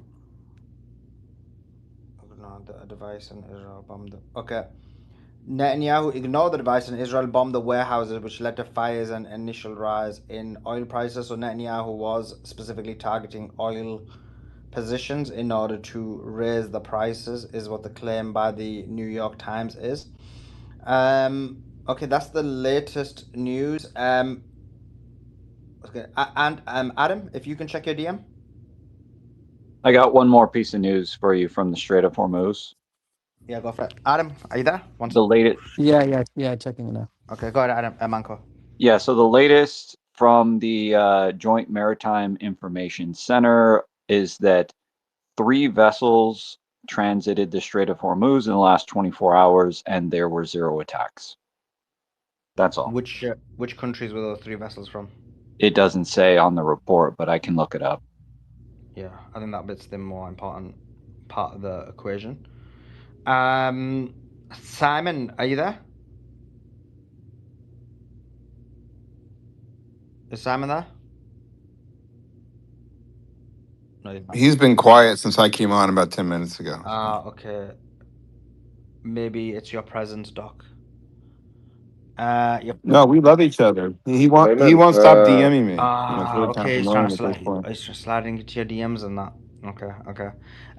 Let's go to Thomas. Thomas, thanks for joining us. Give us your thoughts. Yeah, thanks. Yeah, I just wanted to push back a little bit on Doc's claim about an impending attack. I think a false flag attack on U.S. citizens. I think that COVID was actually like a test run to see how compliant people are, and I think overall they were satisfied that people are pretty compliant and that they don't need to do that false flag. So that would be my take. And that there's a like I do not think 9/11 was a inside job really, and that there's a book Looming Tower by Lawrence Wright that goes through the whole story of how that happened, and there was a lot of, I think the Bush administration turned a blind eye to it all, but yeah, I don't think they were the ones who blew up the towers or anything, in my opinion. And Myron Gaines actually has a good debate with Sneeko about Oh, that. good. A couple Yeah, I don't listen to either of them for me, what are very good reasons. But yeah, I'm not predicting it. I'm not saying absolutely it's going to happen. I've concluded that, and these are the facts. And come argue or debate with me. What I'm thinking is this not a non-zero chance, and that percentage is increasing based on events. And I wouldn't, in all respect, rely on any particular book. There's probably thousands at this point worldwide that have been written about the situation, and ultimately nothing can be concluded because the people and evidence is being suppressed by governments all over the world. So when the FBI comes out and warns California officials in the midst of an undeclared war that to expect that we're going to be attacked, and alert the governor and police departments around the state that this could be happening. This fits the mold of what many believe, not just including myself, but many people believe was the intentional act on the American people to foster a war. And red flag events are, the term is well known and characterizes a certain set of historical circumstances that demonstrate that these events occur to, these events occur because the population that's behind the power, in this case America, wouldn't support a war. We didn't support World War II. We certainly didn't support Vietnam. We were made to support, in my opinion, the war in Iraq. And whether this was intentional or not, it's the way it was used, right? We were taught to, and had been taught for probably a decade, to hate Islam and to hate Muslims for a variety of reasons. Some maybe at the time when I was a neocon, a supporter of Reagan and all through the Bush eras. Maybe there were reasons to contend with them. But now we're talking about something that could be on the very brink of entering into certainly World War III, if not a nuclear exchange, because of the desperation of the situation that Israel and America faces militarily and economically.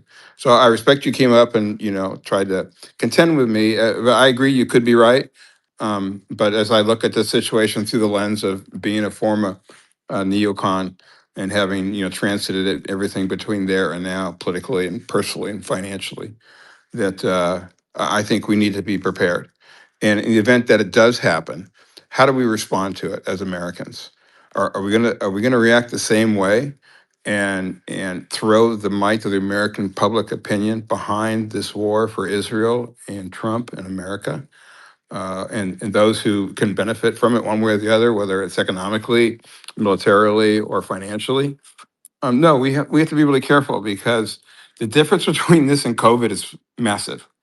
Um, w- w- one, it didn't involve the life of your son or your father or your uncle or your brother. It was a personal choice. I didn't vaccinate myself. My family didn't get vaccinated. As a former chiropractor, patients that came to me, I wrote out scripts that gave them their vaccine cards. I committed a crime, a federal crime, and I didn't publicize it at the time, but I'm not afraid of publicizing it now. So I didn't fall for that. I think a lot of Americans did. And the reason that they fell for it is they were made to fear, and that's the connection. I guess I would agree with you. There is that connection between COVID and this. But this is on the footsteps of a nuclear war. I grew up with people that experienced World War II. People have no idea what could be coming. And so I'd rather be a skeptic and a cynic about the possibility of an optimistic future and prepare myself and my family, and hopefully my country, for the bad what ifs. And Doc, what you did was an Yeah. act of resistance against tyranny. Well, I just turned 67 in December, and my focus really, and this is why I'm leaving right now to go down to a beach club in Santa Monica and celebrate St. Patrick's Day with my girlfriend and family. The next 10 or 15 years, whatever I have left, I want to leave behind a peaceful world. I'm leaving behind kids and grandkids. And I want to be able to live my life in an enjoyable way without having the massive disruption that will come from economically and every other way, socially, politically, in my country, if we go to war again.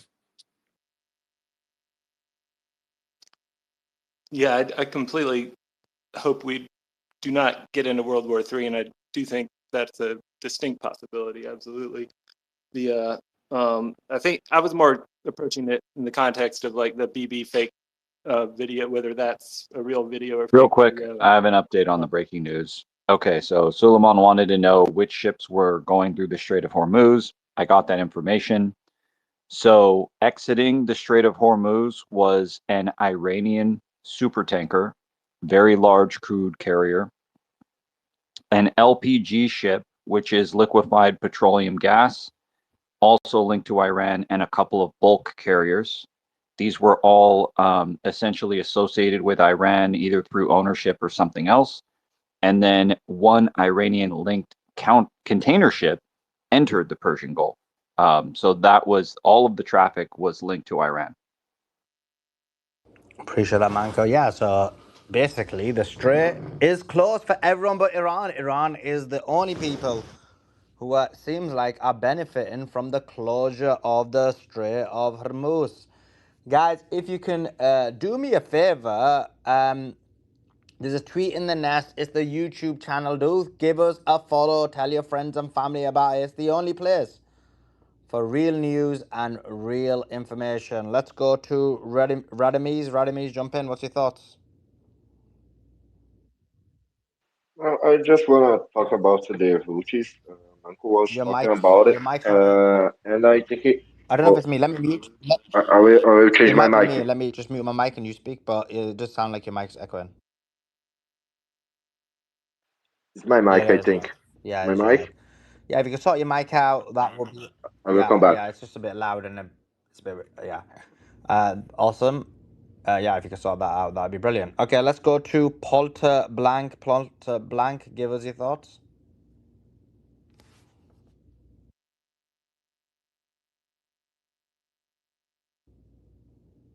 Okay, we'll drop this guy. Don't request if you don't want to speak. Actually, it might not be his fault. Doesn't look like he's showing properly. Don't know what's going on here with this bus. Guys, can you hear me? Yeah, we hear you. Phew. I thought. Yeah, I think it's fine. Some people who come up on the space and may have to wait a while to get the mic. Sometimes you step away, and so maybe Yeah, he's. that's true as well. But you know what? You gotta be ready. You gotta be ready if you're being brought up to the big leagues. Okay, let's go to NASA. Quite a few people are dropping off though. It's a bit weird. Okay, let's go to NASA. Sorry, I can't speak right now, but I can speak like 5 minutes later. Okay, I'm dropping you.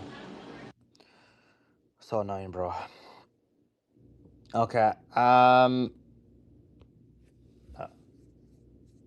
Let me just give you guys some news, and then we'll take it from there. What's happened to Netanyahu? What do you guys think? Is it AI or not? I've been looking into it. There's a lot of question marks about whether it's A AI or lot of not. people are very confident it's AI, Sully. A lot of people. What do you think, Adam? What do you think? Do you think it's AI? Do you think it's AI? I'm just looking at because I was just putting together some of the claims from the video I'm gonna pull out within a bit, and I was like, I don't know, bro. Like, I never want to fall into that trap where you become like, where you lose your credibility. But I don't know. Yeah. There's a lot of AI stuff. What do you think? It's Tom Cruise and Oh rubber my God, Maze has masks. come up. I'm gonna bring Maze. I wonder what she's gonna say. I Yeah, mean, let's I'm ask not gonna. Maze. I won't hazard a guess. I won't hazard a guess. They're gonna be like, oh, it's Guys, a. I have some breaking news. This is pretty big. Hold on, I just okay. So this was just reported like 1 minute ago, but Mohammed Al Bukate, a senior member of Ansar Allah, a Houthi political bureau, announced on March 14th, or maybe you guys already know this. I didn't know it was March 14th, that they're aligned militarily with Iran and signaled that a 0 hour, a coordinated campaign of military operations could be declared soon. In a televised speech on March 5th, the movement's leader stated, regarding military escalation and action, our fingers are on the trigger at any moment should developments warrant it.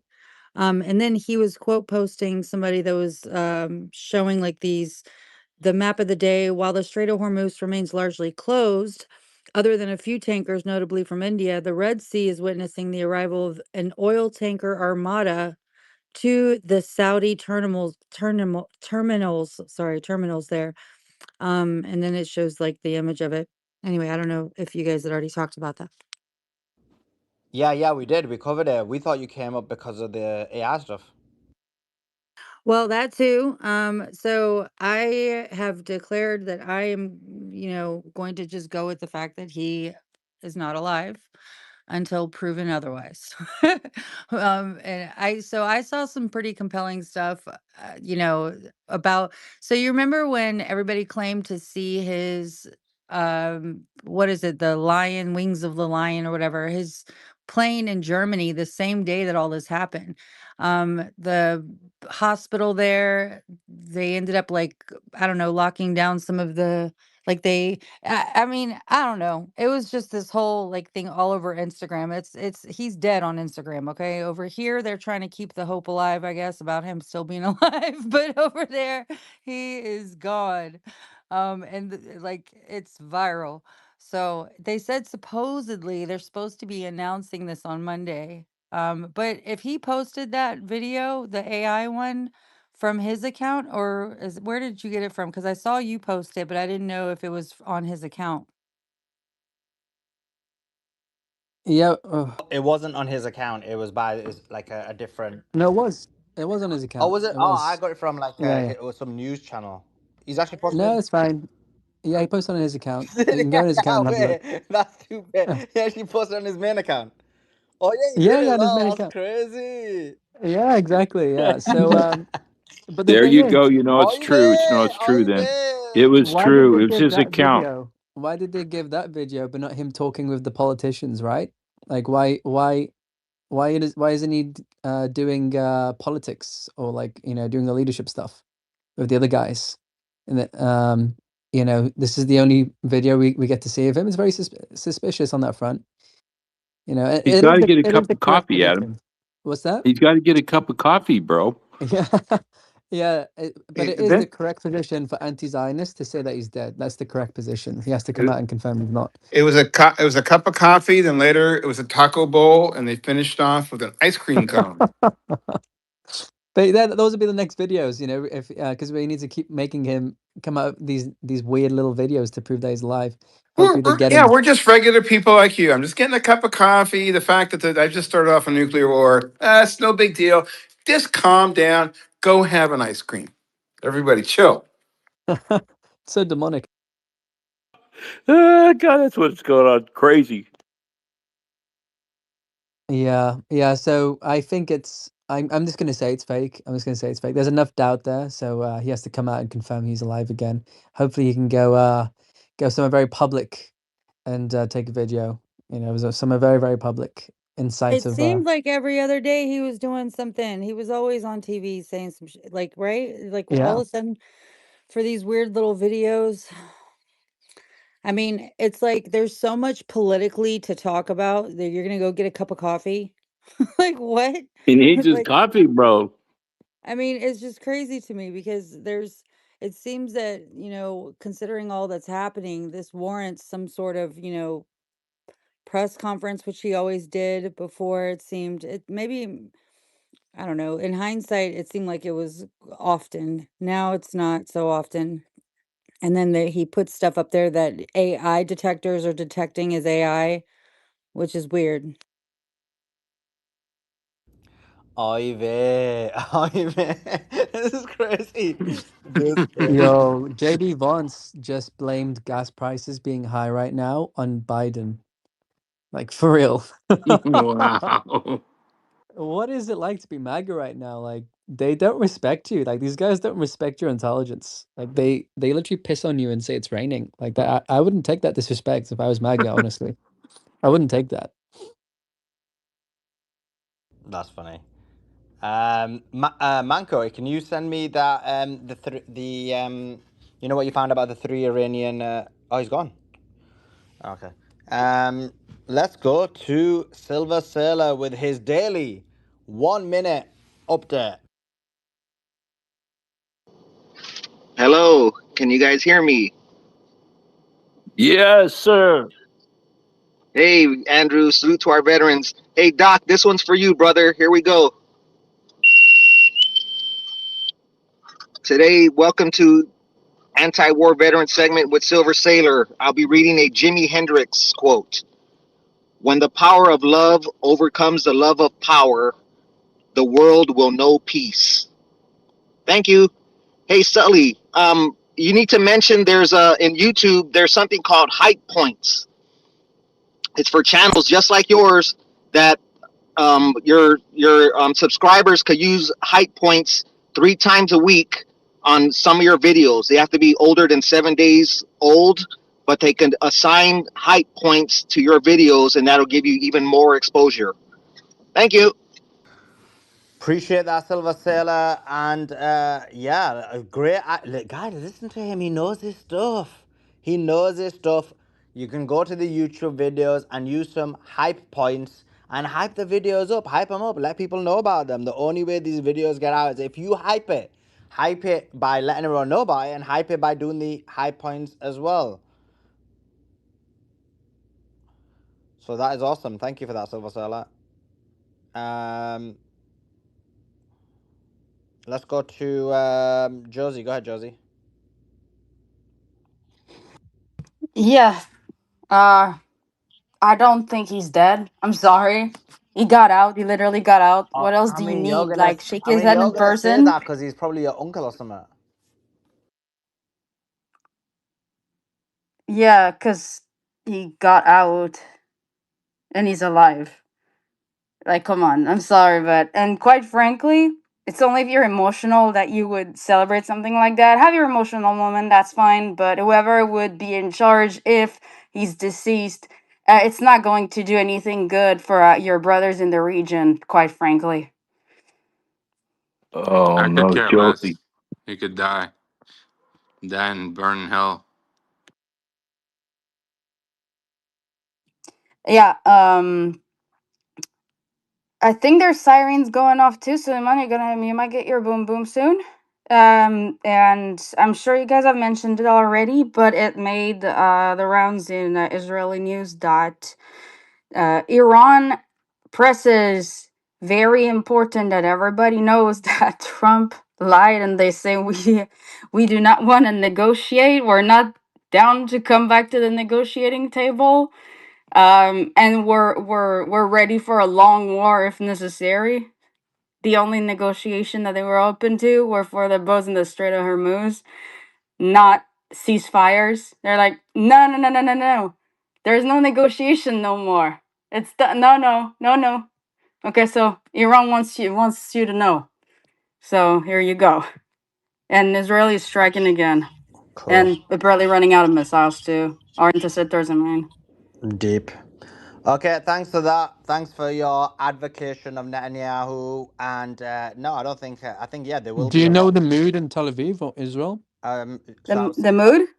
I was speaking that what I was saying was the in terms of emotions you were talking about, it's yeah, billions of people will be celebrating if Netanyahu is dead for the simple reason that he's responsible for the genocide in Gaza, responsible for killing hundreds of thousands of people. Of course, people are going to be celebrating. But anyway, Adam, you're going to ask Josie a question? Yeah, sorry for cutting you off, Sully. Sorry about that. Yeah, they call you Yeah, just Adam and Simon ASMR, by the way. I just asked what was the What's mood in Tel ASMR? what's the mood in Israel? You don't Look it know? up, Simon. Look it up. Do you actually not know? What is Am it? I What is am it? I like too boomerish for this? You don't know Yeah, maybe. ASMR? It's like those sounds. They're Yeah, like I think that's they're just yeah. weird sounds that I don't know. It's It's comforting It's creepy audio as hell, sound. but It's a very creepy online niche where like normally women whisper into the mic and like drag their nails over the mic and make like sounds that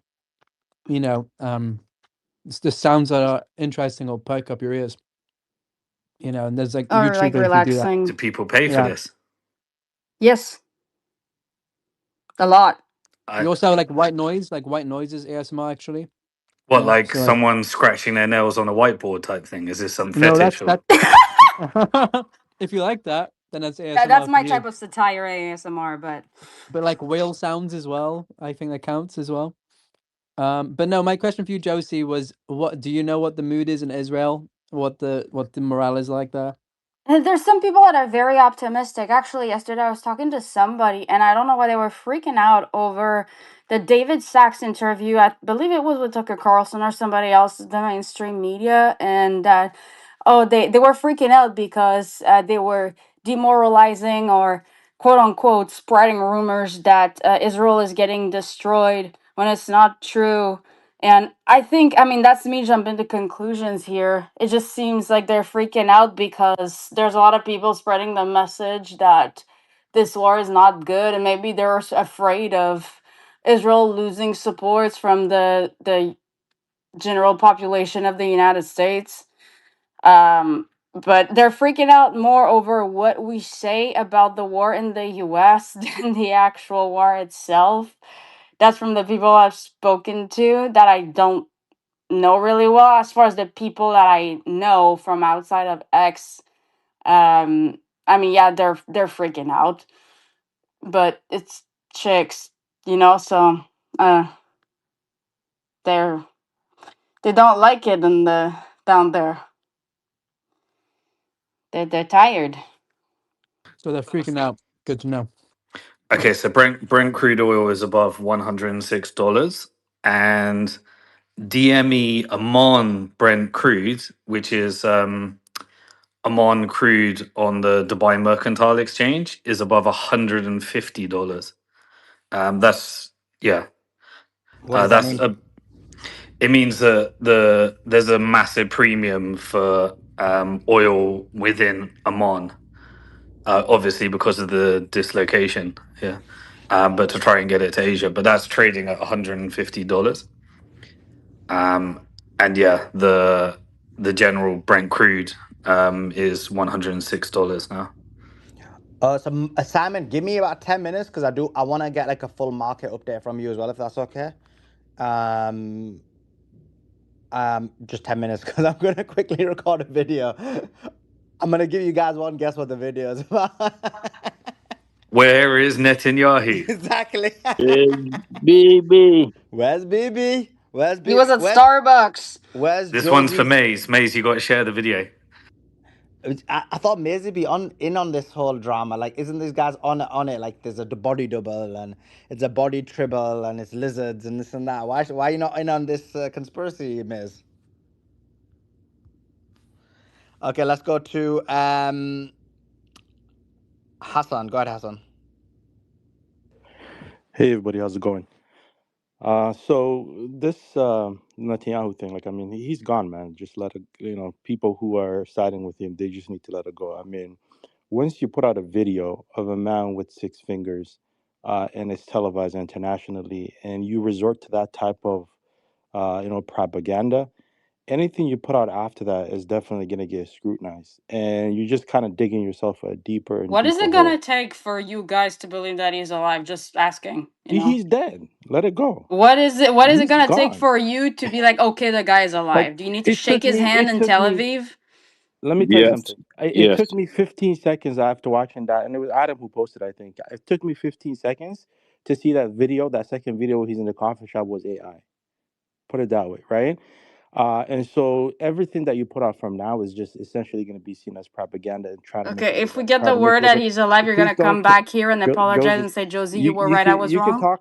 You can talk after, right? But let me just make my point, and then that way, let's have a civilized conversation, right? I have never seen, and I've studied, Middle Eastern politics, and I know Netanyahu very well, his politics, how he behaves, how he moves, how he speaks. And I'll tell you something. You don't see Netanyahu going into a coffee shop at any time in the past to kind of, showboat. He's usually doing press conferences. He's usually, what's it called, if there's a war going on, he's at the site. He's meeting with his intelligence guys. When you don't see him meeting with his security team, when you don't see him, what's it called, doing, press conferences that are legitimate or real, unlike the one we saw with the six fingers, then something is definitely wrong. And they can try to hide it as much as they want and not give Iran credit for what they've accomplished here. But the sooner that they, acknowledge and move on, the sooner that, we can get to that next chapter. But the man is gone. Let it go. Accept it, and that's it. So, son, you know about the Middle East and the politics of Israel, right? I know politics of Israel. Yes. Okay, so you should know that what happens if he dies? What happens then? If he dies, what are you gonna do? Like, there's really nothing else you could do. The leaders What do get you? killed. Hold on, leaders get killed. What was it? The previous No, in there's a 1993. plan. If Bibi gets killed, there is a plan in place. What happens then? Well, what are you gonna do? You're gonna go and nuke Iran? You're That's not a gonna do that. simple question. It's not what you're No, gonna do. look. They're gonna have elections. They're gonna appoint a new prime minister, and they're gonna move on. We move on And to the who next is chapter. Just likely to be because elected? it's gonna be somebody on the left, not No, it's definitely gonna not be somebody on somebody the on the right. far right. What are you on? No, it's gonna be somebody on the left, right? No. Somebody What that the probably heck like are if you he's on the on? Oh my Yeah, left as so god. if you get an election. They're going to take someone that's already in the Knesset, and it's going to be more extreme than Netanyahu. Thank you. I don't think so. I don't think so, and I'll tell you why. This is the guy who got him into this mess. Here's the Sir, guy who's got him you do hated. not know what you're talking about, respectfully. Okay, sure. How did he get into power? How did Netanyahu get into power? Josie, There you go. I'm asking you a There's only question. been one left-wing leader of Israel, and they got assassinated. That's how much the colony hates peace. Yeah, I don't think you get a left until this is over. Like, you're gonna get more extreme, and it's gonna stay far right while this war is on, and then you'll go into whatever regime change happens in Israel. But it ain't gonna be during this, and God you damn ain't gonna get. Yeah. my So sticky button. we're gonna ignore the fact that there were massive protests prior to the Gaza, Yeah, but what we're invasion. saying is that Hold on. this isn't a political process. This isn't a regime change process. That comes later, most likely.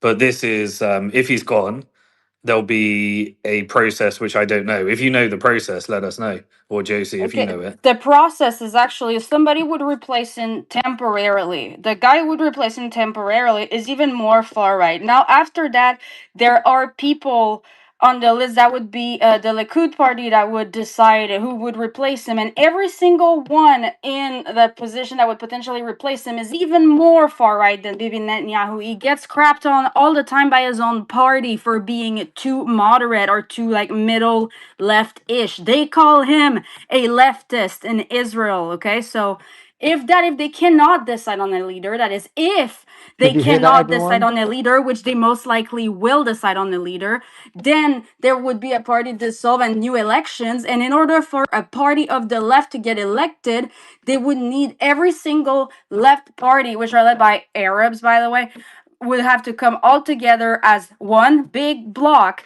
and actually get 20 seats, which right now they only have 2. It's very unlikely that someone more moderate than Netanyahu would take over. So, quite frankly, he's kind of the best you've got. No, thank Did you. you hear But that, let me everyone? respond. Let I me don't Yeah, even respond. think one that's sec. If I could, controversial. Like One yeah, sec. if if I you can look at respond, So everyone, in if Israel, I can, Netanyahu is considered left wing. I just want the audience to just digest that one. first of all, Netanyahu is criticized as being left wing in Israel. Middle but left-ish on that's look, some policies. I What don't was even that, think that's Hassan? Did you say something? controversial. Like if you look at who's around Netanyahu, his alternatives are way more extreme, like even worse, like way worse. let, Like this Hassan, is how Hassan, what did you say? Smotrich is more far right than Netanyahu. He's crazy, and look, the guys Exactly. They're the ones like putting the guys guns. like They're the he ones like putting that. guns in the hands of like settlers and saying, you know, all the quotes around Then we genocide and that you hear got to blow them all up and shit. Like that, like Netanyahu, he's disgusting, but he's a refined politician. That's And I crazy. disagree. I That's disagree with crazy. you, Simon. But if I can respond to something that Yes, Josie said Hassan, Yo, at the did you say listen, beginning. something to me? like celebrate your Hassan? short-term victory, your emotional victory. That's fine, okay? Like we all think it would be kind of satisfying, let's face it. However, just understand that it's the calm before the storm. Listen, you're not going to try to scare anybody, but let me respond to Hassan, what did she you You say said. sound something like to? Trump right now. Did you say Level the playing field. Sorry Hassan? to Did you say interrupt. something to me? I Yeah, forget. no, What did no. you As say? I was saying, when you had posted that video, I commented on the video you posted earlier, right? Okay. But I just want to respond to Josie and what she was saying about how everybody, behind or around Netanyahu is always extremist. Almost every government has been like that. The way Israel puts its the government's put their foot forward always is, the prime minister is supposed to be seen as somebody who's, calm, collective, and so on. Like we saw Ariel Sharon, right? And the people around him were extremely extremist, right?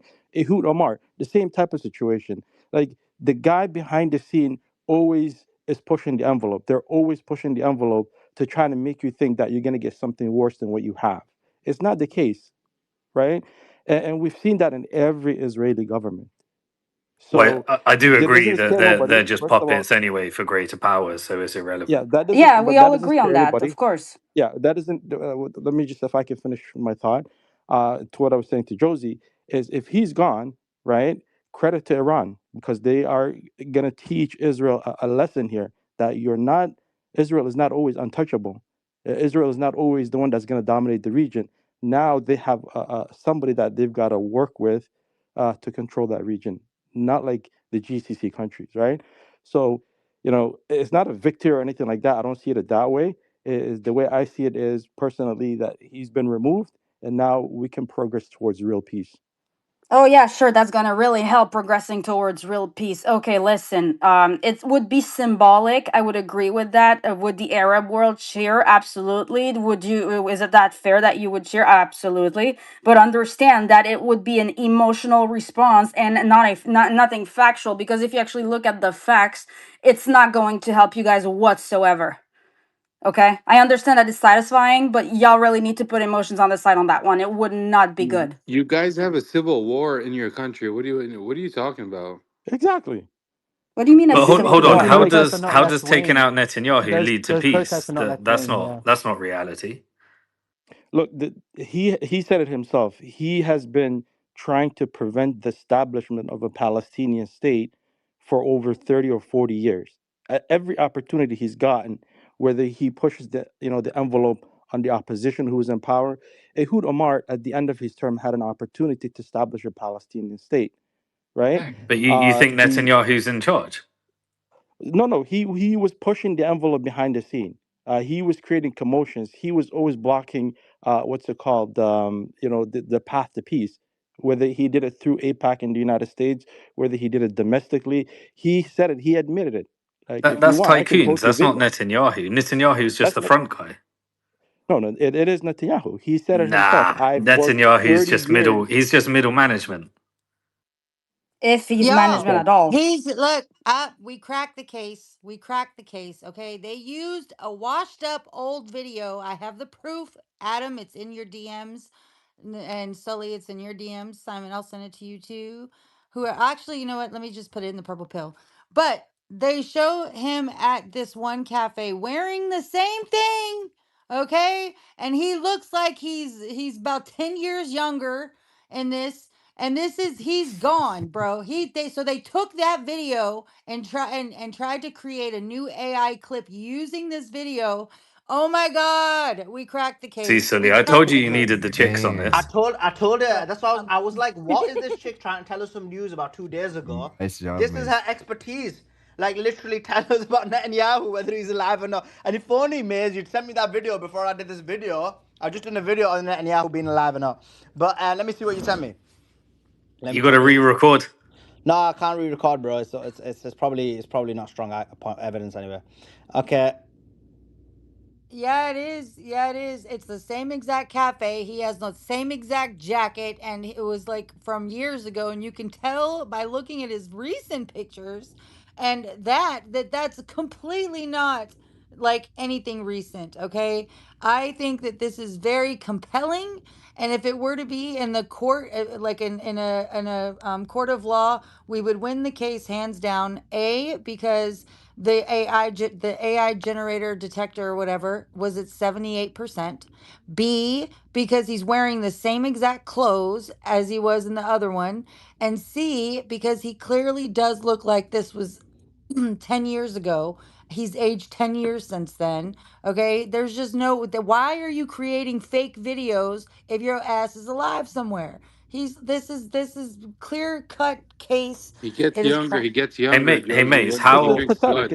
How, When he drinks Nice that Pathetic. how, It's blood job, what of it is. his. Mace. mates? At this point, how could he prove to be real? Like, what can he actually do now? Not Well, make these come old out and have a videos. conversation. Like Come I out in think that if he public. puts Come out something, in public. Come Yeah, but out in 100% public solid. in yeah. what's person. public? How do you do public? How do you know it's not AI? In Well, Well, so do we a can trusted geolocate him. interview. So we can geolocate him. Yeah. well, Okay. I do think that if he came out with a real why they took a video from a long time ago, like they probably could have pulled it off to make this one more realistic, Come on, this is but they Mossad, man. That he can figure out how okay, to let us know if it's real. that's true. But look, check this out. Okay, I sent it to you just so you don't have to dig through the comments, okay? Go look at that and then they show that's a thread. So just keep scrolling down and look. Tell me what you think after you look at it, please. Where Please, sir. is I'm telling Netanyahu? Where is Bibi? I was like, why is Miz not getting in on this? She's like, oh, guess what? The Houthis. I got news for you about the. I was like, bro, we don't care about your news about the Houthis. Tell us about why this is not real. Tell us, give us your conspiracy theory. Yeah, man. I'm here. I'm here now. What I about was what about just this? What have you seen the one that Beatrice just sent me, which is apparently like he's using his left hand, and normally he uses his right hand. I have not seen that one yet, but I will check it out. The opposite. Normally he uses his left hand, and in the video Yeah, he's using his right hand. Well, bro, how will we bro? I need to. By the way, this is becoming like this whole Charlie Kirk thing again now. But It's the Mormons. is he in Valhalla? Is he in Valhalla as well? 100%. Hilarious. I think Sam Sam, Parker got him. He messed around. He Oh, that's found a out. strong Man. argument you just made now. That's the strongest argument you made, Simon. But just what was I gonna say? Oh yeah. Sorry. What you were saying? No, I was just gonna say, Hassan, did I hear you swear at Simon or someone? No. I said he messed around and he found out. I'm talking Okay, about. so you didn't swear at him. No. I didn't swear at him. I don't cuss Okay. on All the right. podcast. I know the rules here. Sorry, over to you, Simon.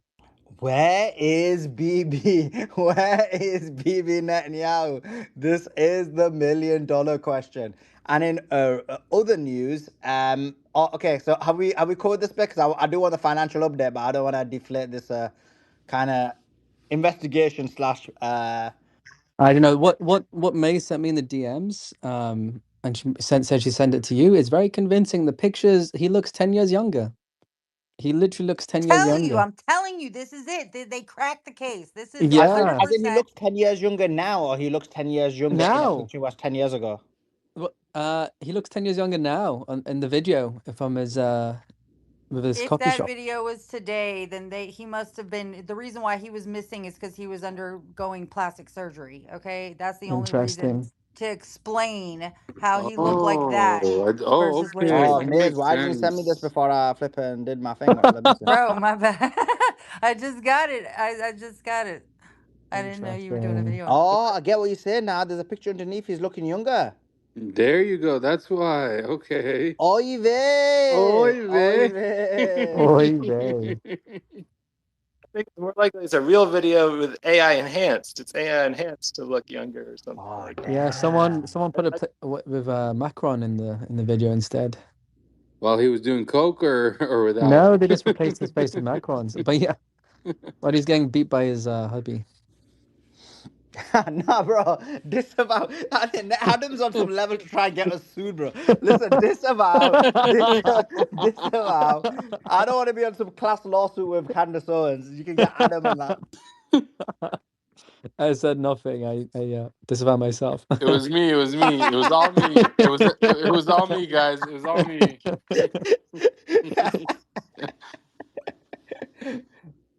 Oh god, this is hilarious. Oy vey! Oy vey! Isn't it better the boys are Boy, back in Mr. town? Base. Regime change! Regime change! Anyway, Simon, do you want to give us an update on the market while everybody investigates whether Netanyahu's still alive? So, Sully, can I just ask you a question real quick? Yeah. This Mr. Conscious Mankind wanted to debate with Simon after he gives his input on the market. So, if he could talk, that's what he was asking. Cool. Okay, let's Simon, yeah, if you can give us a market update, that'd be brilliant. Yeah, I mean, it will be quick because it's Sunday. So, really, everything's on the oil market right now. We're looking at the oil futures.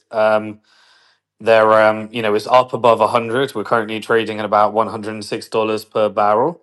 The previous high is $115 per barrel.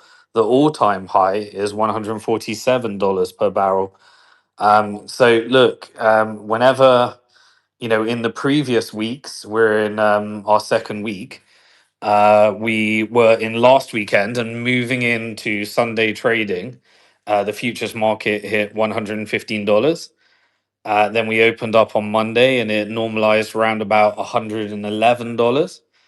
And then we had massive intervention in four forms to try and get the price down. Right now, you can see that Trump's building up a narrative that there's going to be some international coalition in order to try and get ships through the strait.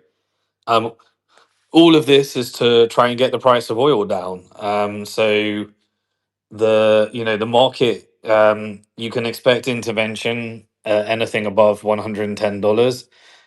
They've announced that they're going to be a bunch of countries are going to be pushing out their strategic petroleum reserves. America's going to be doing 1.2 million barrels per day, which is above what Biden did last time this happened during Russia Ukraine, which was 1 million barrels per day.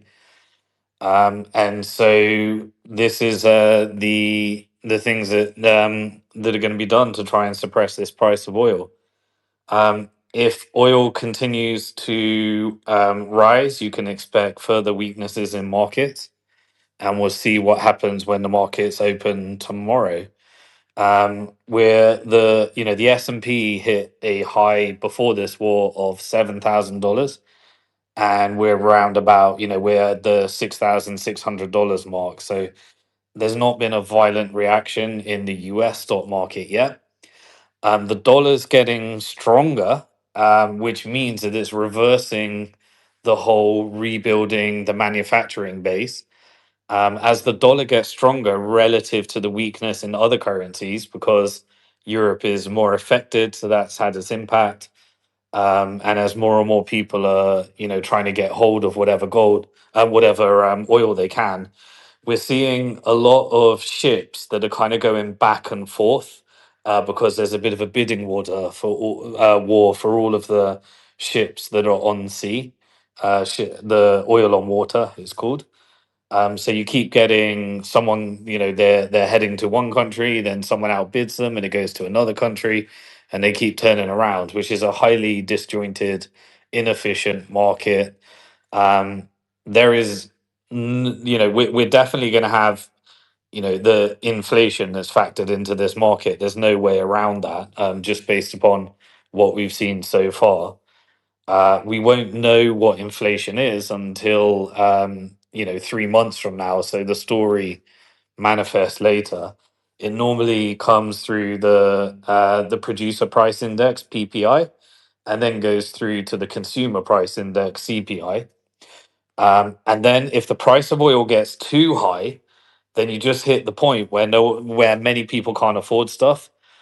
Virtually, the vast majority of consumption in America is from the 10% of wealthy. If the 90% hit the point where this just all of their income goes into gas bills, then they just hit the point where they're like, oh, screw it, I just can't buy anything. And then once you get to demand destruction, which it's believed that anything above this $110 per barrel, you start to get in demand destruction. If you get above $160 per barrel, it breaks. It breaks so much that you are highly likely to get a global recession. And then it hits $160 where everyone stops spending, consuming, and then you start to get a disinflationary and deflationary spiral, which leads to all demand destruction, and you only get the price down by having a recession. Last time there were two during the Biden and Russia-Ukraine war. You had a inflationary spike. They started saying that inflation is transitory because the Fed didn't react. The Fed is meant to be pushing interest rates down. The only way to combat inflation is to push interest rates up to try and get rid of the demand. So this works completely counter to what the stated goal of the Trump administration is. Basically, no more manufacturing, no more AI trade at these energy costs, a return to inflation. And if it gets any higher, then you get demand destruction, which then leads to a global recession. And you'd have to you got increases of unemployment. You take out the AI trade and the sovereign wealth investments, plus combine that with the squeeze and the push for withdrawals in the private credit market. AI is effectively over until you get this energy price down. And so you're going to have companies like OpenAI and the IPOs that were set to go through, Anthropic, various other ones. They're going to, they're going to have to make some serious decisions in terms of what they're going to be doing here at these energy costs and what that actually means. So you need to get the Strait open and you need to crash the price of oil. And that only happens if you can brute force your way through the Strait, which I don't think you can, or you reach a deal and there's an agreement based upon the concessions to open the Strait again. Either that or you have to do, there would definitely, once you get to global recession, there would definitely be a bigger print than COVID. Last time they printed $5 trillion. You'd expect there to be a bigger print in order to solve the AI trade, solve the private credit market, and that will have its knock-on effects in terms of the inflationary trade, and also the unemployment effects that are coming from this. So there's nothing easy about this over the next 6 months. The Strait needs to open, and if you get oil prices above $110, you'd expect intervention, and that intervention means that America could be taking out futures contracts in order to manipulate the price down, which would mean that they could end up on the wrong sides of a short squeeze in a month, 2 months, 3 months from now if this still continues, or they figure out how to resolve this and they crash the price of oil and it becomes a profitable trade from Treasury. But that's really where all eyes should be on that. The strengthening of the dollar is just been continually happening throughout this war, which means that there's not going to be investment in the manufacturing base, which means that this whole dependency upon China continues for much longer. That's crazy. And I think I mean, the person who's benefiting a lot from this is Russia and China, right? Well, China effectively was prepared for this in terms of all of its hoarding, but Russia is absolutely cashing it in. They were, under the sanctions, they were selling oil and gas, oil at, let's say, at a low of $35 per barrel that they can now sell for $100 per barrel, and there's a bidding war, and so they could even charge a premium for that. So um, Russia is 100% the winner of this situation. Now, I did do a little bit of digging, and it turns out that Qatar has invested in a company called Golden Path. And Golden Path is 70% owned by Qatar and 30% owned by Exxon. And that is the company that is going to be renegotiating a lot of the gas LNG exports from America to Europe. So they've effectively enabled force majeure on their contracts in Qatar as a result of ending production. And now they get to renegotiate those contracts from US to Europe, but this time at the higher price and the infrastructure from their company and their presence in Texas, which will be a massive windfall for Qatar. Yeah, I saw somebody make that claim as well. The guys, just a quick one. We've got another video that's come out. This is going to be more close to the heart of Miz and others. If you can, the tweets in the nest. New Netanyahu video is also AI. Your boy pulled out a video on it. Check it out. What is it again? Follow. Yeah. What was it again? What do we get? Ask people to, yeah, everyone go to the video just like you did the last one. We had so many people on there. That video has gone berserk. And it's all because of your help and support. So we can only ever do this with your help and support. So if you can do that for me, that would be awesome. If everyone comes there, and I am going to be going there myself. Why is this not? There we go. Everyone comes there. I will be going there myself as well. Everyone come across to the video. It is awesome. I'm just checking out how many people are there. I just need to download this. Okay. Let me check how many people have come to it. I need a chick to say it though. Oh, but Miz is here. Oh yeah, Miz can get everyone to do it. 1 second. Let me see how many. We've got 100 people there already. Miz, tell everyone to go there. They always listen to chicks. Like Lisi said it, and 350 people turned up, and you're the conspiracy person. Okay, everyone, listen up, listen up. It is time to go check out this video of how we cracked the case on Netanyahu and that they tried to pull one on you, okay? They tried to use an old video where he looks like he's 35 years old and ordering and sipping coffee. That is something that he put this together. I'm actually trying to watch it now too, but go over there, watch the video, like it, share it, and make sure you comment under there on what you think. Do you think that he is dead? Do you think that this is an old video that was refurbished? We want to hear from you. So please do that and make sure that you definitely like it and share it and you're subscribed. Yeah, make sure you're watching it right now. We've got 120 people there. Can we get to 350 people there?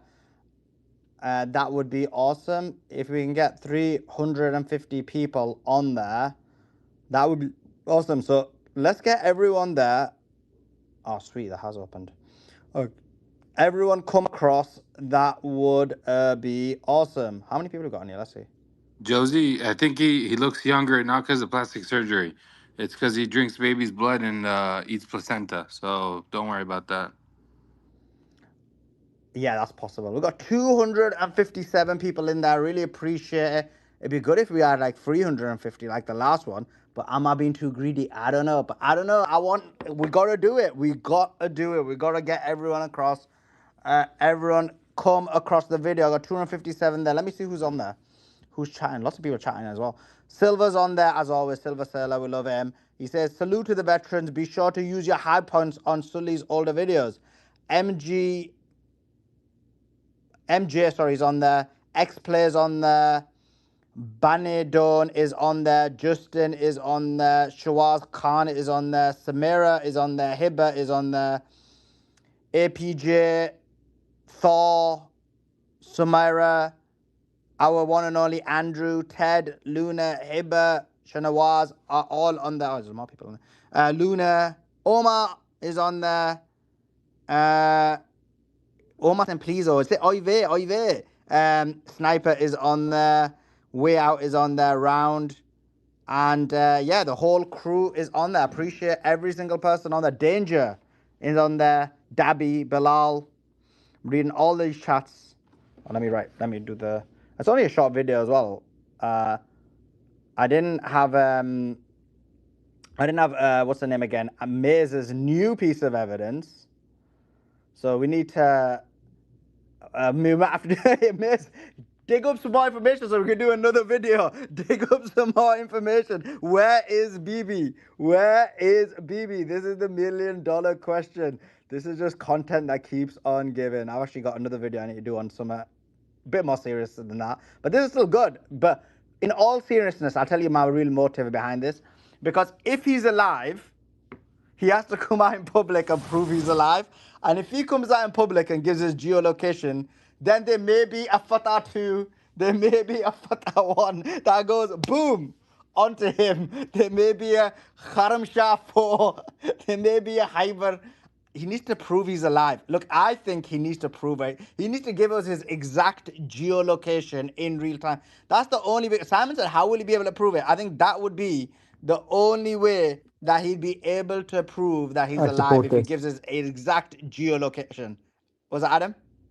I support this. Sully, man. Yeah. Geolocation. We Yeah. need the Full exact, support. really, because look, we've seen it now. This video is AI. Like all of these videos are AI. We need a real life, physical geolocation. We got 300 people in the chat as well. Awesome legends on the other video. Let me write this because right now we know this is another AI. So if he comes out publicly amongst like Tel Aviv rubble or something, we know it's real time. We know it's happening right now, and he provides evidence he's alive. Only then can we ascertain and it can be proven that this guy is alive. So we need him to demonstrate he's still alive. Oive, as he says. Omar says, Oive, Oive. We got 310 people in there as well, but we need evidence. Adam, what do you think? I think you'd be happy with that, right? You would be happy with him giving an exact, precise, real-time Yeah. geolocation demonstrating where he Yeah. is.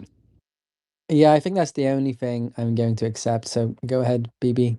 Show us where you are. And I think, Show Adam, us you your said you want him location. to stay in that specific location for 10 minutes. Yes, yeah, as long as possible, it's not real unless he stays exactly in the geolocation, like with coordinates, longitude and latitude. And 30 minutes would be good. And then yeah, I'll accept it. Yeah, we're not that greedy. We don't even need 30 minutes, like maybe 15. I think Yeah, a maybe hybrid takes about 15 7. depends. Yeah. He just needs to prove he's alive. I don't just trust this AI stuff. And Maze is already, Maze, have you got any other evidence? She's looking for more evidence. We need real I'm evidence. looking. I will send it. You're the first person I send it to, I Yeah, promise. we need some more evidence. We need more evidence. Listen, we need more evidence. We don't know if this guy's alive or not. I don't think he's alive. I think it's AI. I think it's AI sloth. Bibi needs to prove it. Bibi Netanyahu needs to prove that he's alive. Obviously, I don't ask Josie. It's her cousin. So she's like, of course he's alive. He's my brother's mother's sister, son. Of course he's alive. Someone says, Oive, Oive. Someone said, bring me the soul of Bibi. Well, soul, the problem is he hasn't got a soul. So that's probably one person whose soul you will not be able to take, for he is a soulless individual. That was hilarious. That is hilarious. Where is Bibi? Like, this is the real question. Where is Bibi Netanyahu? Someone said he's had a facelift. What? Maybe he's getting a nose job. Well, they're actually in that, what May sent, in the thing that May sent, the tweet, there's actually an image of like different nose. That his The nose is years different. are different too. The years are different too. Huh? Yeah, whenever you Ye- age, your nose still grows, and so that's why it's such a compelling post, because it's showing what he looked like years ago. I think that unless he is missing the past week because he's getting plastic surgery, that is an old video refurbished to basically lie to people and not expose that he was killed. Where is Bibi Netanyahu? Where is Bibi? This is the $1 million question. We need to be given this information. We need his real life geolocation in real time. First of all, I just want to thank all of you guys who are on the YouTube video. All of you guys, really appreciate it. Where is Bibi? This is what everyone wants to know. Someone said showing that he's got 5 fingers and not 6 is a giveaway. Yeah, I think it's a kind of like a giveaway. I think it is. I think it is. I think the question is, where is Bibi Netanyahu? I'm not convinced by this video. I think we found more information about him, and it doesn't seem to suggest that he's alive. All right, let's go to Steve. Steve, give us your thoughts. Yo, guys. So, good evening, first of all. I think Hassan said everything I wanted to say, but I always believe actions speak louder than words, right? And the moment they posted that first AI video with 6 fingers on each hand, that said loud that he's dead, because they had literally no reason to do so, right?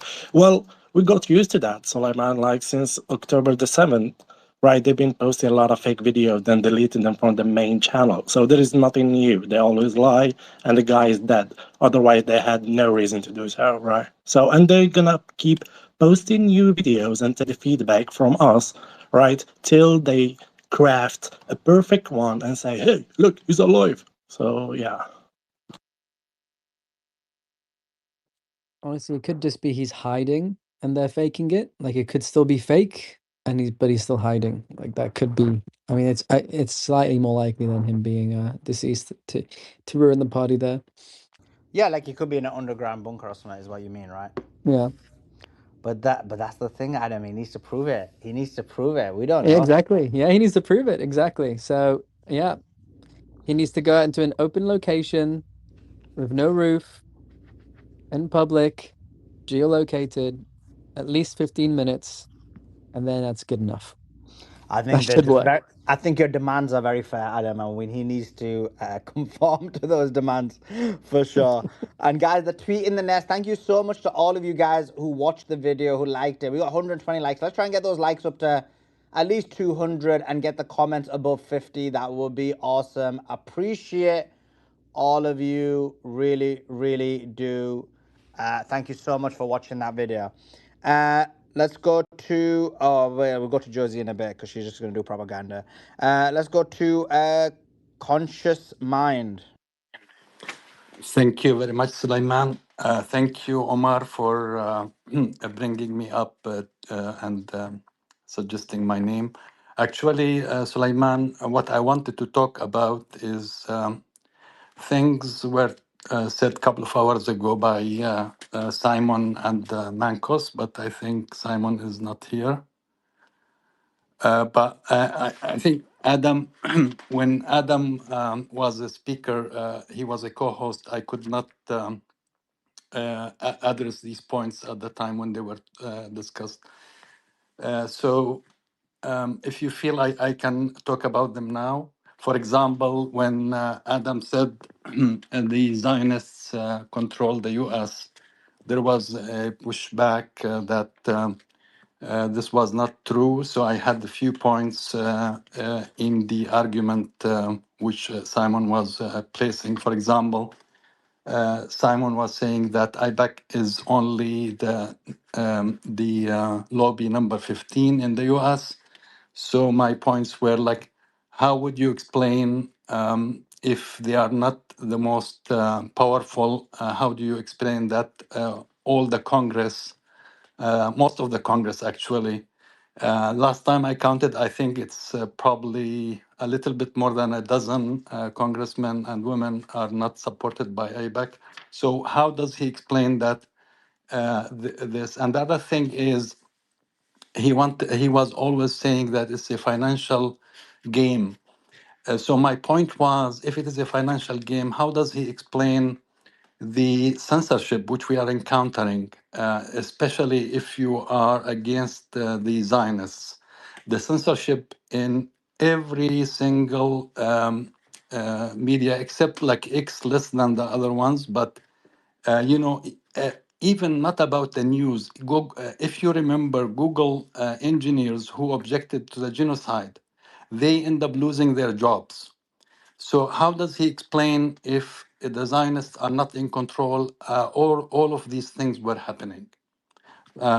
If Simon is there, I would be really happy to hear, or if it is just a point of discussion.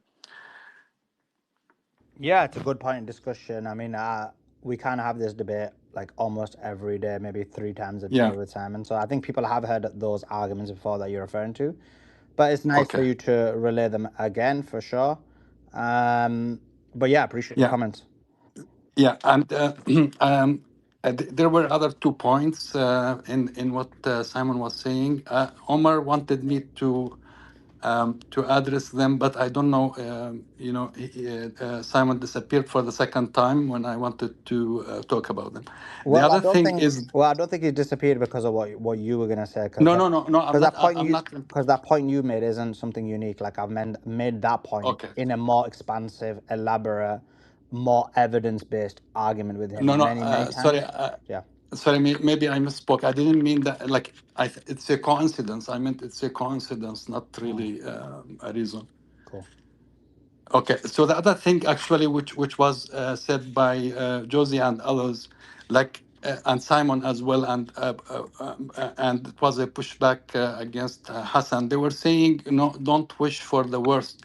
So they were saying like, Netanyahu is not the worst. But I spent some time thinking, what would be a worse prime minister of Israel do? Yair What would Levin? Sorry, what would a worse prime minister do worse than what Netanyahu did?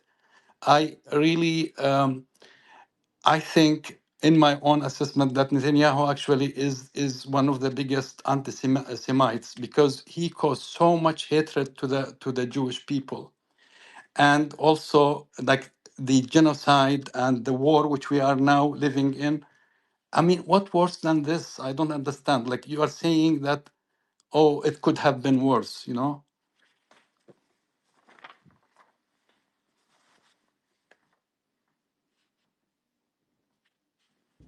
you wanna No, do you wanna trust me, do you wanna answer that, Josie? it could be worse. Like It what? could be.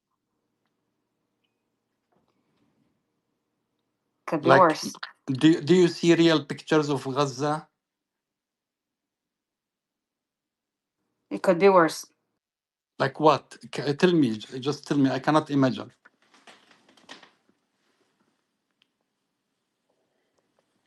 I don't know. Use your imagination. I just know that if the guy gets killed, Yariv Levin takes over and he's 10 times more radical. He calls a 2-state solution aid to not literally snipe every single Arab in the region, aid to terrorism. He Sorry to has interrupt always you, been worried Josie. That's about a the great safety point. of Bibi. He always been worried about the safety of Bibi Netanyahu. If Bibi gets assassinated, it's balls to the walls. Great, And I great, mean, it's great, Yeah, great, but you great act point. like Great they point, can't Josie. get. Look, let me tell you something. All right, the I genie just is need to. out of the Oh, bottle, and listen, you guys have Israel just right been now. emotional Listen, about it. let That's the somebody come thing. out and try to be more radical. They already have the whole world hating them. There's no country right now that is in support of fucking Israel. Excuse my language, but let somebody come out and try to be a little bit more radical, just so that people can hate them even more, and this shit will be a thing of the past. Okay, this is like you act like somebody can come out there and just all of a sudden start sniping Arabs. Like man. Whew, let me just. I But Just I. understand, Mace, by Josie, actual logic, one second, please. and I not just emotion. Okay, by actual logic and not emotion, it would make things worse for Palestinians simply by outcome. Okay, there's So no you ifs know, and buts about okay, it. okay. Josie. With all respect, Conscious Josie. speaker, can I say something real God, this quick? is Yeah. stupid. Yeah, conscious mankind. I just want you to say you saying that I brought you on the panel. I'm a part of the group here, just in the space. I'm not a host or a co-host, so don't thank me. Thanks to Daiman and Adam and everybody that's running the space. I'm just a part of the just joining in. So don't mention me, please. I didn't do nothing. I didn't call you stupid. I said like this is just I'm not talking to you, Josie. Just okay. keep propaganda your uncle. Yeah, Okay, So like Josie, but bro. Josie, I think it's actually you who's being emotional, and it's you who's being illogical. I think if you listen to what Concha said, he didn't ask for some emotions. He didn't say, "How dare you say this?" He didn't say any of those things. He basically asked you for a logical, rational example of how things could be worse. You then responded by saying, use your imagination. Trust me, blood. So I would say, based on this engagement, I know it's a way of diminishing what someone says by claiming that they partake in emotion, but just listening to his question, which is actually a very logical, rational question. He was actually acting logically, and you were acting illogically and acting emotionally by saying, "Think it could be worse. Trust me, blood. Let me just say a guy's name." So what he is asking is actually a fair point. It isn't based on emotion. One can give an emotional speech about how Netanyahu is a bad guy, but he's legitimately asking you, in what real life way, tangible way, because you've made this claim many times and yet you're not able to explain it or back it up, that the new leader could do that something Netanyahu hasn't done, and he's able to actually do it as opposed to not being able to do it. That's a fair question he's asked. Now, you may be able to answer that, you're not. But to try and diminish that, to pretend like he's been emotional when he's asked a very logical question, is actually quite disingenuous. That's fair. Okay. So you want to know what political actions could actually be worse, right? Is that correct? Yeah, there could be political. Yeah, please do. Yeah, go ahead. Okay. So first, probably the reversal of 20. What was it? 2005? Was it 2005? Coalition to reestablish civilian settlement in Gaza that would be dissolved. Wait, stop. The So, what 2005? What are you talking about? Okay, there was an agreement that was in place, some kind of coalition. I don't know. I would need to look into that. But there's No, some I don't want people you to that look are into it. advocate. Anything. Chat No, GPT lies.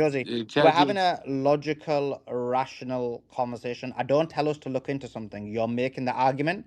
The onus is on you to explain that argument and not ask anyone on the panel to go and look something up. So, can you explain what the what the thing was that was put in place and why that is worse or not worse than what's happening now? Go.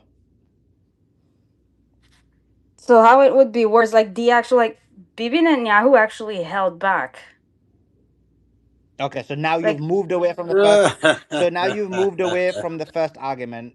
You put that I aside, mean, I don't know how to I don't know how to explain this. because you. That Oh, you can't explain it.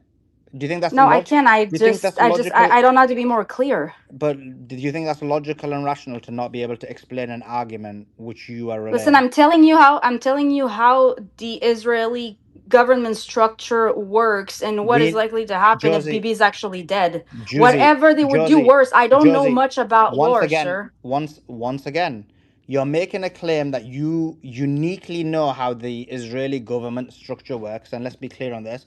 As someone who has read so many books on it and has researched it, I can guarantee you do not know more about the Israeli structure than me. But that being said, that's irrelevant. That's an appeal. So you should know That's that an who would be wait. likely to take over. Don't interrupt me. That means, but that isn't that is not an argument. That is you trying to claim authority based on actual irrelevant information. No one's asking you about who or who may not be take over. What everyone's asking you is, which you keep saying, oh, guess what? BB held back. BB held back. So they're asking you a logical, rational question. In what way did BB hold back? In what way, logically, rationally, would somebody be worse than that? They're just asking you a simple question and you're not able to answer it. And now she's left. Okay. I don't think we were being mean. I think it was just a logical question, right? Honestly, like this is a discussion. Thanks, Suleiman. You rock, man. But you really like. Can anybody imagine worse? Like attacking 7 countries, killing so many people, and launching a war, which we are debating whether we are gonna go into like a global war or not. How can it be worse than that? I don't understand. And unfortunately, like these things like slip in the context, but these are major things. Netanyahu has been lying for 40 years about Iran until he got what he wanted. In fact, this is shame on humanity that we are living in a war which is made according.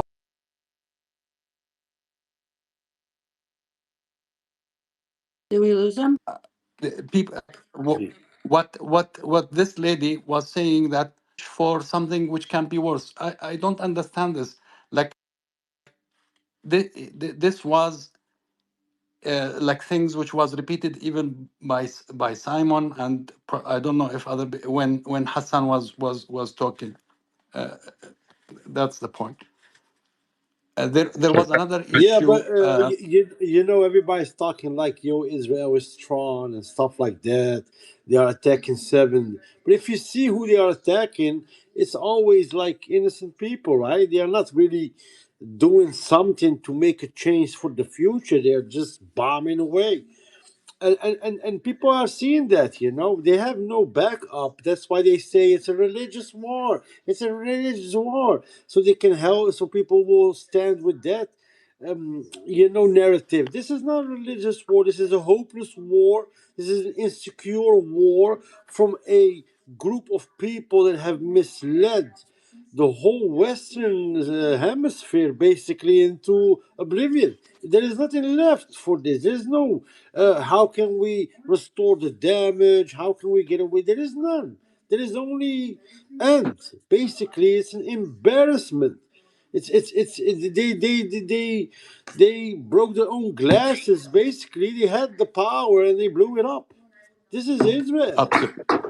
Absolutely. Look, I live in Canada. I work in a university, and I see even a university in Canada how much we are controlled by the Zionists. We have a director of an exhibition who made a show showing the genocide in Gaza. Guess what? She was dismissed, Of and course. yet, yeah. Yet, like some people come here and say, no, no, it is like it is the financial thing, what controls and so on.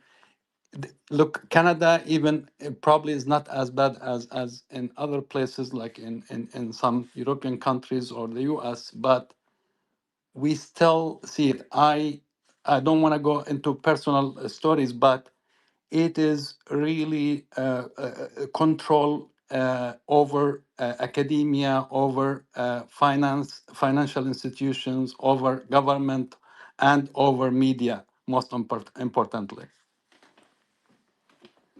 So can I jump in here for a quick second? Yeah, So of I know course. she's not here to defend herself, but look, she said it could be a lot worse, and I think majority of the people in this group know and witnessed and saw a genocide unfold online. We've seen member like the largest member of press targeted and killed. We've seen hospitals get wiped out.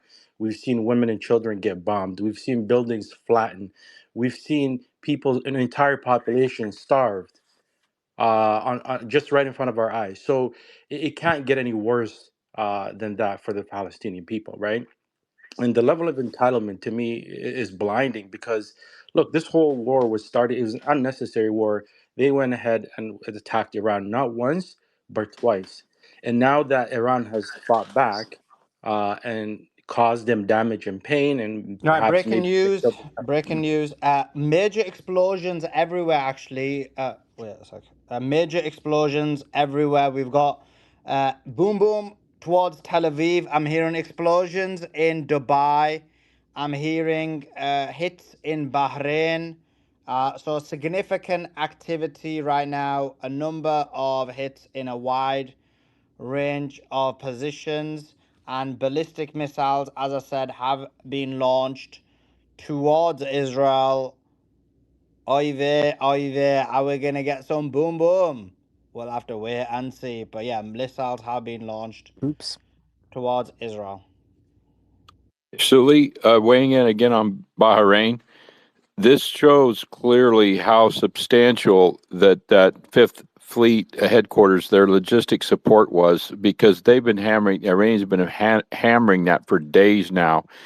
Now, right now, I would have thought by yesterday that it would have been rendered like completely, those just would have all been wiped out. But we still see significant explosions, which means the stockpiles there were very significant. That's huge. Breaking news. Breaking news. The Zayo, the average US gas price has reached $3.70 per gallon, the highest in almost 2 years. And it's only going one way. So you can thank Trump for that. And the funny thing is, we're facing the same issue in the UK, and I'm sure it's happening across Europe and across many other countries. It's we're all suffering for Israel and Trump. Just remember that. Remember that if you're having to change your lifestyle because of these increased energy costs and fuel costs. Just remember who you can thank for that. Yeah, exactly. When the average American starts really, average person, Europe and America and Australia, when the West starts really feeling the pain, then see body bags coming home, oh, it's going to get loud quick. Sirens in Gush Dan. Sirens in Gush Dan as well. Boom boom. Boom, boom, Tel Aviv.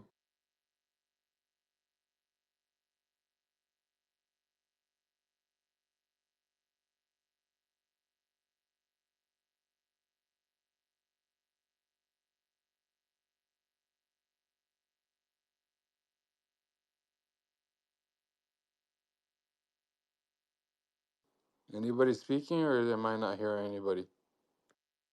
No, no one's Yeah, speaking. I'm not hearing anybody because everyone's silent. Yeah, sure. All right. Okay, so By the let's go over to I was in, yeah, go ahead. I'm still investigating yeah. some of the video stuff because Mhm. there's people that are investigating this with me, and I have some more stuff to send you in a few minutes. Awesome. By the way, Maze, awesome reply. You rock, honestly. You and Beatrice have more ovaries than most men I've ever met. More That's ovaries. a good thing, right? What do you That's want me to say, biologically balls? fact checked true. That's so funny. I would hope she has more ovaries than most men you've met. I would hope so. I would hope so. Okay, so let's go over to Steve Wolfson. Welcome. Yeah, I've already spoke. I think it's Matrix now or King. What? Oh, did you? I must have missed that. Yeah, I did. Thank you. Okay. Who did you say was next? Metrics. Matrix, over to you. Hello, thanks, Adam. Suleiman, I wanted to discuss about literally pretty much the assets that are in the region because we know some have been operational. I mean, a lot have been operational. Some have been partially operational because more drones in Kuwait have been hit. So it means they really need more air defenses, and the Ukraine is still talking about it. Zelensky said Trump sees him maybe sometimes as his little brother. So, and he kind of accepts it because Zelensky needs all the money and all the support for the future, maybe with the loans, because Ukraine, we know that they need also a lot of loans because Russia is still attacking them. And when I looked at the 12-day war, there was in Qatar, Iran hit a Qatar USA base. That was a random. And new satellite imagery has shown that a random of just $20 million hasn't been replaced after 7 months. So after this war, if it ends in 10 days or if it takes 2 weeks, then it will be pretty bad with the barrel stock and also the real estate and the oil markets. So if it doesn't continue to that, but already Simon wants to say like Qatar is making money, Saudi is relocating, and all those contracts signed. But we also need to discuss that these Gulf GCC countries have lost tens of billions in tourism, in producing capacity. They shut down some oil and gas plants. They have been hit, some ports in UAE, in Bahrain also, in Saudi. There was a drone hit, but Iran didn't claim it hit the oil refinery, but there was a hit. So these people are not selling all the oil and or the gas, and Saudi is just only selling 4 million. I heard. So it's not 4 million barrels before they sold 6 million barrels. So with all these air defenses being depleted for the USA for more than 2 years, 3 years of depletion, and there's no restocking the TAT or in Israel too. It's just like the 12-day war. We have seen reports in Israel that their air defenses need to resupply or because they're running low. So I think within 2 or 3 days we would see more gaps continue, just like today. I think at night they're gonna hit a lot of bases again, and a lot of hits are going to be hit 40%, I think, 50% of the hits. Thank you. Thank you. Yes, they are targeting many targets all across the region, very specific targets, high hit rate. It's degrading the military capacity of the Epstein coalition. And it's working. Now, stealth drones also have been used by the resistance in Iraq. Yes, they've been busy over there. Also, Hezbollah has been using very advanced drones and very good equipment to hit multiple tanks, multiple outposts, and radar also. Yeah, they're taking out entrenched positions of Israeli terrorists all over southern Lebanon, destroying tanks on the regular, multiple tanks today, or in the past 24 hours at least. They have AI guided rockets. It's like like RPG, but it's like they have a range of 20-25 miles, so 20 miles. It's not bad at all. And they have like infrared seeker, so yeah, exactly. And they've got infrared seekers. They're hitting their targets. They're hitting their targets. Yeah, they have the Almas 2. It's the name. Iran has the Almas 4, so. That's what I want to do. Air defenses, like the Shia resistance in Iraq, have the biggest army in Iraq, did more than 82 operations in Iraq already, and they have given 17 martyrs, I think. Yeah, they're still using cruise munitions over Iran. But they have also like a drone tunnel system, cities, and they have. I didn't expect them to have every Iranian model, but they have every Iranian model, and they also produce their own drones. Yeah, that's true. Like decent. Yeah. Production, and more than they can develop. And Iran is now using much more like drones than missiles. So even Israel's Iron Dome or their fighter jets needing to scout, it means it reduces their capacity to attack also. Yeah. Because you need air fueling, people need to sleep. There's no pilot flying 9 hours, 10 hours a day. Their body cannot handle flying 10 hours, 12 hours straight. Yeah, so they've gone after the refuelers and taken them out. So But the last time Iran exposed IDF soldiers in the aerospace, and in the 12-day war, they targeted a home that was previously a home of one of the daughters. So I think, and the Handala group has been also cyber hacking and exposing a lot of information also about Israel. Other previous prime ministers got their like phones hacked. Like Netanyahu's his home was targeted previously by Hezbollah. So the intelligence is in Israel. Also, they arrest like over 35 Iranians or like Iranian linked spies since the 12-day war.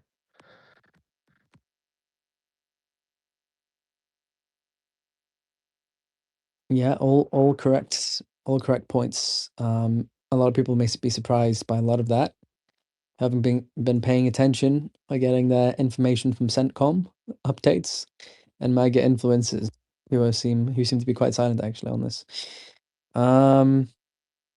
Yeah, thanks for Yeah, that. in Israel, they Uh-huh. call anyone left, you know.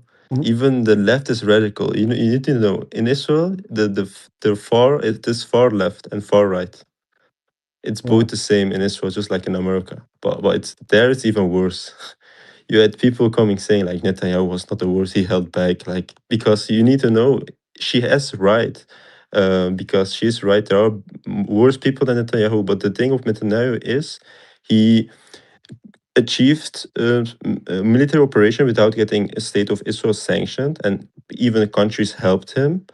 So that was what he always said about the Americans. The Americans are never going to stop me or get too upset with me. I'm gonna fix it.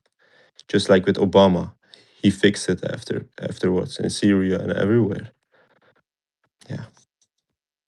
Yeah, it's very true. It's yeah, like she's Israeli. She is Israeli, and you know she said Netanyahu is considered not extreme or left wing even by some people in Israel. That just shows you how extreme that population is. Also, just to know if there's a later discussion about economics and the regime in Iran, and then the financial parts. Just to know, the right wing people in Iran that are called like hardliners, but they are more moderate. A lot of them are moderate.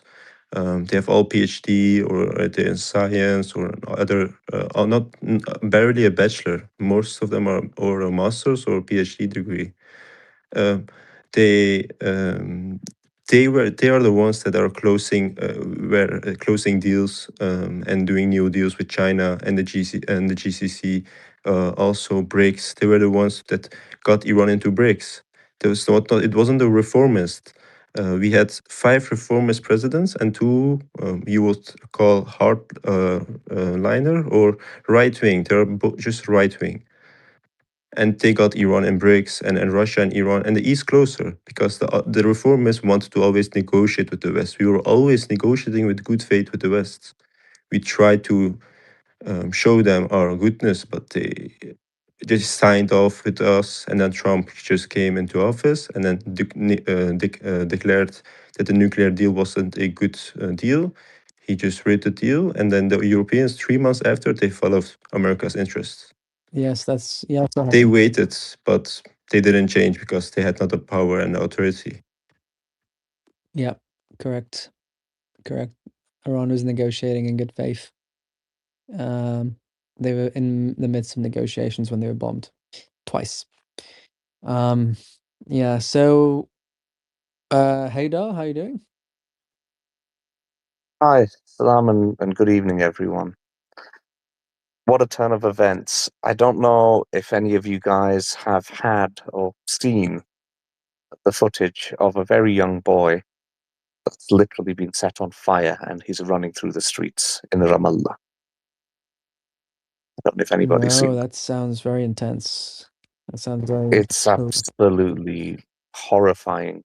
Yeah, I don't know if I And want to see that I was actually, but just, report on I it. just caught the tail end of the last speaker because because that idiot isn't here right now, but When I don't did this understand happen? how.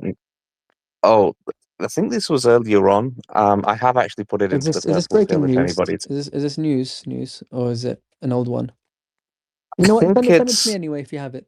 If you have it. Yeah, no, I'll send it. I'll send it Yeah. to you. Okay. I mean, the post was made about 2 hours ago. What are you guys talking about? Haida, I was just sharing something that happened to a kid in Ramallah. Okay. Okay, I feel bad saying this now, but there's some breaking news. Iranian ballistic missiles allegedly are hitting Tel Aviv, but I can't tell if this is legit or not. That's the only thing I need to double check this. Because that's a big blast, that is. There is something they are saying interception, and other fell in open areas. But we know Israel always tells open areas while they get hit in legitimate targets.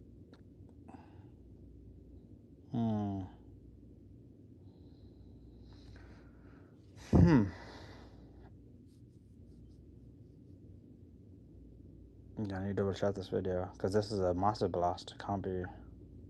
But now more the solid fuels are going to be lost, like the Okay, can you put Sigil, your hand up if Sigil that's 3. alright? Because you keep interrupting me. Yeah, sorry. And I'm like, I'm trying to give the news at the same time.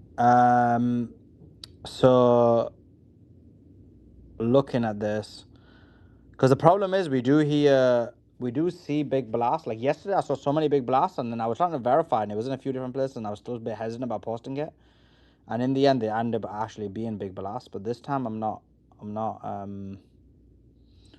seeing this big blast everywhere. I'm only seeing it in a couple of places.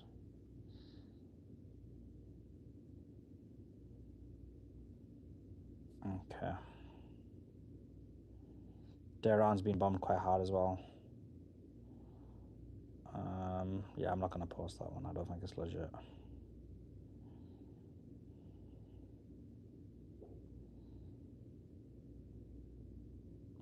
But there's definitely missiles above the skies for sure. Iranian missiles over the skies of Tel Aviv. And as Matrix said, they won't give us confirmation about hits, basically.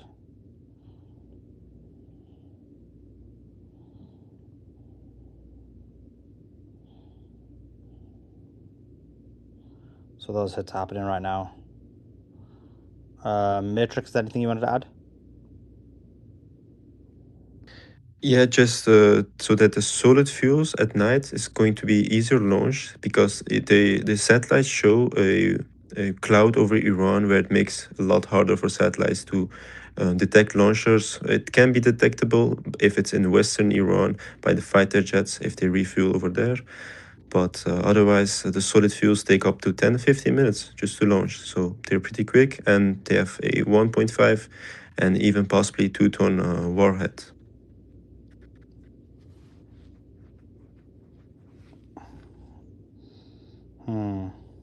Heather? Josie Yeah, just no, I come was. now, and I don't know what to bring her up because she was screaming so loud when I was recording my last video. Let's bring her up, but she needs to stay quiet while I'm doing my video. Go ahead, Heather. Yeah, no, as I was saying. So, in terms of what Netanyahu, I don't know in which world he's considered a moderate or even left wing. The amount of destruction that this one man has committed to and embarked on, not just the people within side of Palestine, but even regionally, and they are dragging other nations into this war. And I hate to say this, but I think there's going to be a massive false flag, and it will be done in such a way that people are going to be convinced that this came from Iran regionally. I don't know which country they'll target. My money is on Turkey. I think they're probably going to target them in such a manner that it will look like that this is from Iran. And they actually do want other nations to be dragged into this war. And why am I saying Turkey? Well, Turkey does have a military that is pretty much the best equipped with a lot of the modern hardware. It's also a NATO member, and there's a whole list of other reasons in terms of the military hardware, it being more superior and up to date than anybody else regionally. And I think there's a strong likelihood of that actually happening. And with regards to BRICS, yeah, I totally think that India in particular, I think they should be removed from BRICS in light of their double standards and what they have done to the Iranian Navy, and how they've been helping the Israelis with everything. I actually watched a short documentary. I will pop it in the Purple Pill. It's done by Middle East Eye, and it talks about even historically, behind the scenes, not overtly, India has been cooperating with Israel for much longer than we actually realize. And it's like they kind of are the regional threat. They are the largest Zionist nation in all of Asia. And it irks me a lot that there's a lot of nations that are Muslim nations or Muslim majority nations, I should be rightly saying, that have a lot of trade, commerce with India. And I think they are equally a nation that should be isolated in terms of trade regionally. I don't think anything should be done to promote their economy in any shape, way, or form. They are clearly a hostile nation when it comes to the people within the Middle East, and they are not to be trusted. They are no different to me than an Israeli. They're just as demonic, just as evil, just as sick, just as twisted. And, you know, a lot of the Talmudic lords, if you go and look at what their Brahmins have written, you'll see a common pattern. They have a lot of commonalities, but that's something that may be discussed for another space. Thank you for having me up. But yes, if you want, Suleiman, I can send you the video as well. If you want to verify it, I mean, it was posted approximately 2 hours ago. It's a young boy, I would say maybe 12 or 10. It's been set ablaze, and you can see him. He's completely a ball of fire, and he's running through the streets because the Israelis have set him alight. It's just disgusting. Yeah, please do send me the video. And in terms of India, you're 100% right about the Indians and the way that they act. They're basically the Zionist equivalent of Asia. Khaleesi used to do spaces on India before October the 7th, highlighting the oppression of Muslims and Christians. And it does, people sometimes think when we say Christians, we're trying to just say to get the Christians on board, but actually all you need to do is type in the Cookie community in India, and you'll see that these guys would take these Christian women, tie them up, and then abuse and assault them. So this is a common thing they did and do. So yeah, I agree with your sentiment on that, and there's no doubt that this is what they do.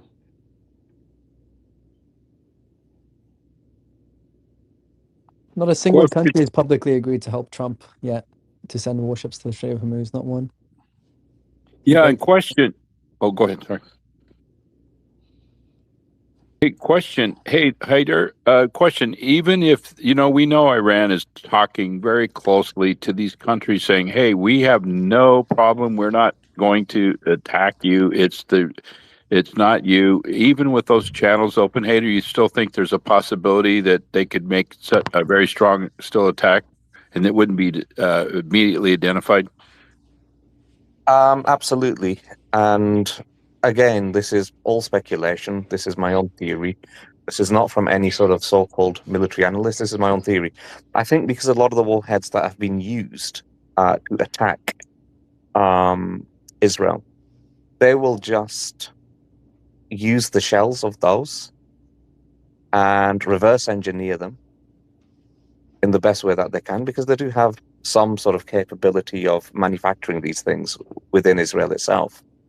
And it will be launched from a direction within the same sort of region of where Iran is. So it will not only will it have all of the made in Iran or whatever they put on their hardware, but it will also come from that direction. And I think there are countries that will align with them in that particular region. And that's what I think they will do. They will, except for Iran. As we know, there's no ships going in and out of the Strait of Hormuz. This is causing a great issue to the global financial market, with oil prices being back above $100 per barrel. The entire world is being put to its knees because of the strait being closed. This is and has always been Iran's Samsung option. They've always been able to use it to shut it down in order to get people back on the table to get some kind of agreement. Well, now the strait is closed. There is Trump is pleading with a large number of countries to get involved to try and create a multinational cooperation where they escort vessels in and out of the Strait of Hormuz. He wants to create this coalition almost akin to the coalition that was part of the Iraq war, which was the illegal invasion of Iraq. And similarly, it's quite clear that what Trump is basically saying is he doesn't have the ability or the military prowess or the navy prowess to be able to take the strait, take control over it, and then make sure that they're able to commandeer vessels in and out of the Strait of Hormuz. But what's more than that, today we found out that the strait is still open. But for whom? It's just for Iranian vessels that go in and out of the strait. I believe that there's been 4 vessels linked to Iran that have left the Strait of Hormuz, and 1 vessel that has come back into the Strait of Hormuz. And so we say that to make this comment, which is that the strait is without a doubt under the control of Iran. Now let's break down exactly what is happening and what the news is pertaining to this.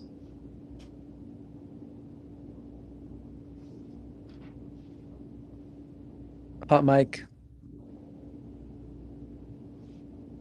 Okay, so the first piece of news is this, which is very important. It's been reported by the Financial Times, thus demonstrating that this is the position or concern of the financial market. And it's this: Donald Trump has warned that NATO faces a very bad future if US allies fail to assist in opening the Strait of Hormuz. He's basically blackmailing them. He said, NATO, if you don't help, if you're a member of NATO, you don't join us in this multinational group that is going to try and take control of the state, then the NATO is going to cease to exist. NATO is going to be, if you're part of NATO, it's going to be a problem for you. Sending a blunt message to the European nations to join his war efforts with Iran.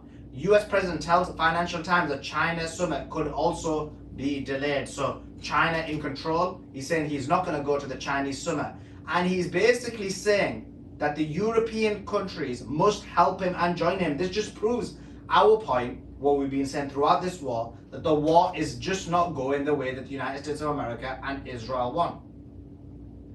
And you can see here, it says, Trump is now hoping other countries will join him in the war with Iran. Tapper from CNN is asked, is Trump hoping that other countries will send a naval escort to the Strait of Hormuz, or have they committed to it? And he said, we welcome, encourage, and even demand their participation to help their economies. So quite clearly what that is telling you is they're not wanting to do it, they are demanding it, but the European nations are just simply not agreeing to it.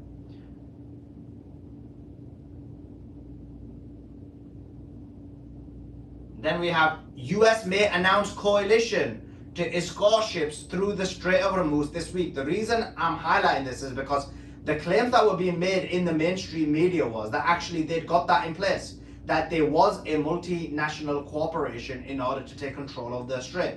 But now we know that's not the case. This is more Trump trying to pressure other countries to help join him in this coalition. But simply, it's not working and it's not happening.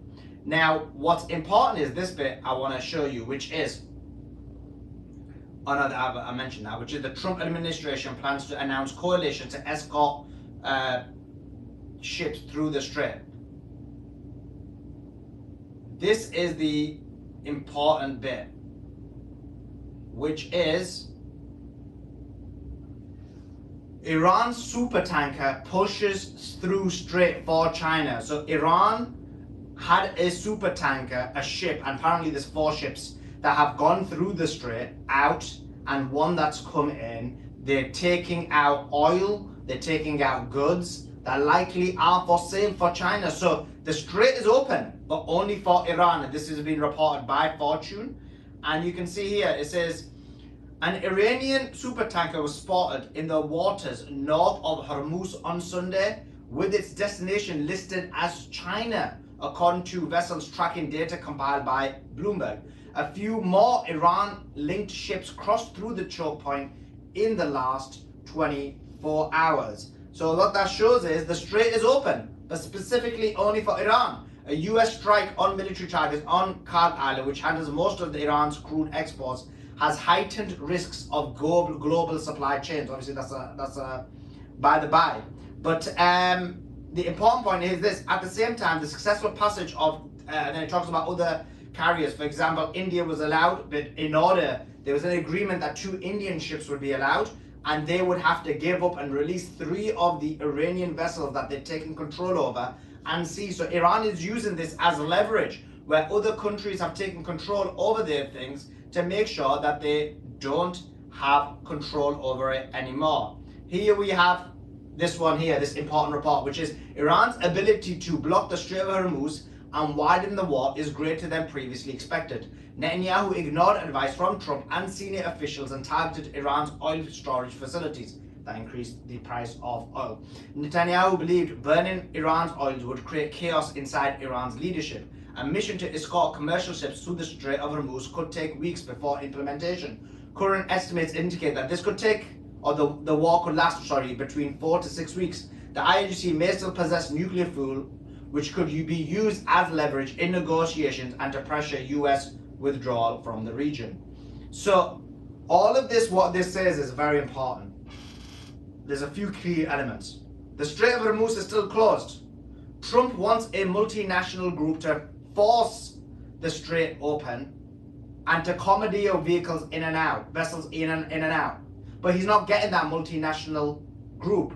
There were reports that they'd got it, but that seems to be not the case. The other countries, the European countries, are pushing back. They don't want to be part of this. We saw Italy's Meloni, who said that we're not going to be part of this war, as an example. They know this is a war for Israel, but what's worse than that, the European countries know that there is no utility in it, and they were willing to sacrifice that utility for Israel, but the problem now is that they've put themselves in a bind where they just don't have the capability to help support support Israel and the United States of America against Iran. So, strait is closed.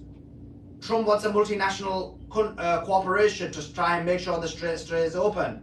Those countries have not agreed to it, but the strait is still open just for Iran. Iranian vessels today went in and out. That's the major news. At least 4 vessels left and 1 vessel came in, and that oil is directly going towards China. So China being the big winner in all of this, as well as Russia, because people are clamoring for Russian oil. Oil prices are up above $100 now. The market is reacting negatively, and as things go on, things are just going to get worse for Trump, for the United States of America, for Israel, and the financial market. Guys, give me your thoughts in the comments. What do you think about what's going on in the Strait of Hormuz? Is Iran going to completely keep control of it, or will the United States of America be able to open it? I think it's unlikely. What do you think? Let me know in the comments below. Make sure you like this video. Make sure you subscribe to this channel. Make sure you comment in the main section and let your friends and family know about this channel.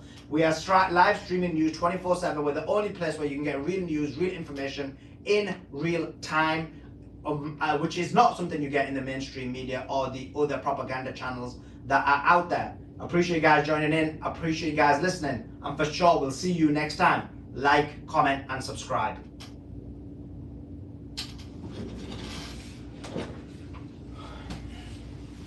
Thanks for the preview, Sullivan.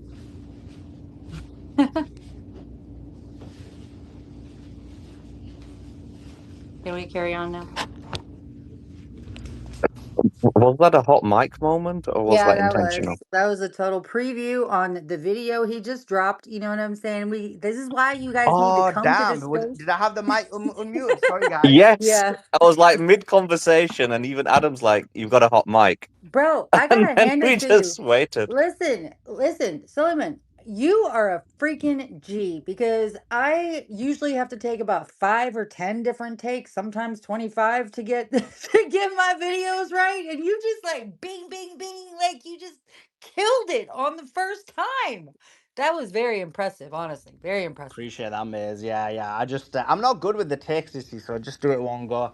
But I appreciate it. Sorry, guys, I didn't really, I was thinking, you know what it was?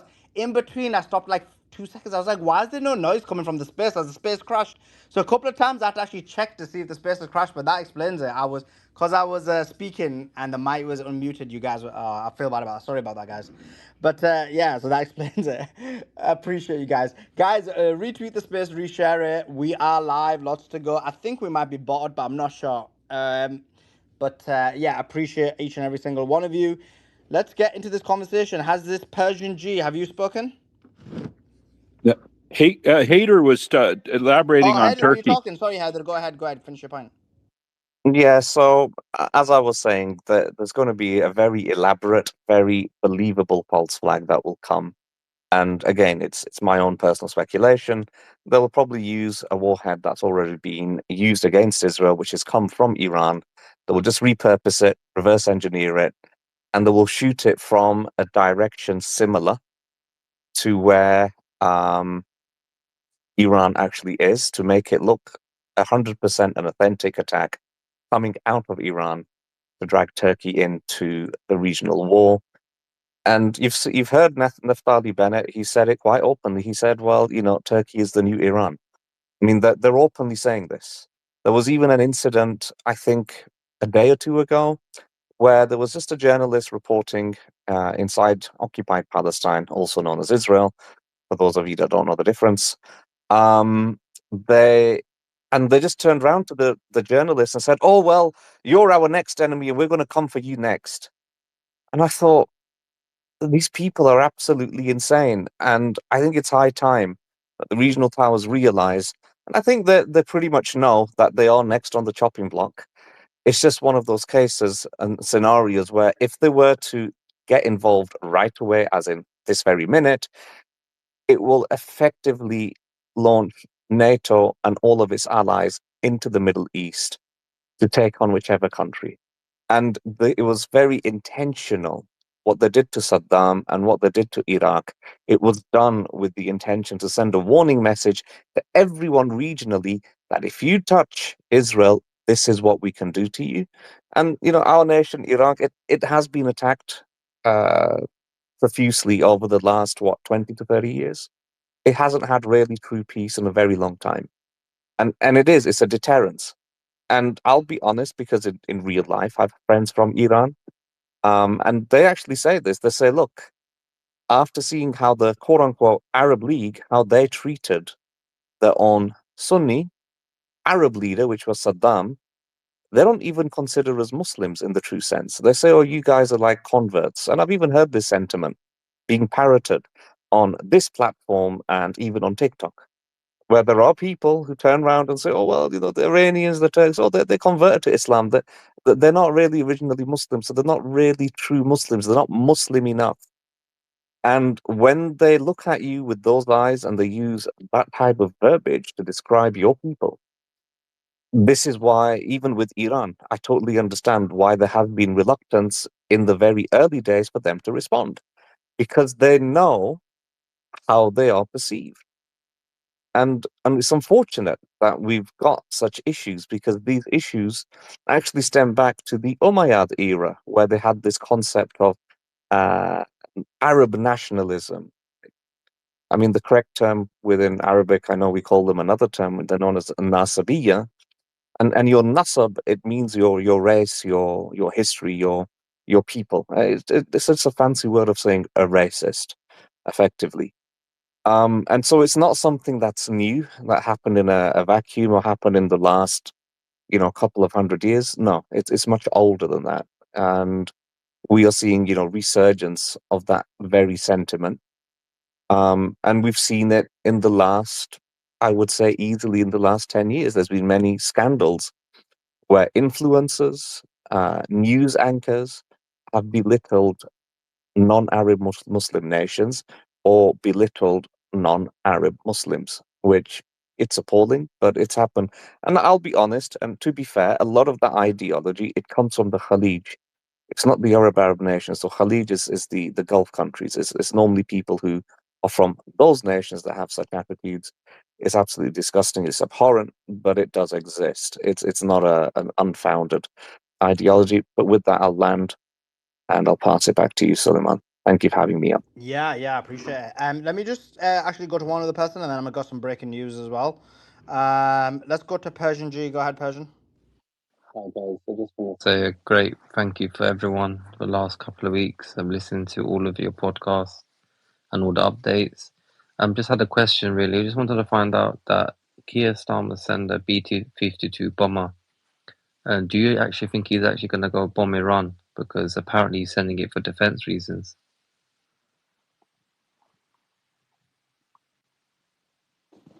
Wait, is a B2 bomber? B-52 bomber.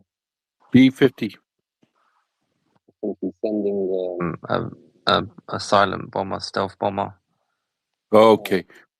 Yeah, we've have enough evidence that that unless I misunderstood it, I'm sorry, Persian. I'm trying to hear what you said. I'm so sorry. Unless I misunderstood. Okay, so can you say that who sent the stealth bomber? Yeah, I think Keir Starmer sent the bomber. He's saying that it's just for defense reasons, but I don't know why he sent that, and it was all over the Yeah. news. Yeah, you don't send. Yeah, that's not a defensive weapon. That's crazy. But we've been hearing so much lies and falsehoods and out of there. It's just crazy. Unless someone else, has anyone I else heard just hope anything he about? doesn't.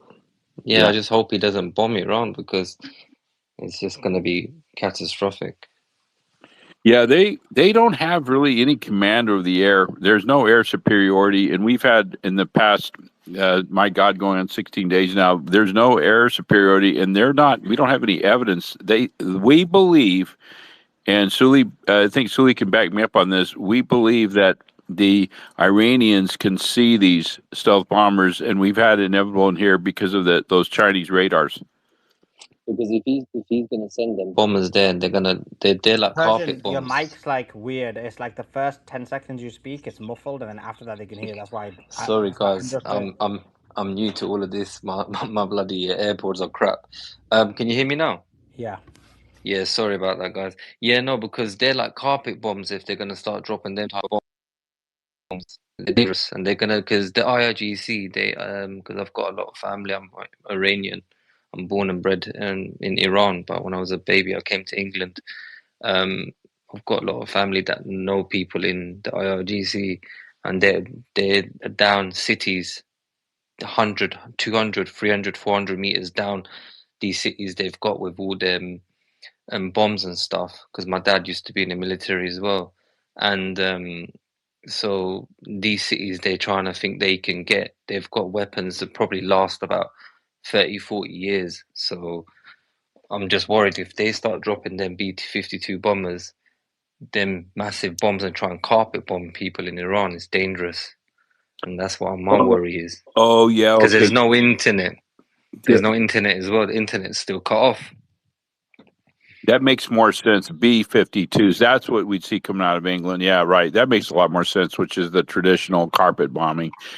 Yeah, I don't know. We haven't heard of them really having any strong air superiority. I'm not discounting it, but again, that's the problem. God forbid, we think they would. We wouldn't put it past them to hit civilian targets instead of military sites. We have to keep an eye on that. I don't have anything. He's gonna give a Keir Starmer's gonna give a meeting tomorrow apparently. So let's see what he's gonna say. But I don't trust him for nothing. He's useless. Yeah. They need to get that idiot out of power, to be fair. So I don't know, to be honest. Yeah, our thoughts and prayers are with the Iranian people. There's so many, back to the girls' school and on and on and on. They're doing the same thing in Lebanon. They're just, there's no honor. There's no honor. They're striking strictly civilian targets. I'm so sorry. Let me just give some breaking news. Some breaking news. Okay, let me give some breaking news. The breaking news is this. Donald Trump has come out with a very long statement. He's saying Trump is complaining that Iran is manipulating the media. This is what he had to say. Iran has long been known as the master of media manipulation. Oops. They are telling the public the truth. And even though I've made sure Larry Ellison controls the whole of media, how is the truth getting out is what he's crying about. So get ready for extreme censorship after this, to be honest. Anyway, Iran has long been known for media manipulation and public relations. They are militarily ineffective and weak, but are really good at feeding the very appreciative fake news media false information. Now AI has become another disinformation weapon that Iran uses quite well, considering they are being annihilated by the day. They showed phony kamikaze boats shooting at various ships at sea, which looks wonderful, powerful, and vicious, but these boats don't exist.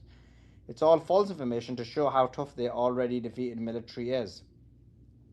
The 5 US refueling planes that were supposedly struck down and badly damaged, according to the Wall Street Journal's false reporting and others, are still in service, with the exception one which should be flying the skies.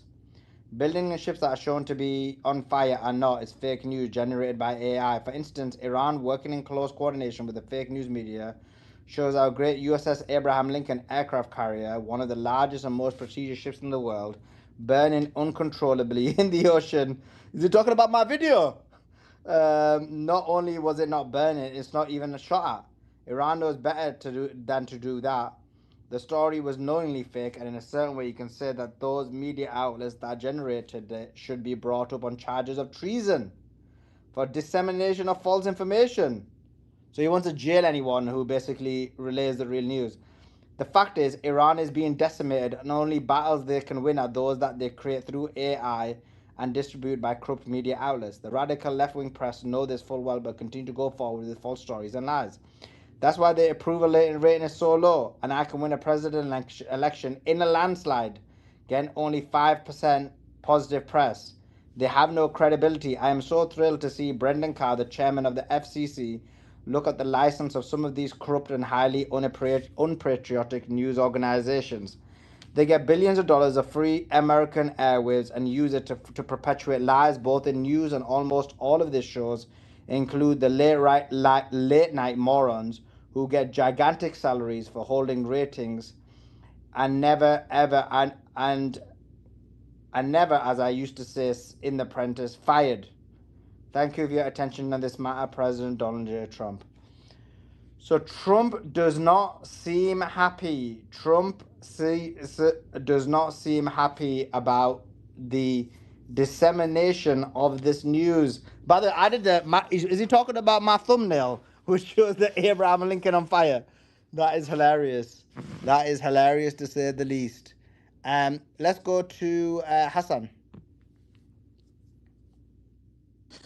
Yes, certainly. Thanks, Sully. I mean, right on. Like the guy, they control the entire media. They control everything pretty much. Even now, the BBC has gone towards pro-Israel, right? And the complaint here is that they're losing the war, and the tiny bit of information that's getting out is what he's really upset about. I mean, that speaks volume, right? And the fact that he's talking about AI when they're actually using AI to prove that Netanyahu is somewhat alive is mind-boggling. It's crazy how this guy thinks. And I just wanted to finish a point earlier, like when we were talking about um the injustice that was done to the Palestinians and what more could have been done, right? As I was saying earlier, that we've seen pretty much the entire Gaza Strip flattened, generals killed, mothers killed, children killed, population starved, and somebody was saying we could have done a lot worse. That essentially is akin to a German today saying we could have done a lot worse in World War II, right? To the Jews. So that's the point I wanted to highlight from earlier. So I'll listen. We've got some more breaking news, and I'm about to post it out. Please let it be Oive. It is Please. Oive. It is Oive. It's a Oive, but it's a Khalij Oive. So breaking news. Dubai airport hit by an Iranian strike. Dubai airport hit with an Iranian strike. Oive. Dubai has been hit. Oive. So I'm just tweeting that out right now. But Dubai's hit. Shalom, Dubai. Shalom. Shalom. So yeah, Dubai's been hit. Let me see what else. Is there any more news? Dubai media office saying authorities are currently responding to a fire resulting from a drone-related incident in the vicinity of Dubai International Airport. All necessary measures are being taken to ensure Dubai's safety, to ensure everyone's safety. Oy vey indeed. Oy vey indeed. It's not looking good for it. Not at all. That's I hope civilians stay safe. I mean, what, Dubai airport? That's crazy. That is crazy. I mean, what do you expect though when they said that they were going to have a base in the UAE for the Israelis? Like, I mean, Well, who's going to it's not just tolerate that. having Israelis close to you? Well, it's not just that. They No, I know like the Mossad is there, CIA is there, bunch of other stuff, right? But No, I'm no, just saying, I like, they wasn't gonna say announced they were that. going to have that. Can I just finish my point? So I wasn't gonna say that. I was gonna say that the recent attack on Karaj Island was directly done from Dubai. They used Ras Al Khaimah and they used somewhere close to Dubai, heavily civilian populated areas, to specifically bomb Kharj Island. So this isn't just Mossad and CIA being there. Attacks on Iran right now during the war are being launched from Dubai.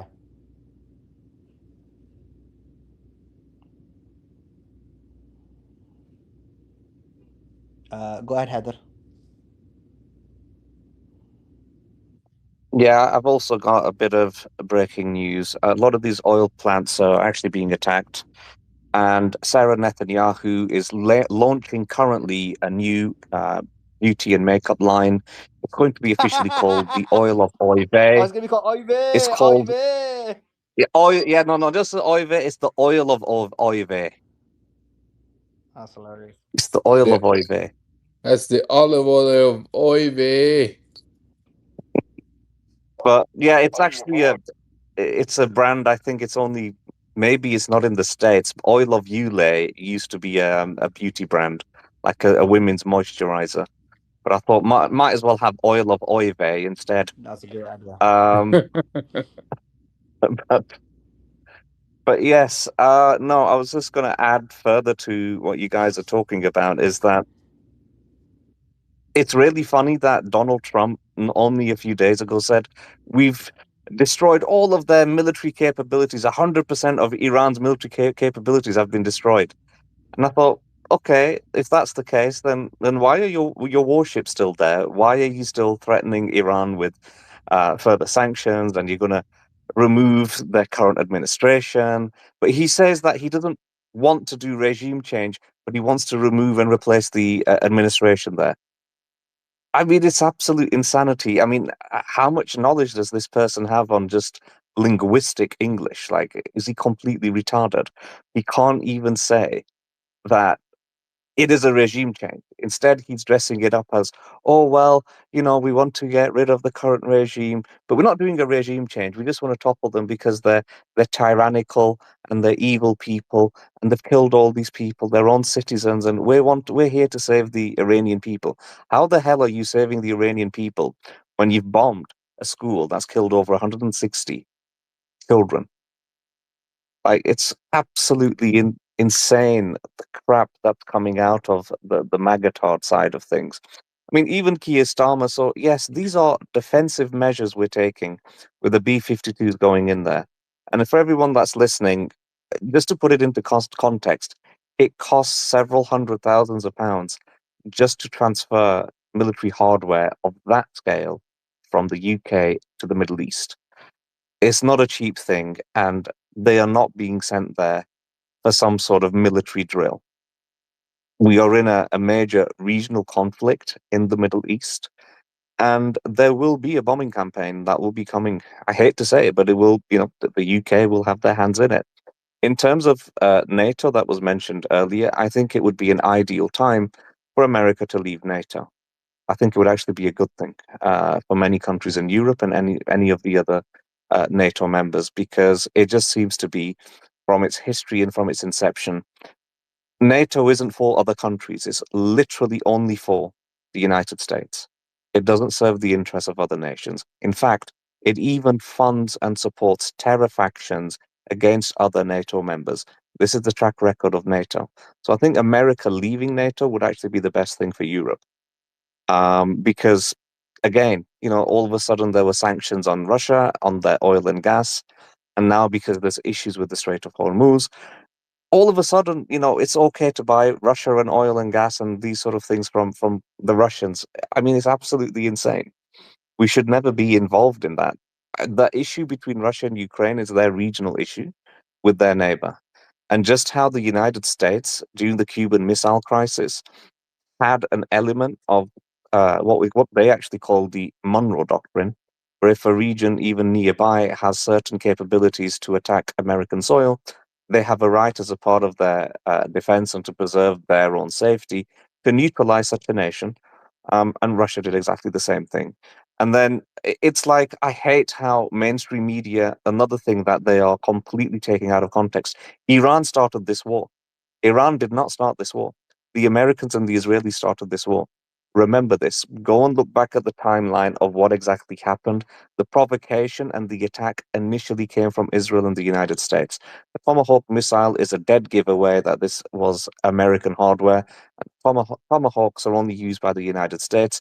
If I am wrong, somebody can come up and correct me. We've got Andrew on the panel, and he can confirm whether what I'm saying in terms of using Tomahawks and whether the United States is the only nation that has them, because he is from a military background and he could update us on that. If you want to do that, Andrew, it'd be appreciated.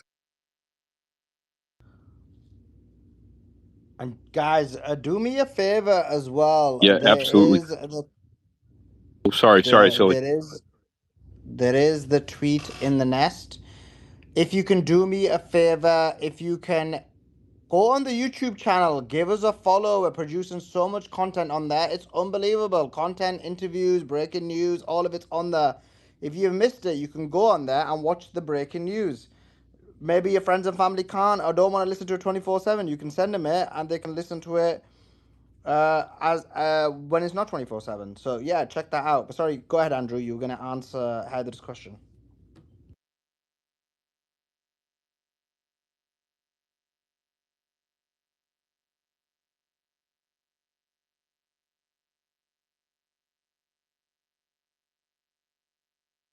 Andrew, are you answering Heather's question or not? Okay. Anybody there, guys? Can you hear me? Yeah, I hear you.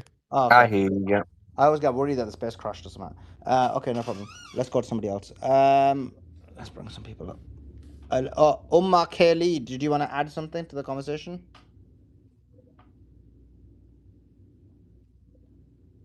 You didn't? Okay. Why did you come up then? Let's go to Zania. Oh, hi. So I just heard a few things earlier today and I wanted to comment on them. One thing I'm deeply worried about that people were trying to kind of brush off earlier is that the US isn't reliant on the oil coming out of the Gulf.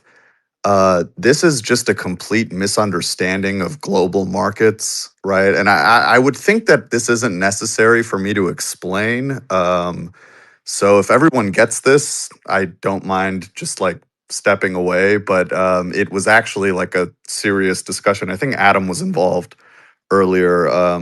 And I think that guy, Manko, was trying to say that the US doesn't rely on the oil from the Gulf. I mean, I used to work in oil and gas, and most of the refineries in the US are actually built to handle Gulf oil. That's number one. But number two, like if demand has to move elsewhere, then the price goes up for everybody.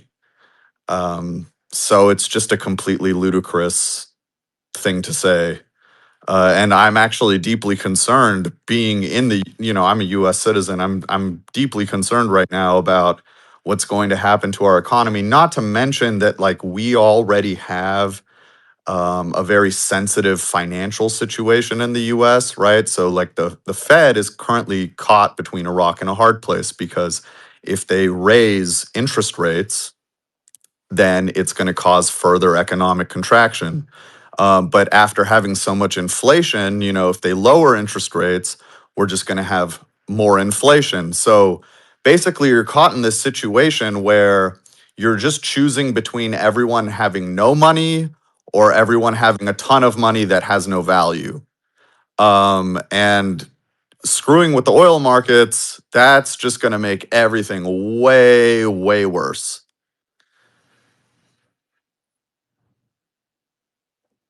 So, what was it? Do you want to elaborate on the point that you were saying with people wronging? Because people can easily come up and say people are wrong, which is fair enough. But do you want to elaborate and explain?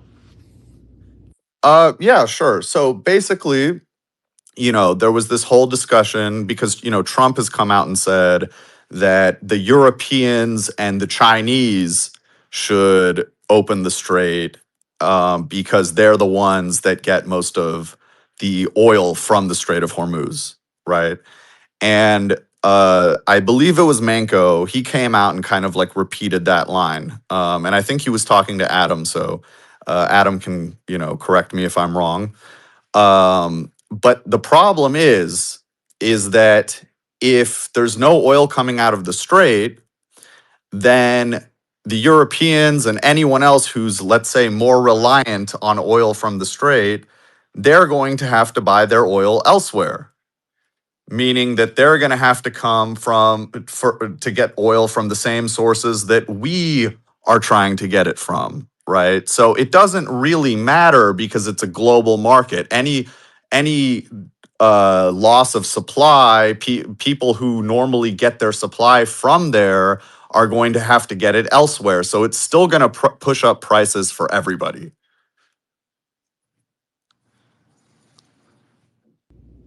Okay. That makes sense for sure. I've got a few more questions for you, but let me just quickly let people know about this. Let me put it in the nest. By the way, we have got the visuals out about Dubai being hit.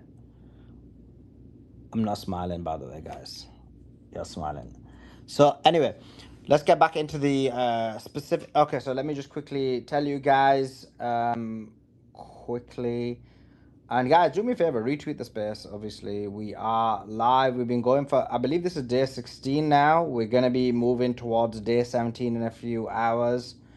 This war is clearly longer than most claimed it would be. It's clearly longer than what Trump expected. It's longer than what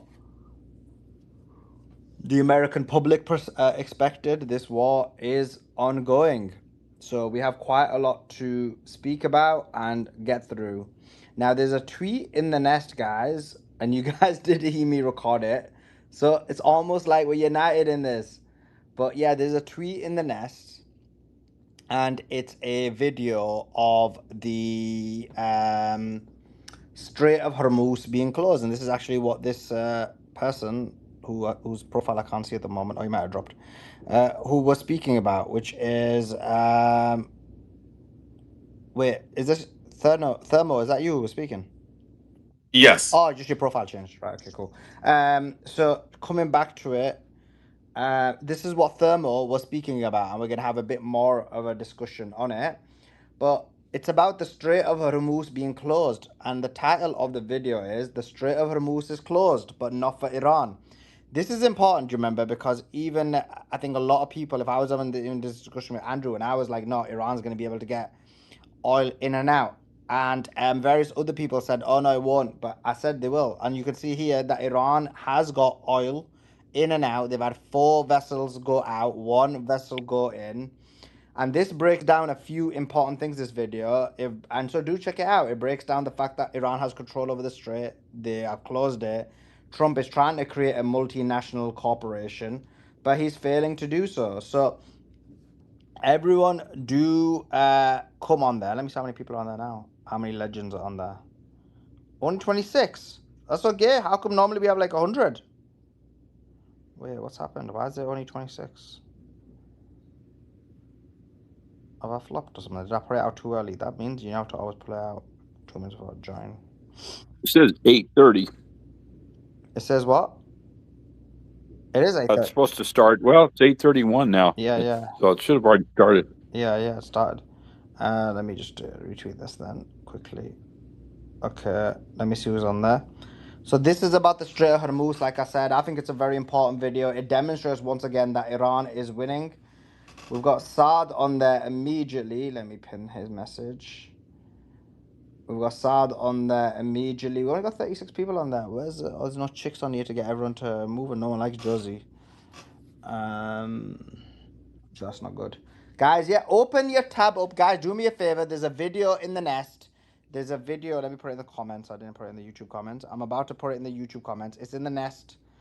If everyone can open a separate tab and come across, that will be awesome. Put the link in the chat. Yeah, nice one. I'm doing it right now, my brother.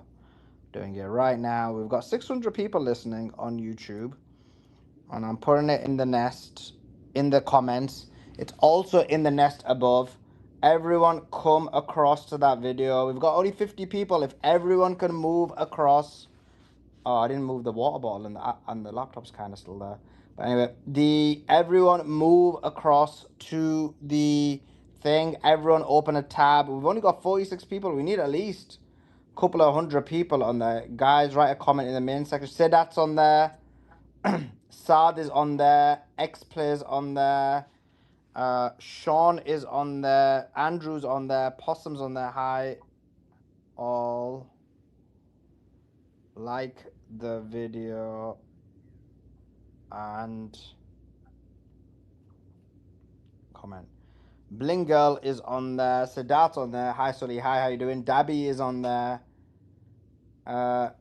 Thanks to all the people who've come across. We've got 65 people who've come across, but we need at least, the last video's got 300. I don't know if it's a bit late now or something for the Europeans, but everyone come across, everyone chat. We've got SS07Z on there, Max is on there, One Dot is on there,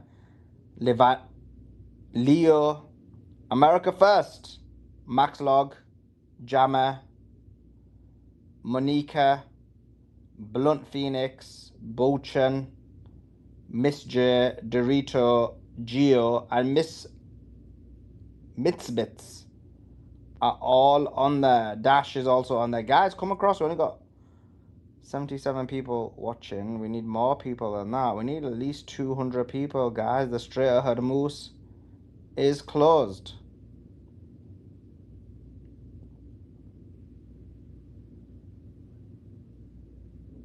And Suleiman, I just wanted to say that what I was saying earlier actually kind of ties into this whole thing about Iran continuing to export oil, right?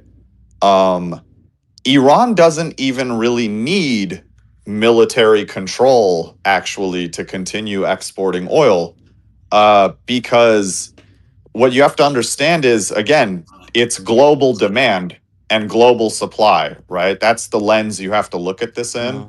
So let's say the US wanted to actually stop Iran from exporting its oil. Like, if the US wanted to say, okay, you're not letting anyone else export oil, then we're not going to let you export oil. Well, what's that going to do? That's actually just going to make the price of oil go even higher, because now China isn't getting as much oil from Iran and they're going to have to buy oil elsewhere. Right. So now that's one more competitor in the market for all of the non-Gulf oil. Right. So there's really just no military solution to this problem unless you completely eradicate Iran's ability to fire missiles and drones, which I just don't really see a solution on how the US can do that. But yeah, that's the issue, is any attack. And this is why the US was upset that Israel targeted Iran's oil, right? Because any attack on oil anywhere is going to drive up the price, which is actually just helping Iran's goal of destroying the, like Western economic structure. Yeah. Okay, I'm just gonna come back to you in a second. I've got a few questions for you guys. I just want everyone to come across. We only got 87 people. We need at least 200 more people. Come on, guys. Open a separate tab. Open it up. Like, we are not sleeping. We are producing the content for you. We're making sure the space goes 24/7. We're making sure these videos come out. We're making sure we're organizing it all for you. Trust me, it's tiring. Like, we all want a break, but we're not taking a break. The minimum we're asking for you guys is to open a tab and support the work that we're doing in order that it gets out to as wide a number of people as possible, because people are under the facade that America's winning when they're not. So the tweet is in the nest. Click on it, open it up in a separate tab, and support the thing and like it and comment in it. So if everyone opens a separate tab, please, if you can do that, that would be awesome. We've only got 93 people. At least let's get this over to over 100. We normally have like 200-300 people, so that's a bit sad, but it is what it is. Most people are not bothered about the kind of straight, I guess. They like more drama. But even then, guys, open up a separate tab. We've got 600 people on YouTube, and we've got 2,600 people on here. That's a lot of people. We should be smashing it in terms of the numbers. Are you guys that lazy? Is this Gen Alpha? I've got too many Gen Alpha fans. I've got too many Gen Alpha fans. They're too lazy to open up a separate tab. I think we need Maze and Beatrix. We need the They'll chicks, do bro. some There work needs to right be the now. chicks. We only got Josie and no one likes her. So it's No, like, Josie, forget that. yeah, exactly. You know what? We need a chick to get these guys to do it. The simps. Don't be simps. Open a tab. Don't be a simp. Open a tab. You know, All you right, need this guys, chick to tell you. go smash that like button for Suleiman. It helps him in the algorithm. God I know damn, you don't like we me. just lost 30 people now. We just I know lost you 5 don't people like there, me, Josie. but if you like Suleiman, help him in the algorithm. Reduce the chat and go smash the like button underneath the video. Okay, I only see half of the likes.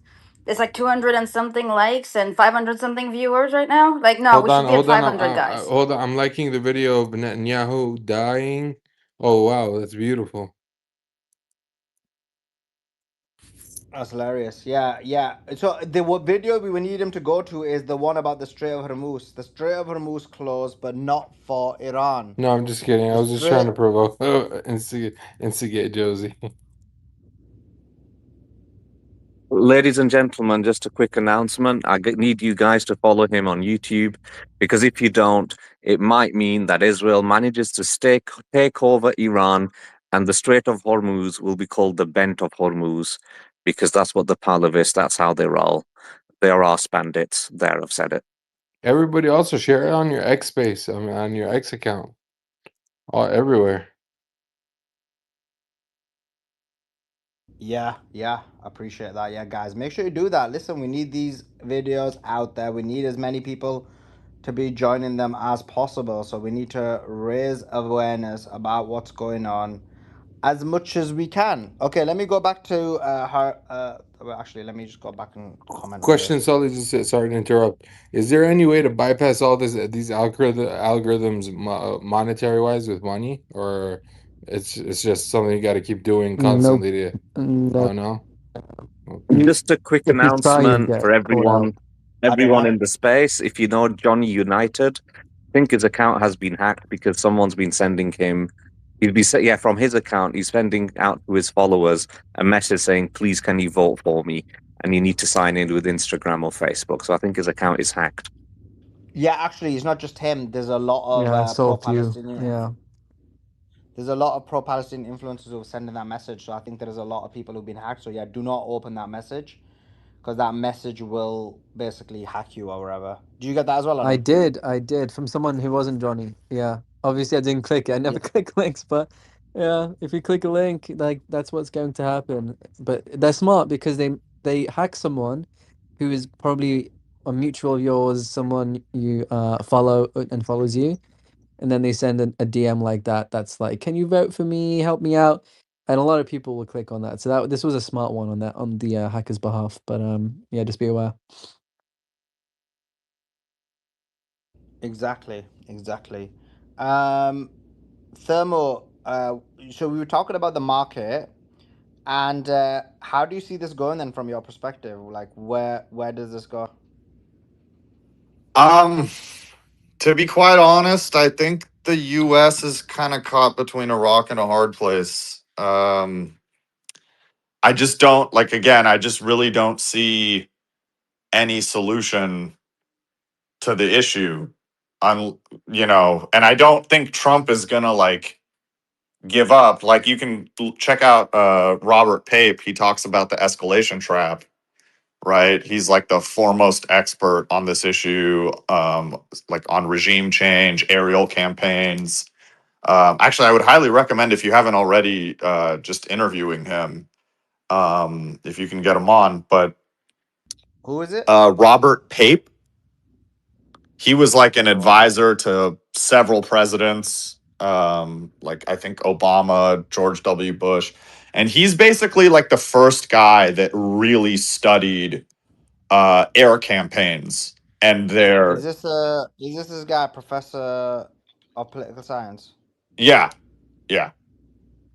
Okay, cool. Okay, so as you continue.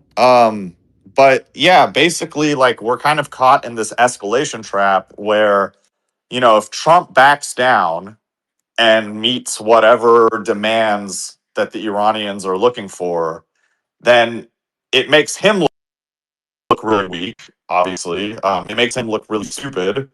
It also makes the US military look really weak. And then you kind of just leave Iran in the Middle East to be this dominant force, and they can kind of just bully around the Gulf countries and control the Strait in perpetuity, and they can, charge tariffs if they want on any oil going out. It's a lot of leverage for Iran. They can use that leverage to try to undo sanctions. They can even like try to I don't know how far they can take it and how much pain other countries are willing to suffer, but they can, try to compel European countries, other countries around the world to behave in certain ways. I've heard some rumors about how they're trying to say, "Oh, we'll let you through if you kick the Israeli and American ambassadors and embassies out of your country." So I don't know exactly how far they can take that leverage, but it gives them a significant amount of leverage over basically the whole world and the global economy. And so if Trump were to just completely capitulate, I just don't see that as like something he's going to do. And the other option is a military solution. And as you have pointed out, they have all of these underground bases. And I don't think the US knows where they all are. So even if they wanted to use their nuclear bunker busters, I don't think they could really get them all. I don't know, but it doesn't seem plausible. So I just really don't see how you take out their drone and missile capabilities. And if you can't take those out, then the strait's just going to stay closed. And if the strait stays closed, then oil's going to keep rising and rising and rising. And if oil keeps rising, then what happens is consumption goes down, right? Because no one's going to be able to afford to consume, and the entire Western economy is basically built on consumption. And so what that's going to mean is that people aren't going to be spending very much money anymore. And if people aren't spending very much money, are you guys still able to hear me? Yeah. Yeah. You're Yes. very loud and Yeah. clear. Okay, cool. So if people aren't able to spend as much money, then that causes economic contraction, right? And in response to that economic contraction, the only option for the Federal Reserve is to just keep lowering interest rates and printing money. But then that will cause inflation and accelerate de-dollarization, right? And so it's just, God, I gotta say, like as an American, just purely from a selfish perspective, right? Like, this is just a disaster. I really don't know. I don't see a solution here. I don't. I've thought the scenario through in my head. Because One thing sorry, this is a little bit of a tangent, but a lot of people when they analyze these topics, they get very emotional, because they've picked a side. And so they like to look at things through this lens of like what is good for my side. But like I'm an investor first and foremost. When the whole reason I'm interested in geopolitics is from an investor standpoint, because if you can understand how the world works, then obviously you can make money off of it. And so just from a purely investment standpoint, I've thought through, like, is there any way that this theory is wrong? Is there anything that can, screw this up, right? Like, where if I were to buy oil, if I invest in oil, is there anything that's, where the price of oil is actually not going to go up and I'm going to end up losing money on this? And so that forces you to have a very sobering mindset, because now there's no room for you to like cope and be, very positive and be an optimist, because you actually have money on the line. And so again, because of that, I've run through the scenarios like 100 times in my head, and I just don't see a way out. Unless, Trump surprises me and he just fully capitulates. Like, I don't know. I just really don't see I that think he will happening. capitulate. He's going to capitulate now, or he's going to capitulate later. Either way, he's going to capitulate. Well, I think you're right that eventually it's going to be forced on him. I mean, that's the thing, right? Is that a lot of people who live in denial. I mean, this is just a general rule for life, right? And I'm actually like a pretty big fan of religious philosophy, and a lot of religious philosophers, from Islam, Christianity, whatever, they talk about hell. Like, why does hell exist?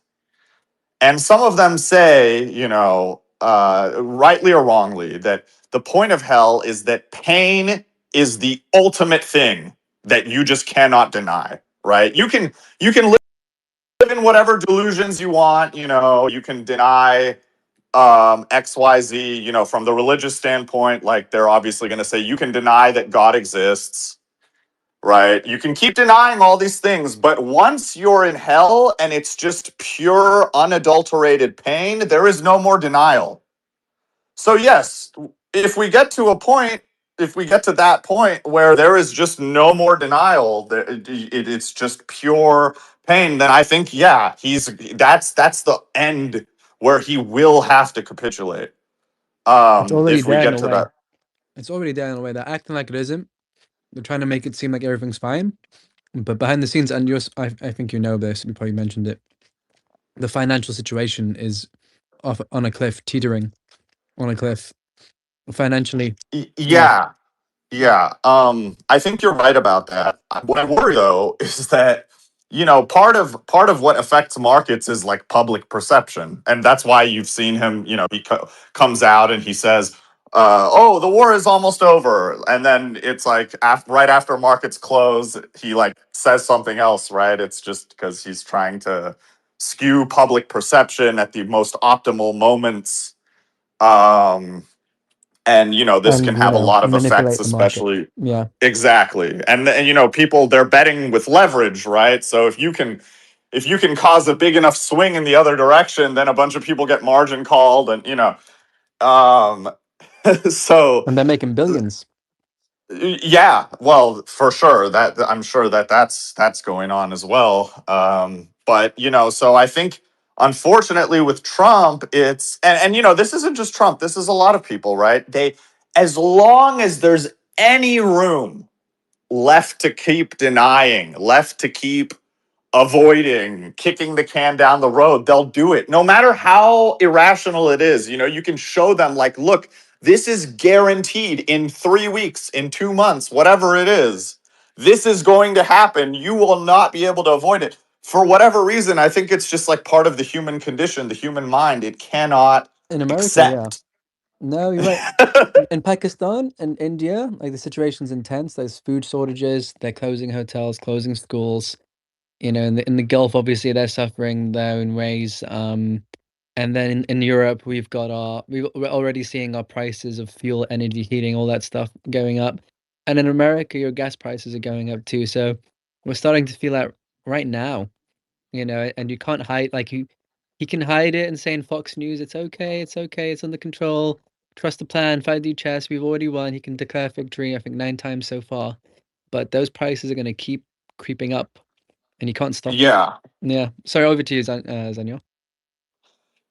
Yeah, I mean, Hey, and oh, go ahead. Sorry.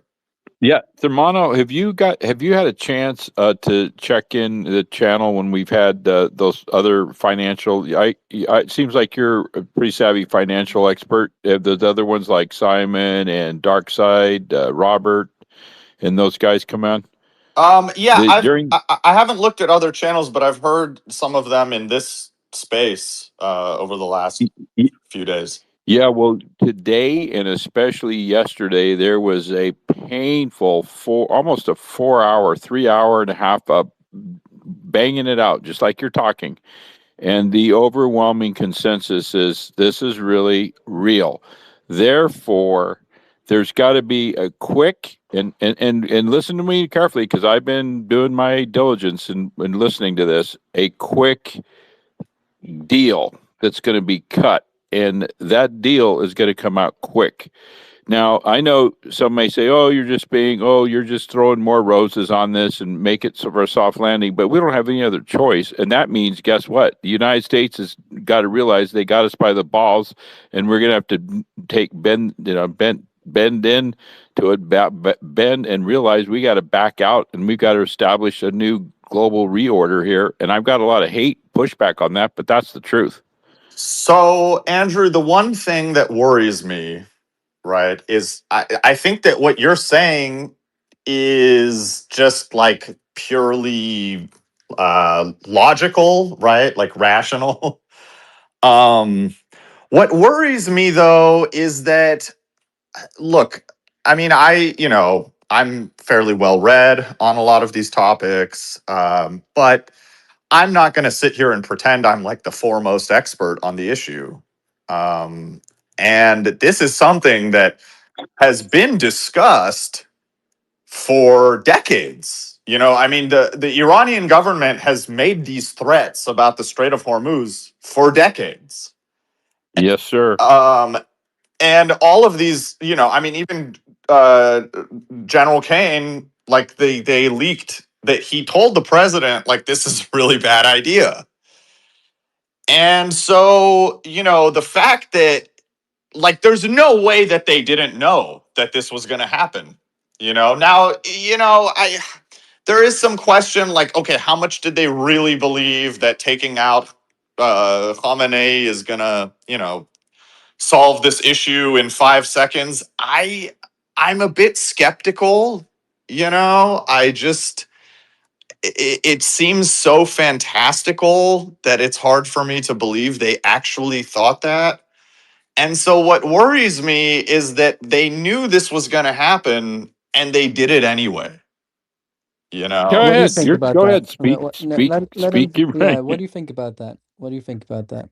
You know, What do you mean specifically? like Speak your mind. yeah. So that you don't believe that that's stupid that they thought that. Then what do you think? Like why would they do that knowing this would happen? Because they have some other goals. They wanted to make this war happen for whatever reason, Yeah. like there's something else in this equation, whether it's the military industrial complex, foreign lobby, like so many different factors uh of influence. Because I mean, we know in America, like, unfortunately, our leaders, they, after Citizens United, it's just like they don't really, they only act in their self-interest to the degree that they can keep the game going, right? Like Can I ask there's, you? go ahead. Go ahead. I was just gonna ask you. I'm sure you seem very, very knowledgeable about the whole topic. I mean, do you see us going towards the digital economy of the ISO 222 right now? Do you see digital banking? Do you see banks going down and closing, shutting down like they've been Santander banks, HSBC all over? Or do you think it's the best thing? Like what I'm thinking is stay mostly in cash, wait for this capitulation and this drop to happen, and have your Bitcoin stored on the side. Do you think that's a good idea, or what are your Not thoughts? not to cut him off and go ahead and answer. I'll just give you a quick answer. My opinion is Sure. either way, gold's going up. Like no matter what happens, it's going up. Like if I war ends, if it escalates, if it any situation, it's going up. My opinion. Over to you, Femina. You can give a longer answer if you want. Yeah, so I actually largely agree with you, Adam. So the way I guess to give an analogy, right?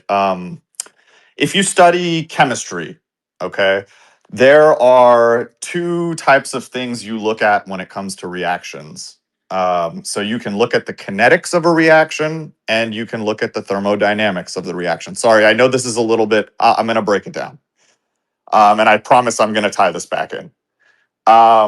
Basically, the way it works is that with thermodynamics, what you're mainly concerned about is where are things going to end up?